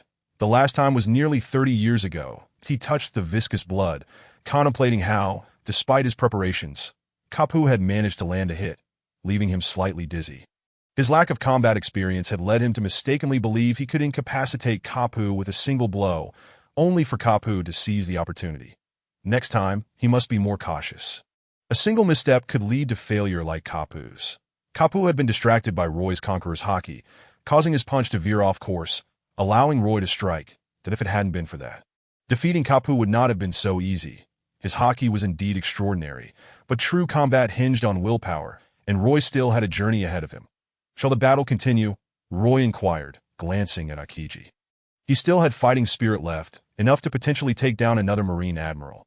Akiji glanced at Kapu, noting the massive fist imprint on his chest. He would likely need time to recuperate. Continuing the fight would yield no benefits. He had never supported waging war against the Whitebeard Pirates in the New World. Such a conflict was fundamentally misguided. The Marines lacked absolute certainty, which would only result in further innocent casualties. Yet he could not dictate the course of the war. The command lay with Admiral Tsuru. Have we made contact? What did they say? Admiral Tsuru, observing the fallen Kapu, inquired with an unperturbed demeanor, addressing the CP-0 agents behind him. The 5 elders have commanded us to continue the fight. Are we to bury all the Marines here? Tsuru replied. This is the order from the 5 elders. Hand me the Den Mushi. I must communicate with them. The CP-0 agents exchanged glances before presenting the Den Mushi to Tsuru. Kapu has been defeated, though we are now surrounded, and we have received the latest news. The Big Mom Pirates have set sail. Soon, a second emperor will arrive. If we persist in battle, we may all perish here. Tsuru spoke into the Den Mushi. Kapu has been defeated? Chapter 65. Retreat. Big Mom is coming. I in Mariehua, within the Hall of Authority. The 5 elders sat on the sofa, with Sengoku standing before them. It was Sengoku, not the 5 elders who had just spoken. Upon hearing the news of Kapu's defeat, the most astonished was not the 5 elders, but Sengoku himself, for he understood Kapu's strength all too well. The fact that Kapu had fallen was beyond belief. Who defeated Kapu? Tsuru. Sengoku asked excitedly. It was Edward Roy, the new vice-captain of the Whitebeard Pirates. Tsuru replied. How could that be possible? It seems I truly underestimated him. He possesses the strength to defeat Kapu. Sengoku marveled in disbelief. Even if Kapu is older, his combat prowess should still be formidable. How could he lose to someone like that? What is the current situation? St. Saturn inquired.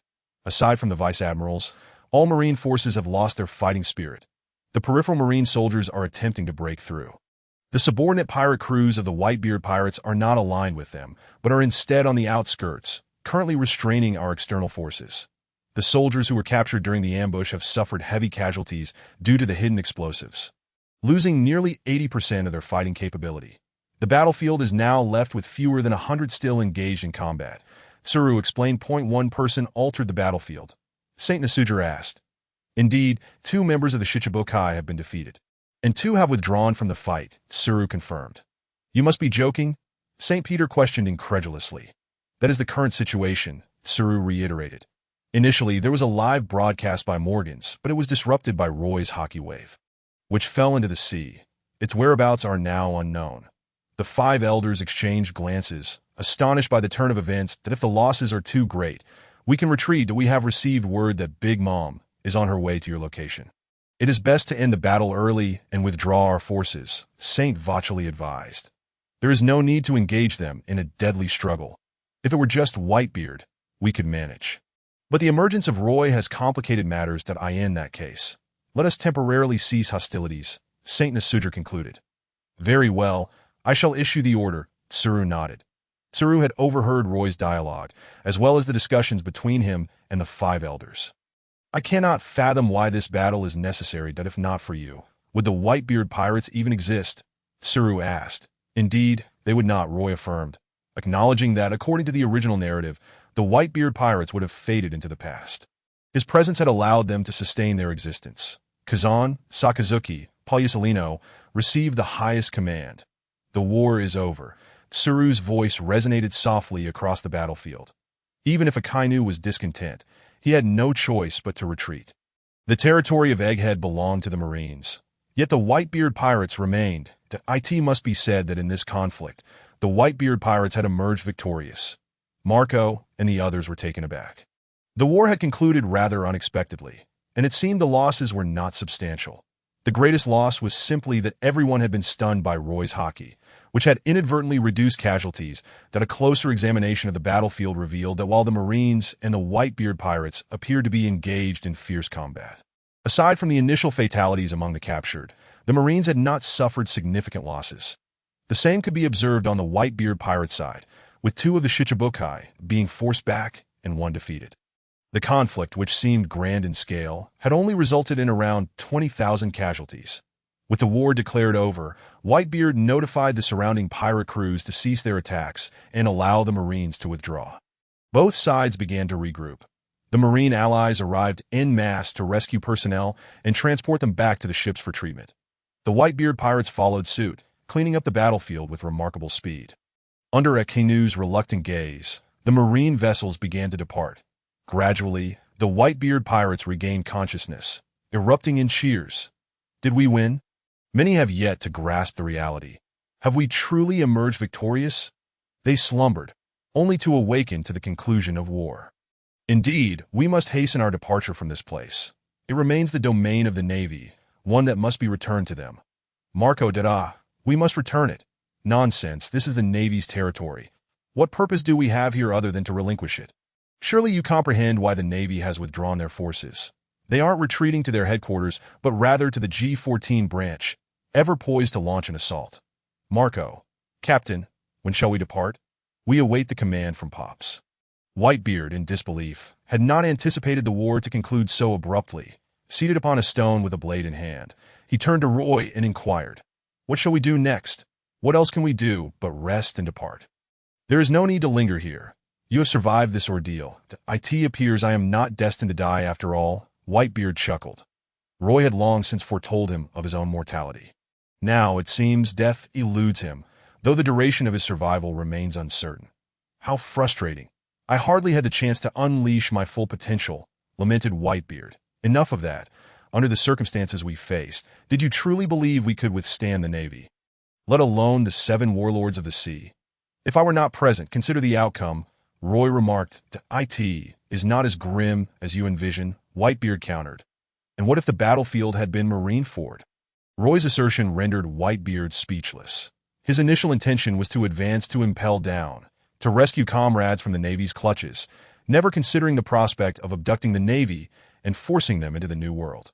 Following Roy's reasoning, both he and Ace would perish, and the Whitebeard Pirates would face near annihilation. Regardless, Ace has been rescued. How do you intend to proceed? Whitebeard queried. Will you entrust the next steps to me? Roy replied. Very well. I leave it in your capable hands. During the recent battle, I felt the weight of my age. Whitebeard nodded. That in that case, I shall reform the Whitebeard Pirates, and some must face consequences. Roy declared to D.O. as you see fit. I shall support you, for I have entrusted you with this. Whitebeard affirmed. Fine. Since you have spoken, I shall handle it. You must stand by me. Agreed. Pops, trouble approaches. What is it? Roy and Whitebeard simultaneously looked up as Rikuyo hurried towards them. The Big Mom Pirates are advancing this way. Charlotte Linlin is coming. Whitebeard sprang to his feet. You see, if we continue to clash with the Navy, would you still believe in our victory? Roy had not anticipated the arrival of the Big Mom Pirates. Clearly, they were unaware of the Navy's retreat. Just in time. I haven't had my fill of battle yet. Chapter 66. The unfathomable and the unyielding mother. We have not detected the Navy on the fleet of the Big Mom Pirates. Charlotte Linlin awaited eagerly, the fierce conflict of war abruptly vanishing from view. Unable to perceive the situation, she understood that the two sides had fully engaged and could hardly contain her excitement to eliminate them all. Particularly, she yearned to eradicate the Whitebeard Pirates, as it would grant her vast territories in the New World. While fantasizing about dominating the New World, she also contemplated the demise of both the Navy and the Whitebeard Pirates. Hearing her daughter Smoothie's words, Charlotte Linlin expressed surprise. "What do you mean by not detecting the Navy?" Charlotte Linlin questioned, perplexed. "Only the Whitebeard Pirates are visible. There is no sign of the Navy." Smoothie replied that if the Navy is not present, could it be that the battle has concluded? Charlotte Linlin inquired as she strode to the bow of the ship that we are uncertain, but we have not seen any trace of the Navy. "The Whitebeard Pirates remain on the shore awaiting us," Smoothie stated, holding a telescope. "Well, it matters not. Even if it is solely the Whitebeard Pirates, they have just endured a fierce battle with the Navy, and they are undoubtedly in a weakened state. Eliminating them will suffice. That if the Navy were present, I would be concerned about their interference, but with the Navy absent, let us eradicate them," Charlotte Linlin declared with authority, her gaze fixed intently on the Whitebeard Pirates ahead. Whitebeard is aging. Who does not aspire to rise above him? Charlotte Linlin was no exception. Having endured years of suppression, the opportunity to strike was simply too tempting to resist. Attack, with a considerable distance still remaining. Both sides commenced cannon fire, the Whitebeard Pirates adopting a defensive position while the Big Mom Pirates advanced aggressively. "Let them come." Roy squinted his eyes. The Big Mom Pirates truly believe they are in a weakened state and are charging forward. The individuals stationed on the shore were merely the injured members of the Whitebeard Pirates, creating an illusion for Charlotte Linlin that they were vulnerable. That my brother enjoys such tactics. Vista chuckled. "To annihilate the maximum number of enemies at the lowest cost is the essence of warfare. Do not novelly engage in direct combat. When you possess a firearm, you must use it to eliminate your foes. That you understand. Do not foolishly engage in a duel with the enemy.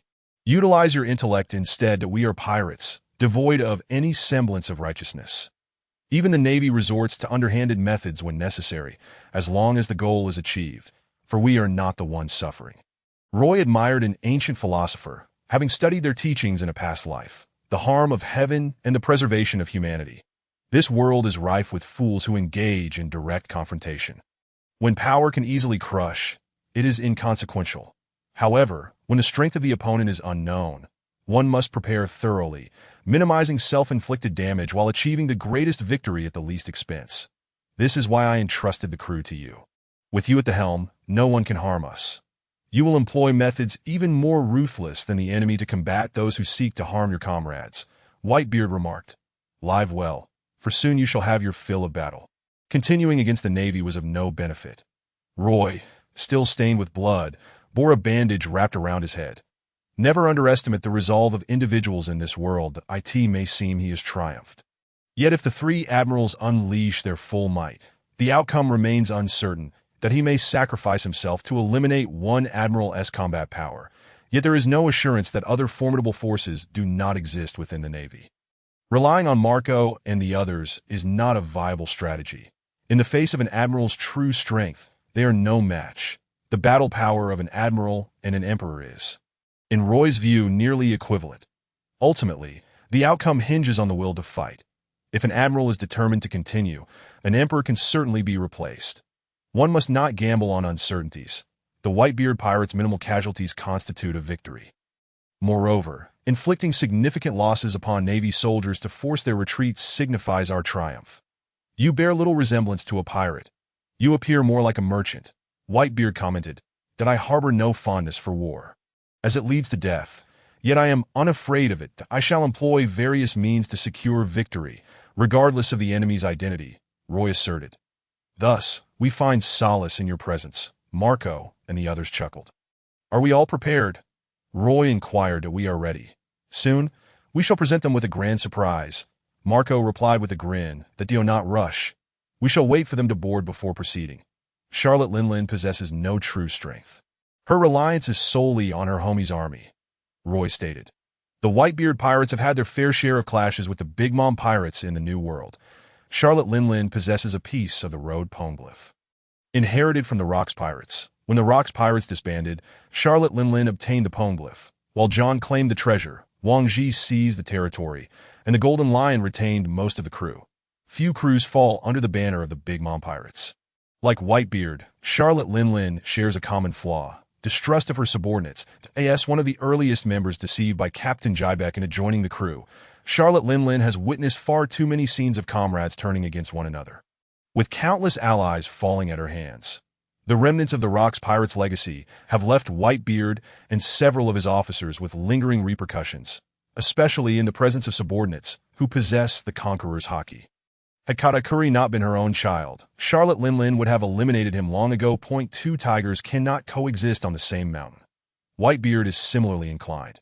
He trusts his family, yet initially harbored deep skepticism toward Kazuki Oden, repeatedly rejecting his request to board. Those endowed with Conqueror's haki are unlikely to submit to others.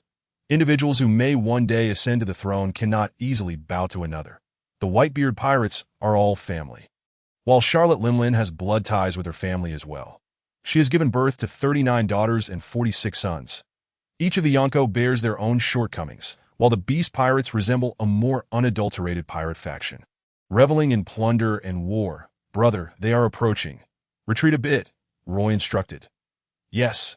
Everyone, step back. Charlotte Linlin, accompanied by her subordinates, has landed on the island. Newgate, it has been quite some time. Charlotte Linlin remarked that it must be over 30 years. Whitebeard replied.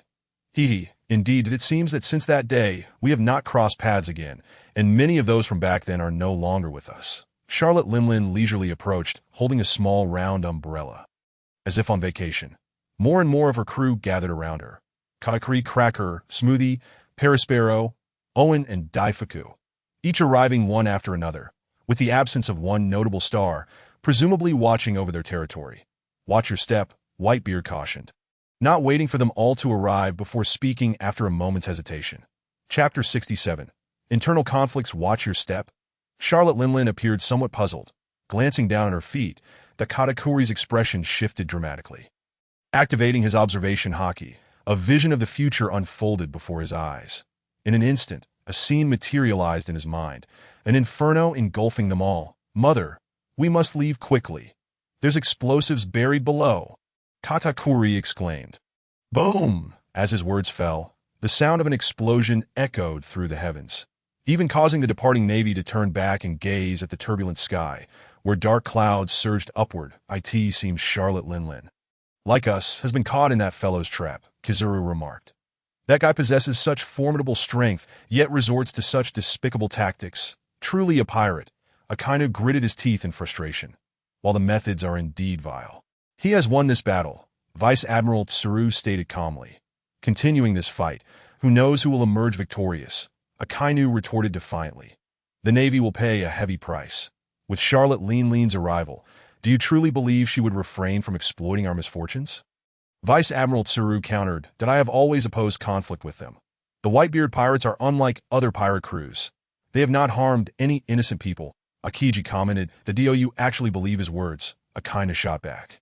It can be investigated, Akiji replied, looking up at him. The two locked eyes, each discontent with the other. What are you two doing? The priority is to get the injured back. Kizuru intervened to mediate. Tsuru observed the two, unsure of what to say. The losses in this war had been significant for the Navy. The world government would never take the blame. Hence, the Navy bore the brunt of the consequences, and who would take the fall? None other than Admiral Sengoku. Given Sengoku's age, it would be most convenient for him to shoulder the blame as he neared retirement. Currently, the differing ideologies of the two admirals suggested that the internal pressures on the Navy appeared to outweigh those from external sources. Vice Admiral Tsuru sat perched on a crate, contemplating Roy's earlier remarks. What is the true essence of the world? What role does the Navy play? How did pirates come to be, and can the current world order be altered? Meanwhile, on the side of Egghead, flames consumed the Big Mom Pirates. Roy cast a discontented glance at Whitebeard. Why did you have to issue a warning? Was it merely your sense of righteousness? Facing Roy's aggressive demeanor, Whitebeard wore an expression of unease that he genuinely believed that battles should be fought honorably, not by setting traps as Roy did. In Roy's view, Whitebeard's actions were naive and laughable. He had no conception of the consequences. Remember, you kill your enemies to protect your family. Each enemy increases the risk to those you hold dear. That I understand your inner sense of righteousness is at play, but you should reflect on your family. If your words lead to the demise of any of them, it would be your failure as captain. Furthermore, do you truly believe an explosion can eliminate Charlotte Linlin? There are ample opportunities for you to fight. My primary target is those homies, Roy admonished Whitebeard, while others began to express their discontent, particularly the newly allied pirate crews. What gives you the right to lecture the captain? They thought, within pirate crews. A captain's orders reign supreme. Isn't Roy being excessively presumptuous? Who does he think he is speaking to our father like that? Skuyard fumed. Just because he is the eldest brother gives him the right. Marco interjected. Moreover, the eldest brother is correct that he often says, mercy to your enemies is cruelty to yourself. Since the Big Mom Pirates are our foes, we must employ the most ruthless methods to eradicate them rather than engage in direct warfare. Marco staunchly supported Roy's approach, sharing the perspective of a fellow doctor. While battles may be exhilarating, a doctor bears the burden of suffering. They witness the lamentations and the dead daily. Why not minimize their own casualties instead of recklessly fighting? Are they fools? Despite Marco's words, others remained unconvinced, believing that the Whitebeard Pirates belonged to Whitebeard alone, putting Roy in no position to dictate terms. Even if he was the first mate and possessed formidable strength, he still lacked the ability to command respect. That Roy's tactics even drew disapproval from his son. Rashid, as a warrior of the sea, one should engage in battles with honor, letting strength do the talking. I disapprove of our father's methods, Rasha murmured to Whitebeard. You are too young. In a few years, you'll understand. Whitebeard ruffled his son's hair. Had it been 20 years ago, Roy might have unconditionally supported all of Whitebeard's actions like others did.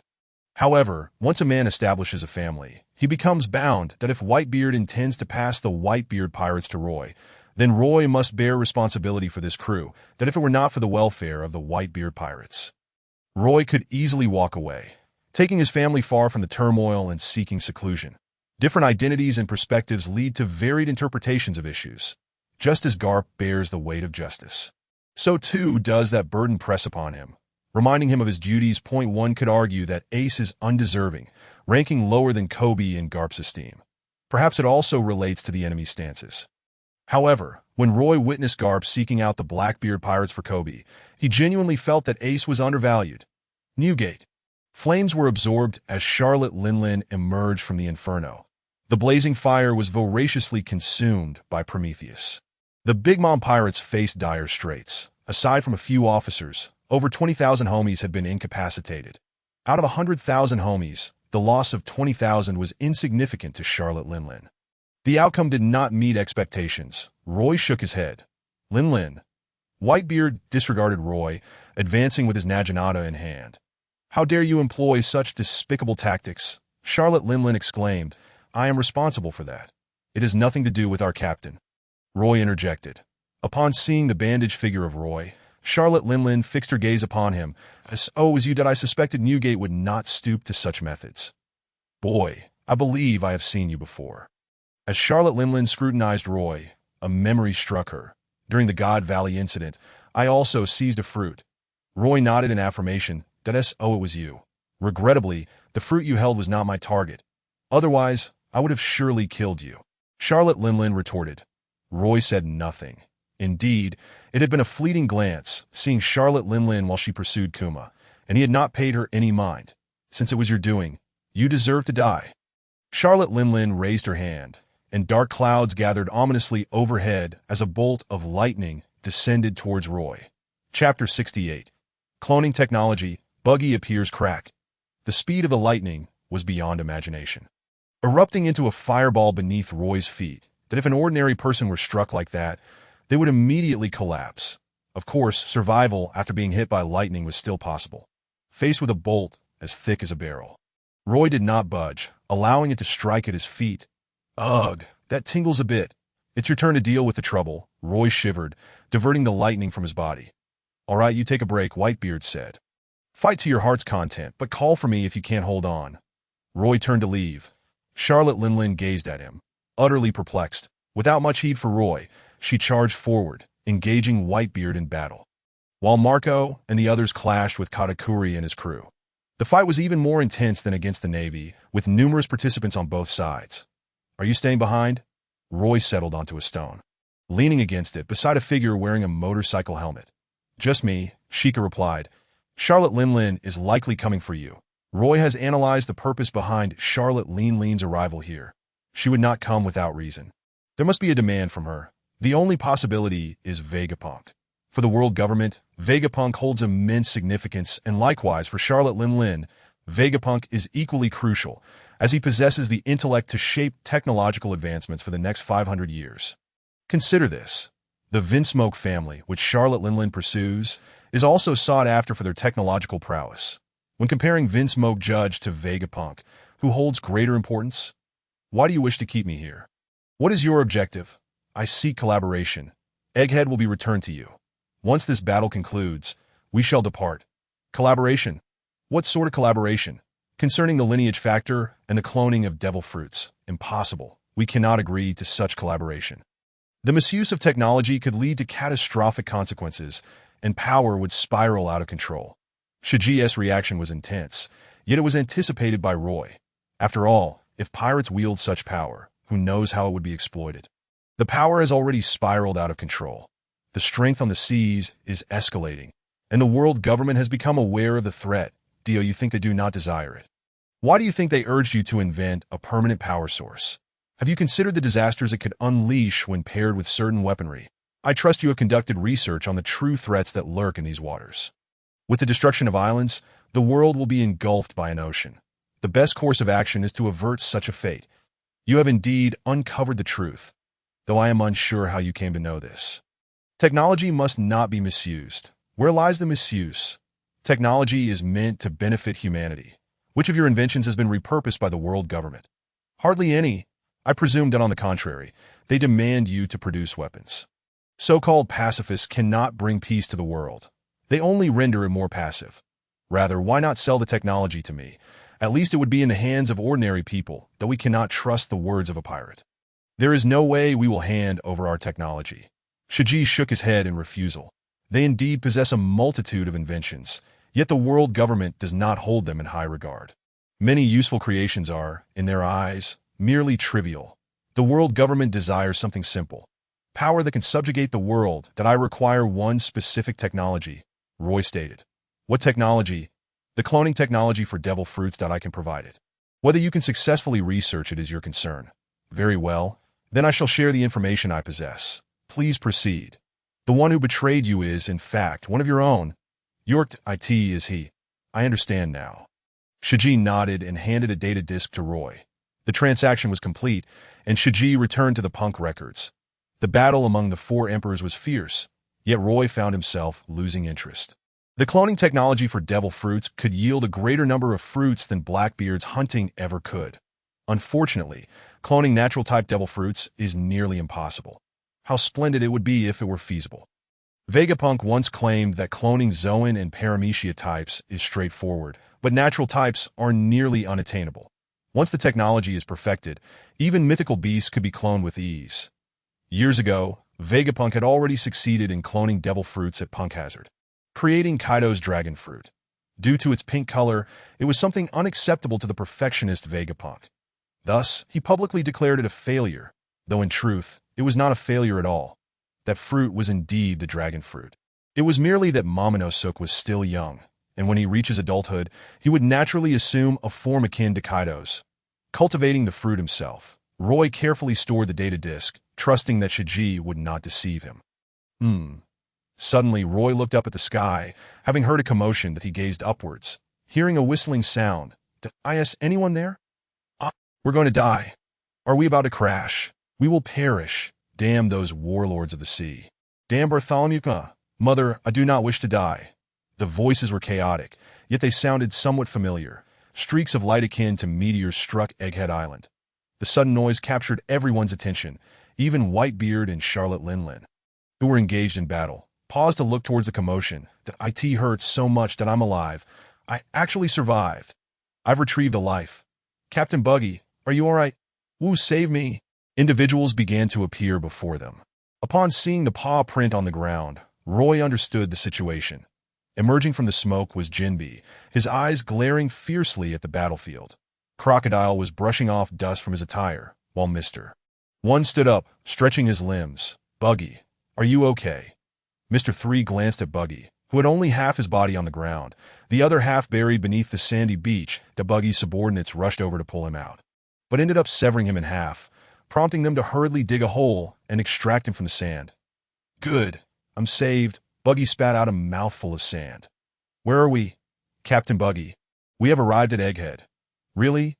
What about the Whitebeard Pirates? Where are the Marines? Buggy immediately perked up, standing to survey his surroundings. Yet he saw not a single Marine. Instead, two colossal figures were gazing at them. Who are you? Buggy was suddenly struck with terror.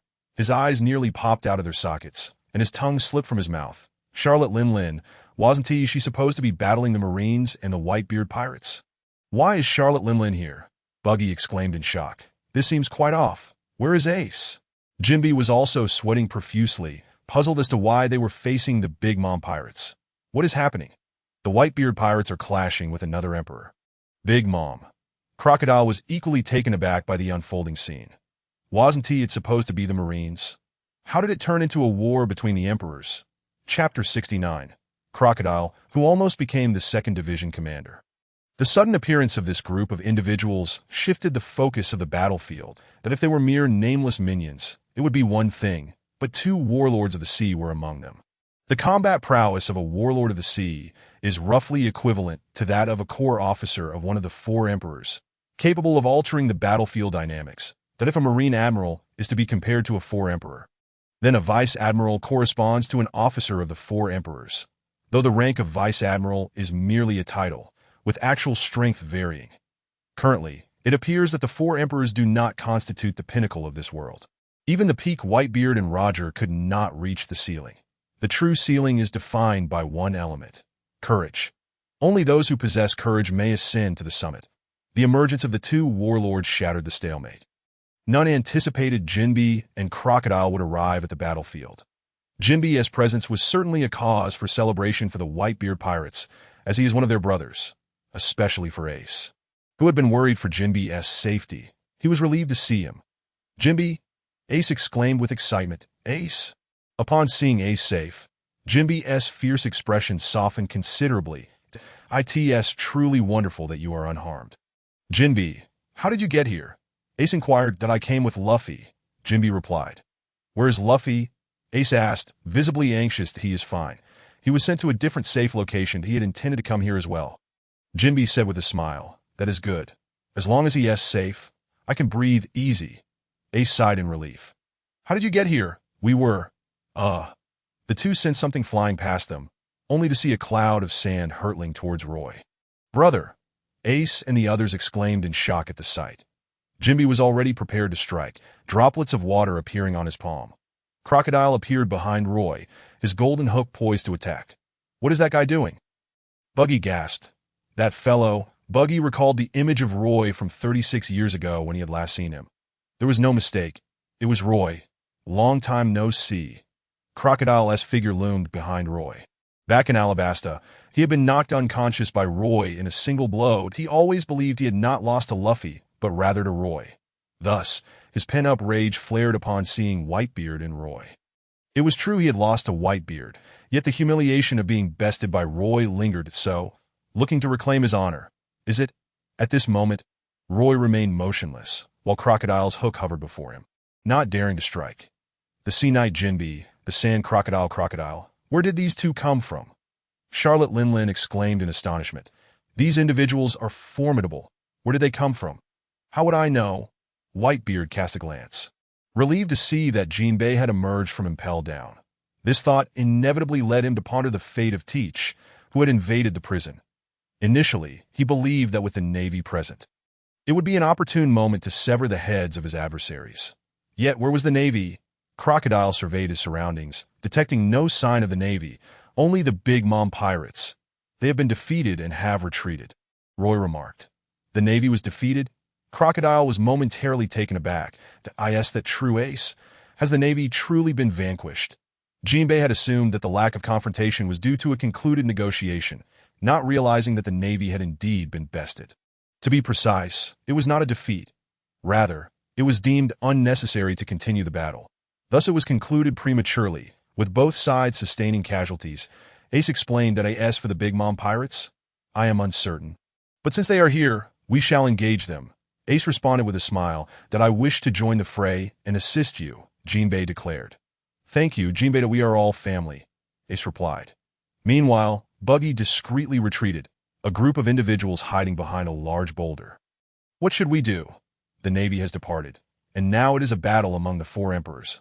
Our fate here can only lead to death, Mr. 3 lamented. Impossible. Captain Buggy will surely defeat a four-emperor and ascend as the pirate king, another exclaimed. Indeed, we came here with the intent to claim Whitebeard's head, and now that Charlotte Linlin is also present, we shall take her down as well. Captain Buggy, let us strike. You are all mad, Mr. 3 bellowed. Hush, the Navy has yet to arrive. It cannot possibly end so swiftly. They are likely lurking in the shadows, waiting to reap the benefits of this chaos that we must remain hidden until the Navy appears.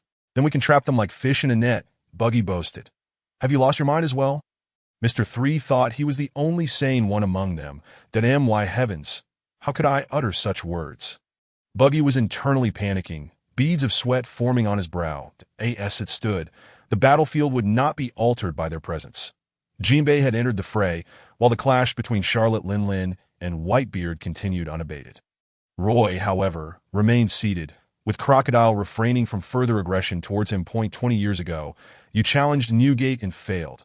After that, you transformed into this, Roy observed with a sigh, gazing at Crocodile. That girl from back then has become what she is now. He continued, recalling Crocodile's defeat at the hands of Whitebeard, who had even humiliated him. Crocodile's current state was closely tied to Whitebeard. It is known that during battles, the Whitebeard Pirates would prioritize one thing: the protection of their women. There are very few females among the combat members of the Whitebeard Pirates. The reason why Wadib is so well remembered is that, upon closer inspection, it becomes evident that the number of women in the crew is exceedingly scarce. In fact, there were none among the female pirates on the battlefield. Before the fighting commenced, those girls were placed in safe locations. Did they truly believe that the Whitebeard Pirates were all single? Many of them had families. They simply wished to keep it hidden to avoid the fate that befell Zephyr. After all, their enemies were likely more numerous than Zephyr's. When Crocodile was defeated, Whitebeard's machismo flared.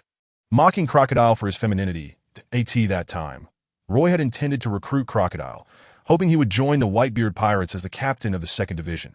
Unfortunately, Whitebeard opposed this, effectively humiliating Crocodile once more. Had Whitebeard treated Crocodile as he did Ace, Crocodile would undoubtedly have become the captain of the 2nd Division of the Whitebeard Pirates. Very few are aware of this long-past tale, and no one would suspect that Crocodile had once been a woman. Back then, I wanted you to join our crew and serve as the captain of the 2nd Division. Do you think I would have agreed? Crocodile replied coolly. You might have agreed back then. But unfortunately, that brute Newgate was far too proud. Disdaining women as he did, he now finds himself being beaten by Charlotte Linlin, that he has grown old and ineffective. Chapter 70. Whitebeard is old. Roy strikes Crocodile, seethed with resentment. He was a man who wished to create a realm devoid of threats.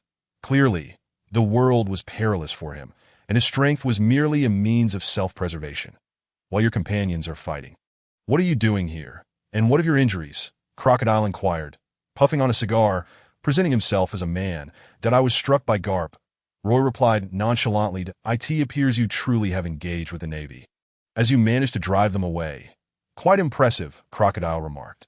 That was because I defeated Garp, Roy stated flatly. Crocodile instantly turned his head, incredulous as he gazed at Roy. That naval hero has been defeated? What naval hero? He's more akin to a bear, Roy dismissed. The opponent is not the Navy, but the Big Mom Pirates, and the battle has been relatively restrained. At least from Roy's perspective, neither side has reached the point of fighting for their lives. And Charlotte Linlin's intentions have become clear. Since you were here looking for Vegapunk, he is not present. He is left with the Navy. Whitebeard declared that I am aware. Charlotte Linlin and Whitebeard exchanged blows. Then why do you remain here? Whitebeard asked, puzzled. You have grown old, Newgate. While you still draw breath, this is the best opportunity to slay you. Charlotte Linlin laughed. I see. Your current objective is to extinguish my life. Do you truly believe I am easy prey? At my age, you should be the one to perish, and dying at my hands would be most fitting. What foolish words. How could I possibly die at your hands? Whitebeard roared, his fist enveloped in the tremors of the quake fruit. While Charlotte Linlin countered with her own hockey-imbued strike, meeting Whitebeard's fist head dash on in terms of size. Charlotte Linlin towered like a giant, her aspiration being to reshape the world into one where everyone was of equal stature. Thus, she nostalgically recalled her days in Elbaf, yearning for a multitude of large friends. Their battle was such that no one could approach. Earthquakes, thunder, and flames collided, casting the sky into chaos. It is no wonder that the Mara fruit is considered unpalatable. Flames have become a fundamental ability, and both Charlotte Linlin and Kaido are akin to gods wielding elemental powers. It is time to conclude this battle, Roy proclaimed as he stood, stretching his arm joints. Crocodile observed Roy striding towards Charlotte Linlin. "Boss, is he seeking death?" Mr. One asked. "Seeking death? You underestimate him. Do you truly perceive him as an ordinary person?" Crocodile replied coolly. "He does possess an air of distinction. But can he truly contend with such a monster?" Mr. One questioned, glancing at the clash between Whitebeard and Charlotte Linlin. "Such a level of combat. I feel that if I approached, one glance from either would suffice to end it all." "There is utterly no will to fight." Mr. One. Roy seemed no different. How could he possibly impede such a caliber of battle? Even if Crocodile approached, he would likely meet the same fate. Watch closely. Soon you will understand that this fellow does not speak in vain. Crocodile recalled his own defeat at Roy's hands, the terror of subjugation making him feel as insignificant as an ant. "Thunder!" Charlotte Linlin commanded Zeus, summoning a bolt of lightning from the clouds, which struck Whitebeard directly. It was evident that Whitebeard, in his elder years, was struggling to keep up after just having fought. Following the lightning strike, Whitebeard knelt on one knee, one hand clutching his heart. Damn it, of all times! Whitebeard's eyes widened, blood vessels bulging. Father, Marco, and the others noticed Whitebeard's condition. His age was catching up with him as one grows old. Various ailments naturally emerge, compounded by a lifetime of relentless battles. His body had long been worn down. Otherwise, he would not require such extensive medical attention. Since Whitebeard's arrival, he had been accompanied by a beautiful nurse administering in 4 drip, underscoring the reality of his advancing age and failing health. "Newgate, you have indeed grown old." Charlotte Linlin advanced toward Whitebeard, inching closer. Victory was within reach. After 30 years, she finally had the opportunity to slay Whitebeard. Huff, huff! Whitebeard's breath became increasingly labored. He yearned to mobilize his body, yet no matter how strong his will, he could not command his aging form. Facing the relentless advance of Charlotte Linlin, Whitebeard raised his head, beads of sweat streaming down his forehead. Well, I never expected you to reach this day. Ultimately, you are bested by time, bested by yourself. Fear not, for today you shall die at my hands, and after I slay you, I shall seize the great treasure and become the new pirate king." Charlotte Linlin grew increasingly agitated, for the opportunity to vanquish Whitebeard lay tantalizingly within her grasp. This long-awaited chance, even if it came as a result of Whitebeard's injuries, would still signify her triumph. In the world of pirates, moral principles hold little weight. It is a matter of winners and losers. As long as she emerges victorious, the outcome is of no concern to anyone. Old Man, Marco, and the others attempted to rush forward, only to be thwarted by members of the Charlotte family. "You shall not pass." Perispero and others stood resolutely in their path. Whitebeard was on the brink of collapse. "Your crew is finished." Ace, in a state of desperation, charged forth, but the Biscuit Warrior obstructed him, using its shield to deflect his assault. "You shall not pass." The Biscuit Warrior brandished a long blade, aiming it at Ace. Flame gun. The fiery projectile pierced through the Biscuit Warrior's form. Yet more Biscuit soldiers continued to emerge. The situation on Whitebeard's side was dire, and Marco and the others found it exceedingly difficult to reach him. "Old Man." Jinbei sought to advance but was intercepted by Smoothie, rendering him unable to approach. The sudden turn of events regarding Whitebeard caught them off guard. "Die, Newgate." Charlotte Linlin raised Napoleon high, poised to cleave Whitebeard in two. Yet, Whitebeard lifted his head and smiled. "You wish to kill me. Have you consulted that fellow?" His grin was broad and defiant. Charlotte Linlin paused momentarily, unable to comprehend why Whitebeard would smile in the face of death. "No matter, I will kill you first." Without a hint of hesitation, she brought down her blade once more. "Do you think you can slay our captain?" A voice echoed in Charlotte Linlin's ear. Turning her head, she caught sight of a figure appearing beside her. "When did you arrive?" A sense of danger washed over her, particularly as a fist loomed larger and closer, aimed directly at her eye. Concussion. Chapter 71. A Shattered Eye. More arrival Charlotte Linlin had never experienced such excruciating pain. That it was unbearable. That her eyeball burst. She felt as if her right eye had been obliterated. Ah! Her anguished screams reverberated through the air as she clutched her eye and writhed on the ground, blood streaming from her face. The sudden change alarmed the members of the Charlotte family, who witnessed her rolling on the ground, face smeared with blood. "Mother has been injured," Perispero exclaimed in disbelief at the blood gushing from Charlotte Linlin. "Mother!" Others rushed forward in a panic. Marco and the others breathed a sigh of relief upon seeing the figure standing before Whitebeard, feeling a sense of reassurance. Indeed, they had almost forgotten that their elder brother was present. Their anxiety was unfounded. In the face of danger to Whitebeard, it was only natural that Roy would act first. Roy glimpsed a vision of the future. Whitebeard indeed knelt, yet Charlotte Linlin would not succeed in killing him. In a critical moment, Whitebeard employed a strategy of exchanging injury for injury. He received a slash from Charlotte Linlin while delivering one in return. Both sustained wounds, yet it was evident that Whitebeard, being older, could not endure for long. Having been stabbed by Whitebeard, Charlotte Linlin was flanked by two homies, Zeus and Prometheus, one unleashing thunder while the other breathed fire. This dual assault forced Whitebeard to experience the full brunt of thunder and flame. "I have told you time and again, you are getting old. Drink less," Roy remarked, wiping the blood from his fists as he turned to Whitebeard. The elder had surpassed that vigor and was now able to stand. "At your age, you still seek to indulge me. Those on the brink of death care little for such matters. Living with abandon is what matters most." Whitebeard smirked. "You stubborn old man, were I in your place, I might feel the same." Roy thought back to the elderly he had encountered in hospitals. The elderly often wished for death when faced with illness. The elders he met almost universally shared this sentiment.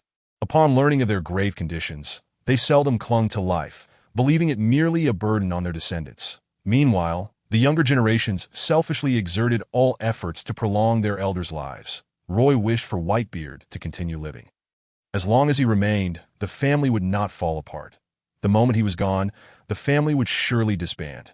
"Kula-la-la, that's the spirit. You once said, 'Drink today, for tomorrow we may die. Who knows what fate awaits us?'" Whitebeard said, "You are simply too burdened, Roy. Why must you tire yourself so? And what of those you leave behind? What shall they do me? Otherwise, it is precisely because of you that I can rest easy. And what of me? If I am no longer here, who will watch over things? Why concern yourself so? Each has their own destiny. You cannot cater to everyone's needs. Allow yourself some respite that we are pirates. We ought to be free upon these vast seas, that if we are shackled, what value does freedom hold? Perhaps your perspective differs from mine, but ask Rush if he wishes to be under your watch for a lifetime. Respect their choices. Let them forge their own paths without excessive interference. That is easier said than done. Who can bear to part? Humanity is defined by emotion. To possess feelings is a virtue. You harbor a heart that empathizes with the world, which is commendable.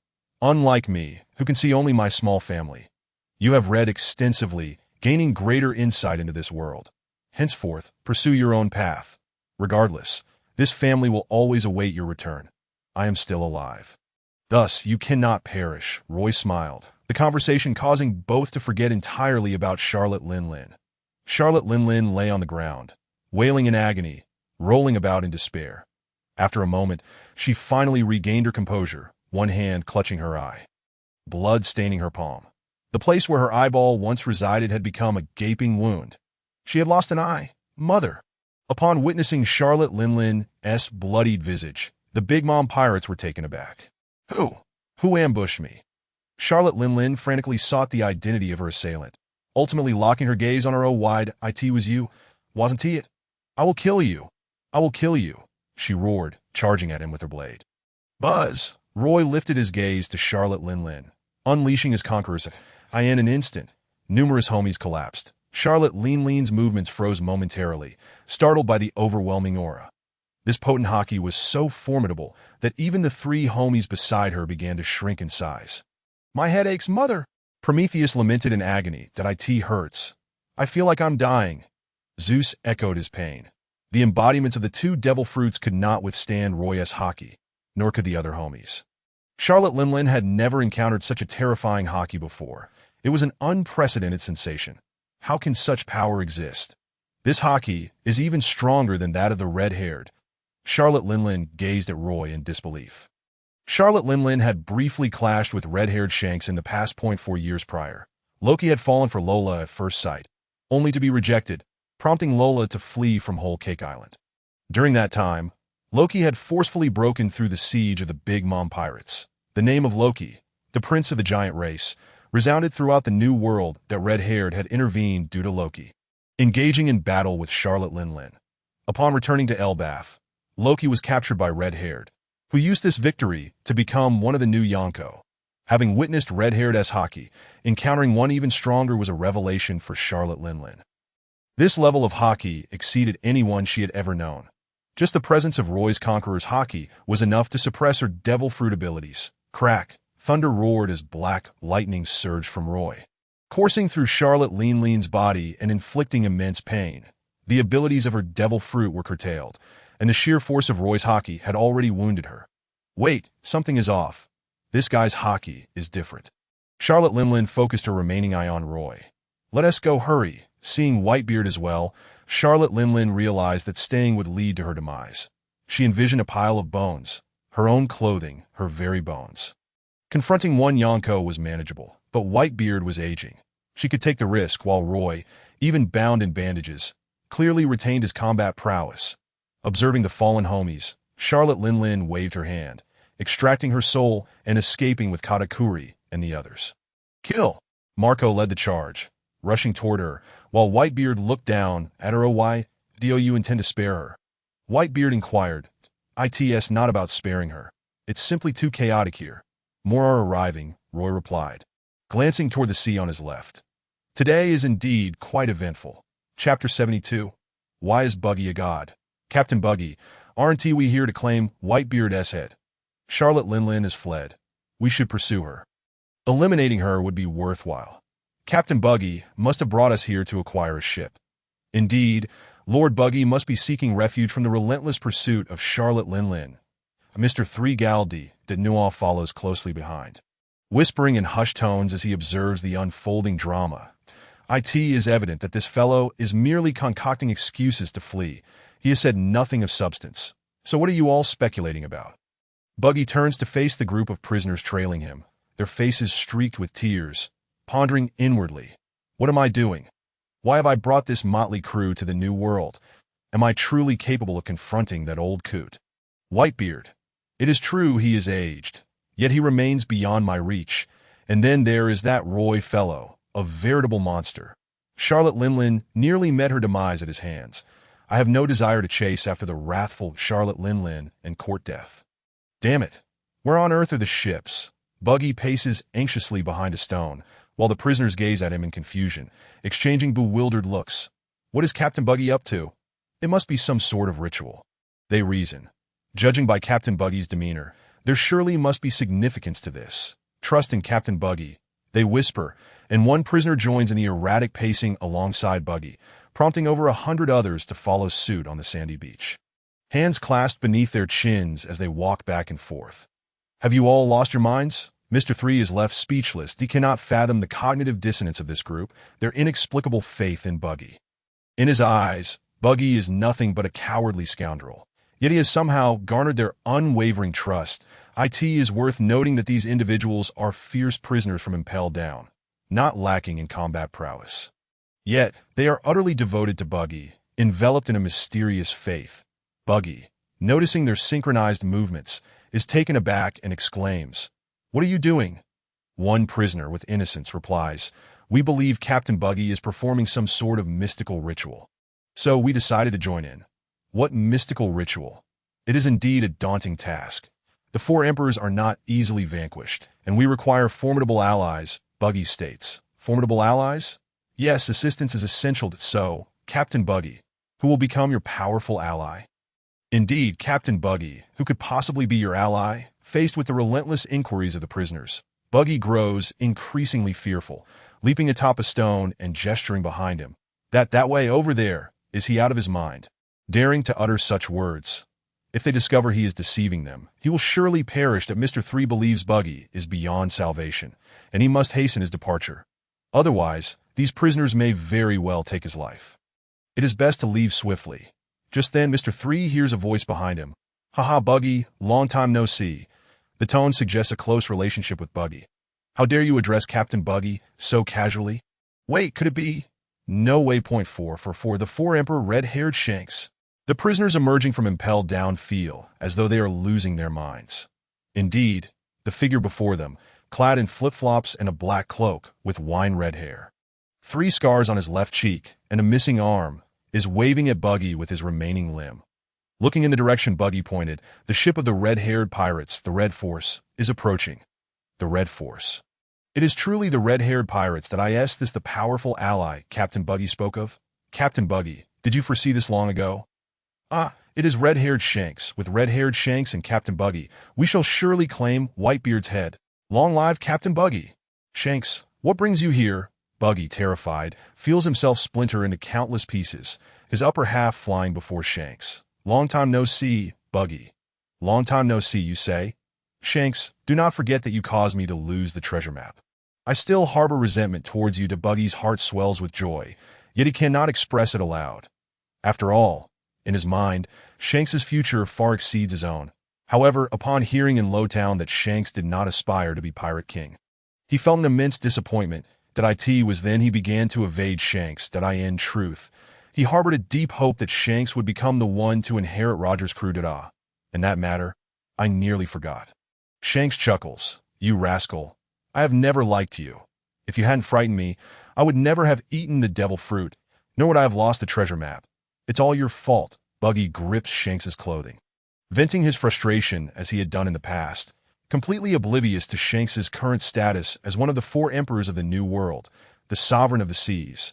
They are, after all, brothers. During the God Valley incident, the Celestial Dragons captured a circus slave, one of whom belonged to a clown family, resulting in their descendants. Meanwhile, the Figureland family on the Celestial Dragon's side lost a child. Thus, 2 one-year-old infants fell into the hands of the Roger Pirates during the God Valley incident and were raised by them. Haha, it is a relief to see you unharmed, Shanks remarks. Humph, what do you mean by relief to see you unharmed? Should I become displeased, I might just eliminate you right here. Buggy retorts with a smirk that I have some matters to attend to. Let us reconvene later, Shanks states. Are you going to confront Whitebeard? Buggy interjects, blocking his path. What is it? Shanks looks at Buggy in confusion. Whitebeard is aging. Perhaps you have a chance to defeat him. However, that other fellow by his side just obliterated one of Charlotte Lean's eyes. If you confront those 2, you are no match for them. That's so. No wonder Charlotte Linlin fled. However, I am not here to confront them. I merely came to observe, as the New World is already in disarray and cannot afford further chaos. Shanks replies, as long as it does not escalate into conflict. That is fine. Of course, if you do choose to engage in battle, I will assist you in taking them down, Buggy offers. Thank you, Buggy, Shanks waves as he continues toward the Whitebeard Pirates. As Buggy turns around, he is startled to see a group of prisoners clutching their collars, tears streaming down their faces. Captain Buggy, you are truly magnificent. This is the bond of brotherhood. It is clear you and the 4 Emperor red-haired Shanks share a fraternal connection. Yet what Buggy never anticipated was that this scene would spread across the globe. Chapter 73. Hockey Clash. Unyielding in power, Morgan stirs from the rubble, clutching his head, which bears a large bump. What just happened? Why did I suddenly lose consciousness? Morgans mutters to himself. You are Morgans, the president of the World Economic News Agency. Correct. The sound of footsteps prompts Morgans to stand alert, fists clenched at his sides. Who are you? The individual before him is a stranger, an unusual occurrence for a media mogul. I am Vegapunk. The newcomer introduces himself. What? You are Vegapunk, Morgans exclaims in surprise. Indeed. As the war concluded? Is it over? Who emerged victorious? The Marines have retreated. The Marines lost? What is happening? There is no great mystery. The Marines simply did not wish to continue fighting. In fact, the Big Mom Pirates have arrived, and it seems the red-haired pirates have also made an appearance. Never has Egghead witnessed such a spectacle. What? So many emperors have arrived. This cannot be. I must report this news. Seeing Morgans dash away in a frenzy, Shaka cannot help but admire their reckless nature. Each individual possesses their own character and pursuits, which they will carry throughout their lives. As long as they maintain a steady course, that path will be theirs for eternity. Roy and Whitebeard sit nearby, while Marco and the others deal with the fallen adversaries. Charlotte Linlin, having been thoroughly intimidated by Roy, hastily gathers her belongings and flees. What a ruckus, one after another. What is all this commotion about? Whitebeard scoffs that is it not your beloved son who instigated this. One action leads to another. Who could have predicted it would escalate to this extent? We are merely one Kaido short of complete chaos. I hope that fellow does not decide to join the fray. Roy remarks, scanning the sky for any sign of Kaido, yet finding none. The hockey of the red-haired pirates is palpable, and as they approach, Marco and the others have already regrouped, after 2 consecutive battles. They are fatigued, and now they face the arrival of red-haired Shanks. The DOE truly have to engage in battle with the red-haired pirates. One weary member of the Whitebeard Pirates gasps that IT should not come to that. Shanks is not that kind of person, Marco reassures, after battling the Marines, then facing Big Mom, and now Shanks. It seems this turmoil is never-ending, Izo laments. Judging by old man and brother's expressions, it appears we will not engage in conflict. Jozu adds, Shanks and his 3 highest-ranking officers approach Whitebeard and Roy. Long time no see, Roy-san. The red-haired one did not greet Whitebeard, but instead addressed Roy that you've grown quite a bit. When I first saw you, you were just a little brat, Roy reminisced. Indeed, it has been a long time, the red-haired one replied with a smile that I heard you went to block Kaido's entrance. Honestly, it was unnecessary. Even if that guy shows up. It won't change much, Roy remarked that it's mainly because I'm afraid the current situation might be disrupted, the red-haired one stated. Haha, you blocking Kaido must have been at someone else's behest. Roy chuckled that Mr. Roy is indeed perceptive. The red-haired one replied solemnly. Your hair reminds me of someone, a nightmare that haunted me. I nearly lost my life at his hands back then, and now that I think of it, the scar on Ugate's chest was also left by him. Roy said as he glanced back at Whitebeard. The red-haired one fell silent, his deep gaze fixed on Roy. Boom. In an instant, 2 waves of Conqueror's hockey clashed, creating a fierce interplay of black and red. Their hockey collided and tore at each other. Initially, the crew of the red-haired pirates remained calm, but they soon realized something was amiss. How is this possible? Jessup exclaimed, stunned. The captain's Conqueror's hockey is being suppressed. Lockie bit into a piece of meat, dumbfounded. Someone can rival Shanks in hockey? No, it's more like suppression, Ben Beckman said, his eyes sharpening as he discreetly placed his hand on his gun that Roy's hockey resembled a demon. Voraciously consuming the red-haired one's hockey, entangling their Conqueror's hockey for but a moment. The red-haired one's hockey was instantly shattered, the shockwave rippling through the entire island. You indeed possess remarkable talent, born from your lineage. But it's unfortunate you crossed paths with me. As far as hockey is concerned, I truly fear no one in the world, Roy declared, spreading his hands. The system is overpowered.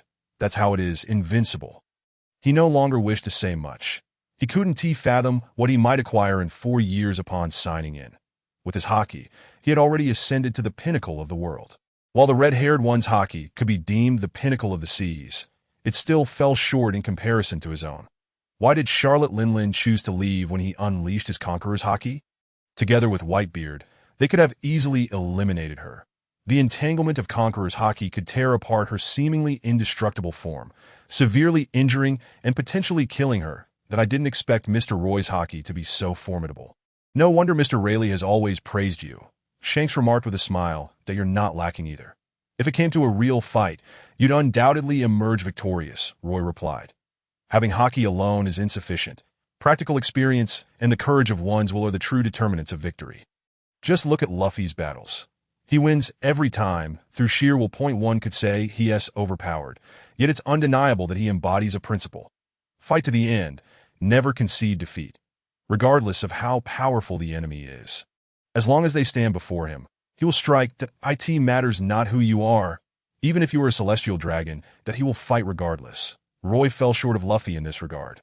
Had he been more decisive and captured a celestial dragon at Sabaody, perhaps many subsequent troubles could have been avoided. Of course, the complications would have been greater, having provoked a celestial dragon. Who knows what means they possess? They may not act against him, but could target his family instead. Once a person has ties, they become hesitant that Mr. Roy is jesting. I thought a brawl would ensue, but it seems all is well now. Shanks said that if you had arrived a bit earlier, Perhaps Charlotte leans, I could have been saved. Now she is blind in one eye and likely hates me. Roy commented, oh, is that so? My apologies. I should have come sooner. Shanks laughed. Do you have any business now? Roy inquired, his gaze fixed on Shanks. Those behind the red-haired one grew tense. Roy's eyes bore a sinister intent, as if he were preparing to strike. Could it be? The red-haired one whispered, fixing his gaze on Roy, a smirk creeping onto his lips. Ha!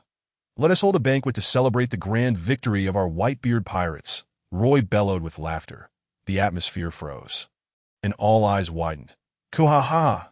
Red-haired brat, you must have some alcohol. Did you bring any? Whitebeard also laughed heartily. Ha-ha! Indeed, my ship may lack many things, but it cannot be without alcohol. Crew, let us commence the banquet. Whitebeard proclaimed loudly. Chapter 74. Punishment for Ace. Expulsion of the Whitebeard Pirates. The two pirate crews joyously celebrated with a banquet on Egghead Island. Morgans faced a stroke of bad luck, having finally arrived at the shore to witness the historic meeting of the two pirate crews. He was knocked unconscious by the clash of Roy and Shanks' Conqueror's hockey, but he captured nothing, and only after the banquet concluded did he retrieve the lost camera that he stumbled upon an extraordinarily rare footage, one named Buggy. Preparing to confront the red-haired one. Ha-ha. Ace, my brother, we meet again. Buggy laughed, embracing Ace. Oh, it's you, Buggy. I heard you were captured by the Marines and then escaped. Ace replied joyfully. Captured? I heard you were the one who got caught, and I came to rescue you. Buggy laughed heartily. Were you not sent by Bartholomew Kuma just to enjoy some free food and drink? You speak so grandly, Mr. 3 constantly mocked in his heart that's how it is. Thank you, Buggy, Ace laughed. Buggy appeared to be enjoying himself on the surface. Yet internally he thought, thank goodness Shanks arrived. Otherwise, if a battle broke out with the Whitebeard Pirates, wouldn't I be courting death? No need for thanks, brother. Come, let us drink. Buggy raised a cup to As Buggy and Ace exchanged drinks. They were looked down upon by Crocodile and Jinbei, when suddenly a voice called out to him. Hey, you with the red nose. Are you calling me? Buggy replied with a smile, suddenly remembering something. Who are you calling a red nose? Do you believe I want to kill you, Whitebeard? Buggy nearly lost his composure, turning to see Whitebeard staring at him. Kuaha! I thought I was mistaken, but now it seems I was not. The two little brats who once boasted of wanting my head. One is the red-haired one, and the other is the red-nosed one. I didn't expect you to still be alive. Whitebeard laughed heartily at Buggy. Buggy was so frightened he could hardly speak.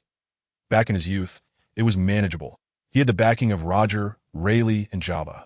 Now, however, that support was gone, and indeed, he couldn't lower his head before the red-haired one to it seems you, an ace of a good relationship. Ha. Ka. Let us drink. If I don't drink now, a few years from now, when I'm dead, I want to be able to, and to see an old friend again is a form of happiness, Whitebeard said, raising his cup toward Buggy. Buggy, in a daze, extended his hand, clinking his cup against Whitebeard's. Did you see that? Did you see it? Captain Buggy, regarded as an old friend by Whitebeard. Whitebeard even offered a toast to Captain Buggy. Truly, Captain Buggy is impressive, able to win Whitebeard's favor. Would I have yours saw Whitebeard showing favor? Mr. Point 3 felt utterly perplexed by the world, unable to comprehend what these individuals were thinking or how Buggy had drawn their attention to as the alcohol flowed. Naturally, the merriment escalated. Whitebeard sought out Buggy for a drink, likely wishing to indulge himself further. Roy, bring me some wine. Kaha! Happy times, let us drink more. Whitebeard laughed heartily. Let him drink, we'll have to impose restrictions on him later, Roy remarked. Joseph then poured wine for Whitebeard, filling his cup once more. Kaha! Today we drink to our heart's content. This is what you said. During a banquet, one must be joyful, Whitebeard exclaimed with laughter. The festivities continued throughout the night, and eventually, the red-haired pirates departed. As did the clown Buggy, alongside Crocodile. Jinbei remained behind. All the captains and crew of the Whitebeard Pirates were present. Awakening at noon, they had a bite to eat, packed their gear, and left Egghead. Whitebeard summoned everyone. I have previously informed you that I am aging and wish to retire. The future of the Whitebeard Pirates will be in Roy's hands. That Whitebeard's words caused a stir among those present. Indeed, after a full day of battle, they had realized that Whitebeard's body could no longer bear the burden of leading them across the seas. Roy had proven his strength, and he would carry on the legacy of the Whitebeard Pirates. Old man! Others were reluctant, for Whitebeard was their benefactor, their faith. Regarding the future of the pirate crew, I understand that many of you may not accept me, and I do not require your acquiescence. You may choose to stay or leave as you wish. Next, I must announce the punishment concerning the 2nd Division Commander, Portgasti Ace, for defying the Captain's orders and leaving the pirate crew without consent. Roy spoke calmly, causing a ripple of tension among those present. Ace raised his head to look at Roy, his eyes filled with concern that Roy's words were a command from the captain. The pirate crew had been entrusted to him. Whitebeard sat aside. Old man. Others turned their gaze towards Ace and then to Whitebeard, that in blatant defiance of the captain's orders. Having left the pirate crew without permission, I now, as acting captain, hereby impose a punishment. Portgasti. Ace is expelled from the Whitebeard Pirates, and from this moment forth, you are no longer the captain of the 2nd Division. What? As the words fell, the atmosphere was rife with uproar. All present stared in shock at Roy. Ace was utterly incredulous. Expelled from the crew. Brother! Marco and the others rushed towards Roy, each of them in disbelief, questioning whether they had misheard. Brother, you must be joking, right? You intend to cast Ace away? Muir said anxiously. Although Ace was in the wrong, it hardly warranted expulsion, Sachi exclaimed fervently. Indeed, brother, punishing him suffices. A beating would do, but why expel him? Rikuyo added. Brother, Ace is our family. We are one family. How can we cast him out? Jaws stated. The captains were agitated, and so were the other ship captains, all stirred with fervor. I refuse to accept this. Why must Ace be expelled? The Daikaban brothers voiced their dissent. Yes, why must Ace be expelled? He is not at fault. It is Blackbeard who is to blame. The two brothers exchanged words. Old man, Ace cannot leave. He is a good person. Little Oars spoke up. Oars. Whitebeard looked up at him. Old man, what nonsense are you spouting? On what grounds do you expel the captain? Rashu, hiding nearby, jumped out, pointing at Roy in agitation. Rashu, be silent, Wade-Eye exclaimed, grabbing his ear. Let go of me, you bastard, Rashu struggled. You lot, shut your mouths. Whitebeard bellowed, commanding silence. All fell quiet and turned to Whitebeard, who spoke calmly. Did you not hear what I just said? From now on, the Whitebeard Pirates shall heed Roy's commands. If you refuse to accept this, you may leave the crew. Old man. Chapter 75. Challenge. The Whitebeard Pirates split Ace. It is your disobedience to the captain's orders and your unilateral departure from the crew that has led to this situation. You must bear the consequences. The outcome of the war is evident. Both sides have suffered casualties, and we have lost many comrades as well. You must take responsibility for this war. Henceforth, you shall no longer hold the title of captain of the 2nd Division. Anyone wishing to leave with Ace may do so. Roy's words rendered the assembly speechless. Brother, I still wish to remain with the Whitebeard Pirates. I want to fight for myself, Ace declared. Ace. Jinbei called out in concern. Excellent. I admire your courage. Step aside as per the crew's regulations. If you wish to stay with the Whitebeard Pirates, there is one possibility. Defeat me. Roy stood up and walked aside. The others moved aside, clearing a path for Roy. Ace. Marco and the others remained worried, deeming it utterly futile. Ace's strength was undeniable, but compared to Roy, there was no comparison at all. Ace resolutely followed in Roy's footsteps, making his way to the clearing. Come on, if you win, do as you please, Roy said. Offending my brother. Flames erupted from Ace, his fist transforming into a blaze as he swung it at Roy. Fire fist. Roy inhaled deeply and exhaled whoosh in the face of Ace's fiery punch. Roy extinguished it with a single breath. Before Ace could mount another attack, he felt his body stiffen. Too slow. Your speed at this moment is pitiable. Do not speak of facing Blackbeard. In 2 years, you would not stand a chance against your brother. Luffy, you are woefully weak now.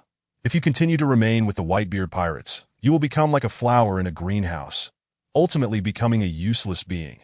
The Whitebeard Pirates have no need for waste. The future Whitebeard Pirates will not recognize you as the captain of the 2nd Division. That Ace's flames roared, and his conqueror's haki surged towards Roy. Roy released his own haki, and the two forces clashed. However, it lasted only for a brief moment, as Ace's haki was ruthlessly crushed by Roy's, akin to that of a mere infant. Just like Doflamingo, who showcased his haki from a young age, yet was nowhere near as formidable as Luffy, whose haki manifested in battle. Such a promising talent wasted. Ace would have been better off without the Mara. Know me, I will not withdraw from the Whitebeard Pirates. Ace struggled on the ground. The Whitebeard Pirates will not acknowledge you. Newgate's protection over you has ended. Did you truly believe Newgate begged you to join the Whitebeard Pirates? It was merely out of pity. Had he not shielded you, the Navy would have uncovered your identity long before you arrived in the New World. Did you think they were unaware? Be sure to thank Newgate for his care over the past 3 years. Your future path is yours to walk alone, and you are no longer connected to the Whitebeard Pirates. That Roy's fist was poised before Ace, who gazed at him in a stupor, until Roy departed. Ace remained kneeling on the beach, motionless. Those wishing to leave with him may stay. Marco, leave a ship for them. The rest of you choose. Stay or go. Roy raised his head and addressed the captains of the Whitebeard Pirates and the other ship captains. I want to leave with Captain Ace. The first to speak caused Roy's expression to stiffen. Rashu. In a moment of distraction, Roy's son Rashu was the first to rush out, passing by Roy without a glance. I will follow Captain Ace.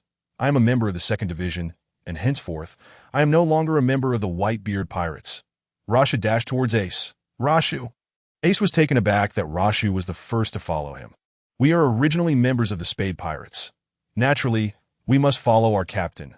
Former members of the Spade Pirates, such as Doze, stepped forward. After Ace joined the Whitebeard Pirates, he became a member of the 2nd Division. Mihawk, Scar, Yanley, Wallace, Banshee, and the pet Coda, along with other former members of the Spade Pirates, emerged, all gravitating towards Ace that we too wish to follow Captain Ace. Those who once belonged to the 2nd Division also stepped forward. Having spent nearly 3 years with Ace, they understood who he was and had forged bonds with him. After all, Whitebeard was an unreachable figure. The captain was their immediate leader. Each small team was, in essence, a pirate crew of its own. One by one, more than 50 people emerged. You! Ace looked up at the familiar faces before him. All comrades. Old man, I am sorry.